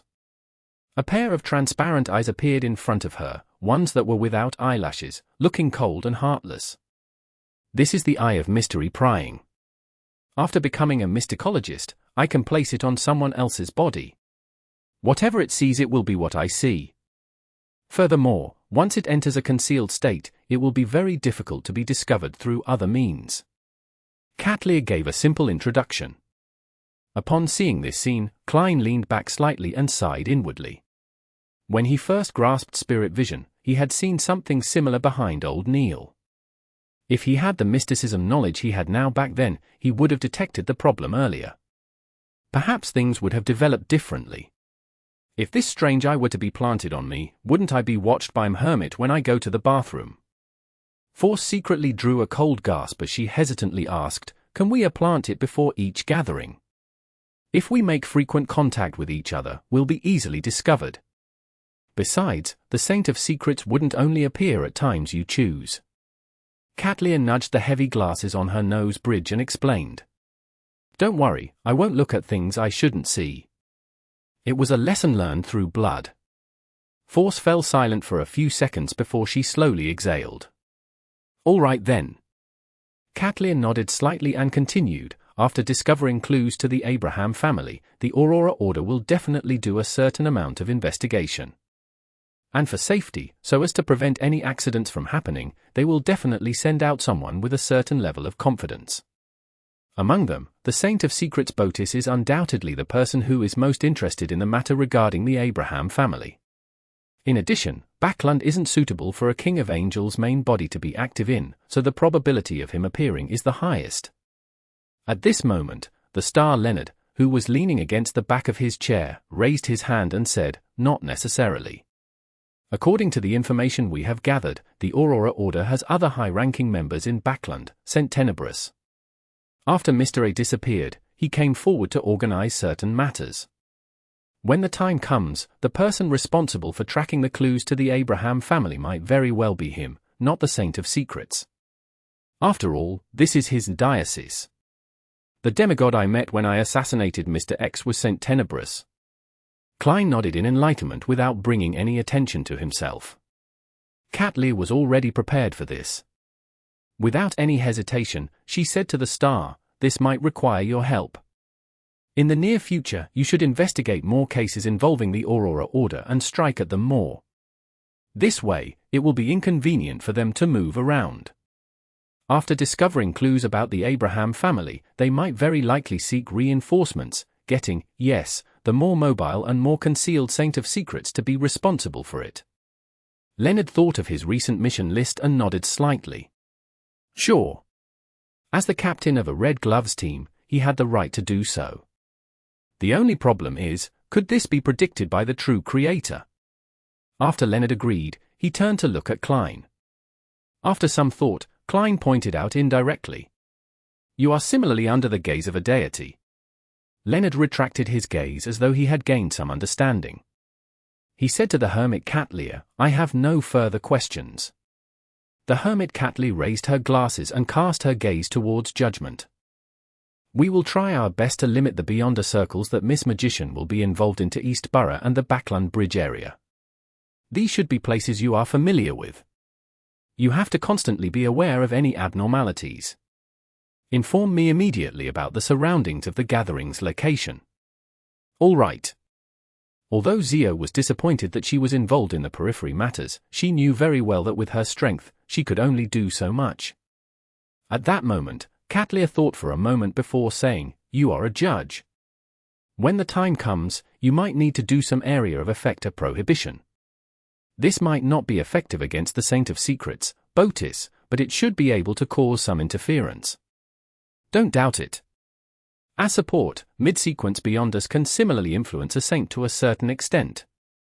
All of this is under the premise of a demigod resisting a demigod while all I provide is support." The education Zio had received since she was young, and the addition of the knowledge she learned from MI9 now put an emphasis on cooperation.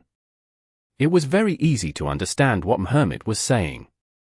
At this point, the plan had just started taking form. The next step was to adjust it bit by bit through on-the-ground feedback.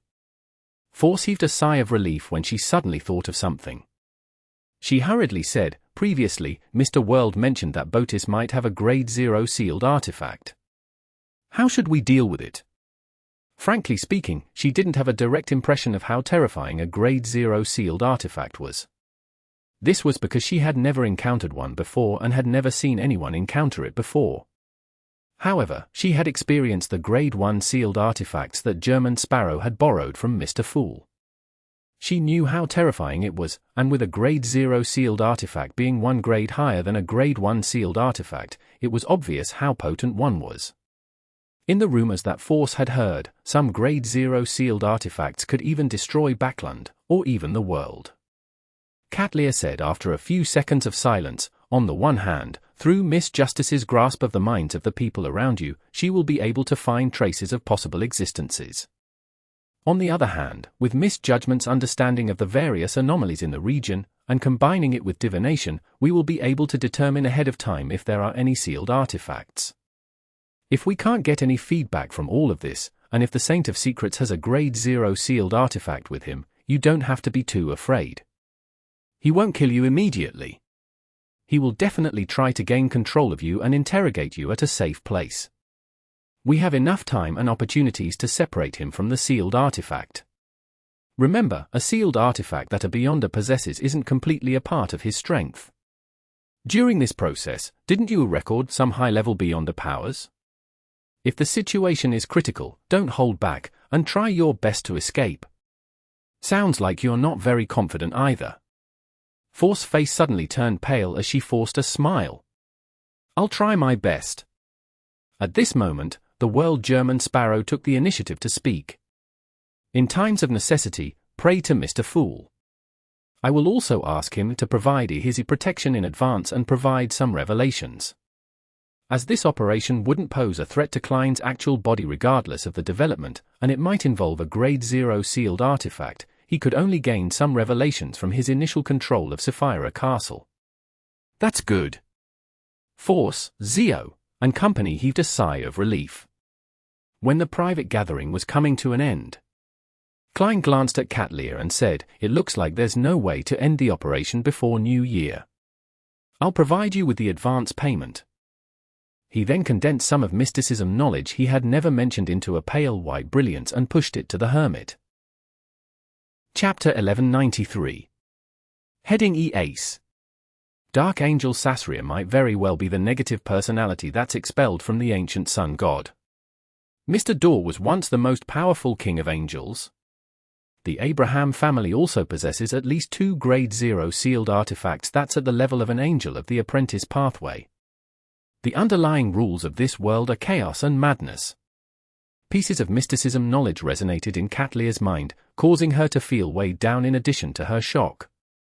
If it wasn't for the Tarot Club, Mr. Fool's protection, and the World German Sparrow's help, she believed that it wouldn't be easy for her to obtain such knowledge.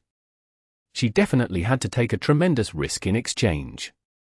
If she wasn't careful, she would attract the attention of certain high-level existences, or be embroiled in madness and pain. "Thank you for your advance payment. This will greatly help me digest the potion." Katlia opened her eyes and thanked him sincerely. According to her original plan, she believed that she would be able to gain some mysticism knowledge after meeting Queen Mystic. With German Sparrow's current advance payment, her mysticologist potion would most likely be completely digested. Unfortunately, a few days before she arrived in Backland, Queen Mystic Bernadette had left the city to trace a lead. This left Katlia extremely disappointed. Upon hearing Hermit's words, Klein, who was pretending to be the world, laughed hoarsely. "A price is exacted for what's bestowed." As his voice echoed, he nodded at the 2 ladies, Justice and the Magician, indicating that he was also directing those words at them. After the private gathering ended and the members left Sapphira Castle one by one, Klein stood up and walked back to the seat of honor from the bottom end of the long, mottled table, to the seat belonging to the Fool. He leaned back into his chair and propped his elbow on the armrest as the void beside him rippled and formed halos. These were prayer lights that came from puppets controlled by a historical projection that Klein had summoned. They had existed before the gathering, but the corresponding area had been hidden from the rest, so no one could sense it. It was only now restored to normal. He cast his gaze at the rippling light and expanded his vision into the distance. In the real world, a dark mountain stood erect. There was a mountain hole at the mountainside that extended downwards. This was once a place that hid many humans who had survived the cataclysm, but they were later turned into dark demonic wolf coat as marionettes. During this period of time, Klein kept tracing the clues and found 3 spots where the dark demonic wolf had hidden himself. However, Klein didn't gain much from them.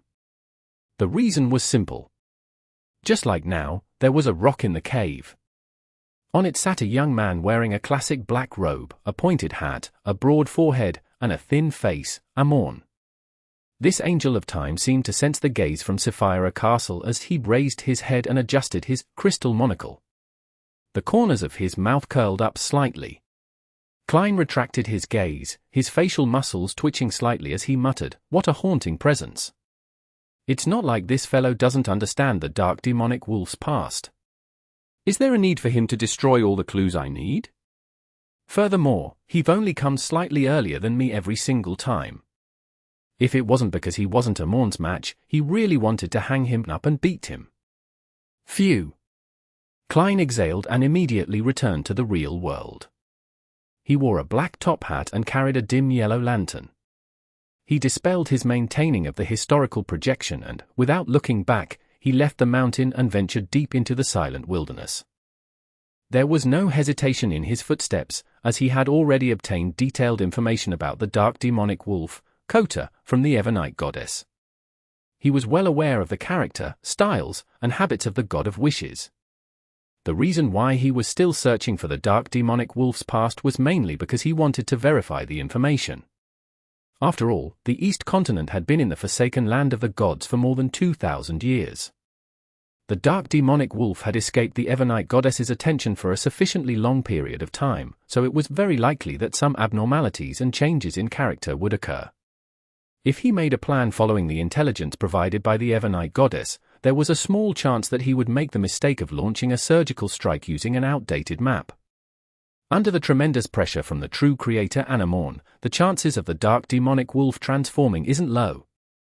Perhaps it has even turned abnormal or half-mad because of the excess stress. Klein couldn't help but lampoon inwardly. The words dark demonic wolf could actually be switched as Klein Moretti or Ju Mingrue ad verbatim.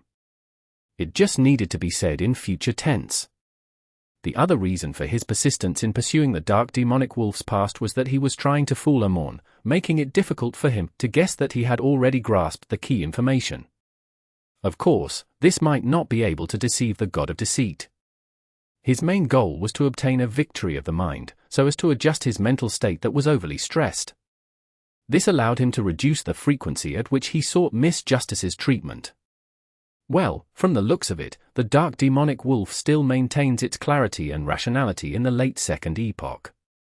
It wasn't as violent as when it first fused with other Beyonder characteristics, bloodthirsty, crazy.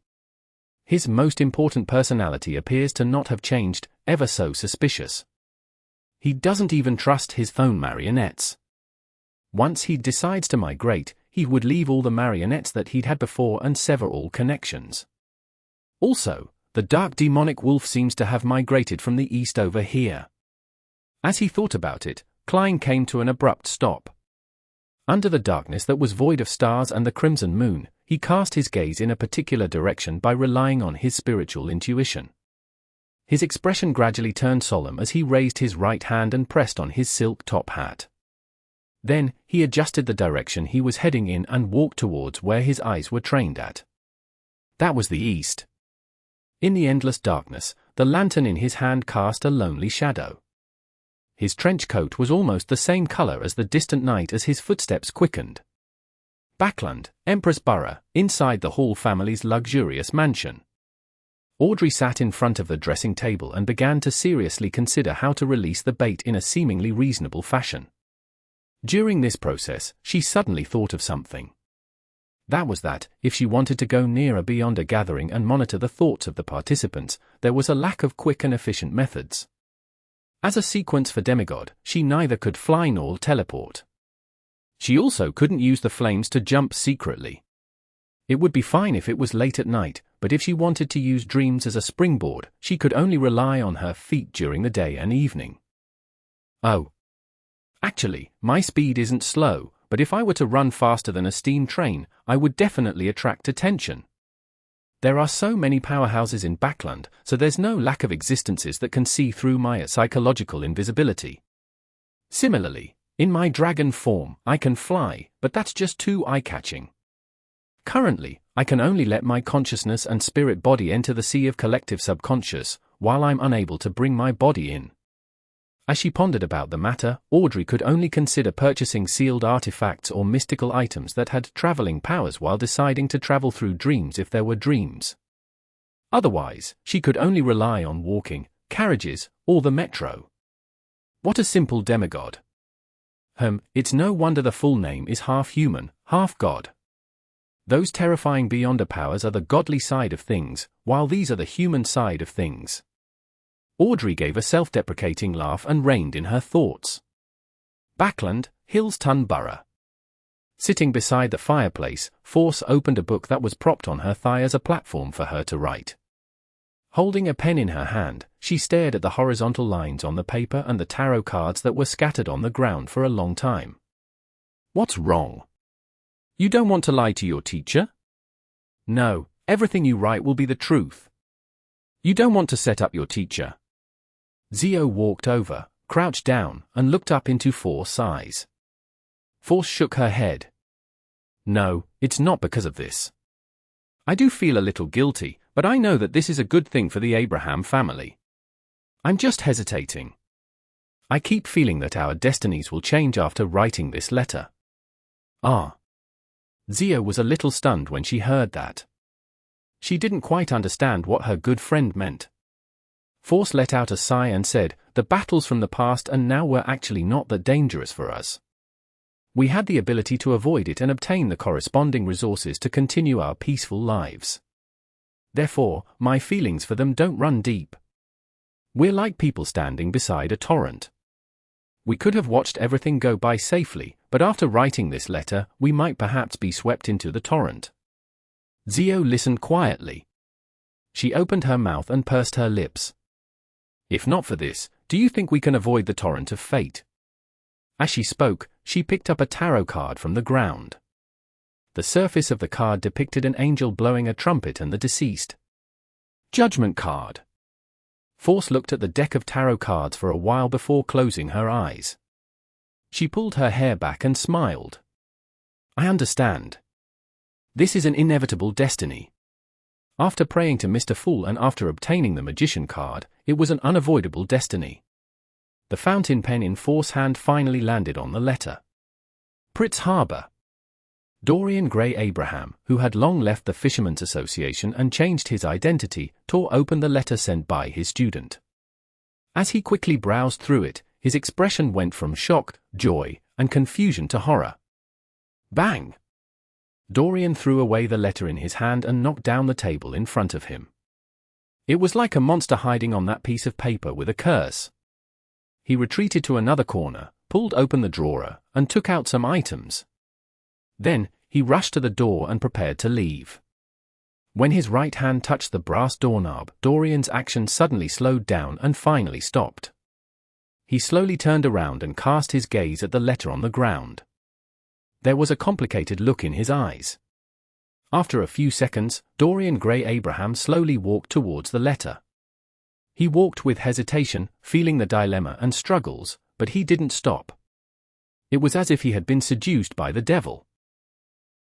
Chapter 1194. A Lion's Hunt of a Rabbi. Finally, Dorian stopped beside the letter. He bent down and reached out his right hand. His fingers trembled as he grabbed the edge of the paper and picked it up. This time, Dorian was very careful. He began reading each word, one after another from the very beginning. Sometimes he was enlightened, sometimes confused, sometimes puzzled, and sometimes in pain. The letter Force had sent wasn't long. He only used 3 minutes to read it twice before he fell into a long silence. The sunlight shined through the window and landed on the toppled table. Dorian Gray Abraham's lips suddenly quivered, but he ultimately didn't make a sound. Separated by a piece of paper, his right thumb and index finger quickly rubbed against each other and ignited the letter with a scarlet flame.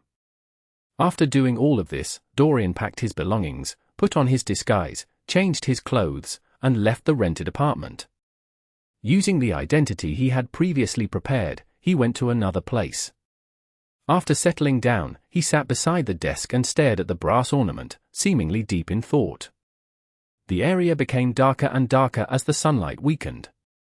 Dorian's eyelids twitched as he slowly sighed. He then unfolded the piece of paper and picked up the fountain pen. As he pondered, he wrote, "I'm very happy to see you digesting the scribe potion in a few months.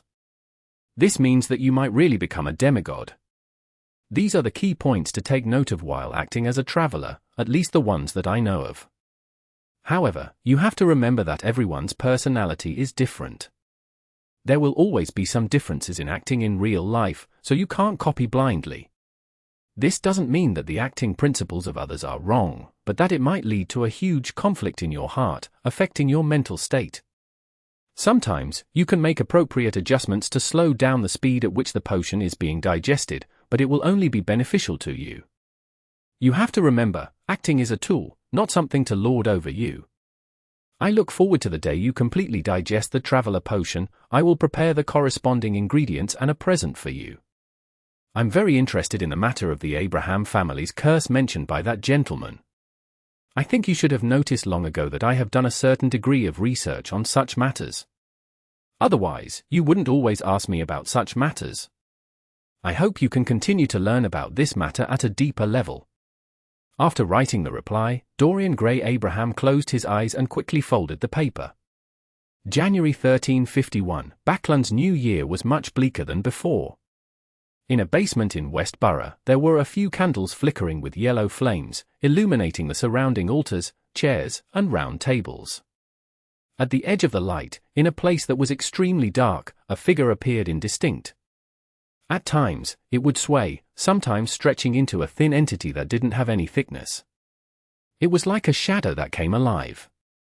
Suddenly, the figure said in a deep voice, "You arrived earlier than I expected." Beside the candle, a figure quickly appeared in the spot illuminated the greatest by the light. It was a man dressed in a mysterious black robe. His brown hair was slightly curled, and his dark, deep eyes seemed to contain countless objects. He was none other than one of the 5 saints of the Aurora Order, the Saint of Secrets, Botis. Botis smiled and said, "To me, distance is not a problem." He pulled a chair and sat down before saying to the long and narrow shadow, "Have you investigated thoroughly? Did you find anything unusual?" The shadow that nearly slinked into the shadows answered in a low voice, "There aren't any problems." Really? At the confirmation of the question, Botis instinctively had doubts. Kisma, could this be a trap? The Aurora Order's St. Tenebrous, Kisma, slowly shook his head and said, "The target is very careful. It's definitely not a case of deliberate exposure. If she wasn't seeking to purchase an ancient wraith's cursed item, we wouldn't have been able to sense that she might be related to the Abraham family." Saint of Secrets Botis seemed to be in thought as he said, "An ancient wraith's cursed item. This is one of the main ingredients of scribe. I remember that the Abraham family does have a spare Asmon's brain. They aren't willing to directly provide a scribe beyond a characteristic, hoping to carry out some tests. It's indeed the style of the Abraham family. To put it simply, they don't have enough trust in others." St. Tenebrous Kisma didn't echo Botis's words as he continued, "Even if she was seeking to purchase the main ingredient of the scribe potion, we wouldn't have noticed any problems. After all, not every believer knows the corresponding mysticism knowledge, but she even mentioned some questions related to Apprentice and the Abrahams. She was really cautious in this aspect. The circle of Beyonders from which she sought to purchase materials from and the one she asked questions weren't the same. Different matters were left to different circles. Furthermore, at times, she would hire other participants to help her make requests. If it weren't for the fact that we have our people in those few circles and were able to combine the intelligence, we wouldn't have noticed her." Saint of Secrets Botis nodded slightly and asked, "Why didn't you just take action? You even came to me."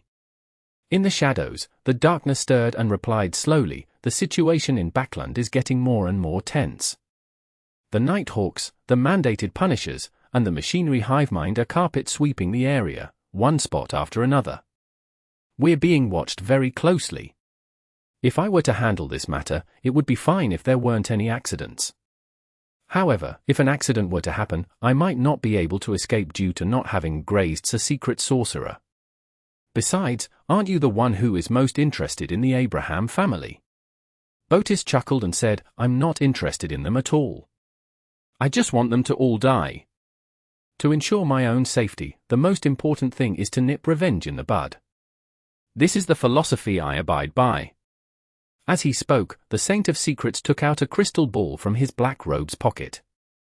The crystal ball was neither clear nor translucent, as if it had been injected with the dark night. As he touched it with his palm, his lips quivered. This strange crystal ball suffused a resplendent glow. They were like stars that slowly spun, forming a complicated scene. "It's still acceptable." Botis looked at the crystal ball in his right hand and nodded gently. He then looked at the ghostly shadow. "Give me the details."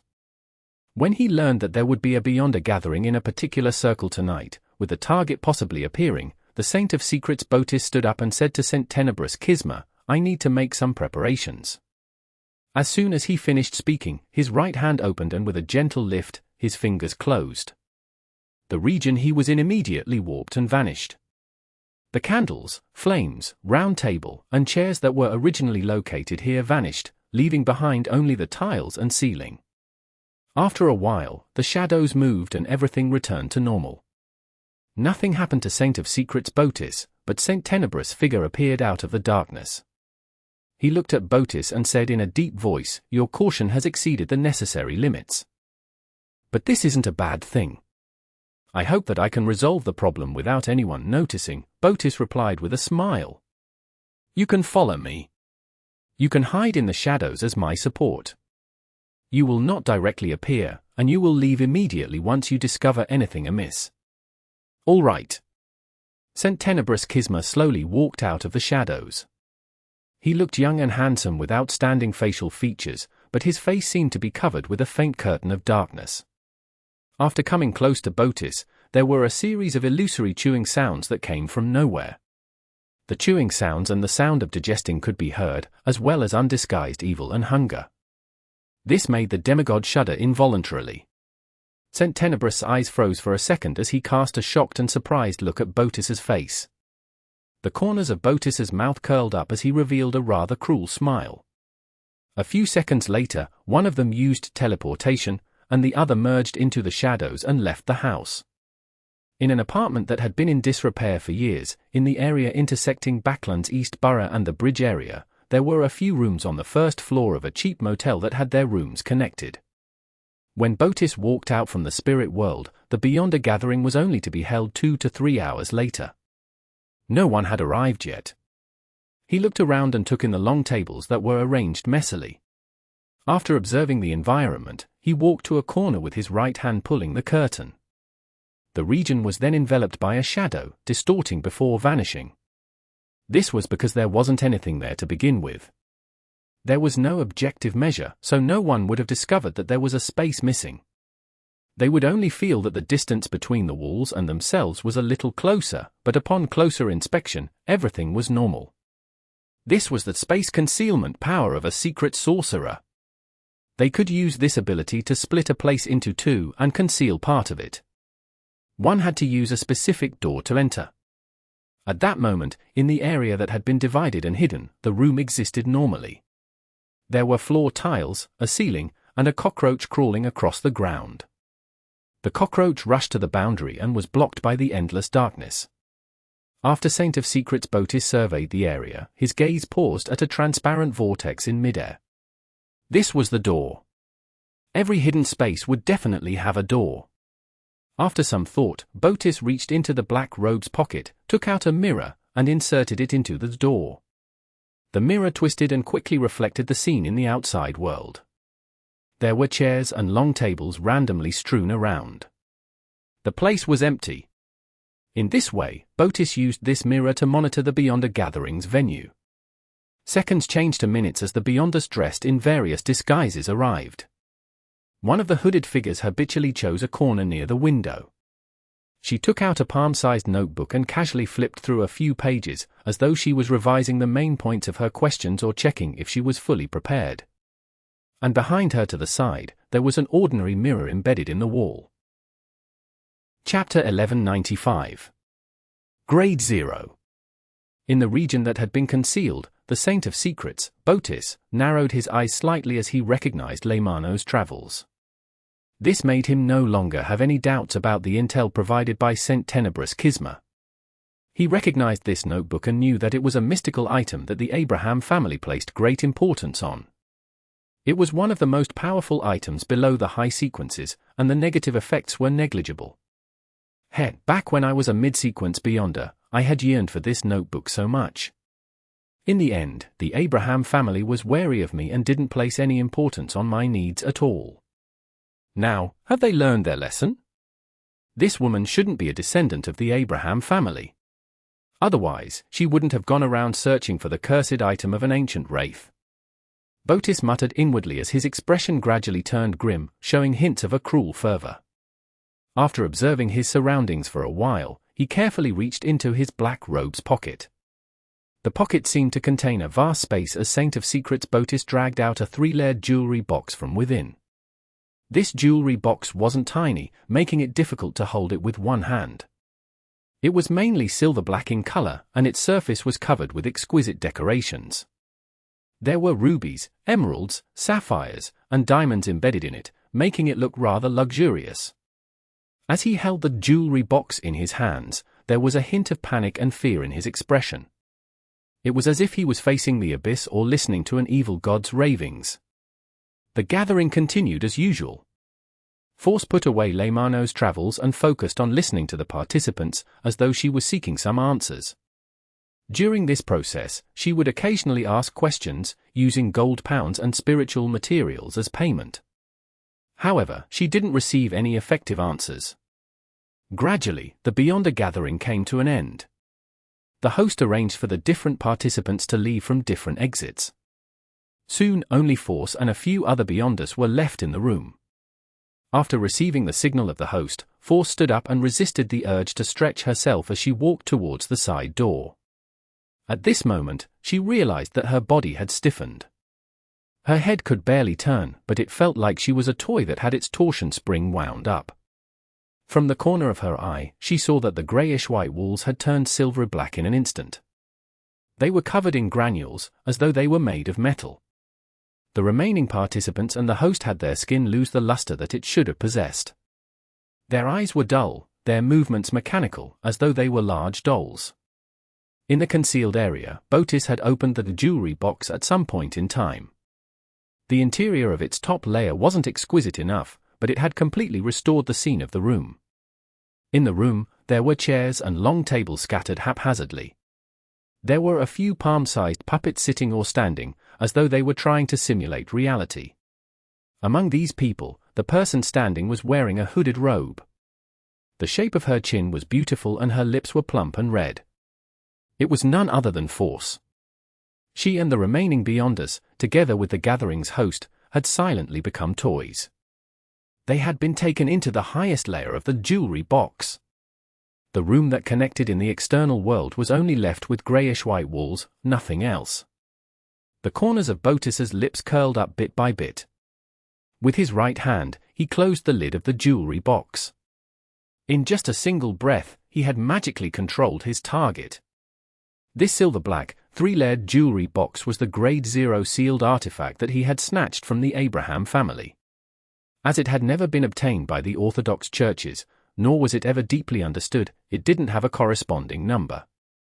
According to what Poise knew, this jewelry box originated from an Abraham family angel from the 4th epoch.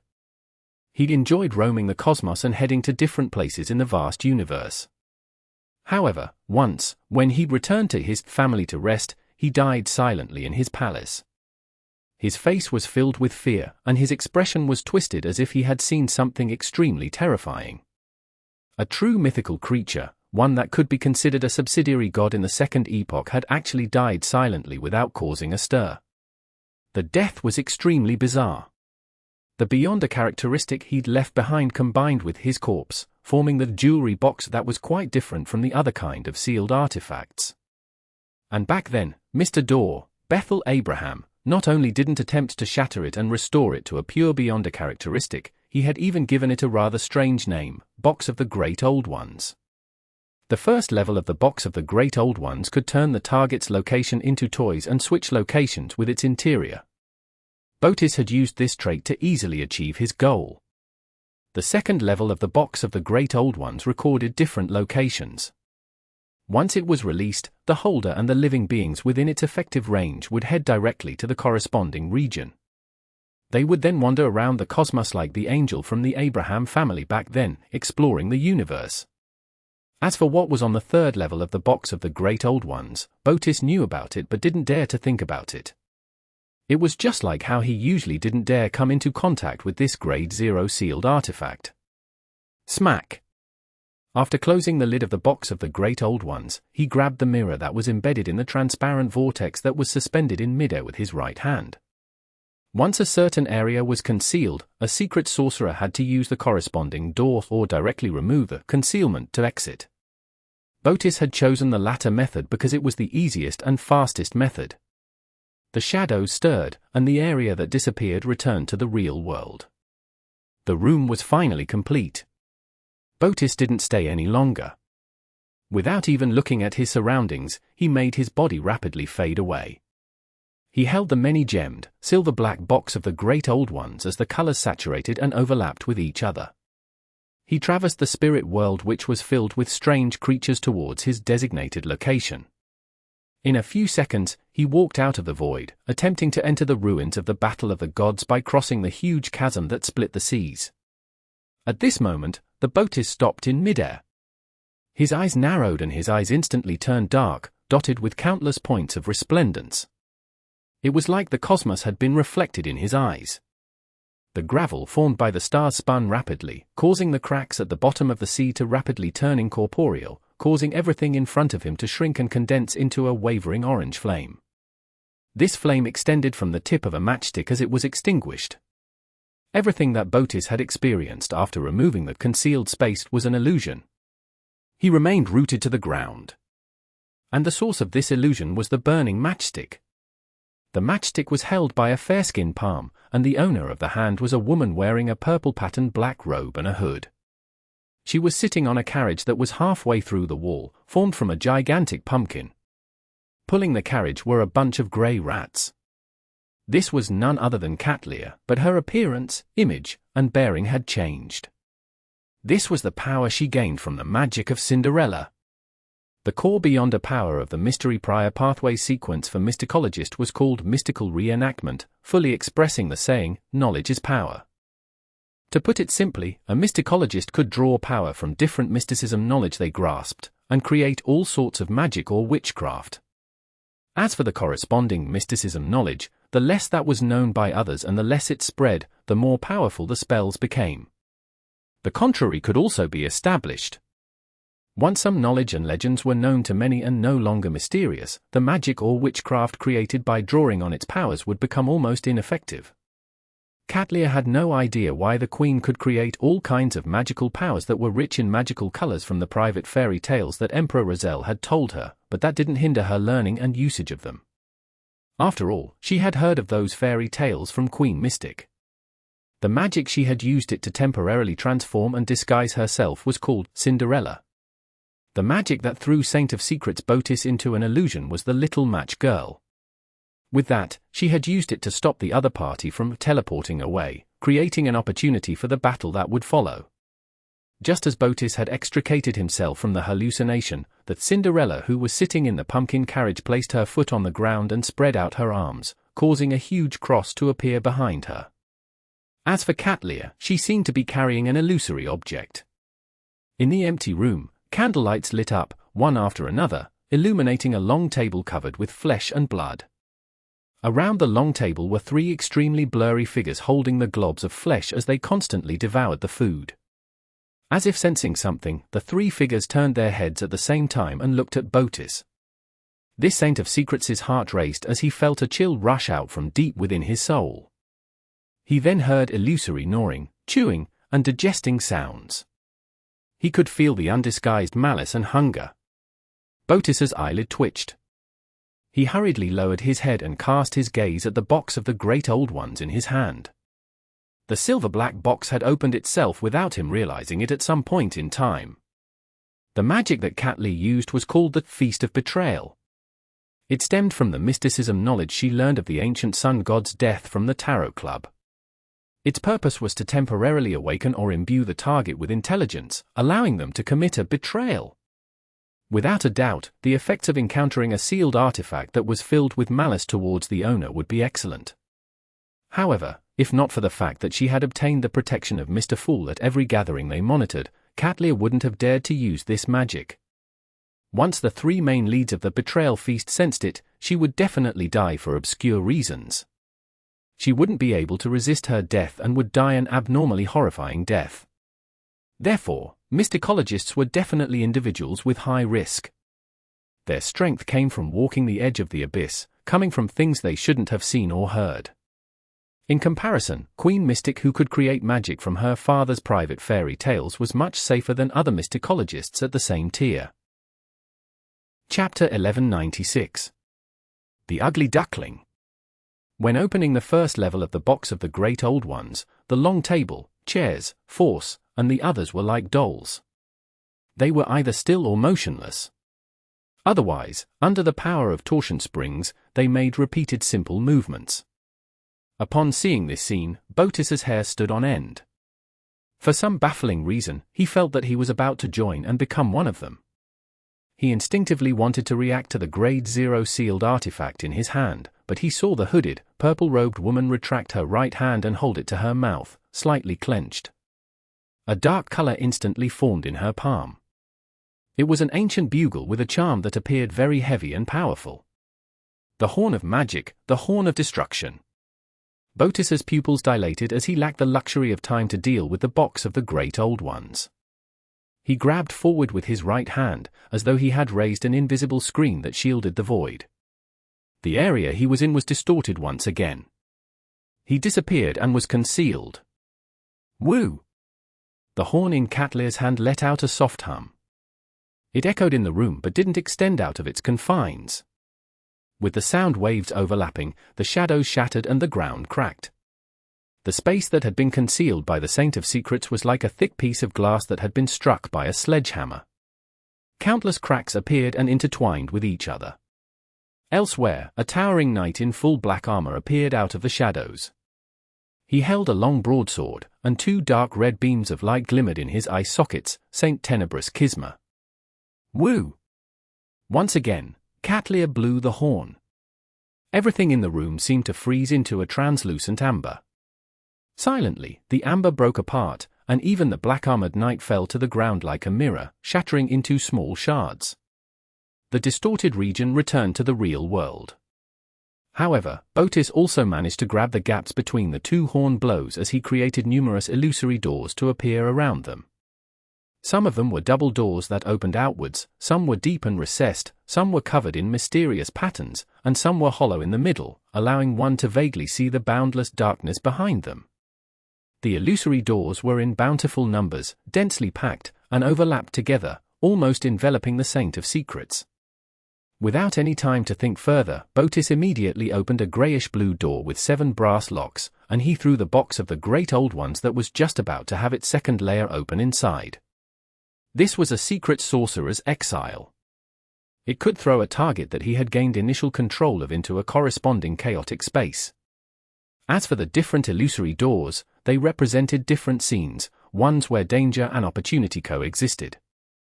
This kind of exile wasn't permanent. At Botis's sequence level, he was only capable of isolating the box of the Great Old Ones from reality for 20 seconds. Once that time was up, the Grade 0 sealed artifact would return to the spot beside him through the illusory door from before. However, by then, the betrayal induced by the enemy's Beyonder powers would definitely have disappeared. As a demigod of the apprentice pathway, he had traveled many places, witnessed many things, and recorded many kinds of powers. Botis made the most correct decision in that split instant. At the same time, the Black Knight that had split into pieces quickly squirmed and reformed, becoming a thin rug that flowed with flesh and blood. It covered every corner of the room. As a cult that could only survive in the shadows of reality, the Aurora Order might have many lunatics, but they were used to doing things to conceal themselves so as to prevent themselves from attracting the official Beyonders before their goals were met. Of course, once the matter was in its final stages, they would definitely proclaim their existence openly. In addition, St. Tenebrous Schisma had done so in hopes of obstructing the possible enemies that were hiding outside to a certain extent. This allowed a separation of the battlefield. When a layer of flesh grew out from the floor, walls, and ceiling, a twisted black shadow rose up from the corner. This was one of the souls that St. Tenebrous Schisma had grazed. It was a powerful vampire from the Forsaken Land of the Gods, a sequence for Shaman King of the Moon pathway. If the shepherd's grazed target was a demigod, he could release it directly due to the existence of its corporeal spirit body.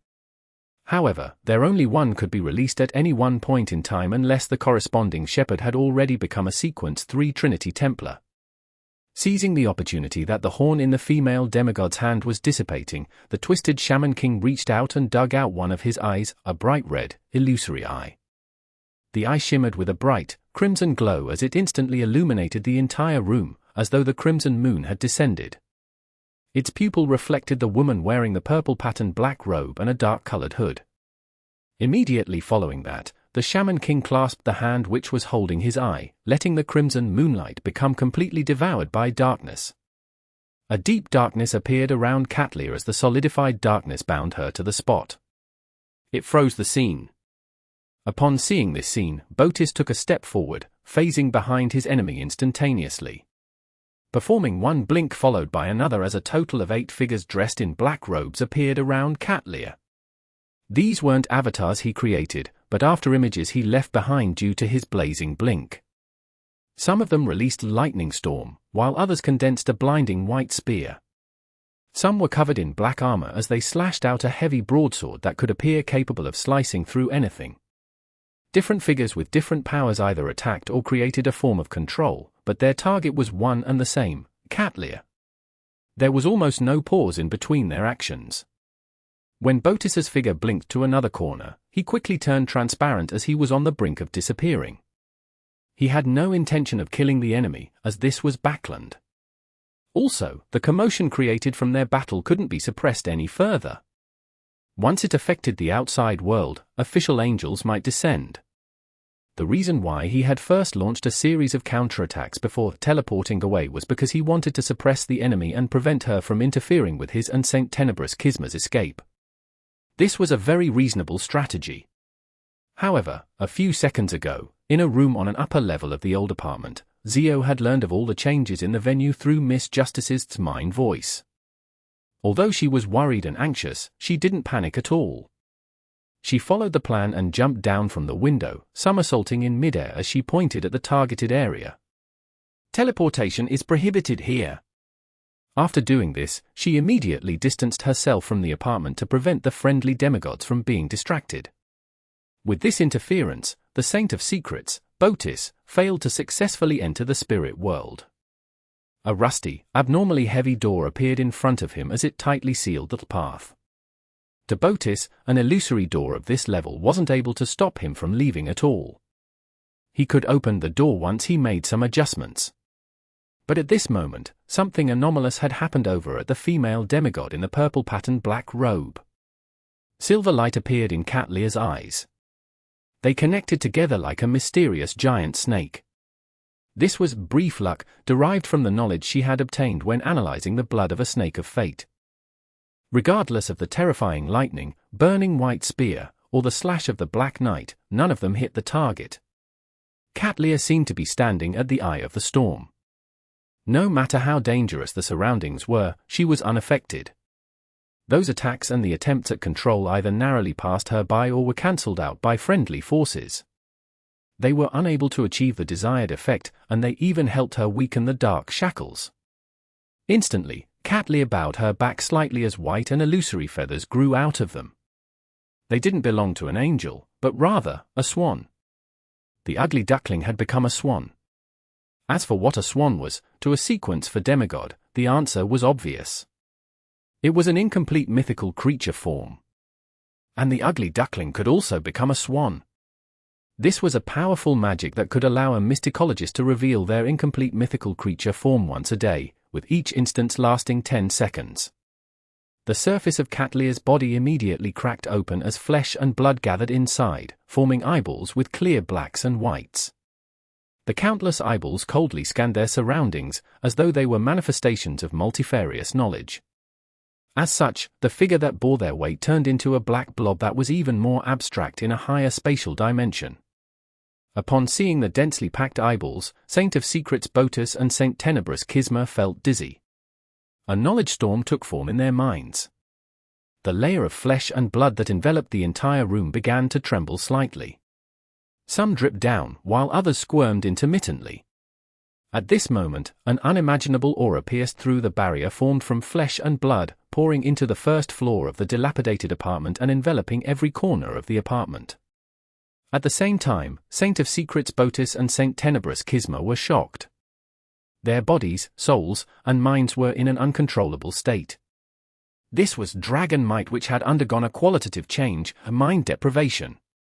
Seizing this opportunity, the black blob that was covered in cracks and eyes condensed a spear in front of it. The spear appeared ancient in style, from the tip to the handle, it was dyed in blobs of blood-red splotches. It emitted a mighty destructive aura and a bloody feeling, as though it had once hurt a mighty existence. With a whoosh, the terrifying spear shot out, heading straight for the Botis who stood rooted to the ground. In the entire room, all the voices and details vanished. Even the dragonite that filled the room suddenly disappeared, leaving behind only the bloody spear tip and Botis's body, as well as the constantly shrinking distance between them. Spear of Longinus. Chapter 1197. Mindstorm. The blood-stained spear that seemed to come from an ancient time that couldn't be traced had absorbed the entire room's presence, stabbing straight into the body of Saint of Secrets Botis. The brown-haired, firm-bodied Botis's figure faded away, turning into a pair of black double doors. At the same time, he appeared behind the door, placing himself in a separate world from the terrifying spear as he looked at it from afar. In the next moment, the spear that was stained with red blood pierced through the black door and bore into the space where Botis was. Botis's figure kept retreating, constantly transforming into one illusory door after another. Some of them were made up of 2 winding stone golems, while others had a fist-sized hole by the gaps of the door. Some were embedded with silver nails, while others were covered in mysterious patterns. One after another, they were layered repeatedly, extending to an infinite number. Without a sound, the spear of Longinus tore through the illusory doors without stopping at all. It didn't allow Saint of Secrets Botis to find a chance to escape. In less than a second, the blood-stained spear that emitted a strong sense of destruction had shattered countless illusory doors. After it suffered a decline in its aura, it finally stabbed into its target's chest. Countless cracks instantly appeared on Botis's body, as if he was a ceramic object that had fallen to the ground. With a cracking sound, the Saint of Secrets turned pitch black as he disintegrated into pieces, scattering all over the ground. This didn't seem like his actual body, but more like his shadow. This was the shadow substitute spell he had recorded from a certain sequence 3 Saint under the true creator. Of course, without the layers of doors weakening the spear of Longinus, he believed that it was very likely that his shadow together with his body would have shattered together. After narrowly dodging this strike, Botis endured the dizziness and shock brought about by Catlia's incomplete mythical creature form as he made a gigantic, scaleless silver snake appear in his eyes. This gigantic snake was so large that it filled Botis's eyes. Its surface was filled with dense patterns and labels formed by one mystical wheel after another. Its head connected to its tail as it merged with countless illusory rivers, turning into a blurred, surreal, and slowly spinning gear. Around the round gear were all sorts of symbols that represented different futures.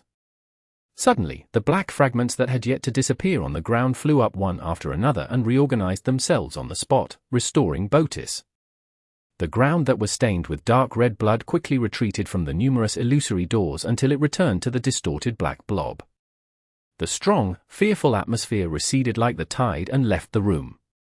The black blob that was covered in cracks and eyeballs squirmed and restored itself, turning back into a purple-patterned black-robed woman with a hood. Everything returned to the point before the ugly duckling magic was used. Reboot of Fate. This was one of the rewards given to Saint of Secrets Botis for crushing the Abraham family. He was allowed to record the sequence 1 beyond a power from the Angel of Fate, Ouroboros. Of course, there was definitely a huge gap from the original version. It could only reboot reality for 3 seconds, and it was limited to the space of a tiny room like this. It wasn't even able to affect the entire first floor of the apartment. The moment reboot ended, the prepared St. Tenebrous Kisma immediately took action. The grey's twisted shadow that stemmed from a sanguine count spread open its arms and made a gesture of embracing the crimson moon. The darkness around Catlia surged, instantly forming illusory but firm black chains that bound her to her spot. The flesh and blood that covered the ground, walls, and ceiling gathered together rapidly, turning into a knight covered in black full-body armor. He held a heavy greatsword in his hand and looked extremely oppressive. In the gap of the black knight's visor, 2 dark red beams of light flickered and instantly locked onto the hooded woman beside the pumpkin carriage. The shadow beneath Catlia's feet suddenly came alive as it grabbed her ankles. Like a water current that had its water level rising, it gripped her tightly. Black Knight, commandeering shadows. Then, the gigantic knight that was almost reaching the ceiling as though he came from mythical legends rushed to a spot not far from his target with a single step. He cleaved down with the heavy, long broadsword. Elsewhere, a silver illusory book in the eyes of Saint of Secrets Botis flipped rapidly. It then stopped at a single page. With that, Botis reached out his left hand and grabbed the pumpkin carriage across a distance of 20 to 30 meters. He then grabbed at the mysterious woman in a purple-patterned black robe. His arm suddenly grew longer, and its surface was black and sticky, as if it was flowing with an evil liquid. Amidst the liquid, pale skulls and eyes with pronounced blood vessels grew out, including sharp teeth and tongues.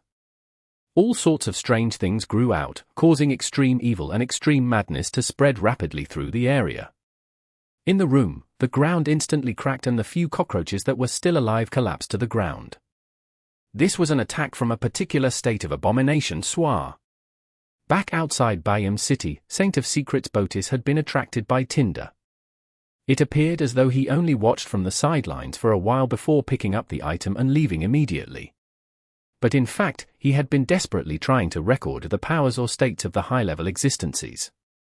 After failing numerous times, due to the frequent blessings of fate, he eventually obtained what he wanted.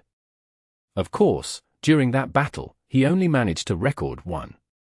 Under this evil and pitch-black arm, Catlea's consciousness was tainted with madness. For a moment, she was unable to respond effectively. Together with the shackles of darkness restraining her shadow, she could only stand rooted to the ground as she watched Saint Tenebrous Kisma's greatsword slash at her while Saint of Secrets Botis reached out his left hand to grab at her. At this moment, the flesh and blood walls in the room that separated the interior from the exterior was gone. An invisible and abrupt wind stirred up. The moment the wind appeared, it grew violent and swept towards the Saint of Secrets' and Saint Tenebrous hearts. Manipulator, Mindstorm. Not only was he not surprised or flustered by the chaotic thoughts, Botis even had the corners of his lips pull up as he smiled. As the switch for the reboot, he naturally remembered that the demigod riding the pumpkin carriage had a helper of the same level hiding outside the apartment somewhere. The reason why he placed his focus on the enemy on the surface was to lure out the hidden demigod. In between the two powers of Reboot of Fate and the Abomination state, Botis had secretly hypnotized himself, allowing himself to naturally divide the burden of mind deprivation and the knowledge torrent across most of his worms of star. He then left a small number to control his body so as to lock onto the hidden enemy. Previously, the dragon's might shock, and the fact that he was unable to discover his target, had convinced Botis that it was a demigod of the spectator pathway. While his mind was in a daze, the thing he branched out rapidly churned and helped Botis locate the source of the attack. But at this moment, most of the thoughts that resonated among the worms of star wasn't him being overloaded with meaningless information as he had imagined. In his mind, there seemed to be a voice saying thousands of words in a second. At the bottom of an abandoned castle in Delaire Forest, there is a pair of bronze double doors. It seals with the corruptive forces underground. The higher the sequencer beyonder is when approaching, the easier it is to be affected. The cosmos is extremely dangerous. There are unknown existences watching. Dark Angel is suspected to be the negative personality dissociated from the ancient sun god. What? Botis was taken aback. He felt that these thoughts were dangerous, but he couldn't help but wish to understand more. Just this moment of stupor made the enemy he had already found disappear once again, escaping his range of attention. As for the abomination palm that was hurtling towards the pumpkin carriage and the female demigod, it also slowed down. Similarly, Saint Tenebrous Kisma was also affected by this mind storm as his action stiffened for a second. By the time they recovered, Catlea had already opened her mouth and spat out a pea. The pea instantly grew, turning into thick green vines that dragged Catlea out the door, allowing her to escape the shackles of darkness and regain some freedom of movement. By the time Saint Tenebrous' heavy greatsword and Saint of Secrets' pitch-black arms landed on her, they only shattered a shadow and did not injure this mysticologist. They had shattered Catlea's Emperor's new clothes magic, something that didn't exist at all, so she naturally wouldn't be injured. In the next second, the hooded lady in the purple-patterned black robe suddenly turned transparent and turned into a pile of foam. The bubbles quickly scattered and burst one after another. Nothing was left behind. As for the green vines, they grew into midair and burst into flames, illuminating the surrounding streets. Everything returned to normal. It was as if the short and intense demigod-level battle had never happened. Saint of Secrets Botis and Saint Tenebrous Kisma exchanged glances. They weren't surprised by such a development. Clearly, after the sneak attack failed, the two demigod enemies were at a disadvantage and could no longer achieve their goals. Furthermore, this was Backland. The longer they delayed, the more dangerous it would be. Hence, they took the opportunity to escape. In addition, in order to interfere with the tracking, they had deliberately created a huge commotion to attract the authorities of Backland. As for the copy of Leymano's travels and a sequence 7 or 6 apprentice beyonder, they were baits that could be abandoned. After a slight nod, Saint of Secrets Botis took out a crystal ball from his black robe's concealed pocket. It bloomed with light before it quickly shattered and merged into the void. He was trying to prevent tracking via mysticism means. Indeed, he didn't dare to stay any longer. He planned on teleporting away and returning to the Aurora Order headquarters. Then, he would interrogate the bait and figure out the truth before deciding what to do next. A second later, Botis's figure quickly turned transparent and disappeared. Kisma entered the shadows and rapidly left, wiping the traces behind him along the way. Chapter 1198. Frenzy. The Saint of Secrets, Botis, began to traverse the spirit world the moment he entered, heading straight for the easternmost front of the Sonya Sea, the ruins of the Battle of the Gods. At this moment, his thoughts blurred. His body turned and left the spirit world through another place. By the time Botis received a warning from his spirituality and had regained control of his own thoughts while feeling tense, what he saw was a bare forest with nearly all its leaves scattered. There was no one around, and the crimson moon hung high in the sky. As a former traveler and astrologer, he immediately identified his location and found that he was still in Backland. However, he had moved from the city to a remote area in the suburbs. At the same time, he also understood what had happened. It was unknown when his mind world had been infiltrated with someone else's consciousness. At the critical moment, it affected his thoughts and changed his destination. That spectator pathway's demigod. I didn't realize it. Botis's pupils dilated as a silvery white illusory book appeared. The book flipped to one of the pages. Botis immediately raised his hand to grab at his glabella. He grabbed a ball of darkness from the island of consciousness and threw it into his shadow. His shadow was separated from him as it twisted to a stand, revealing a female silhouette. Black Knight, Shadow of Deprivation. This was an ability that Botis had recorded from St. Tenebrous Kisma. It could separate one's depraved thoughts into a shadow and form an uncontrollable independent creature. Botis used it to erase the consciousness that didn't belong to him and escape the influence of the manipulator. At the same time, this was also Botis's counterattack. As long as the hidden spectator pathway demigod couldn't quickly resolve this shadow, the thought she had fractured would gradually become independent, turning her half-mad and even causing her to lose control. Once he was done with the latent mental problems, Botis didn't hesitate to escape the enemy's predetermined battlefield and teleport elsewhere. However, at this moment, his mind suddenly turned frantic. He felt that the entire environment was making things difficult for him, and his anger could no longer be contained. As the silver book flipped in front of his eyes, the entire forest collapsed with a loud bang. The black shadow almost collapsed into a ball. After his bout of mania, Botis's mood dropped to a nadir. He couldn't lift his spirits with regards to anything. He felt that he was useless, a burden to others and even the world. Mental plague. In the previous battle, Botis had already been infected by mental plague, and it had finally acted up. The reason why Katlia first used the little match girl magic wasn't only because she wanted to interfere with Botis's teleportation, but also because she was helping Miss Justice conceal any traces, allowing her virtual persona to infiltrate Botis's mind world without triggering his spiritual intuition. A seed of mental plague was planted secretly without triggering it. It was precisely because of this that when the sneak attack failed, Katlia and Audrey dared to initiate the contingency plan. They retreated on their own accord, allowing Saint of Secrets Botis and St. Tenebrous Kisma to separate from each other after they were out of danger. Katlia's final igniting of the final green vine appeared to create a huge commotion to attract the attention of the official Beyonders, making the enemy abandon their pursuit, but in fact, it was to force the Saint of Secrets to leave as quickly as possible. This way, he didn't have the time to carefully examine and check his condition at a deeper level. Hence, at the critical moment of his teleportation, he had his thoughts changed by Audrey's virtual persona. He came directly to the outskirts of Backland, an uninhabited kill box which the Tarot Club had chosen. And once he finished off the manipulator's virtual persona, the eruption of mental plague came right on the heels of that. In fact, if he had used Reboot of Fate earlier, he definitely would have been able to return to a state where there were no latent problems. However, he only decided to use this trump card when he was nearly killed by the Spear of Longinus. And by that time, his mind world had already been infiltrated for far more than 3 seconds. He was dispirited and depressed, trying his best to resist his mental illness. It was at this moment that he saw a bunch of surreal yarn balls appear out of the void in front of him. At the back of the yarn ball, the bright-colored yarn extended into an infinite distance.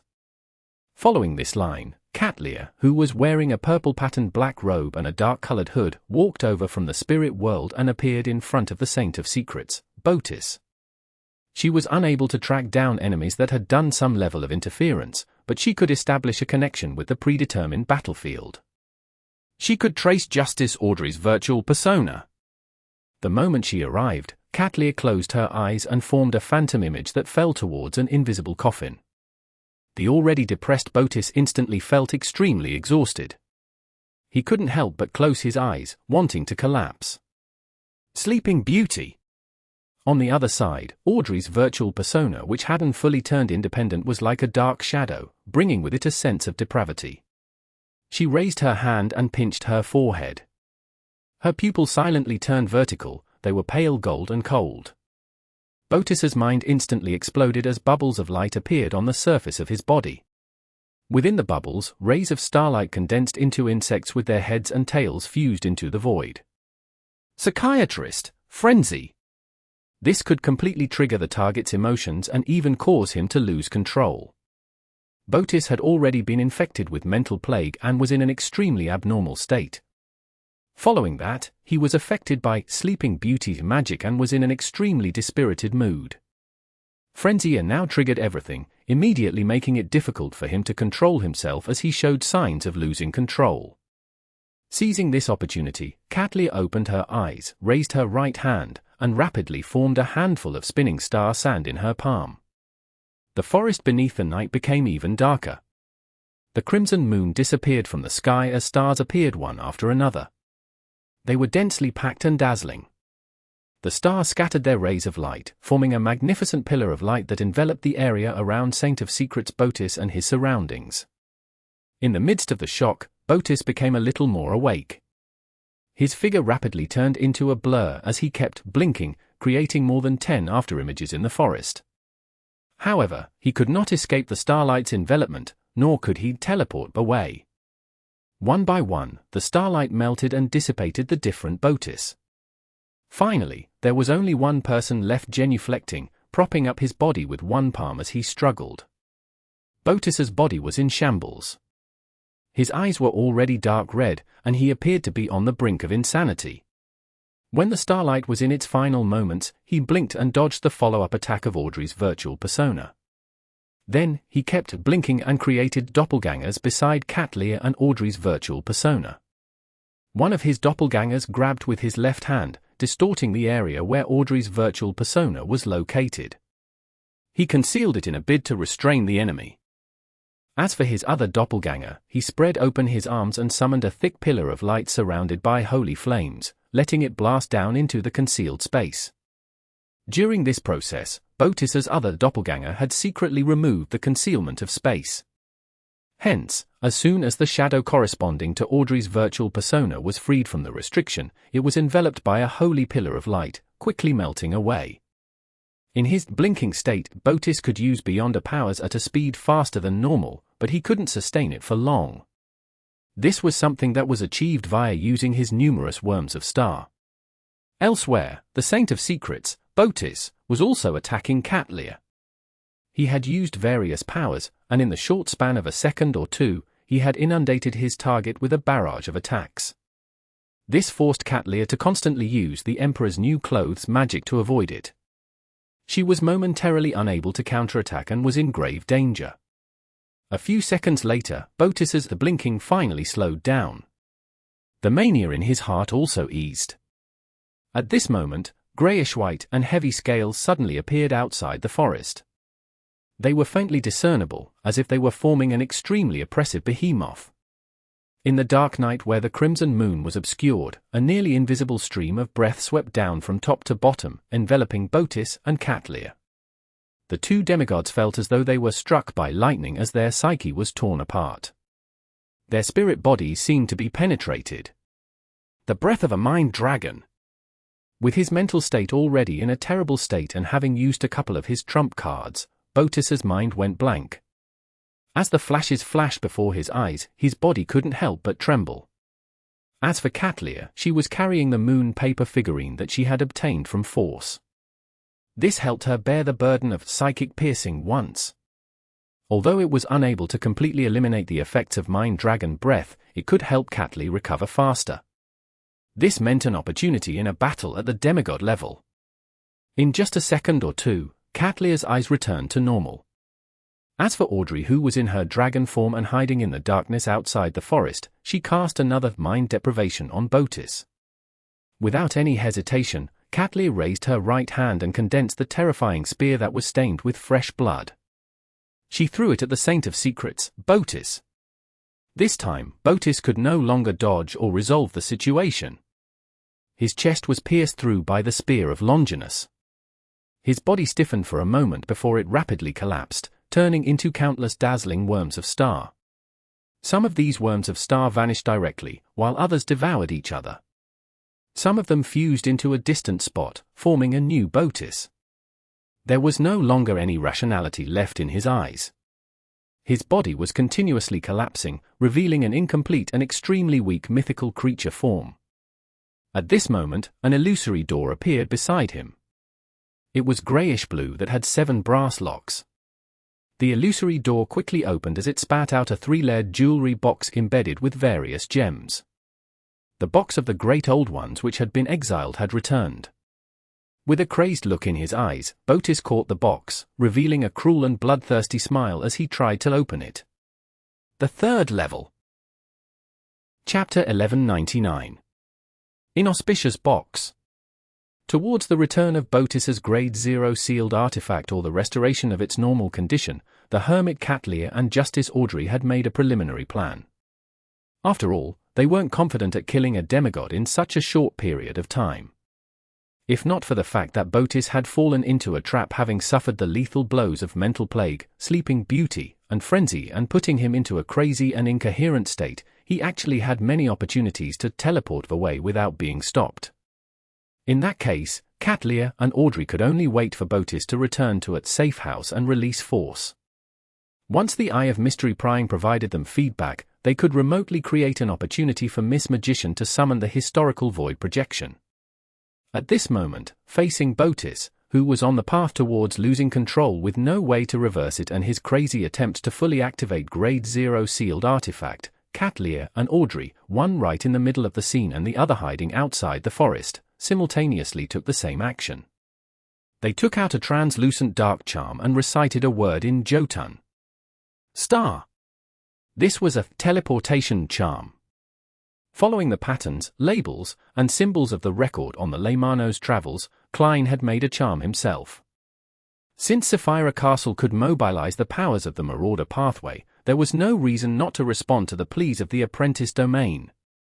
As for the materials needed for the charms, be it mysticologist Catlia or traveler Force, the both of them had a certain level of understanding towards it. There was no need for Mr. Fool to teach them.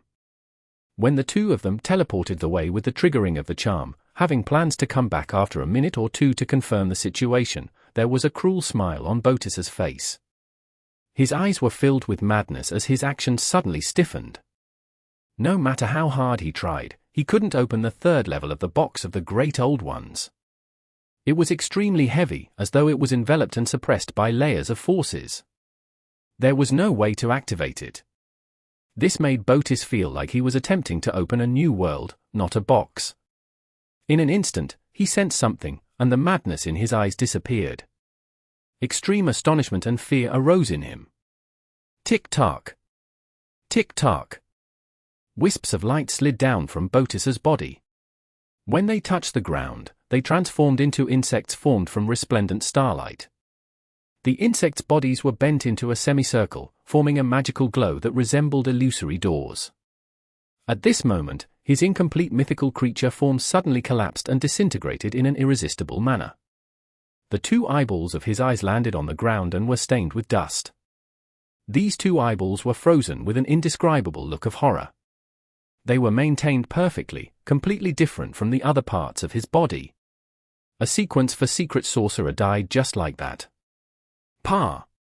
The box of the Great Old Ones, which had a silver-black surface with many gems embedded in it, dropped beside Botis's eyes, just like a jewelry box commonly seen in aristocratic families. Above the grey fog, in the ancient palace, Klein heaved a sigh of relief as he lowered the sea god scepter in his hand in puzzlement. He was just moments from activating the power of Sapphira Castle and using the level of an angel to conjure lightning storm. He wanted to prevent Botis from opening the third level of the box of the Great Old Ones, but the Saint of Secrets' mutually destructive counterattack had failed to succeed. He encountered an unexpected failure from the very beginning. After Zio left the first battlefield, she immediately followed the plan and prayed to Mr. Fool. With this, Klein found an opportunity to enter the world above the grey fog. Through the crimson star corresponding to the Hermit and Justice, he monitored the battle.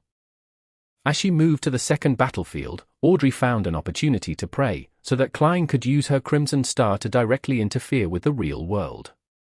This was also the reason why Audrey had arrived at her destination later than the Hermit Catlear. According to what Erode said, the third level of the box of the Great Old Ones contained something very terrifying. I thought that the true creator had given it to him in order to create a terrifying disaster at the critical moment, so as to showcase the true colors of an evil god. Who knew that it couldn't be opened? Klein glanced at the crimson star representing the magician and discovered that it was covered in a layer of black ash. It seemed to have coagulated, making it impossible for him to see the scene inside to confirm this magician's condition. This was the first time he had encountered such a situation, evidence of how high a level and odd the box of the Great Old Ones was. As for Sleeping Beauty magic and the Spear of Longinus that he saw, he came up with some ideas. After learning of the powers of mystical reenactment at the private gathering, Klein overturned his speculations about the fairy tale magic that Bernadette had. He had originally believed that the Emperor had specially created the stories for his daughter based on the fairy tales on Earth, or that after Bernadette's father passed away, she had deliberately reenacted the fairy tales he had told her about as a way to express her grief. From the looks of it, the answer likely wasn't this. Some of the fairy tales before the First Epoch might have been mysterious. This meant that those fairy tales originated from mysterious incidents that had happened in real life. They were spread among the people and gradually became stories. They were recorded down by writers and further embellished. This corresponds to the prophecy regarding the time when the stars are right. Mystery and has never left and has always been around. It was just that in the Thworth era before the First Epoch, they were suppressed by some kind of power or sealed. If that's really the case, some of the legends and stories on Earth can be explained from another angle. It's no wonder there's a Spear of Longinus. I wonder if the Chinese fable of the ethereal utopia, Peach Blossom Spring, is involved in mystery. I'll tell Hermit later and see if she can create new magic according to this. I wonder if Bernadette became a mysticologist before the Emperor perished. If she did, it's hard to say if these fairy tale magics were created by the Emperor, a sequence one beyonder of the mystery prior pathway, or by Queen Mystic Bernadette. But no matter what, the Emperor should have discovered that these fairy tales are also mysterious in his later years, and also that he could draw power from them. Well, there's no corresponding diary entry from Bernadette. I can't see the Emperor's reaction and his guesses. One of the reasons he insisted on going to the moon is to verify certain things. It's a pity that most of the myths are fake. There's no way to draw on their power. The novels of the Internet era are the same. Klein sighed slightly as he leaned back into his chair and continued paying attention to the battlefield. In the collapsed forest, the hermit Cat Lear and Justice Audrey faced the abnormal changes suffered by Poise and tacitly gave up injecting their spirituality to use the charms. Despite maintaining her dragon transformation state, Audrey was still hiding in the darkness outside the forest, wary of any accidents or official demigods who might have sensed the commotion and come to investigate. As for the hermit Cat Lear, she was pushed to the spot where Poise had died by the wind. She carefully avoided the box of the Great Old Ones. Due to the fact that a scribe could use many powers, a demigod-level sealed artifact would often have extremely negative effects. Apart from the box of the Great Old Ones, Poise only left behind a black pocket which seemed to be part of his robe. Also, there was also the Gathered Beyond a characteristic, 2 eyeballs, and about 10 worms of star. Most of the worms of star had been destroyed. Considering the horror displayed by the box of the Great Old Ones, as well as the fact that Poise was a high-ranking member of the Aurora Order and could be blessed by a god, Cat Lear didn't rashly pick up the items. She was afraid that an accident would happen, causing the situation to develop negatively. Previously, during the private gatherings, they had communicated with each other on how to handle such situations. That was, if they had the time and opportunity, they would first sacrifice the item to Mr. Fool and then distribute it above the grey fog. After all, many items might bring about unknown dangers if they were to come into contact with items with unknown negative effects. And there was a high probability that Poise had a Grade 0 sealed artifact. Sometimes, merely knowing the existence of a sealed artifact of this level was enough to cause a sudden death. According to what the Star Leonard had said, it was best not to come into contact with such sealed artifacts. It was best not to ask, describe, or pry into it. Only a true high-level existence could suppress them. Without any hesitation, Cat Lear took out silver candles and other ritual items from the various hidden pockets of her purple-patterned black robe. She then set up a simple sacrificial ritual. During this process, she pinched her lips, whistled, and created an invisible servant helper. It took about 10 seconds to set up the altar. After quickly reciting Mr. Fool's honorific name and using spiritual materials to open the door of sacrifice and bestowment, Cat Lear heaved a sigh of relief. She got the invisible servant to move the box of the Great Old Ones, the black pocket, 2 eyeballs, the Gathered Beyond a characteristic, and the 9 worms of star over to the altar. With a whoosh, the items flew up and passed through the illusory door. When Cat Lear saw this, she immediately pinched her lower lip with her thumb and index finger, preparing to whistle once again to dispel the invisible servant. But amidst the whistling, the servant remained motionless, as though it had nothing to do with Cat Lear. The hermit Cat Lear's eyelids twitched as she clenched her right hand into a fist and pushed it to her mouth, preparing to use the horn of magic. At that moment, a blazing silvery white appeared out of nowhere at the altar. Layers of bolts of lightning formed a destructive storm that enveloped the invisible servant in the middle. All of this quickly calmed down as the mutated servant was completely destroyed. Cat Lear exhaled and lowered her head, sincerely thanking Mr. Fool. Then, she followed the ritual's ending procedure and packed her belongings. She used the snow-white magic, which was closer to a prophecy technique, to clear the scene of its traces. And at this moment, Audrey had already used the teleportation charm from before and left the scene.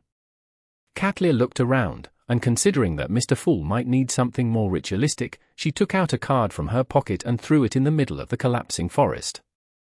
The card was half inserted into the soil, revealing the image of an old man holding a glass lamp and staff as he explored alone, the hermit of the tarot cards. Chapter 1200. Randomness. After a while, the space in the collapsed forest suddenly tore apart, revealing an illusory yet mysterious door. The door opened silently, and a handsome man with black hair and golden eyes walked out. He was dressed in a well-ironed suit, looking mature and elegant. Before he could examine the scene, he heard a loud boom. He could feel a violent storm blowing towards him, and he saw a middle-aged man with an imposing aura appear in front of him. The middle-aged man had rather obvious large earlobes. His hair was dark blue and thick, and there seemed to be countless bolts of lightning hidden in his eyes. He was the cardinal of the Church of the Lord of Storms, Archbishop of the Backland Diocese, Deep Blue Officiant Randall Valentinus. The clergyman in the black robe that was embroidered with storm symbols looked around and cast his gaze at the golden-eyed man. He asked in a thunderous voice, "Kelt, what happened here?" Kelt, the golden-eyed man, shook his head. "I just arrived too." Just as he said that, a mountain-like nearly transparent spirit body appeared in the void and placed a figure in midair. The figure was dressed in a long black, red-patterned bishop robe. His eyes were deep and he didn't have a beard. He was the person in charge of the Backlund Diocese of the Church of Evernite, Anthony Stevenson. After the gigantic spirit body completed its mission, it immediately shrunk and entered St. Anthony's mouth. At the same time, black long hair covered his face, and a translucent, drifting spirit appeared behind Anthony. It held onto his shoulder, preventing him from falling. In the next second, a turbulent flow of air rushed over from the Backlund city and pushed a figure towards this area at high speeds. Soon, the figure came to a stop. It was an old man dressed in a white priest robe and a clergyman's cap. He had a kind and gentle face.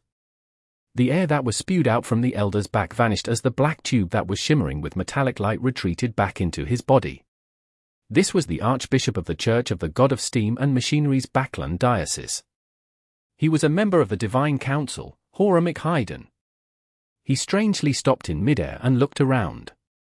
Although the battle here isn't too intense, it's definitely at the saint level. Also, the remnant polluted aura is simply. As they spoke, the four demigods looked down at the middle of the collapsed forest. There was a tarot card depicting an old man holding a staff and a glass lamp. The Hermit card. Randall Valentinus, Kelt, Anthony, and Horamic instantly fell silent as no one spoke for a moment. Above the grey fog, in the ancient palace, Klein was frowning as he looked at the box of the Great Old Ones in front of him. The moment this Grade 0 sealed artifact was sacrificed, the entire Sapphira castle began to stir, as if it had been brought to boiling point. A massive amount of power was automatically activated, forming a torrent that appeared like steam as it completely drowned out the box of the Great Old Ones and wrapped around it tightly. At this moment, the silver-black jewelry box that was embedded with gems seemed to become an insect in amber. There was no room for any movement. Previously, Sapphira Castle was triggered when I spied on the true gods or kings of angels and when I was injured. This is the first time it has experienced such changes due to an item from external sources. Klein couldn't help but raise his right hand to wipe away the non-existent sweat. Frankly speaking, he was still a little afraid. He felt that he had been a little carried away after gaining initial control of Sapphira Castle. In the past, he didn't dare let a Grade 0 sealed artifact enter this place. And this time, because it didn't involve a uniqueness, and with how he had improved compared to the past, this gave him the thought of making an attempt. Thankfully, it's under control. In the future, I'll have to tell Hermit and the others that they can't pick up anything and sacrifice it to me. I'm not a rag and bone man. After muttering a few words, he began inspecting the box of the Great Old Ones. He remembered that Miss Magician was still inside the sealed artifact, so he planned on figuring out the situation of the box of the Great Old Ones as soon as possible so as to prevent the bait from dying due to wasting time. This sealed artifact's level is very high. A Rhodes's understanding of it is rather limited. I'll still have to do it myself. From the looks of it, as long as I don't attempt to divine what the third level is or attempt to seek out the source of the power, the danger is acceptable or even non-existent. Klein made a preliminary assessment based on his spiritual intuition. Immediately following that, he conjured a pen and paper and began doing a divination. After an unknown period of time, he finally opened his eyes and muttered silently, "The first level can allow the interior space to switch locations with the target's area and miniaturize the corresponding scene, turning objects into toys. This is an ability that can barely be made use of. The living beings that have been turned into toys must be released within 24 hours. Otherwise, they will be permanently converted. Even their spirit bodies will never enjoy an eternal rest. It's very easy to release them. As long as a specific region is chosen, one so small that it's almost devoid of any living creatures, swapping it with the interior space will do. There is a limit to the scope of this ability. It reaches its limit with a city the size of Backlund. Why did I use Backlund as an example? The second level records different scenes. There are the Abyss, cosmos, and all sorts of places. It allows the wielder and the living beings within a certain range to directly move to the target area. This problem is it's random. A small portion can be designated by the wielder, thus releasing the corresponding location. Most of the time, the chosen location will change, and the destination of the final destination will be unpredictable. As for when the designated location will be effective and when an anomaly happens, there's no way to know. Besides, this seems to be something that can't be affected by good luck. Or perhaps, good luck cannot affect those below sequence 0. This means that I can't use this box of the Great Old Ones' beyond a power to directly transfer the City of Silver out of the forsaken land of the gods. Sigh, if I can, my miracle invoker ritual will be very simple. I'll try and see if making them into toys will work later. The third level is very dangerous, very, very dangerous. I won't take the risk to pry into its secrets. No, this should be called courting death. The negative effects of the box of the Great Old Ones are very simple. It's just that the wielder will randomly vanish, suddenly die, or mutate. If there are no holders, the living beings in the surrounding areas will encounter terrifying matters one after another depending on their distance from it and their sizes. The maximum range is the same as the first level. These Grade 0 sealed artifacts can destroy cities wantonly, killing hundreds of thousands or even millions. It's no wonder they are given the highest ceiling.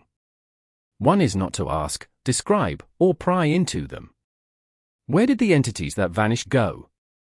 This seems to have something to do with the scene of the second level. The reason why the Saint of Secrets dares to move around with this sealed artifact is because he had the blessings of the Angel of Fate Ouroboros. He can reduce the negative effects to a minimum, but even so, he didn't dare to hold onto it for too long because the blessings would wear off. It looks like the reason he didn't manage to recover his lucidity ahead of time and find a chance to teleport away had to do with his luck turning bad.